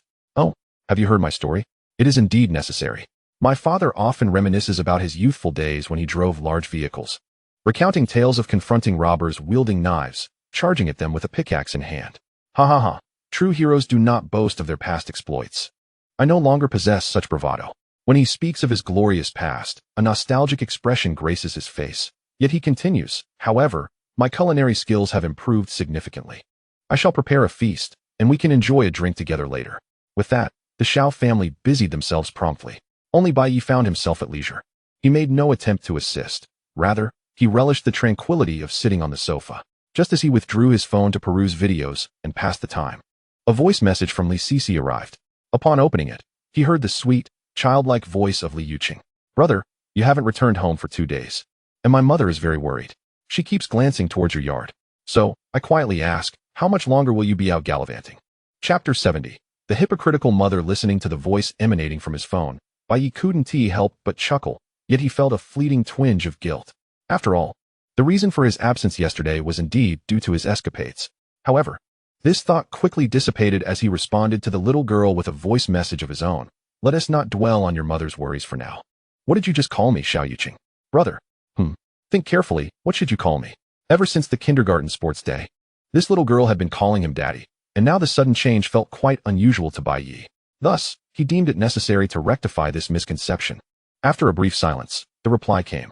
This time, Liu Yuqing's voice was tinged with a hint of mischief. Daddy, I can only whisper that, otherwise, Mommy will scold me. Ha ha ha. Yuqing, you are truly obedient. I shall return later and bring you a gift. Meanwhile, in the Guanshanyu Villa area, upon hearing Bai Yi's promise of returning with a gift, Liu Yuqing, who had been secretly playing on her mother's phone, beamed with joy. She quickly dashed towards the kitchen, exclaiming, Mommy, Mommy. Daddy said he would come back later. Startled, Liu Xuedong, who was busy in the kitchen, turned around and said, You've been sneaking my phone again. How many times must I tell you not to call him daddy? You should call him brother. Your Bai Yi brother isn't married yet, if you keep calling him that. Will he ever find a partner? Oh, after being scolded, Liu Yuqing swiftly turned and ran away, leaving Liu Xuedong in the kitchen, gazing at the dishes with a gradual smile. Despite her words of reprimand, she had to admit that the news of Bai Yi's return genuinely delighted her. The emotions were complex, and she struggled to discern the exact reasons. Perhaps it was simply a fear of losing a friend. Life in a small town is like this. Young people with dreams and aspirations often venture out. Many, like Bai Yi, who are exceptionally talented, have settled in larger cities. Thus, she genuinely worried about her neighbor, friend, and yoga student quietly departing for an extended period. As for Bai Yi, after approximately half an hour of waiting, the Xiao family's dining table was laden with an abundance of fine food and drink. Once seated, Bai Yi couldn't help but exclaim, Uncle Xiao, your culinary skills are unparalleled. It seems I shall have to come over more often for meals. Ha ha ha, since this is all family, feel free to ask for anything you desire. Well, I certainly want to be polite. Exactly. In the midst of their conversation, Xiao Jia had already filled their glasses. The next moment, Uncle Xiao lifted his glass, gazing at Bai Yi. From childhood to adulthood, you've always been different from others. I knew you would achieve great things. Now that you've returned in glory, I am genuinely happy for you. However, my abilities are limited, and I can only offer you this modest hospitality. Also, the work you provided for Xiao Jia has given him a lifeline. Otherwise, our family would be at a loss. Come, Bai Yi, let me toast to you. His words were imbued with heartfelt sincerity, causing the aunt and Xiao Jia beside him to redden with emotion. The family had endured hardships, including a divorce that left them destitute. Yet, with Bai Yi's intervention, which amounted to at least hundreds of thousands in projects, their fortunes had been revived. Although Xiao Jia wouldn't earn a fortune due to their relationship, as long as he stayed active, he would face no financial strain in this small town.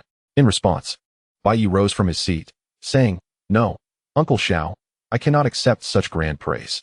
Please, sit down and enjoy your drink. What I have done is merely what I ought to have.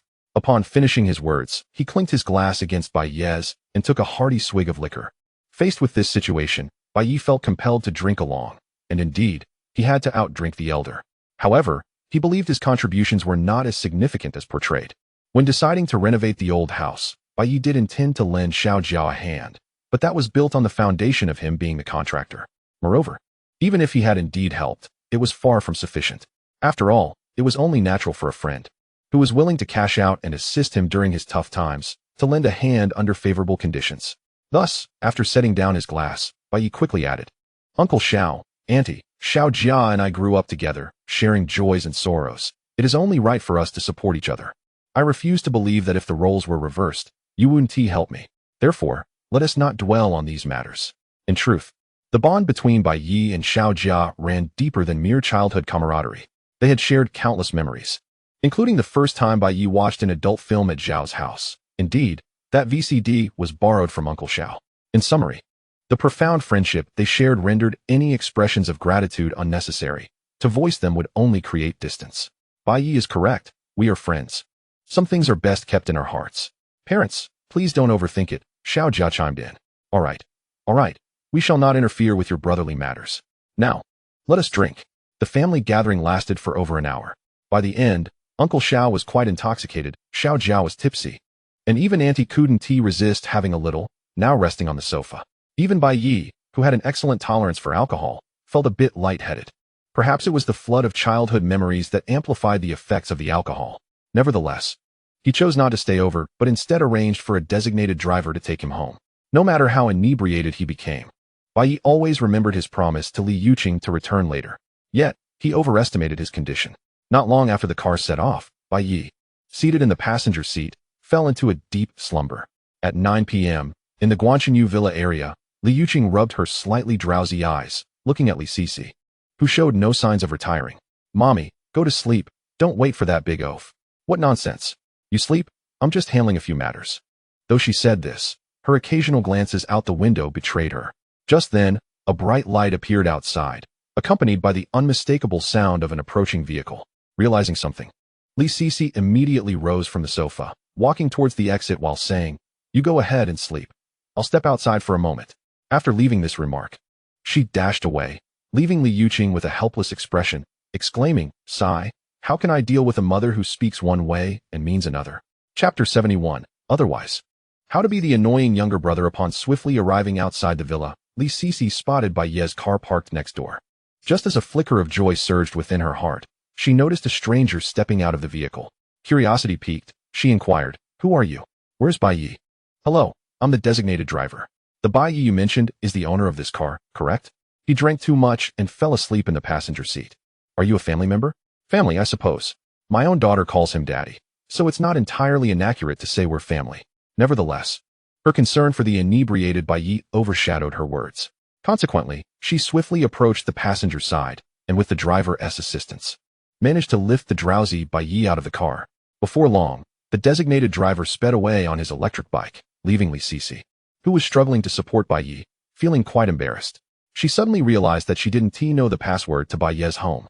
How was she to get him back?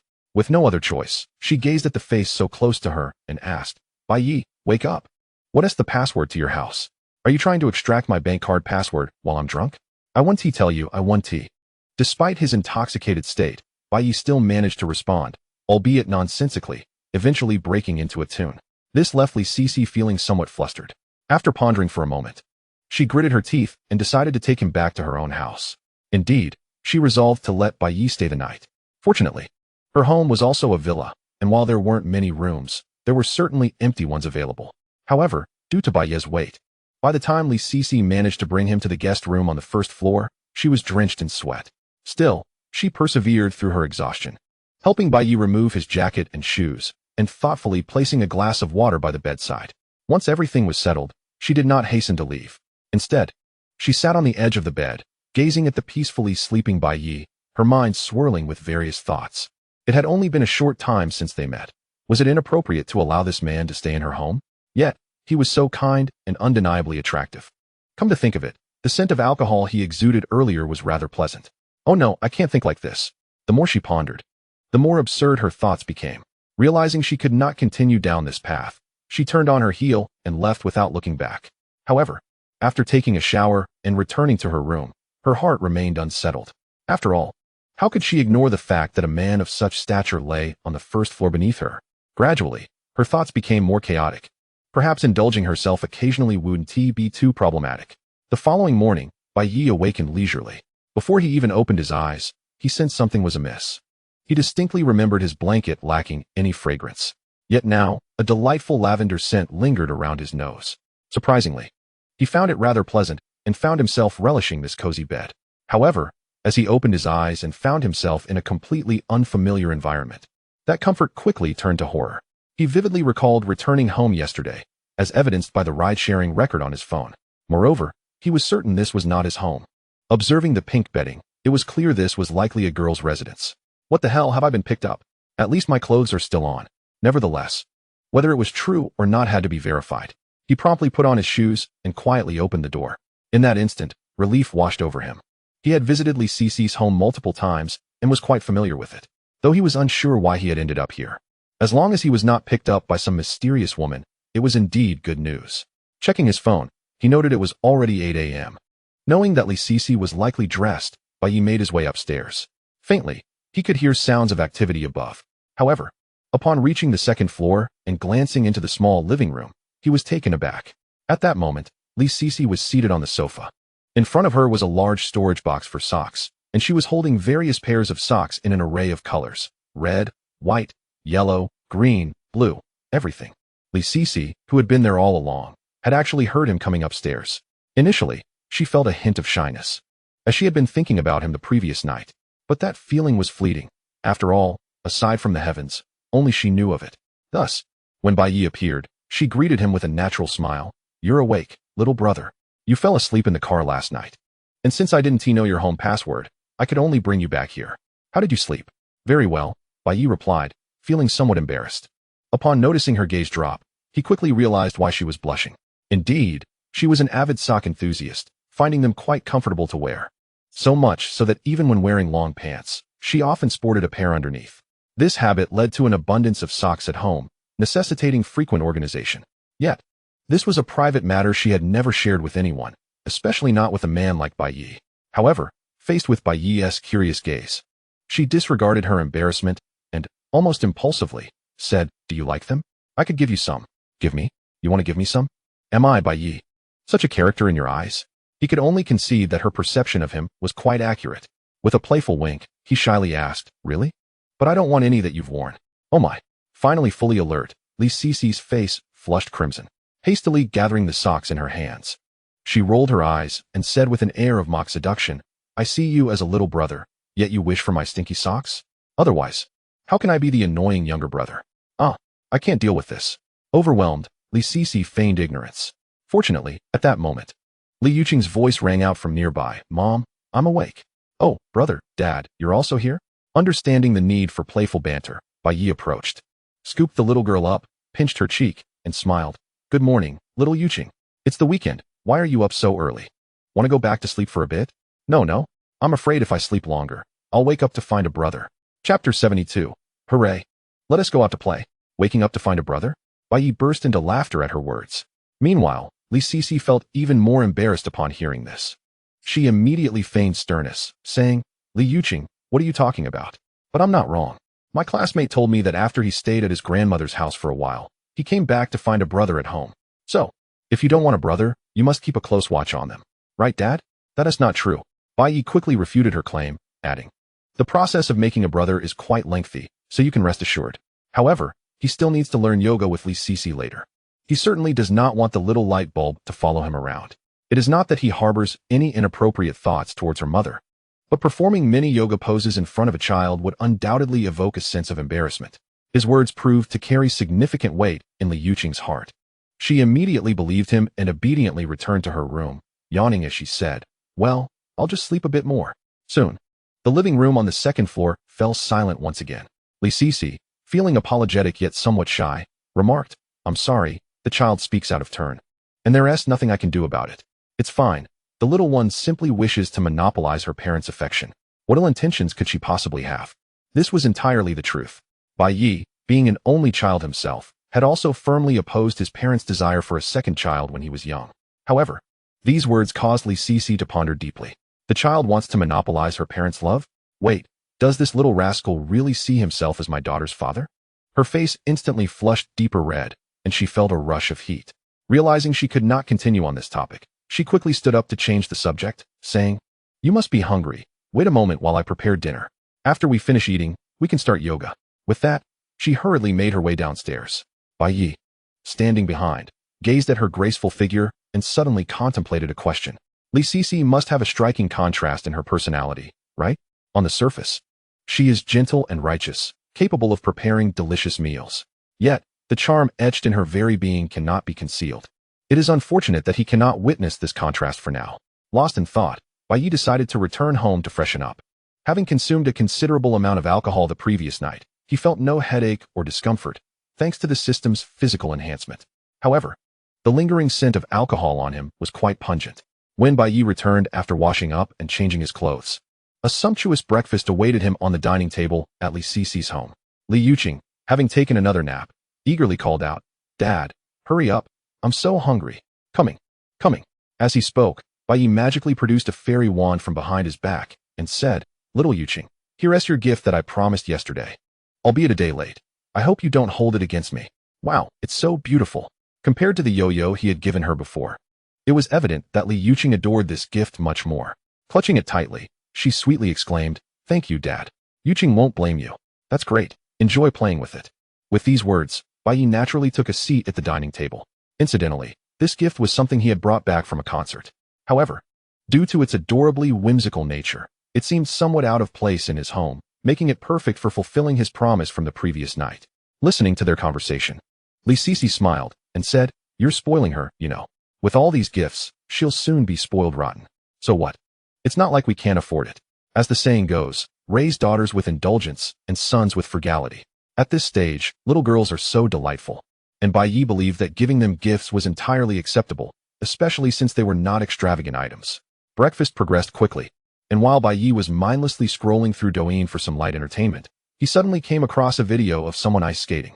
Instantly, he felt a twinge of excitement. He remembered that during his childhood, almost every winter weekend was spent on the ice, skating and playing on ice. During the new year, he would even use firecrackers to blast the ice, which was immensely entertaining. Now that it was November, with temperatures in Longhua County dipping to around -10 degrees Celsius, the ice on the river had long since solidified. With some free time on his hands, why not go for a bit of fun? The more he thought about it, the more eager he became as he looked up and asked, "Sister, are you heading to the classroom today?" "Only in the evening." "Why do you ask?" As a yoga studio owner, her schedule was quite flexible. She had numerous students, but classes were primarily held for just a couple of hours in the evening. "So that means you're free all day?" "Free for you?" Li Sisi blinked in surprise before playfully chiding, "The child is still here. Mind your words." "Huh. I was referring to time." "Ah, time. What else?" His face radiated innocence as he continued, "It just so happens that little Xuedong has a weekend off. It's not good for her to stay cooped up at home, so I thought I'd take you both out for some fun." He certainly would not admit that it was his own childlike heart yearning for a bit of amusement, but he desired company. Upon hearing this, Li Sisi discreetly pinched herself, punishing herself for forgetting that Bai Yi had a way with words, often turning a simple good deed into something that made one blush. Meanwhile, Li Xuedong, who was enthusiastically eating, abruptly set her chopsticks down and exclaimed with delight, "So, Dad is taking me out to play? Well, that still depends on your mother's approval." "Mom, you have to speak up." Seeing her daughter's eager expression, Li Sisi could hardly refuse and gently nodded. "Then I'll trouble you, brother, to take us both out." Speaking of which, yesterday, Teacher Wang from kindergarten had messaged in the group, mentioning a parent-child activity they would be doing, along with recording a video to share in the group. Now, they need not worry about that. Upon hearing this, Li Xuedong immediately perked up with excitement. In her enthusiasm, she extended her hand for a high five with Bai Yi. "Yay, we're going out to play." Once the outing was confirmed, the three of them hastened their eating pace. After about 10 minutes, Li Xuedong was bundled up snugly in her down jacket by her mother. Next, they simply needed to wait for Li Sisi to change her clothes. However, before heading to the cloakroom, she discreetly took away a storage box filled with various stockings in front of Bai Yi. It was evident she intended to wear them today, but as she entered the cloakroom and reached for a black pair, she suddenly recalled Bai Yi's startled expression when he had seen her holding the socks in the living room. Wasn't that pair gray? Lost in thought, Li Sisi replaced the black socks with gray ones, reasoning that he might prefer this color more. Chapter 73. Ice skating in progress, whether venturing far or merely stepping outside. The joy of going out to play is always palpable. This sentiment is particularly evident in children. Upon learning they were going out to skate, Li Xuedong's face lit up with delight. To help her express her excitement and stave off any potential fatigue before they even reached the ice, Bai Yi had no choice but to bring out the karaoke microphone from the car. This led to a continuous stream of her singing throughout the journey. Notably, before heading out to the ice, Bai Yi made a quick stop at his old family house. To skate, one needs skates, after all. Fortunately, his parents had always valued his belongings, and even the ice skates he had made in middle school were carefully stored in the storage room. Although the yard was currently messy, finding them was not too difficult. After bidding farewell to Xiao Jia, who was supervising the renovations, Bai Yi returned to the car. Li Sisi curiously asked, "Is this also your house?" "My parents' house. It's currently being renovated. Living so close to your parents is quite nice." Hearing this, Bai Yi felt a bit puzzled and asked, "From your tone, it seems you live far from yours? Where is your home?" "It's very far away." "Oh, your hometown isn't in Longhua County?" As the topic veered towards family matters, Li Sisi appeared reluctant to elaborate, quickly lapsing into silence. This only deepened Bai Yi's curiosity. What could compel a single mother, who is not originally from Longhua County, to settle in this place with her child? However, since she chose not to share, he refrained from pressing her further. After all, everyone, including himself, harbors past experiences they prefer not to revisit. The only way to uncover the truth would be through gradual interaction in the days to come. By 9 o'clock in the morning, as Bai Yi turned the car onto a small road on the outskirts of the county, the view from the vehicle opened up magnificently. In the distance stood a mountain that had once been lush with trees during his childhood, now stark and barren. Below, under the sun's warm embrace, lay a vast, glistening expanse of ice, which reflected the movements of a few people gliding gracefully across its surface. This ice was notably wide and pristine, prompting Bai Yi to feel a sense of bewilderment. This was the legendary skating haven passed down through generations of local children. Yet, after some contemplation, he found solace in understanding the changes of the times. Nowadays, children entering elementary school are often equipped with smartphones, and even if they lack one, they possess smartwatches. Their modes of play are utterly different from his own childhood experiences. Moments later, Bai Yi parked by the riverbank and swiftly retrieved an ice cart from the trunk. Turning to smile at Liu Xuedong, urging her to join him. The little girl, cheeks tinged with the chill, could not resist the allure of the ice cart and promptly seated herself cross-legged upon it. Traditionally, an ice cart requires two wooden sticks with pointed ends for propulsion, relying on the user's strength. However, given Liu Xuedong's tender age, she was clearly unable to manage this. Thus, as soon as she settled in, Bai Yi gently pushed the cart, setting it gliding across the ice. "Ah, this is so much fun. Daddy, push me again. I want to play more," she exclaimed with glee. "Here we go. Make sure you hold on tight," he replied, watching the two revel in their joy on the ice. Li Sisi's mindset began to shift. In the past, she believed she could single-handedly raise her child. Indeed, she had succeeded. Liu Xuedong was growing up healthily and enjoying a life that surpassed many. However, these accomplishments were merely physical and material, neglecting the psychological aspects. Since Bai Yi entered their lives, first pretending to be her daughter's father at kindergarten, and now enjoying playful moments together, the radiant smiles on her daughter's face were a sight she had rarely witnessed. Li Sisi gradually began to realize that the man, who was like a child himself, competing with her daughter for the ice cart, had surpassed the role of mere neighbor and was becoming increasingly significant in her life.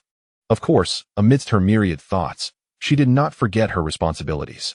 Standing by the riverbank, she took out her phone and filmed a short video of the two on the ice. After reviewing the footage, filled with laughter and joy, she decided to share the video in the kindergarten parents group. However, to her surprise, the video sparked an uproar in the group shortly after it was posted. "Wait, what's going on with Liu Xuedong's dad? How can he let the child push him on the ice? This place looks amazing. I want to take my child there too. Can you share the location?" inquired Liu Xuedong's mother. "Yes, please share the location. My child saw the video and insists on going to play," echoed another parent. In a brief span, several parents chimed in. Aside from a couple of remarks teasing Bai Yi for being pushed on the ice by Liu Xuedong, the majority were clamoring for the location, eager to bring their children to join in the fun. This left Li Sisi in a bit of a quandary. With so many requests in the group, it would be inappropriate not to respond. Yet, she was uncertain whether Bai Yi would be willing to entertain their company, especially considering a few parents in the group had somewhat unpleasant personalities. Fortunately, at that moment, Bai Yi and Liu Xuedong had completed a large circle on the ice and were returning. Noticing her troubled expression, Bai Yi inquired curiously, "Sister, what's wrong? Just take a look for yourself and decide whether to let them come," she replied, handing him her phone. After glancing through the chat history, Bai Yi felt no reluctance. More company would only add to the merriment. Moreover, he noticed a message from Wang Jingde, the bank president, who had become quite friendly with him after their previous dinner. If his friend wanted to join, there was no reason for hesitation. Thus, he promptly shared their current location in the group, providing detailed directions on how to reach them via a shortcut before returning the phone to Liu Xuedong. I've invited them over, after all. Whether one plays alone or in a group, it remains enjoyable. Uh-huh, Liu Xuedong responded, feeling a wave of relief wash over her. If Bai Yihanti agreed. The next time she dropped off her daughter, it would certainly be awkward. With this thought, she turned her gaze to Bai Yi and said, "Thank you, little brother." "What are you thanking me for? Now it's your turn," he exclaimed. "Your turn for what?" She replied, perplexed. "To skate, of course." Bai Yi pointed at the ice cart. "You aren't just planning to stand by and watch us play, are you?" To be honest, Liu Xuedong had indeed contemplated this. Having never skated before, she felt an inexplicable fear, convinced that if she stepped on the ice, she would surely fall. However, such pessimistic thoughts were not to be voiced. "Maybe I should just watch you both," she suggested. "Absolutely not." Bai Yi waved his hand decisively. "Liu Yuqing, come with me. Let's bring your mother onto the ice." "Okay. Here I come." Wait, you two, let go of me." Chapter 74. One must not be too honest. As it turned out, the unknown often breeds fear. Yet, once one dares to confront it, they often discover that it is not as daunting as imagined, and may even fall in love with it at first sight. After being coaxed onto the ice by Bai Yi, Liu Xuedong quickly found herself immersed in the experience, enjoying herself thoroughly. During their playful antics, she took numerous photos with her phone, intending to keep them as mementos. Time flew by, and half an hour later, 4 or 5 vehicles arrived at their location. Clearly, these were the parents who had requested the location in the group chat. Being the weekend, many were free to join in the fun. Among those who arrived were some whom Bai Yi recognized from recent encounters, while others were more familiar, such as Wang Jingde, who had helped him secure his parents' pension accounts, providing him with a reliable financial avenue. Notably, there was a person who had previously disapproved of Wang Jingde's ostentation, yet now found himself flaunting a Mercedes S-Class adorned with several eights. The children who had come along were indifferent, already frolicking on the ice, while the parents stood nearby, unable to resist glancing over, though none dared to approach, adhering to the unspoken social etiquette surrounding children. This resulted in Bai Yi, Liu Xuedong, and Liu Yuqing forming a cozy little circle together. "Brother Bai, you truly found a splendid spot," one of them remarked. "Indeed, the ice surface is expansive, and the scenery is delightful. This place is perfect for skating, and it would make a lovely camping site as well. What a pity, though it is rather cold." Bai Yi chuckled, waving his hand dismissively. "Oh, it's just a skating spot. No need to exaggerate." "Ha ha ha, others may not, but you certainly must," Wang Jingde replied earnestly. It must be admitted that Bai Yi's savings account, opened at the end of last month, significantly alleviated the pressure he faced in attracting deposits. Although he ultimately did not accomplish his goal, the situation now appears much less dire than before. As the service personnel for such a significant client, it is only fitting to speak with a touch of admiration. Gao Shan, standing nearby, nodded in agreement, remarking, "Indeed, after our last collaboration, I sense that Brother Bai is quite dependable. By the way, when I come to your store for a foot massage next time, will it be complimentary?" "That is certainly out of the question." Gao Shan's demeanor shifted instantly upon hearing the word free. "I don't mind, but my technicians need to make a living." "Humph.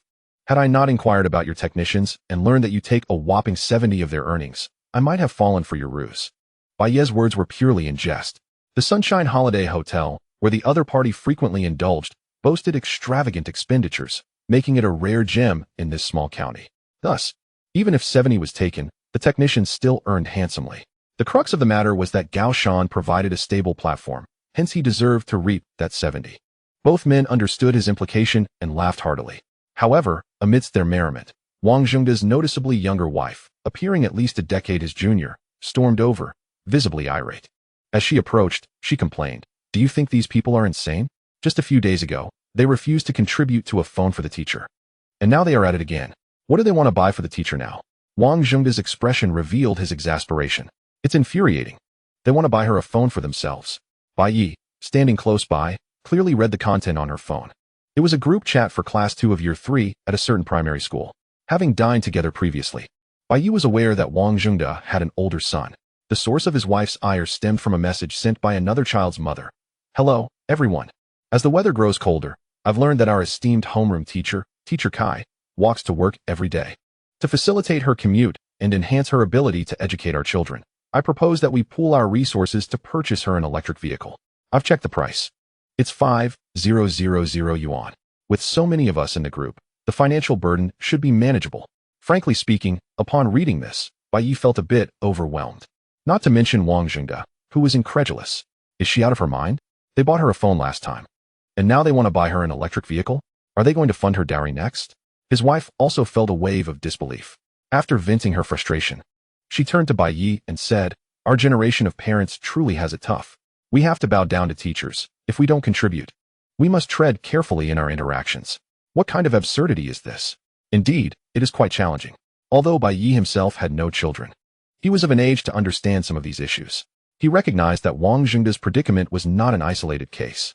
The parents, eager to showcase their goodwill by being the first to suggest pooling money for the teacher's electric vehicle, were not few. However, as he pondered, he grew curious and asked, "Is the person suggesting this contribution a class officer?" "I believe so. She is the discipline committee member." "That aligns perfectly. She is seeking benefits for her own child." Upon hearing Bai Yi's analysis, Wang Jingde grew even angrier. Seeking benefits for her child while dragging everyone else into the financial burden? How can that be justified? The most critical realization struck him. Before the last refusal to contribute to the phone, his son had been removed from his position as sports committee member. Initially, he thought it was due to his child's mischief, but now it seemed otherwise. As their conversation progressed, Gao Shan grasped the situation's essence and interjected, "I reckon she is merely using everyone's money to bribe the teacher. Lao Wang, you are a leader. You must not fall for such tricks." At that moment, Wang Jingde was on the verge of exploding with anger, but considering his elder son was still in school, he could only suppress his fury. "I don't wish to contribute, but what if the teacher retaliates against my child?" When it comes to matters concerning their children, parents invariably feel such pressure. As long as their children fare well, they are willing to endure personal grievances. However, Bai Yi, as an observer, had already devised a solution. He calmly stated, "If the issue cannot be resolved, then we should address the one creating it. Right. You should report the teacher and help purify the environment at the school. That is indeed a strategy, but reporting takes time. What should we do in the meantime? Look, this person has already begun calling for contributions in the group. I'm next." Observing his troubled expression, Bai Yi mused that one must not be overly compliant. Otherwise, they would be morally coerced by others, leaving them at a loss. With that thought, he raised a finger. "Are you suggesting I challenge the teacher one-on-one? Nonsense. What I mean is, you owe me a meal, and I will resolve this matter for you." "Ah, that's a trivial issue. I'll treat you today, along with Gao." Upon this declaration, Gao Shan appeared quite pleased. Although he wielded considerable influence in this county, who would decline the opportunity to gain an additional friend? Bai Yi, indifferent to such matters, beckoned, "Come, hand me your phone." "Oh." As Bai Yi took the phone and immediately began typing to make a statement in the group, Wang Jingde, unsure of his intentions, expressed his concern. "Brother, please refrain from cursing in the group. Am I the type to lack decorum?" Bai Yi continued typing without lifting his gaze, asserting, "What kind of relationship do we share? Would I harm my own child?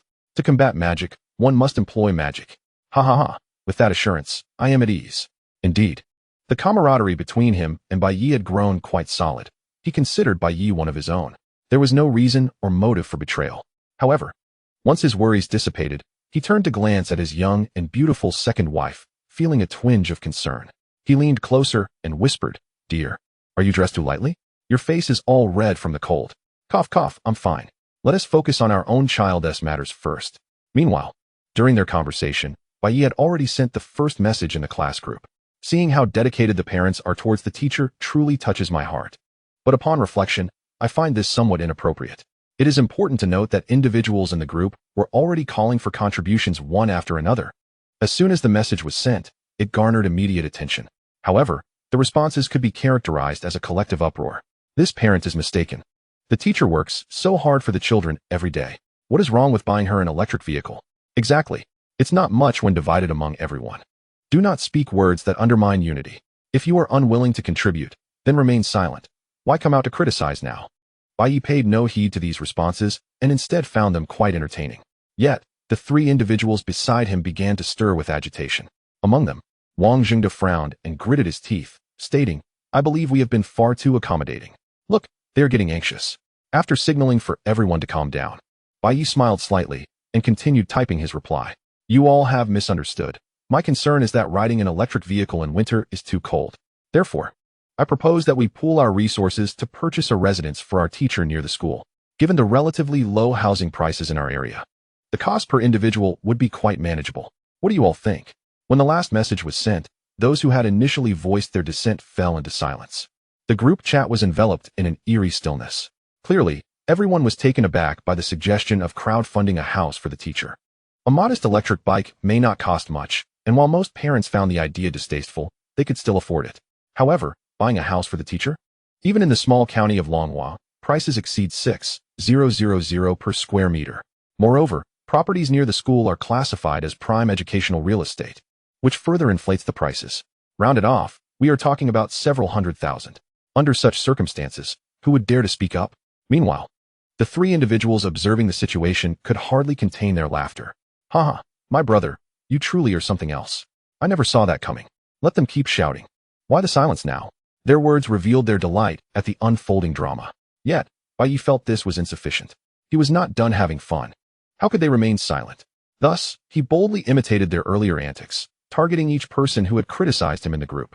Naturally, he first aimed at the parent who had suggested buying the electric bike. Zhang Jihao's mother, your comments show you genuinely care for the teacher. How about you take charge of the house purchase? Jin Ying's parent, speak up. You just said not to disrupt our unity. He sent a barrage of messages. Yet no one dared to respond, each one pretending to be mute. This situation left the three bystanders elated. Just then, Li Sisi, who had approached, glanced at the activity on his phone and couldn't help but chuckle. What are you up to here? Summoning the king of hell. Haha, it truly fits. Calling roll without a peep. However, at that moment, someone else finally spoke up in the group. Teacher Zhang, thank you to this parent, but a house is too extravagant. I only need an electric bike to reduce my commute and have more time for the children.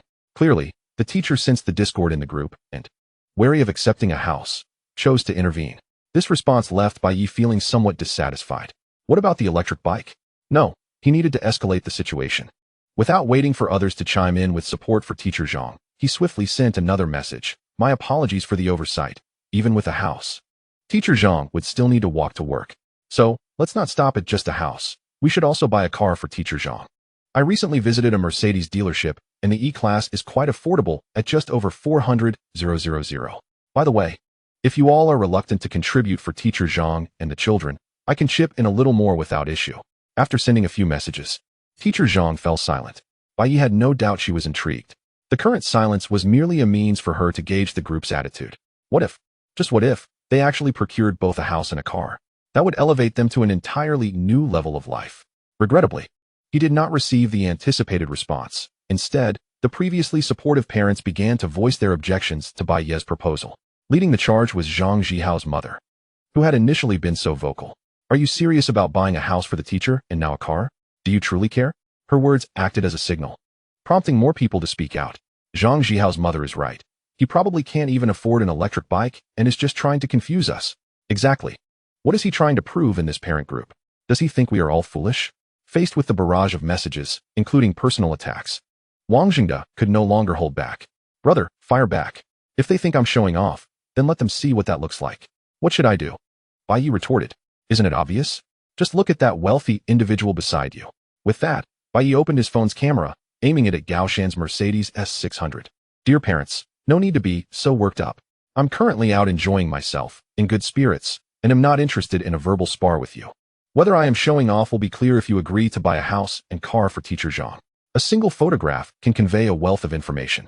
Yet the image Bai Yi sent merely needed to showcase the luxurious vehicle and its distinctive 8,888 license plate. People are not foolish. They could discern the significance of that plate. Even if there were doubts about Bai Ye's claim, or if they suspected it was a staged photo taken on the roadside, no one dared to challenge him further. After all, better to err on the side of caution. What if it were true? That could lead to serious repercussions. Thus, following his message, the group chat fell into utter silence. Even Teacher Zhang, who had just been pondering the electric bike, refrained from commenting. However, just as Bai Yi thought the matter had concluded and was about to return his phone, he suddenly noticed the group name had changed. It was now Zhang Jihao's mother, single. Momentarily taken aback, Bai Yi quickly realized that the woman who had first suggested buying an electric bike was attempting to modify her group name to attract Wang Jingde, who was already perceived as a wealthy individual. Unfortunately, she had misinterpreted the group name as her individual display name. Such mistakes are not uncommon in life. Bai Yi himself had once altered the name of his university class group, leading to a week of embarrassment. Meanwhile, Zhang Jihao's mother remained blissfully unaware of her blunder. Her stance took a complete 180 as she declared, she was only acting in the teacher's best interest. Let's not attack her. Oh, and I've added you as a friend. Please accept. Upon reading this, Bai could no longer contain his laughter. However, he refrained from responding and handed his phone to Wang Jingde, saying, look. Not only has the issue resolved, but there's also a delightful surprise. Brother Wang, you are truly fortunate. Just as he was about to say something, Wang Jingde felt a hand grasp his ear and twist it painfully. Ouch! What are you doing, my dear? There are so many people here. So what if there are? If I don't act now, will you go and add another single mother as a friend? What single mother? Just look. Wang Jingde's face was etched with helplessness. Yet he dared not pause for a moment and quickly opened Zhang Jihao's mother's profile picture. It depicted an animated image of a family of 3. Clearly a portrayal of a happy family. Given her choice of avatar, how could she be a single mother? He lamented, if I add her, I wouldn't even know where I stand in that picture. Wang Jingde's grievances mounted, making him appear like a wounded spouse. Those nearby erupted into laughter. Haha, old Wang. Your family dynamic is unparalleled. Dynamic? More like a younger brother's role. A minor incident, effortlessly diffused by Ye's intervention. Due to this rather intriguing event, the conversation among several individuals flourished, transitioning from mundane family matters to discussions that traversed far and wide. As the dialogue progressed, an increasing number of parents joined in, while the nearby ice surface resonated with the joyous laughter of children. The contrasting scenes harmonized beautifully, encapsulating the essence of leisure in a tangible form. Before long, midday arrived, and as lunchtime approached, parents began to depart with their children. The only ones remaining were Bai Yi, Wang Jingde, Gao Shan, and their families. Glancing at his watch, Wang Jingde cheerfully suggested, come on, brother. As for that meal I owe you, let's settle it today. What do you think, Gao? Bai Yi turned to Gao Shan, who, despite Wang Jingde's intent to treat, had already planned to take Li Sisi and her daughter out for a sumptuous feast. After all, no outing, no matter how delightful, feels complete without a grand meal to accompany it. With someone offering to treat, he had no reason to decline. However, Gao Shan slowly shook his head and replied, no need to rush for that meal, Wang. Allow me to host today instead. I am in the process of opening a restaurant, and coincidentally, I have a chef coming in for an interview today. Would you all do me the honor of joining me to sample the dishes? Though he spoke of a mere tasting, there was no hint of modesty on Gao Shan's face. It was worth noting that he was preparing to bring in a highly sought-after head chef from the capital, and entertaining friends with such culinary delights was hardly an issue. That sounds splendid. I can save on today's meal then. Let's head out. Once Gao's restaurant is up and running, we'll all be regular patrons. So trying it out seems quite reasonable, Bai Yi agreed. In just a few exchanges, their lunch plans were solidified. A few minutes later, after retrieving the children from the ice, they set off in 3 vehicles, heading towards the Sunshine Holiday Hotel. Bai Yi was well acquainted with the route, akin to returning home. In the car, young Li Yuqing was still reminiscing about the morning's ice skating adventure, occasionally venting to the adults about a boy who had tried to steal her ice scooter. After soothing her, Li Sisi finally seized the opportunity to speak to Bai Yi, saying, brother, perhaps you should take us back. Why? Bai Yi asked. They are truly family, but you are still young. If you take us out to make friends, I worry. Her words trailed off, yet the sentiment was clear. Essentially, she shared the same concern as the one preventing Li Wanqing from calling Bai Yi dad. She didn't want to hinder Bai Yi's prospects or affect his romantic life. Such a handsome young man, dining out with friends while accompanied by the 2 of them. Though others might perceive them as a family, deep down, she understood the distinction. If her actions were to impede Bai Yi's future, she believed she would carry that guilt for a lifetime. Sister, I find that statement rather displeasing. Seizing a brief moment at a red light, Bai Yi turned to the back seat where Li Yuqing sat and asked, are we not family too? Of course, Li Yuqing exclaimed. Exactly. Bai Yi nodded in satisfaction, then leaned closer to Li Sisi, whispering in a tone only she could hear, sister, there's no need for concern. Not only have you not hindered me, but if you did, so what? You could always step in personally. Step in personally? Are you suggesting I should introduce you to someone? Li Sisi replied, realizing she indeed had connections in that regard. Among her students were several young, attractive women from well-off families. Yet the thought of introducing Bai Yi to someone stirred an uncomfortable feeling within her, akin to Li Yuqing's frustration when another child took her ice scooter. However, upon hearing Bai Yi's words, she shook her head. Introduce? I think you could offer yourself up. Let us indulge in the experience of courting a wealthy woman. Oh, stop joking around. The lights turned green. Focus on driving. She retorted, her face visibly flushed. Bai Yi laughed heartily, relishing the contrast in her demeanor. It was clear that her innate charm could not be concealed, even with a mere tease. As the red light turned green, he refrained from further comments, and the vehicle resumed its journey. Flustered, Li Sisi turned her head towards the window, attempting to regain her composure. However, her tumultuous thoughts were not so easily quelled. If I truly hinder him, I fear I will be left with regrets. About 10 minutes later, the three cars pulled into the parking lot of the Sunshine Holiday Hotel.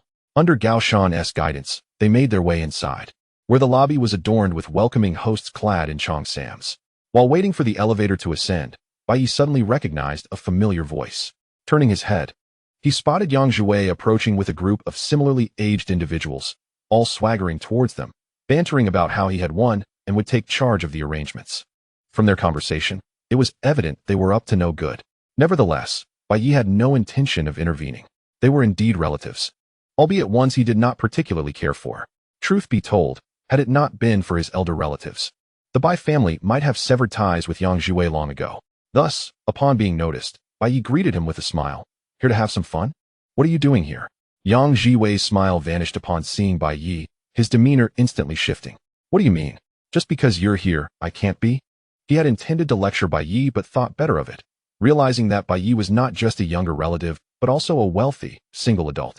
In contrast, his own presence here was far more questionable, especially with such a stunning woman by Bai Yi's side. Yet, this recognition only fueled his irritation. Little did Bai Yi know, he had been subjected to his mother's comparisons to Bai Yi for days, as she would often remark, "Look at Bai Yi, why can't you learn from him?" Consequently, he coldly retorted, "I'm just here to meet a friend.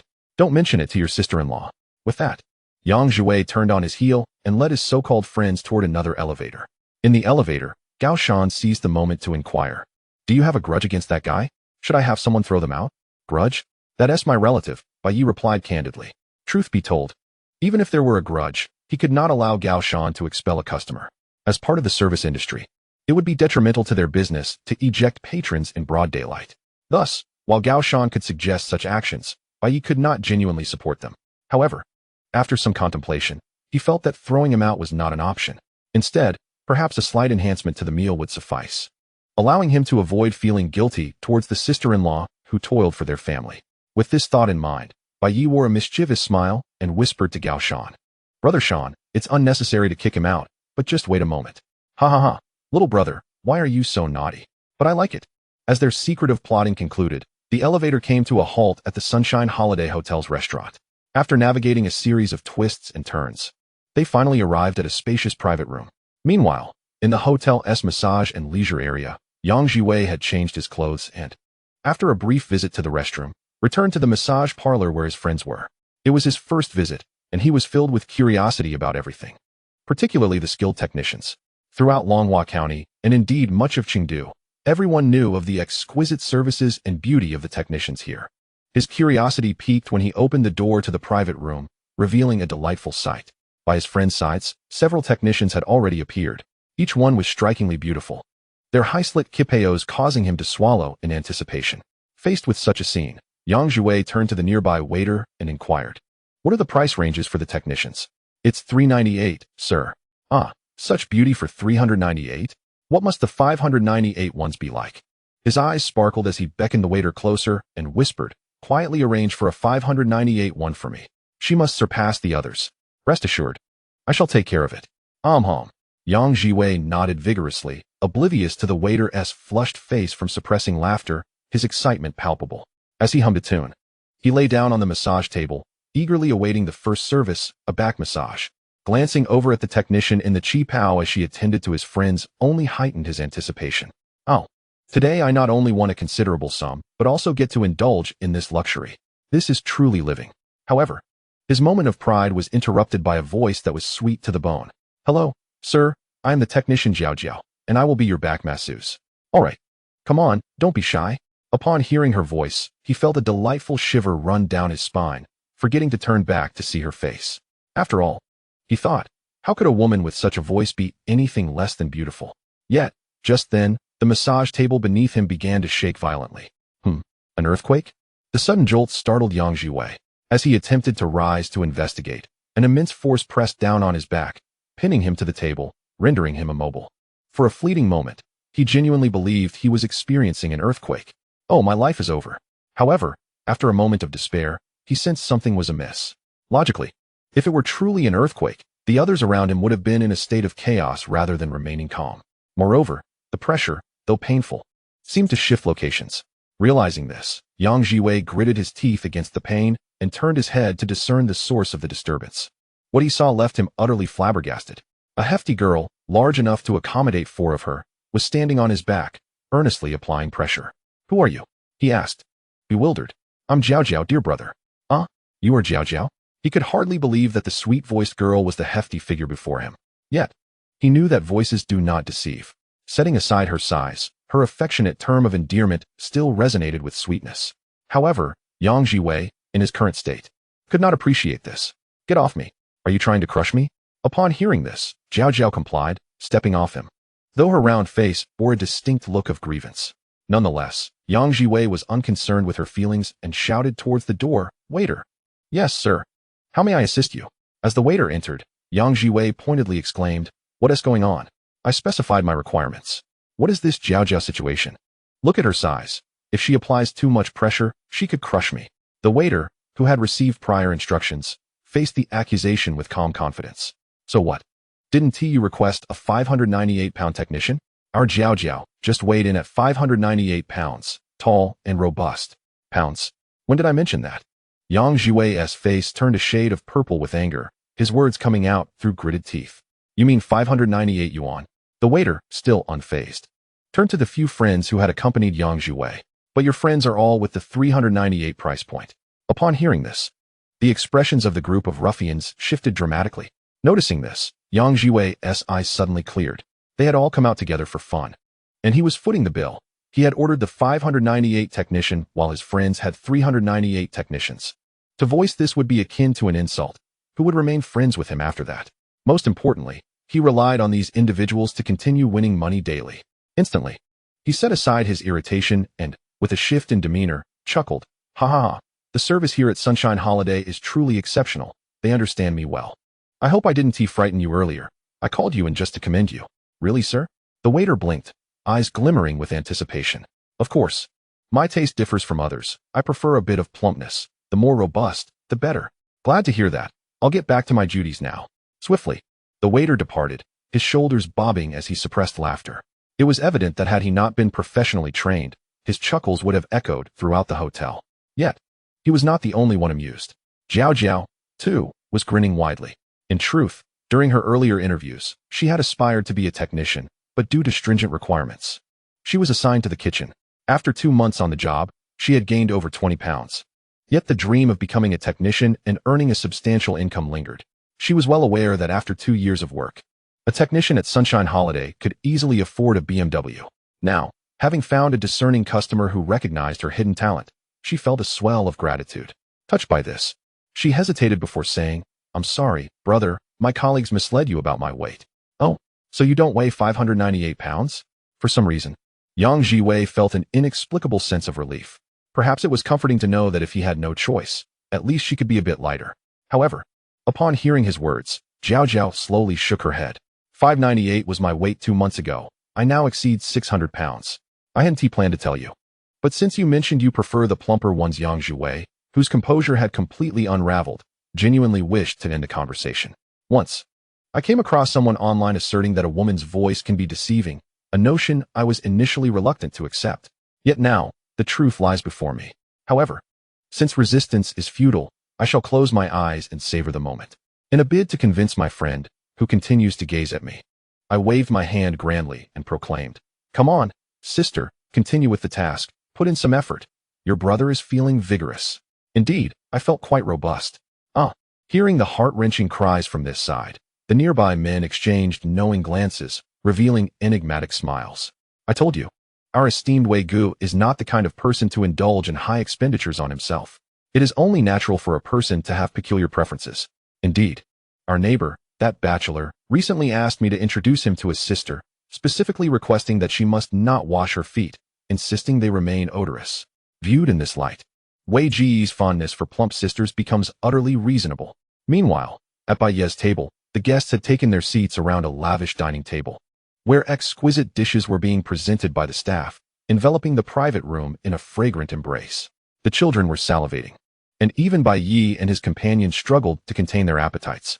Upon glancing at the freshly served, still bubbling boiled meat, he could not help but exclaim, "Shanggu, just tell me, when will the restaurant open? I can foresee myself dining here daily." "Indeed, look at the quality of these dishes. It is unparalleled." Wang Jingde chimed in. "Haha, it should be soon. Once I secure another investment, the restaurant will open immediately." After a brief pause, Gao Shan added, "By the way, although our acquaintance has been brief, I trust the character of both of you. Would you be interested in venturing into business together?" "Oh, I would love to. But I am merely a bank clerk, lacking substantial funds. However, you might inquire with Bai Laudi. He, like you, is quite affluent." Chapter 79. Polite Nonsense. Enjoy the meal. "Oh, what brings this about?" In the company of friends, Wang Jingde felt no need for reservation and promptly explained, "A few days ago, Bai Laudi opened a 2 million yuan fixed deposit account with me."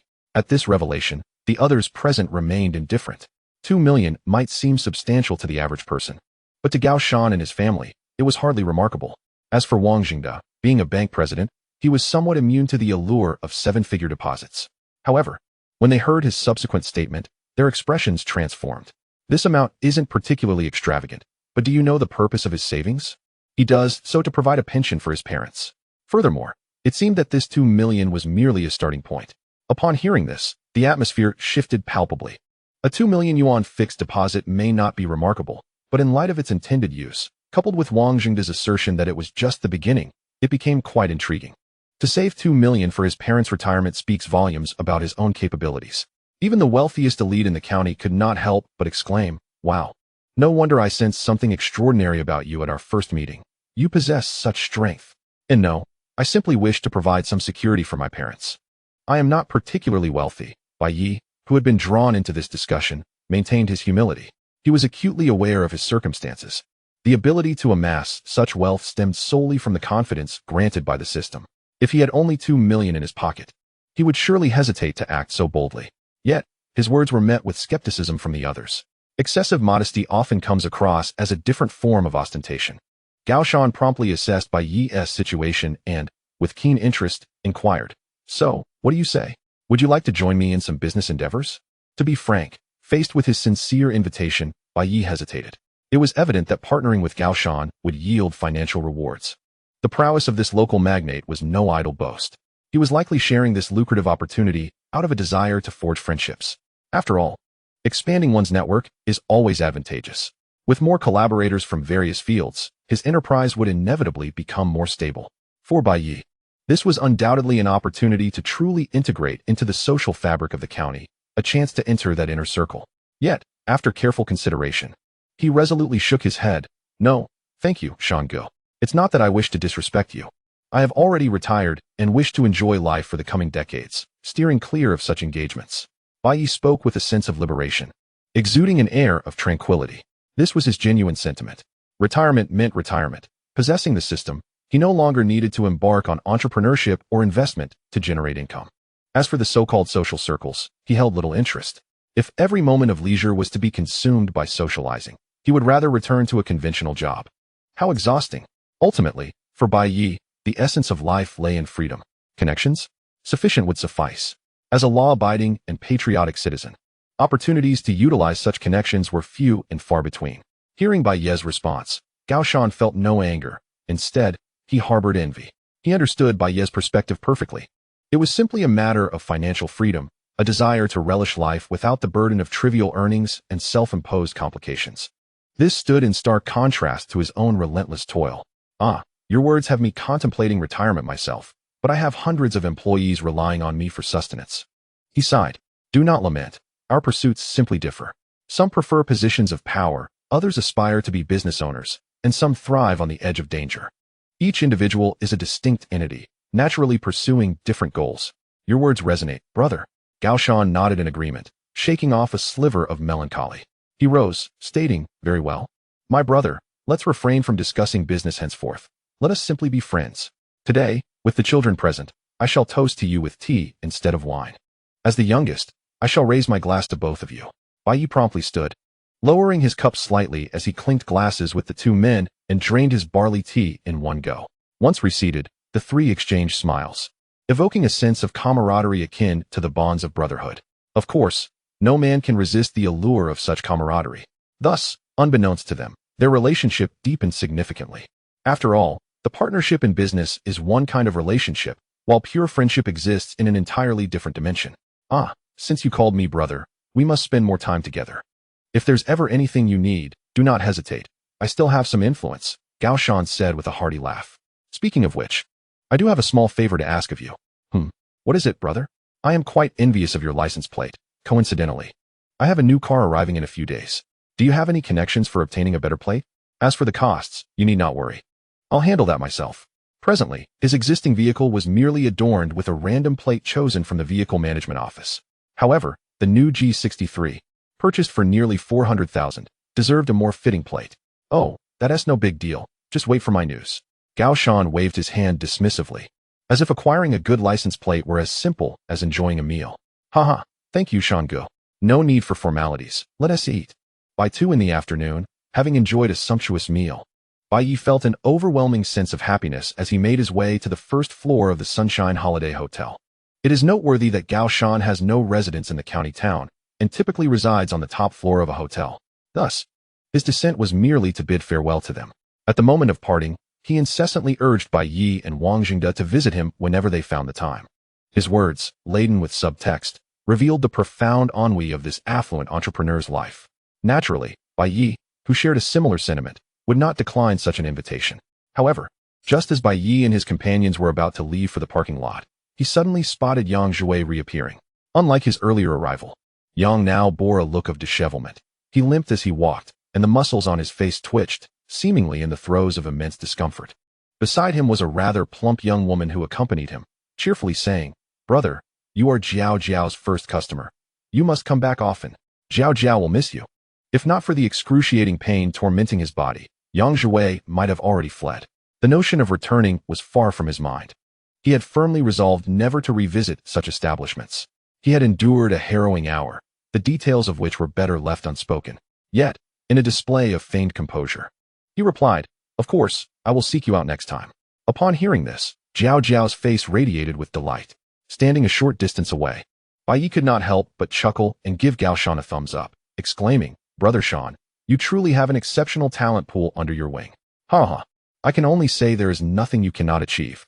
After sharing a laugh, Gao Shan leaned in closer, conspiratorially suggesting, "I just checked the surveillance. He was well attended to. Would you like me to send you a copy?" "That won't be necessary," Bai Yi replied with a laugh, genuinely feeling no need to view it. From Jiao Jiao's physique, he could easily envision the extent of the experience, which could be succinctly encapsulated in 4 words: pure indulgence. Perhaps it was due to the enjoyment that Yang Jue harbored some resentment, or perhaps he felt embarrassed in front of Jiao Jiao, still lingering by his side. When they crossed paths again, Yang Jue offered no words, merely bowed his head to avoid eye contact and brushed past Bai Yi. To this, Bai Yi remained indifferent. He couldn't be bothered to waste words on him. As for their familial bond, they were not brothers, and following their previous altercations, they had become as strangers.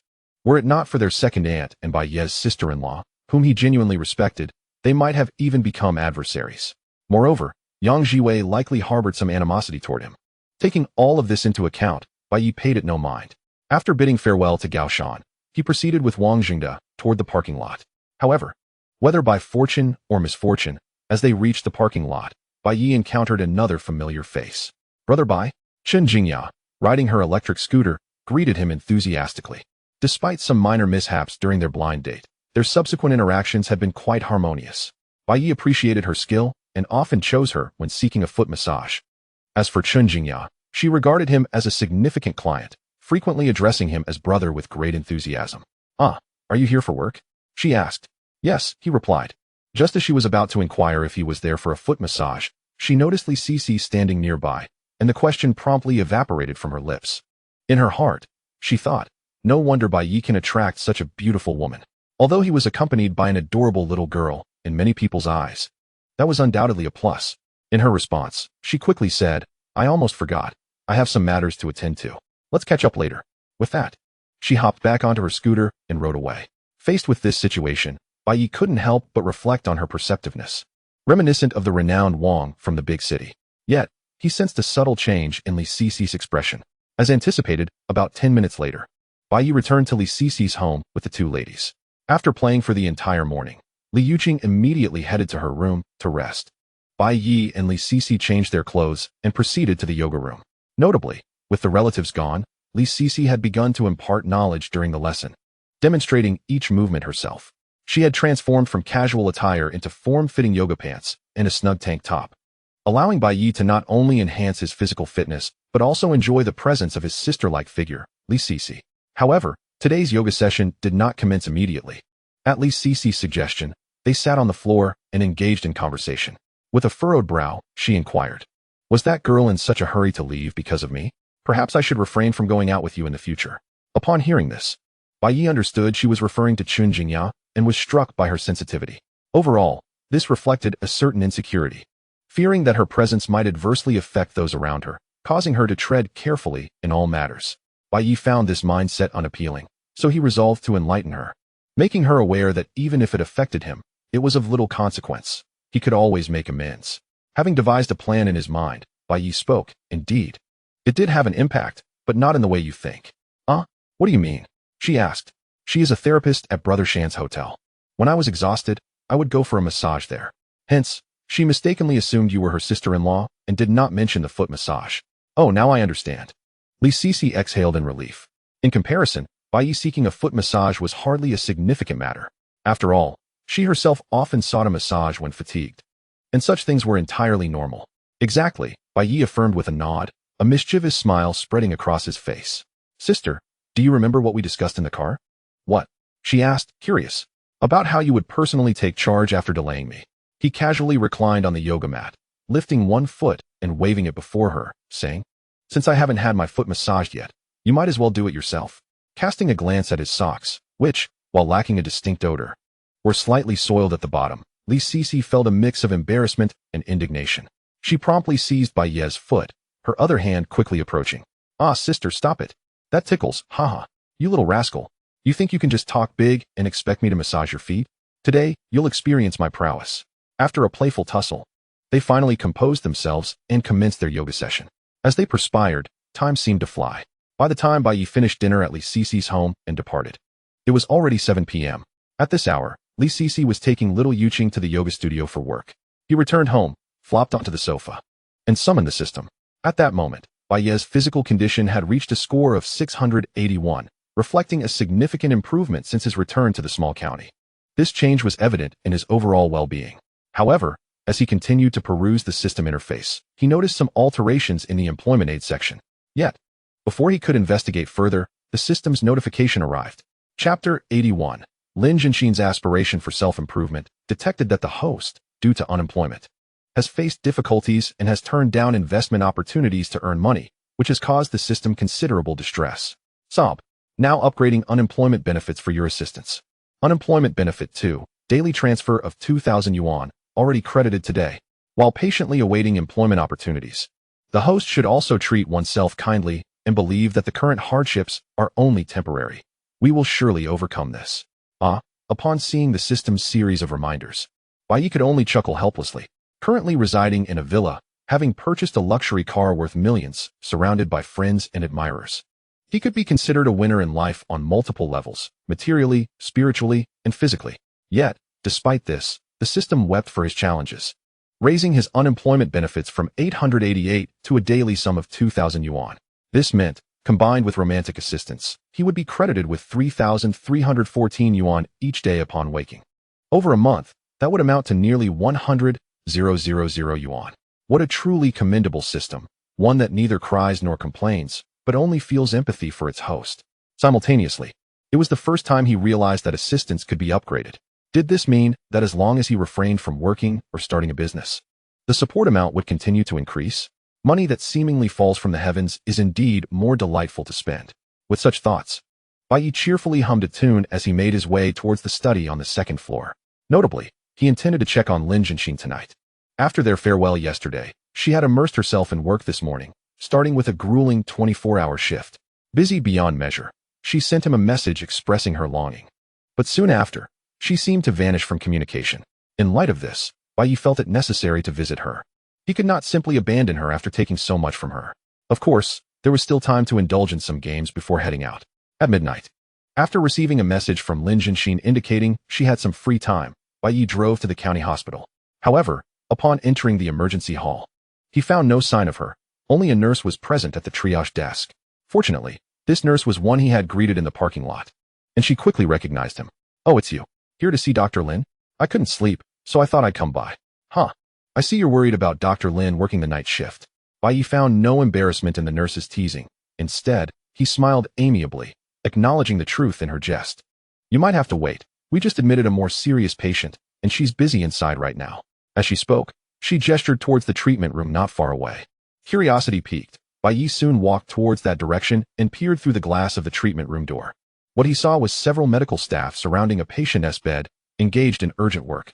Lin Jianxin was on her knees, drenched in sweat, performing chest compressions on an elderly woman. Clearly, they were administering CPR to a patient in shock. After a brief glance, Bai Yi redirected his gaze. He admitted to having a somewhat fragile heart regarding such scenes. They were difficult for him to bear. Soon, he exited the hospital, not heading home, but rather planning to buy some barbecue to treat those hard at work. Fortunately, while the small county town lacked nightlife, eateries were plentiful near the hospital. Not long after, Bai Yi found a barbecue restaurant. Upon returning to the hospital half an hour later, he was struck by the drastic change in the emergency hall. To the left, family members of the patient were wailing uncontrollably. To the right, medical staff supported one another, visibly shaken. Lin Jianxin, barely able to stand, was being assisted by two nurses, tears streaming down her face. From the scene, Bai Yi understood the outcome of the patient. Without a moment's hesitation, he rushed to Lin Jianxin, taking her into his embrace. "What's wrong? Why are you crying?" "Wu, Bai Yi, I truly did my best. I couldn't save her." It was as if Lin Jianxin had found her anchor. Collapsing against his chest in a flood of tears, her guilt spilling forth in incoherent bursts. "Enough now, don't cry. You are not a deity. You did your utmost." This was likely an experience every emergency physician must endure, helplessly watching a life slip away despite having exerted every effort. Understanding this, Bai Yi felt powerless, only able to soothe her gently, caressing her back and whispering words of comfort. After about 10 minutes, once the family of the deceased had departed to make arrangements, Lin Jianxin's emotions began to stabilize. She lifted her head, her red-rimmed eyes glistening with tears, and asked, "What brings you to the hospital?" "I came to see you. Now you've seen my ugly side." "Not at all. You still look quite lovely. Stop crying. I brought barbecue. Let us have dinner." "Okay." One cannot remain submerged in sorrow, especially in the medical profession, which requires one to maintain composure. Therefore, after stepping out of Bai Yi's embrace, Lin Jianxin gathered her night shift colleagues. They all huddled around the triage desk, sharing a rather unsatisfactory barbecue meal. Including Bai Yi, everyone remained silent, lacking an appetite. Nonetheless, this served as a means to distract themselves. At 1 o'clock in the morning, with no further patients arriving, Bai Yi was led by Lin Jianxin to the break room. This space had 2 or 3 beds for the night shift staff to rest. However, to give Bai Yi and Lin Jianxin privacy, no one chose to enter and interrupt. Alone together, Lin Jianxin felt entirely at ease, snuggling into him, rubbing her head against his shoulder. "Missed me?" "Yes, I'm right here. Don't be sad." After a moment of affection, Lin Jianxin lifted her head, gazing directly into his eyes, and said, "Bai Yi, I want to work at a larger hospital in the city. I used to think my professional skills were sufficient, that staying in this small county with a stable job would be enough to sustain me while helping many people." But now Lin Jianxin, driven by a profound sense of responsibility, found herself questioning her abilities despite the fact that the recent incident was not her fault. To prevent such occurrences from reoccurring, she felt an urgent need to elevate her skills. Thus, pursuing a position at a larger hospital became an inevitable choice. "Do you agree? If not, that's fine. I can resign. It's not a big deal to change careers." Chapter 82. "Wait a moment. Let me hug my sister-in-law." Lin Jianxin spoke earnestly. Though she felt reluctant to leave her current career, in the face of the wonderful affection she had found, she chose the latter. It seemed she was somewhat infatuated with love, willing to sacrifice years of hard study for a budding relationship. Yet love possesses an extraordinary charm. Let her be love-struck. Lin Jianxin had the courage to embrace it. Bai Yi, upon hearing her intentions, could not resist teasing her. He smiled and nodded, replying, "Resign? Well, that works. Then you'll have more time to spend with me." "Yes, I will go first thing in the morning." Her expression was one of profound struggle, yet her response was resolute and unwavering. This display deeply moved Bai Yi. However, he was merely jesting. As he had previously mentioned, compared to a woman who is wholly devoted to him, clinging to him without engaging in her own pursuits, Bai Yi finds himself more attracted to an independent woman with her own social life and career. This independent woman is not a mere stereotype of a rural feminist from the internet, but rather a complete individual capable of thriving in society without reliance on a man.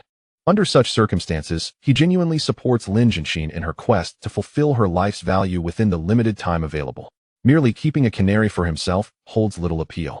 Everyone has their own unique aspirations. With this thought, Bai Yi once again enveloped her in his embrace, whispering, "I was only joking. Would I truly ask you to abandon your beloved career? If you wish to apply to the city's major hospital, then by all means. It's only 20 kilometers away. We can still meet often. Are you serious? Am I the type to indulge in self-destruction and drag others down with me?" Lowering his head, Bai Yi gently kissed Lin Jianxin on the cheek and continued, "Rest assured, I support your decision. Just let me know when you plan to go for the interview, and I will take you there. You're so kind. As for the interview, I think I will study for a couple of days first, and then seek help from a senior at the medical university's affiliated hospital in the city."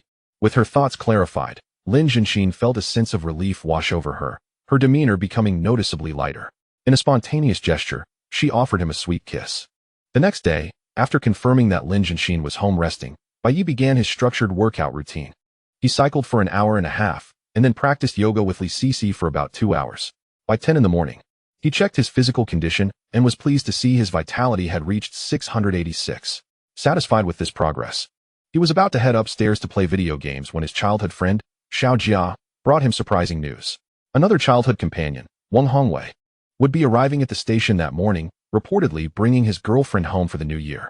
Although it seemed a bit early to be returning for the holidays in early November, Bai Yi felt a wave of happiness at the news. In contrast to his pure brotherly bond with Xiao Jia, Wang Hongwei's life trajectory was rather heartbreaking. As previously mentioned, in Longhua County, many students had fallen under the influence of delinquent behavior, forming cliques and causing trouble in school. Bai Yi was one of them, but fortunately, he turned his life around and focused on his studies after entering high school.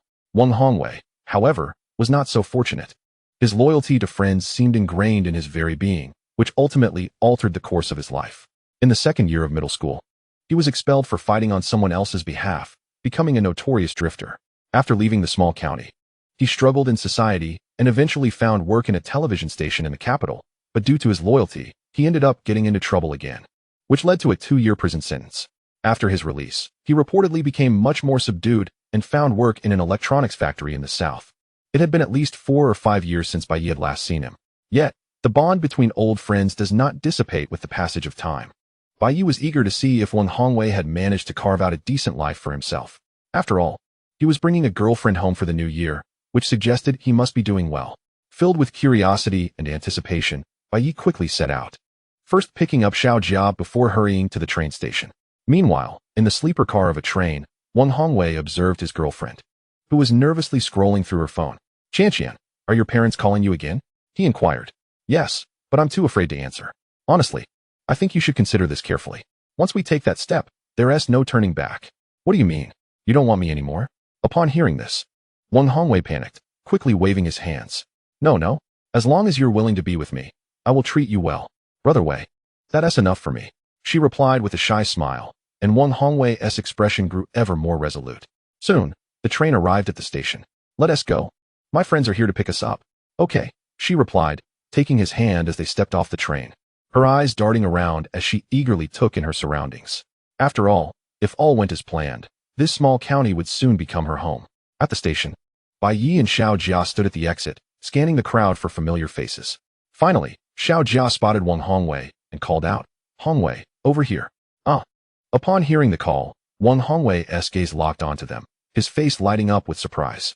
He had anticipated only Xiao Jia's arrival, but to see Bai Yi, whom he hadn't seen in ages, filled him with joy.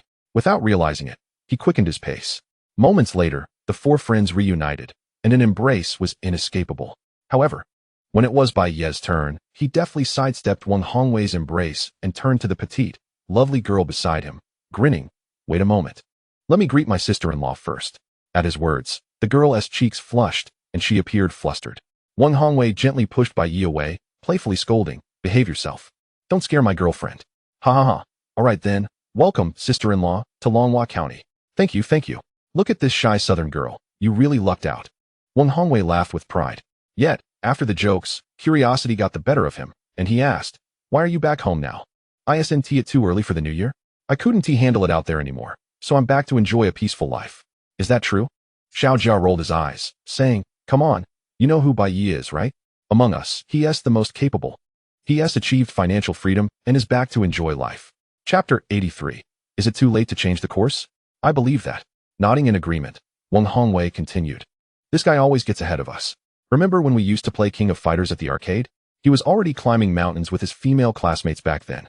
Ha ha ha, what does that even mean? As the topic veered off course, Bai Yi chose to disengage from their conversation, swiftly grabbing the luggage belonging to his sister-in-law and declaring, "Let us hurry, we'll miss the next bus otherwise." With Bai Yi leading the way, the others naturally followed. During this time, Wang Hongwei introduced his girlfriend, whose name was Rong Xiaoqian. However, once they boarded the vehicle, Xiao Jia could no longer contain his curiosity and asked, "Xiaoqian, tell me honestly, what attracted you to him?" To be honest, Bai Yi was equally curious about this question. It was a query that would arise from anyone encountering them. As Wang Hongwei had fallen short in stature since middle school, standing at around 165 centimeters, with a stocky build and naturally darker skin. In 4 words, he could be described as a short, stocky fellow. In contrast, Rong Xiaoqian, without even considering her figure, appeared to be an incongruous match for him. Of course, this was not meant to belittle his friend, but rather to offer a different kind of admiration. Before Rong Xiaoqian could utter a word, Wang Hongwei, filled with a sense of pride, declared, "My wife, you know? She's from Hangzhou, someone I met while working there. You all can just envy me.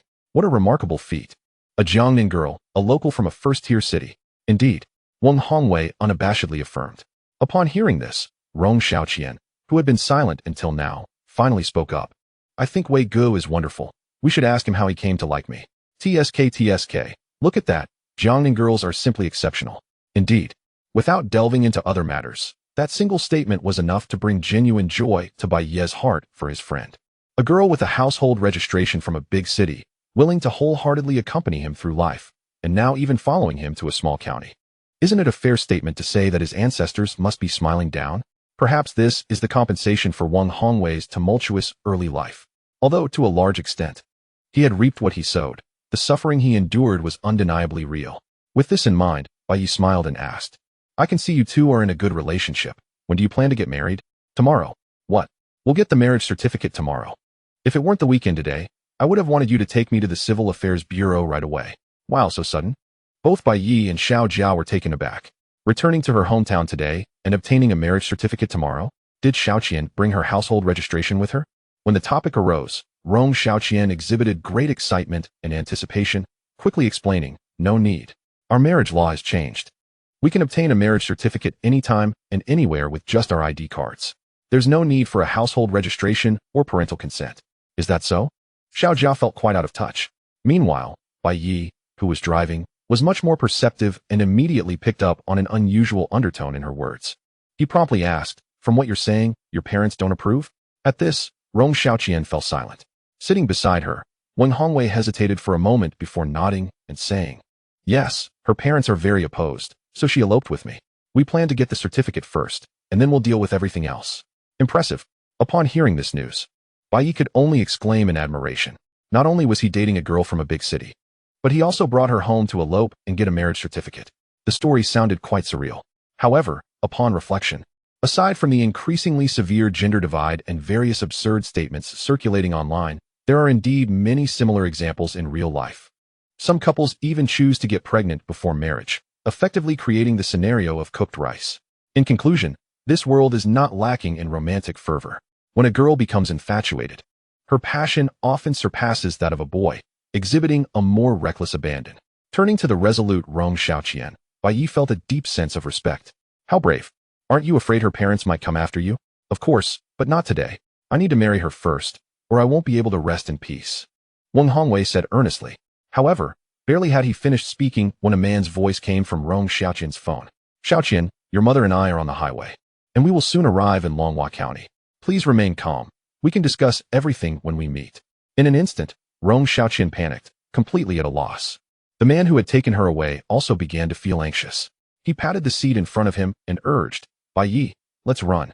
Just moments ago, he had said they didn't need to face her parents today, but now they were rushing over. He was genuinely overwhelmed. The most critical point was that, from any perspective, This was all his doing. Even if he had indeed eloped with his girlfriend, he had no justification to keep her parents at bay. Run? Where to? Upon hearing his words, Bai Yi did not accelerate. Instead, he pulled over to the side of the road. He then turned and continued, their family is already here. If you run away now, how will you face them later? Do you really wish to sever ties with your parents? To be fair, if her family hadn't pursued them, they would have obtained the certificate without issue. After all, the young couple was genuinely in love, and there was no problem. But now that her family had arrived, having driven all the way here, running away would be an entirely different matter. As Bai Yi spoke, Wang Hongwei quickly regained his composure. Because, as Bai Yi had pointed out, one could evade a problem initially, but eventually, one must confront it, leaving aside everything else. Could he genuinely expect his girlfriend to abandon her parents? Even if she was willing, Wang Hongwei would not want to take on such a cowardly role. Although he may lack significant abilities, he certainly possessed a sense of responsibility. So, he gritted his teeth and said, Wife, why don't you contact your parents? Let's go meet them. But what if they give you a hard time? No worries, we will face whatever comes. As long as we are resolute together. What difficulties can compare? After uttering this encouraging remark, he turned to Bai Yi and said, Brother, I need your help today to pick up my parents and have a meal together. Consider it a means of bolstering my courage. In his heart, the person he most trusted was Bai Yi. As long as this friend was by his side, he wouldn't feel so anxious. It's just a small matter. He simply needed to maintain his composure.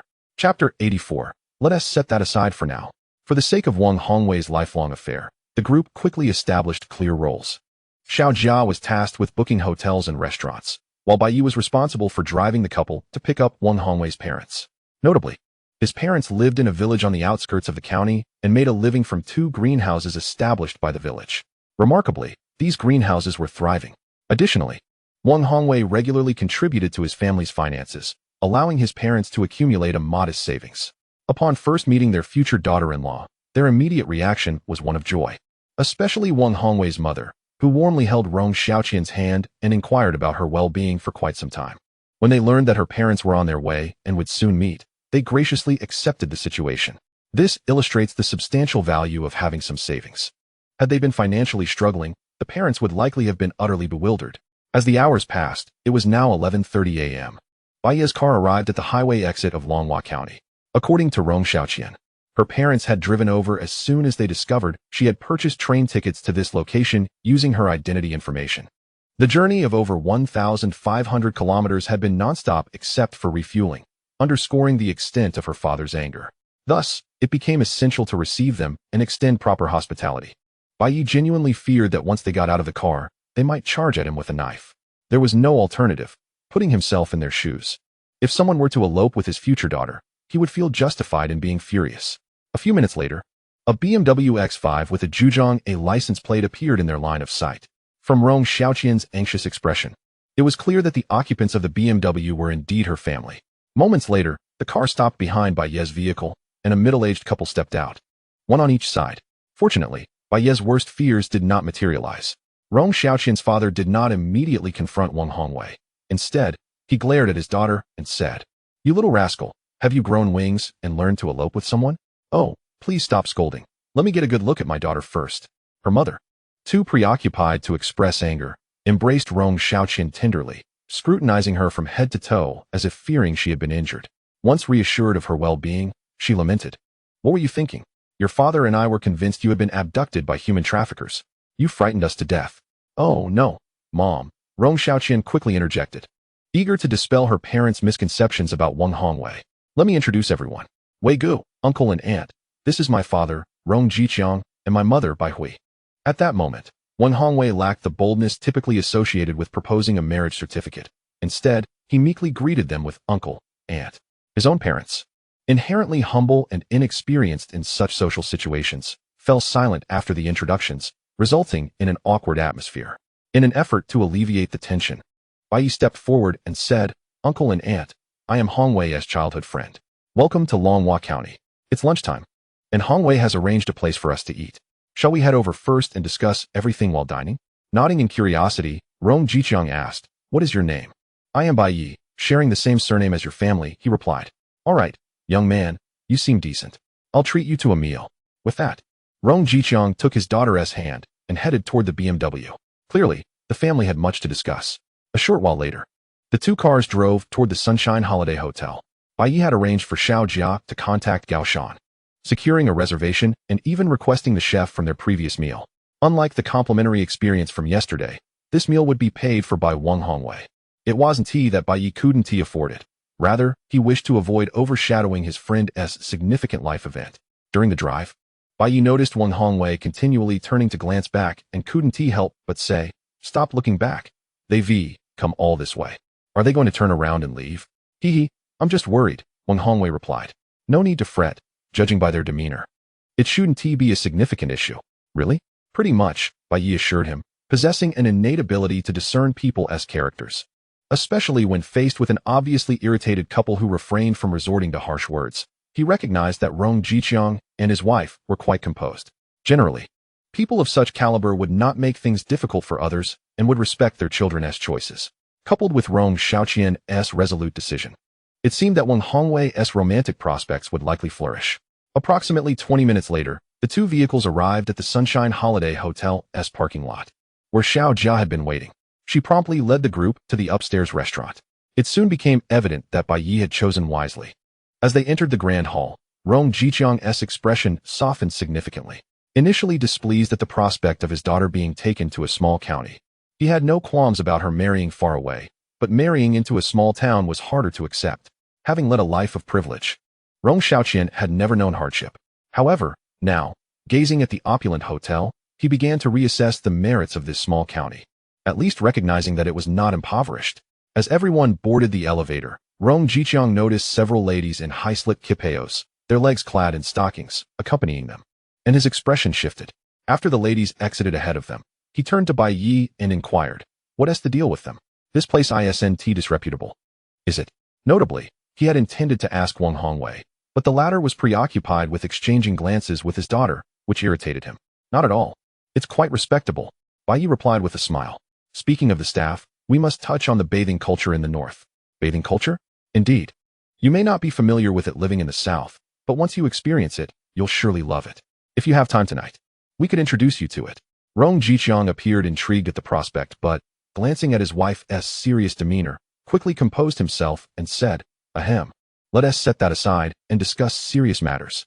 "Haha, let us focus on business then," Bai Yi replied, yet he mentally noted the previous topic. He understood men's contradictory natures all too well. The phrase "let us not talk about this" was not a rejection, but rather a clear signal of acceptance.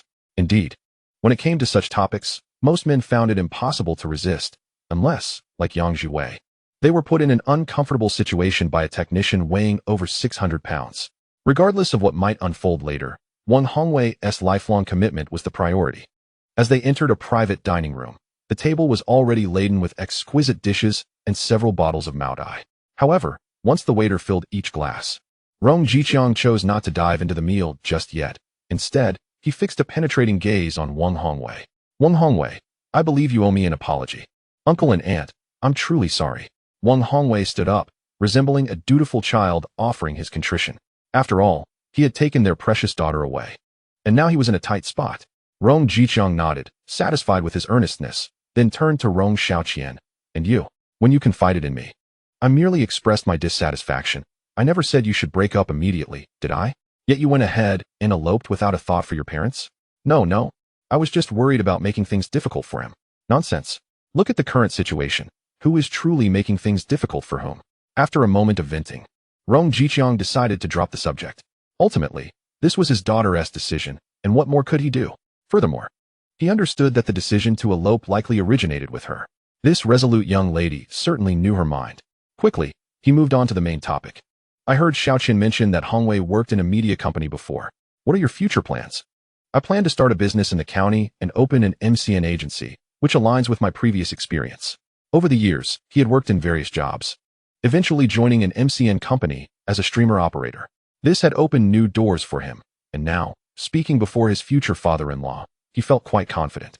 "How much savings do you have?" "Currently, I have about 100,000 yuan saved up." As he spoke, his confidence waned. Fortunately, his parents were present. Wang's father, Wang Qijing, quickly interjected, "Not just that, Hongwei has been sending money home regularly. His mother and I have saved it, totaling at least 300,000 yuan." Rong Jiqiang showed little reaction to this figure, but regarded Wang Hongwei with surprise. You rascal, you've taken my daughter away, and yet are quite filial to your parents. Well, I'm seeing his friend flustered, Bai Yi chuckled. We have several childhood friends, and while I can't speak to their character, none are unfilial. So, Uncle Rong, you can rest assured, he will treat you and Auntie like his own parents. Haha, you certainly have a way with words. Rong Jiqiang was amused by these words, bursting into laughter as he picked up the chopsticks before him. All right. If I keep asking, my daughter will claim I'm making things difficult for you. Let it be this way. You two should converse as you wish, but let me be clear, no more elopements. Upon utterance of this statement, the atmosphere in the private room lightened considerably. Even the tense and speechless Wang Hongwei found his voice, raising his glass and saying, Uncle Rong, Aunt Bai, I take responsibility for the elopement matter. Allow me to toast you both as a form of apology. This was much in line with what Bai Yi had anticipated. After a rather amicable lunch, the young couple's relationship gained the approval of both sets of parents. They merely needed to converse for a while longer before broaching the subject of marriage. Both were exceedingly pleased with this outcome, their faces adorned with smiles. Naturally, Bai Yi and Xiao Jia, who had come to assist, were not idle either, persistently seeking various angles to share drinks with Rong Jiqiang and his wife throughout the meal. The process could be described as quite intense. By the time they had managed to get Rong Jiqiang under the table, even the confident Bai Yi was swaying slightly as he walked. Consequently, he found it necessary to book a room at the hotel, collapsing onto the bed and succumbing to sleep. The afternoon passed quietly in slumber. At 7 p.m., after a night of driving and consuming a considerable amount of liquor, Rong Jiqiang finally awoke. Massaging his throbbing head, which felt as if it might split, he rose from the bed, only to discover his wife still asleep beside him. His daughter, Rong Xiaoqian, sat nearby, watching him with a smile. Dad, you're awake. Is it already 7? Yes, I brought you dinner. It's on the table. No, I won't eat. Checking his phone for the time, Rong Jiqiang expressed his disappointment, saying, Wake your mother. We're leaving now. I'm never coming back. Huh. What is this about? Rong Xiaoqian grew anxious upon hearing her father's words, as he had agreed during lunch. What of it? I detest those who do not honor their word. Not honoring your word. Trying to recollect, Rong Xiaoqian shrugged helplessly. Are you referring to bathhouse culture? That wasn't T. Wang Hongwei. It was his friend who said that. I don't care. One is judged by the company they keep. If his friend is untrustworthy, how can he be any better? I thought that young man was decent. He must be quite a character. Seeing her father truly intent on getting out of bed and putting on his shoes, Rong Xiaoqian felt a bit flustered, just as she contemplated whether to flee. Her phone rang. Upon realizing it was Wang Hongwei calling, she quickly answered and switched to speaker mode. Baby, what is up? Ahem, hold on. I'm your Bai Go. Is our uncle awake? Yes, he is. Good. I've arranged everything for the project. Have him eat something and come to the second floor. With that, the call ended abruptly, leaving the father and daughter exchanging glances. Dad, why not skip the shoes and just wear slippers? Your suggestion is quite constructive. Without hesitation, Rong Jiqiang discarded the half-worn shoes and awkwardly said, Ahem, daughter, you know this is a trip, and one must experience the local culture. You understand, right? I understand. As long as you don't bring yourself along, I can comprehend being with Wang Hongwei. Well, when your mother wakes up, let us see how she feels about it. Chapter 86. Uncle, have you ever seen a dragon? At the Sunshine Holiday Hotel, in the leisure area, aside from Bai Yi and his childhood friends, sat Gao Shan, the hotel owner. He was not there to promote his establishment, but had specifically come to find Bai Yi. After settling down beside him, Gao Shan quietly said, Little brother, the license plate number you mentioned yesterday has made progress. So soon? Yes, there are 2 numbers. One is 55,555, and the other is 77,777. You can choose one. After a brief pause, he lowered his voice deliberately and continued, They are going through a legitimate auction process. By the way, both numbers are priced at 300,000. Impressive. Brother Sean, listening to his words, Bai Yi couldn't help but give a thumbs up, commending his older brother. The reliability and efficiency of his actions far exceeded Bai Yi's expectations. After all, such numbers are rare, and countless people must be vying for them. Yet, Gao Shan managed to secure them within a day at such a favorable price. Bai Yi was not very familiar with the value of 5 consecutive numbers. But from information available online, even in 3rd or 4th tier cities, they likely cost over $1 million. This showed that even though he had classified Gao Shan among the top-tier Brahmins in the county, he had still underestimated his influence. Bai Yi was acutely aware that this time, he owed a significant favor, which he would need to repay in the future. Of course, Such matters were best kept in mind. In social circles, friendships are often forged through actions. Thus, maintaining a calm demeanor, he remarked, "Let us go with the 5 sevens. It's my lucky number. Brother Sean, please give me your card number. I'll transfer the funds to you now. No rush. I'll send it to you on WeChat later. For now, enjoy yourself." I 1T interrupt. "All right, Brother Sean, thank you. Don't mention it. Take care." With that, Gao Shan hurriedly departed, leaving Bai Yi in a state of delight. Perhaps sensing his elation, Wang Hongwei couldn't help but inquire, "What is the matter? Did you win the lottery?" "Haha, something like that." Indeed, Bai Yi felt as though he had struck gold. Who could have imagined that one day he would be able to afford a luxury car worth millions and adorn it with an eye-catching license plate? Life truly is wondrous. Bai Yi's situation was more than just a stroke of luck. He had truly taken flight. Xiao Jia gazed up at the ceiling, expressing heartfelt admiration. Over the past few days, she had spent the most time with Bai Yi. However, the more she interacted with him, the more she felt fortunate to have such a friend. From initially having no budget and recklessly renovating an old house to learning he had bought a villa and was driving an extravagant car, and finally, to today, receiving contact information to book hotels and restaurants, only to discover that the person hosting her was the owner of the Sunshine Holiday Hotel. To be honest, she was astonished. As a local, she understood the significance of this owner, who could be described as a legendary entrepreneur in a small town. Such a person was a friend of Bai Yi. Thus, saying he had taken flight was not an exaggeration at all. Of course, the most important aspect was that Bai Yi, having crossed social strata, remained unchanged. The camaraderie among brothers continued as it always had. He remained generous in offering help. Not to mention that he was currently thriving thanks to the projects Bai Yi provided him. If it hadn't been for Bai Yi, Wang Hongwei might have eloped with his girlfriend, and the joyous outcome would never have materialized. Oh, discussing this is unnecessary. Bai Yi had no intention of delving deeper into this issue. Fortunately, at that moment, Rong Jiqiang finally appeared. After joining the trio, he adopted a serious expression and inquired, "Is this place really that interesting? Uncle, are we not allowed to tease you?" As Bai Yi observed the other party's evident anticipation mingled with a scrutinizing expression, he nearly burst into laughter. However, considering that this individual was the future father-in-law of his close friend, he stifled his mirth and inquired, "Uncle Rong, have you ever seen a dragon?" "A dragon? Isn't that merely a mythological creature?" Rong Jiqiang replied incredulously, "Surely not. We actually have a dragon here. Come, let me show you." In the northern regions, dragons were somewhat commonplace. Yet, as a native of the south, Rong Jiqiang could not grasp the significance of such a creature. Upon hearing about the dragon, he genuinely believed it to be real and promptly asked, "Is it true? Is that the origin of Longhua County?" "Ah, just follow me, and you'll see the dragon's head," Bai Yi urged, refraining from further explanation as he led the group toward the bathing area. Before engaging in other activities, indulging in a refreshing bath was essential. Observing Bai Yi's confident demeanor, Rong Jiqiang's curiosity was piqued, and as they walked, he looked around with the wide-eyed wonder of Lu Laolao in the Grandview Garden. His two childhood friends wore mysterious smiles, particularly Wang Hongwei, whose face was flushed with suppressed laughter. After all, escorting a future father-in-law to see a dragon was indeed a curious affair, regardless of what others thought. The journey to witness the dragon continued steadily. Rong Jiqiang's initial resistance transformed into enjoyment. His reluctance stemmed from the discomfort of seeing so many individuals bathing in the communal bath. However, after soaking in the large pool and spending a few minutes in the sauna, he was utterly captivated. He declared that his previous bathing experiences were utterly lacking in comparison. This newfound appreciation heightened his eagerness for the upcoming activities. Throughout this experience, Wang Hongwei was visibly elated. After all, the more acceptance he garnered from his future father-in-law, the greater the likelihood of a successful union with Rong Xiaoqian. If he could secure the blessings of both families, who would wish to elope with their girlfriend? His joy was evident until the group emerged from the bathing area and approached a private room furnished with 4 massage tables, attended by young ladies clad in high-slit kipeos. Upon witnessing the scene inside, Rong Jiqiang's expression shifted dramatically. He immediately turned to Wang Hongwei and said, "You should wait for us outside." "What?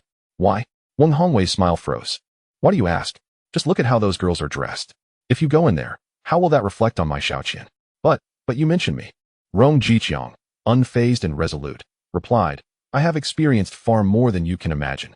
Although this place may be legitimate, even if it weren't, I would approach it with a critical mindset. Take my advice. This is a situation you cannot handle. Let me take the lead." Chapter 87. Not yet. Let's seek thrills instead. Despite his protests, Wang Hongwei ultimately complied, and stood dutifully at the door, seething with frustration. A critical mindset? Just look at how old Deng was reveling. He was hardly judging anything. He genuinely wished to record the scene inside and send it to Aunt Bai. Of course, such a thought remained a fantasy, as he felt utterly powerless. Resigned, he silently grumbled, "If I can't have a foot massage, then I'll have your daughter give me one later." Inside the room, Rong Jiqiang was basking in enjoyment, sincerely stating, "Xiao Bai, I finally understand what you meant by bathing culture." "Haha, I'm glad you like it, Uncle Rong," Bai Yi replied, feeling quite satisfied himself. Due to Wang Hongwei's inability to enter, the technician originally assigned to him was now available. However, since they had already incurred the expense, it would be a waste not to use the service. Thus, Bai Yi called for him to join, and with 2 technicians working in tandem. The massage was comprehensive and thorough. "I truly enjoy this. I find myself contemplating whether I should relocate here upon retirement." This was indeed his genuine thought. Setting aside the shock of encountering a dragon today, the fact that Rong Xiaoqian was an only child was significant enough. As parents, no one desires to be separated from their children, especially considering that CD City is a staggering 1,500 kilometers from Hangzhou. "I would surely welcome you with open arms." From his words, it was evident that Wang Hongwei's lifelong endeavor was likely secure. The opportunity to see the dragon was time-sensitive. As the clock struck 9 in the evening, after all activities concluded, Rong Jiqiang returned to his room, thoroughly satisfied. Bai Yi exchanged farewells with his 2 childhood friends amidst Wang Hongwei's expressions of gratitude. Additionally, he received a transfer from the latter, which, contrary to any misinterpretation, was not a red envelope, but rather reimbursement for his prior expenses. Bai Yi accepted it without hesitation. One must be clear with family. While casual meals could be shared, entertaining a future father-in-law warranted a different approach.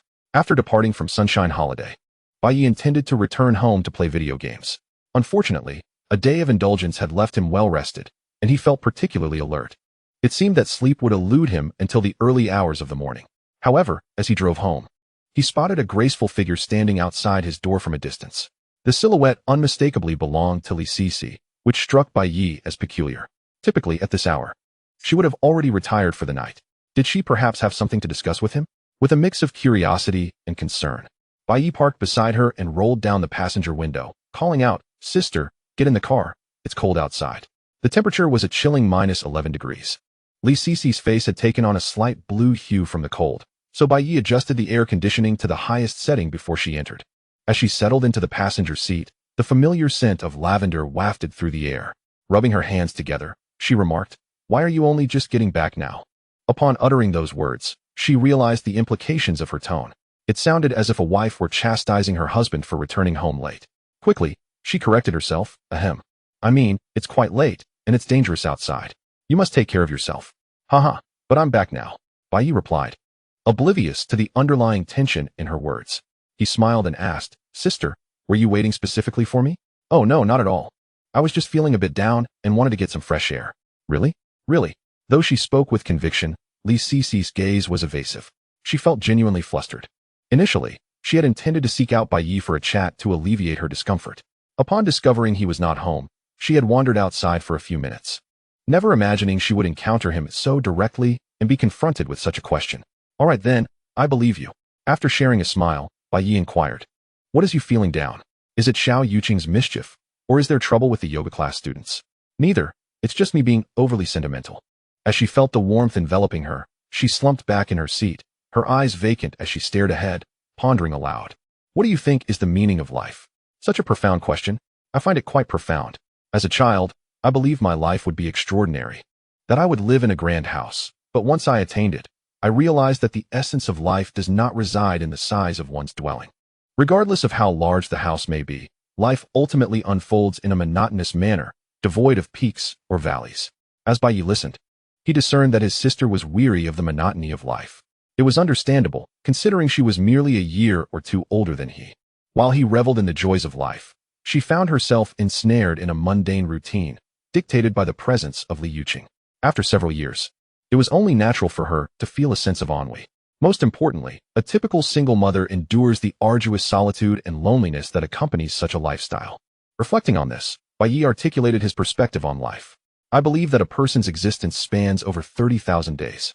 It may seem lengthy, yet in the grand expanse of the universe, it is but a fleeting moment, inconsequential as a speck of dust. After a century, no one will remember our presence. Even our descendants will forget our names. Therefore, in this brief interlude, we should not seek any profound meaning, but rather find joy in our own way. If one were to insist on finding meaning, it would simply be to live joyfully. In truth, Bai Yi was already embodying this philosophy, savoring life and embracing the world. Upon hearing such words, Li Sisi nodded earnestly. You make an excellent point, but how can I find joy for myself? To which Bai Yi replied, think carefully about what you desire most at this moment. After a moment of contemplation, she responded, perhaps I yearn for something exhilarating. When life becomes too mundane, one inevitably seeks thrills. It is human nature. Moreover, prior to the arrival of Li Yuqing and her relocation to a small county, she had been a girl who delighted in roller coasters. Exhilarating? Bai Yi blinked and gently inquired, is the ride not thrilling enough? With a playful roll of her eyes, Li Sisi lightly tapped his shoulder, retorting, haha, enough of that. Buckle your seatbelt. Why? He asked. Never mind. I'm taking you to find some excitement.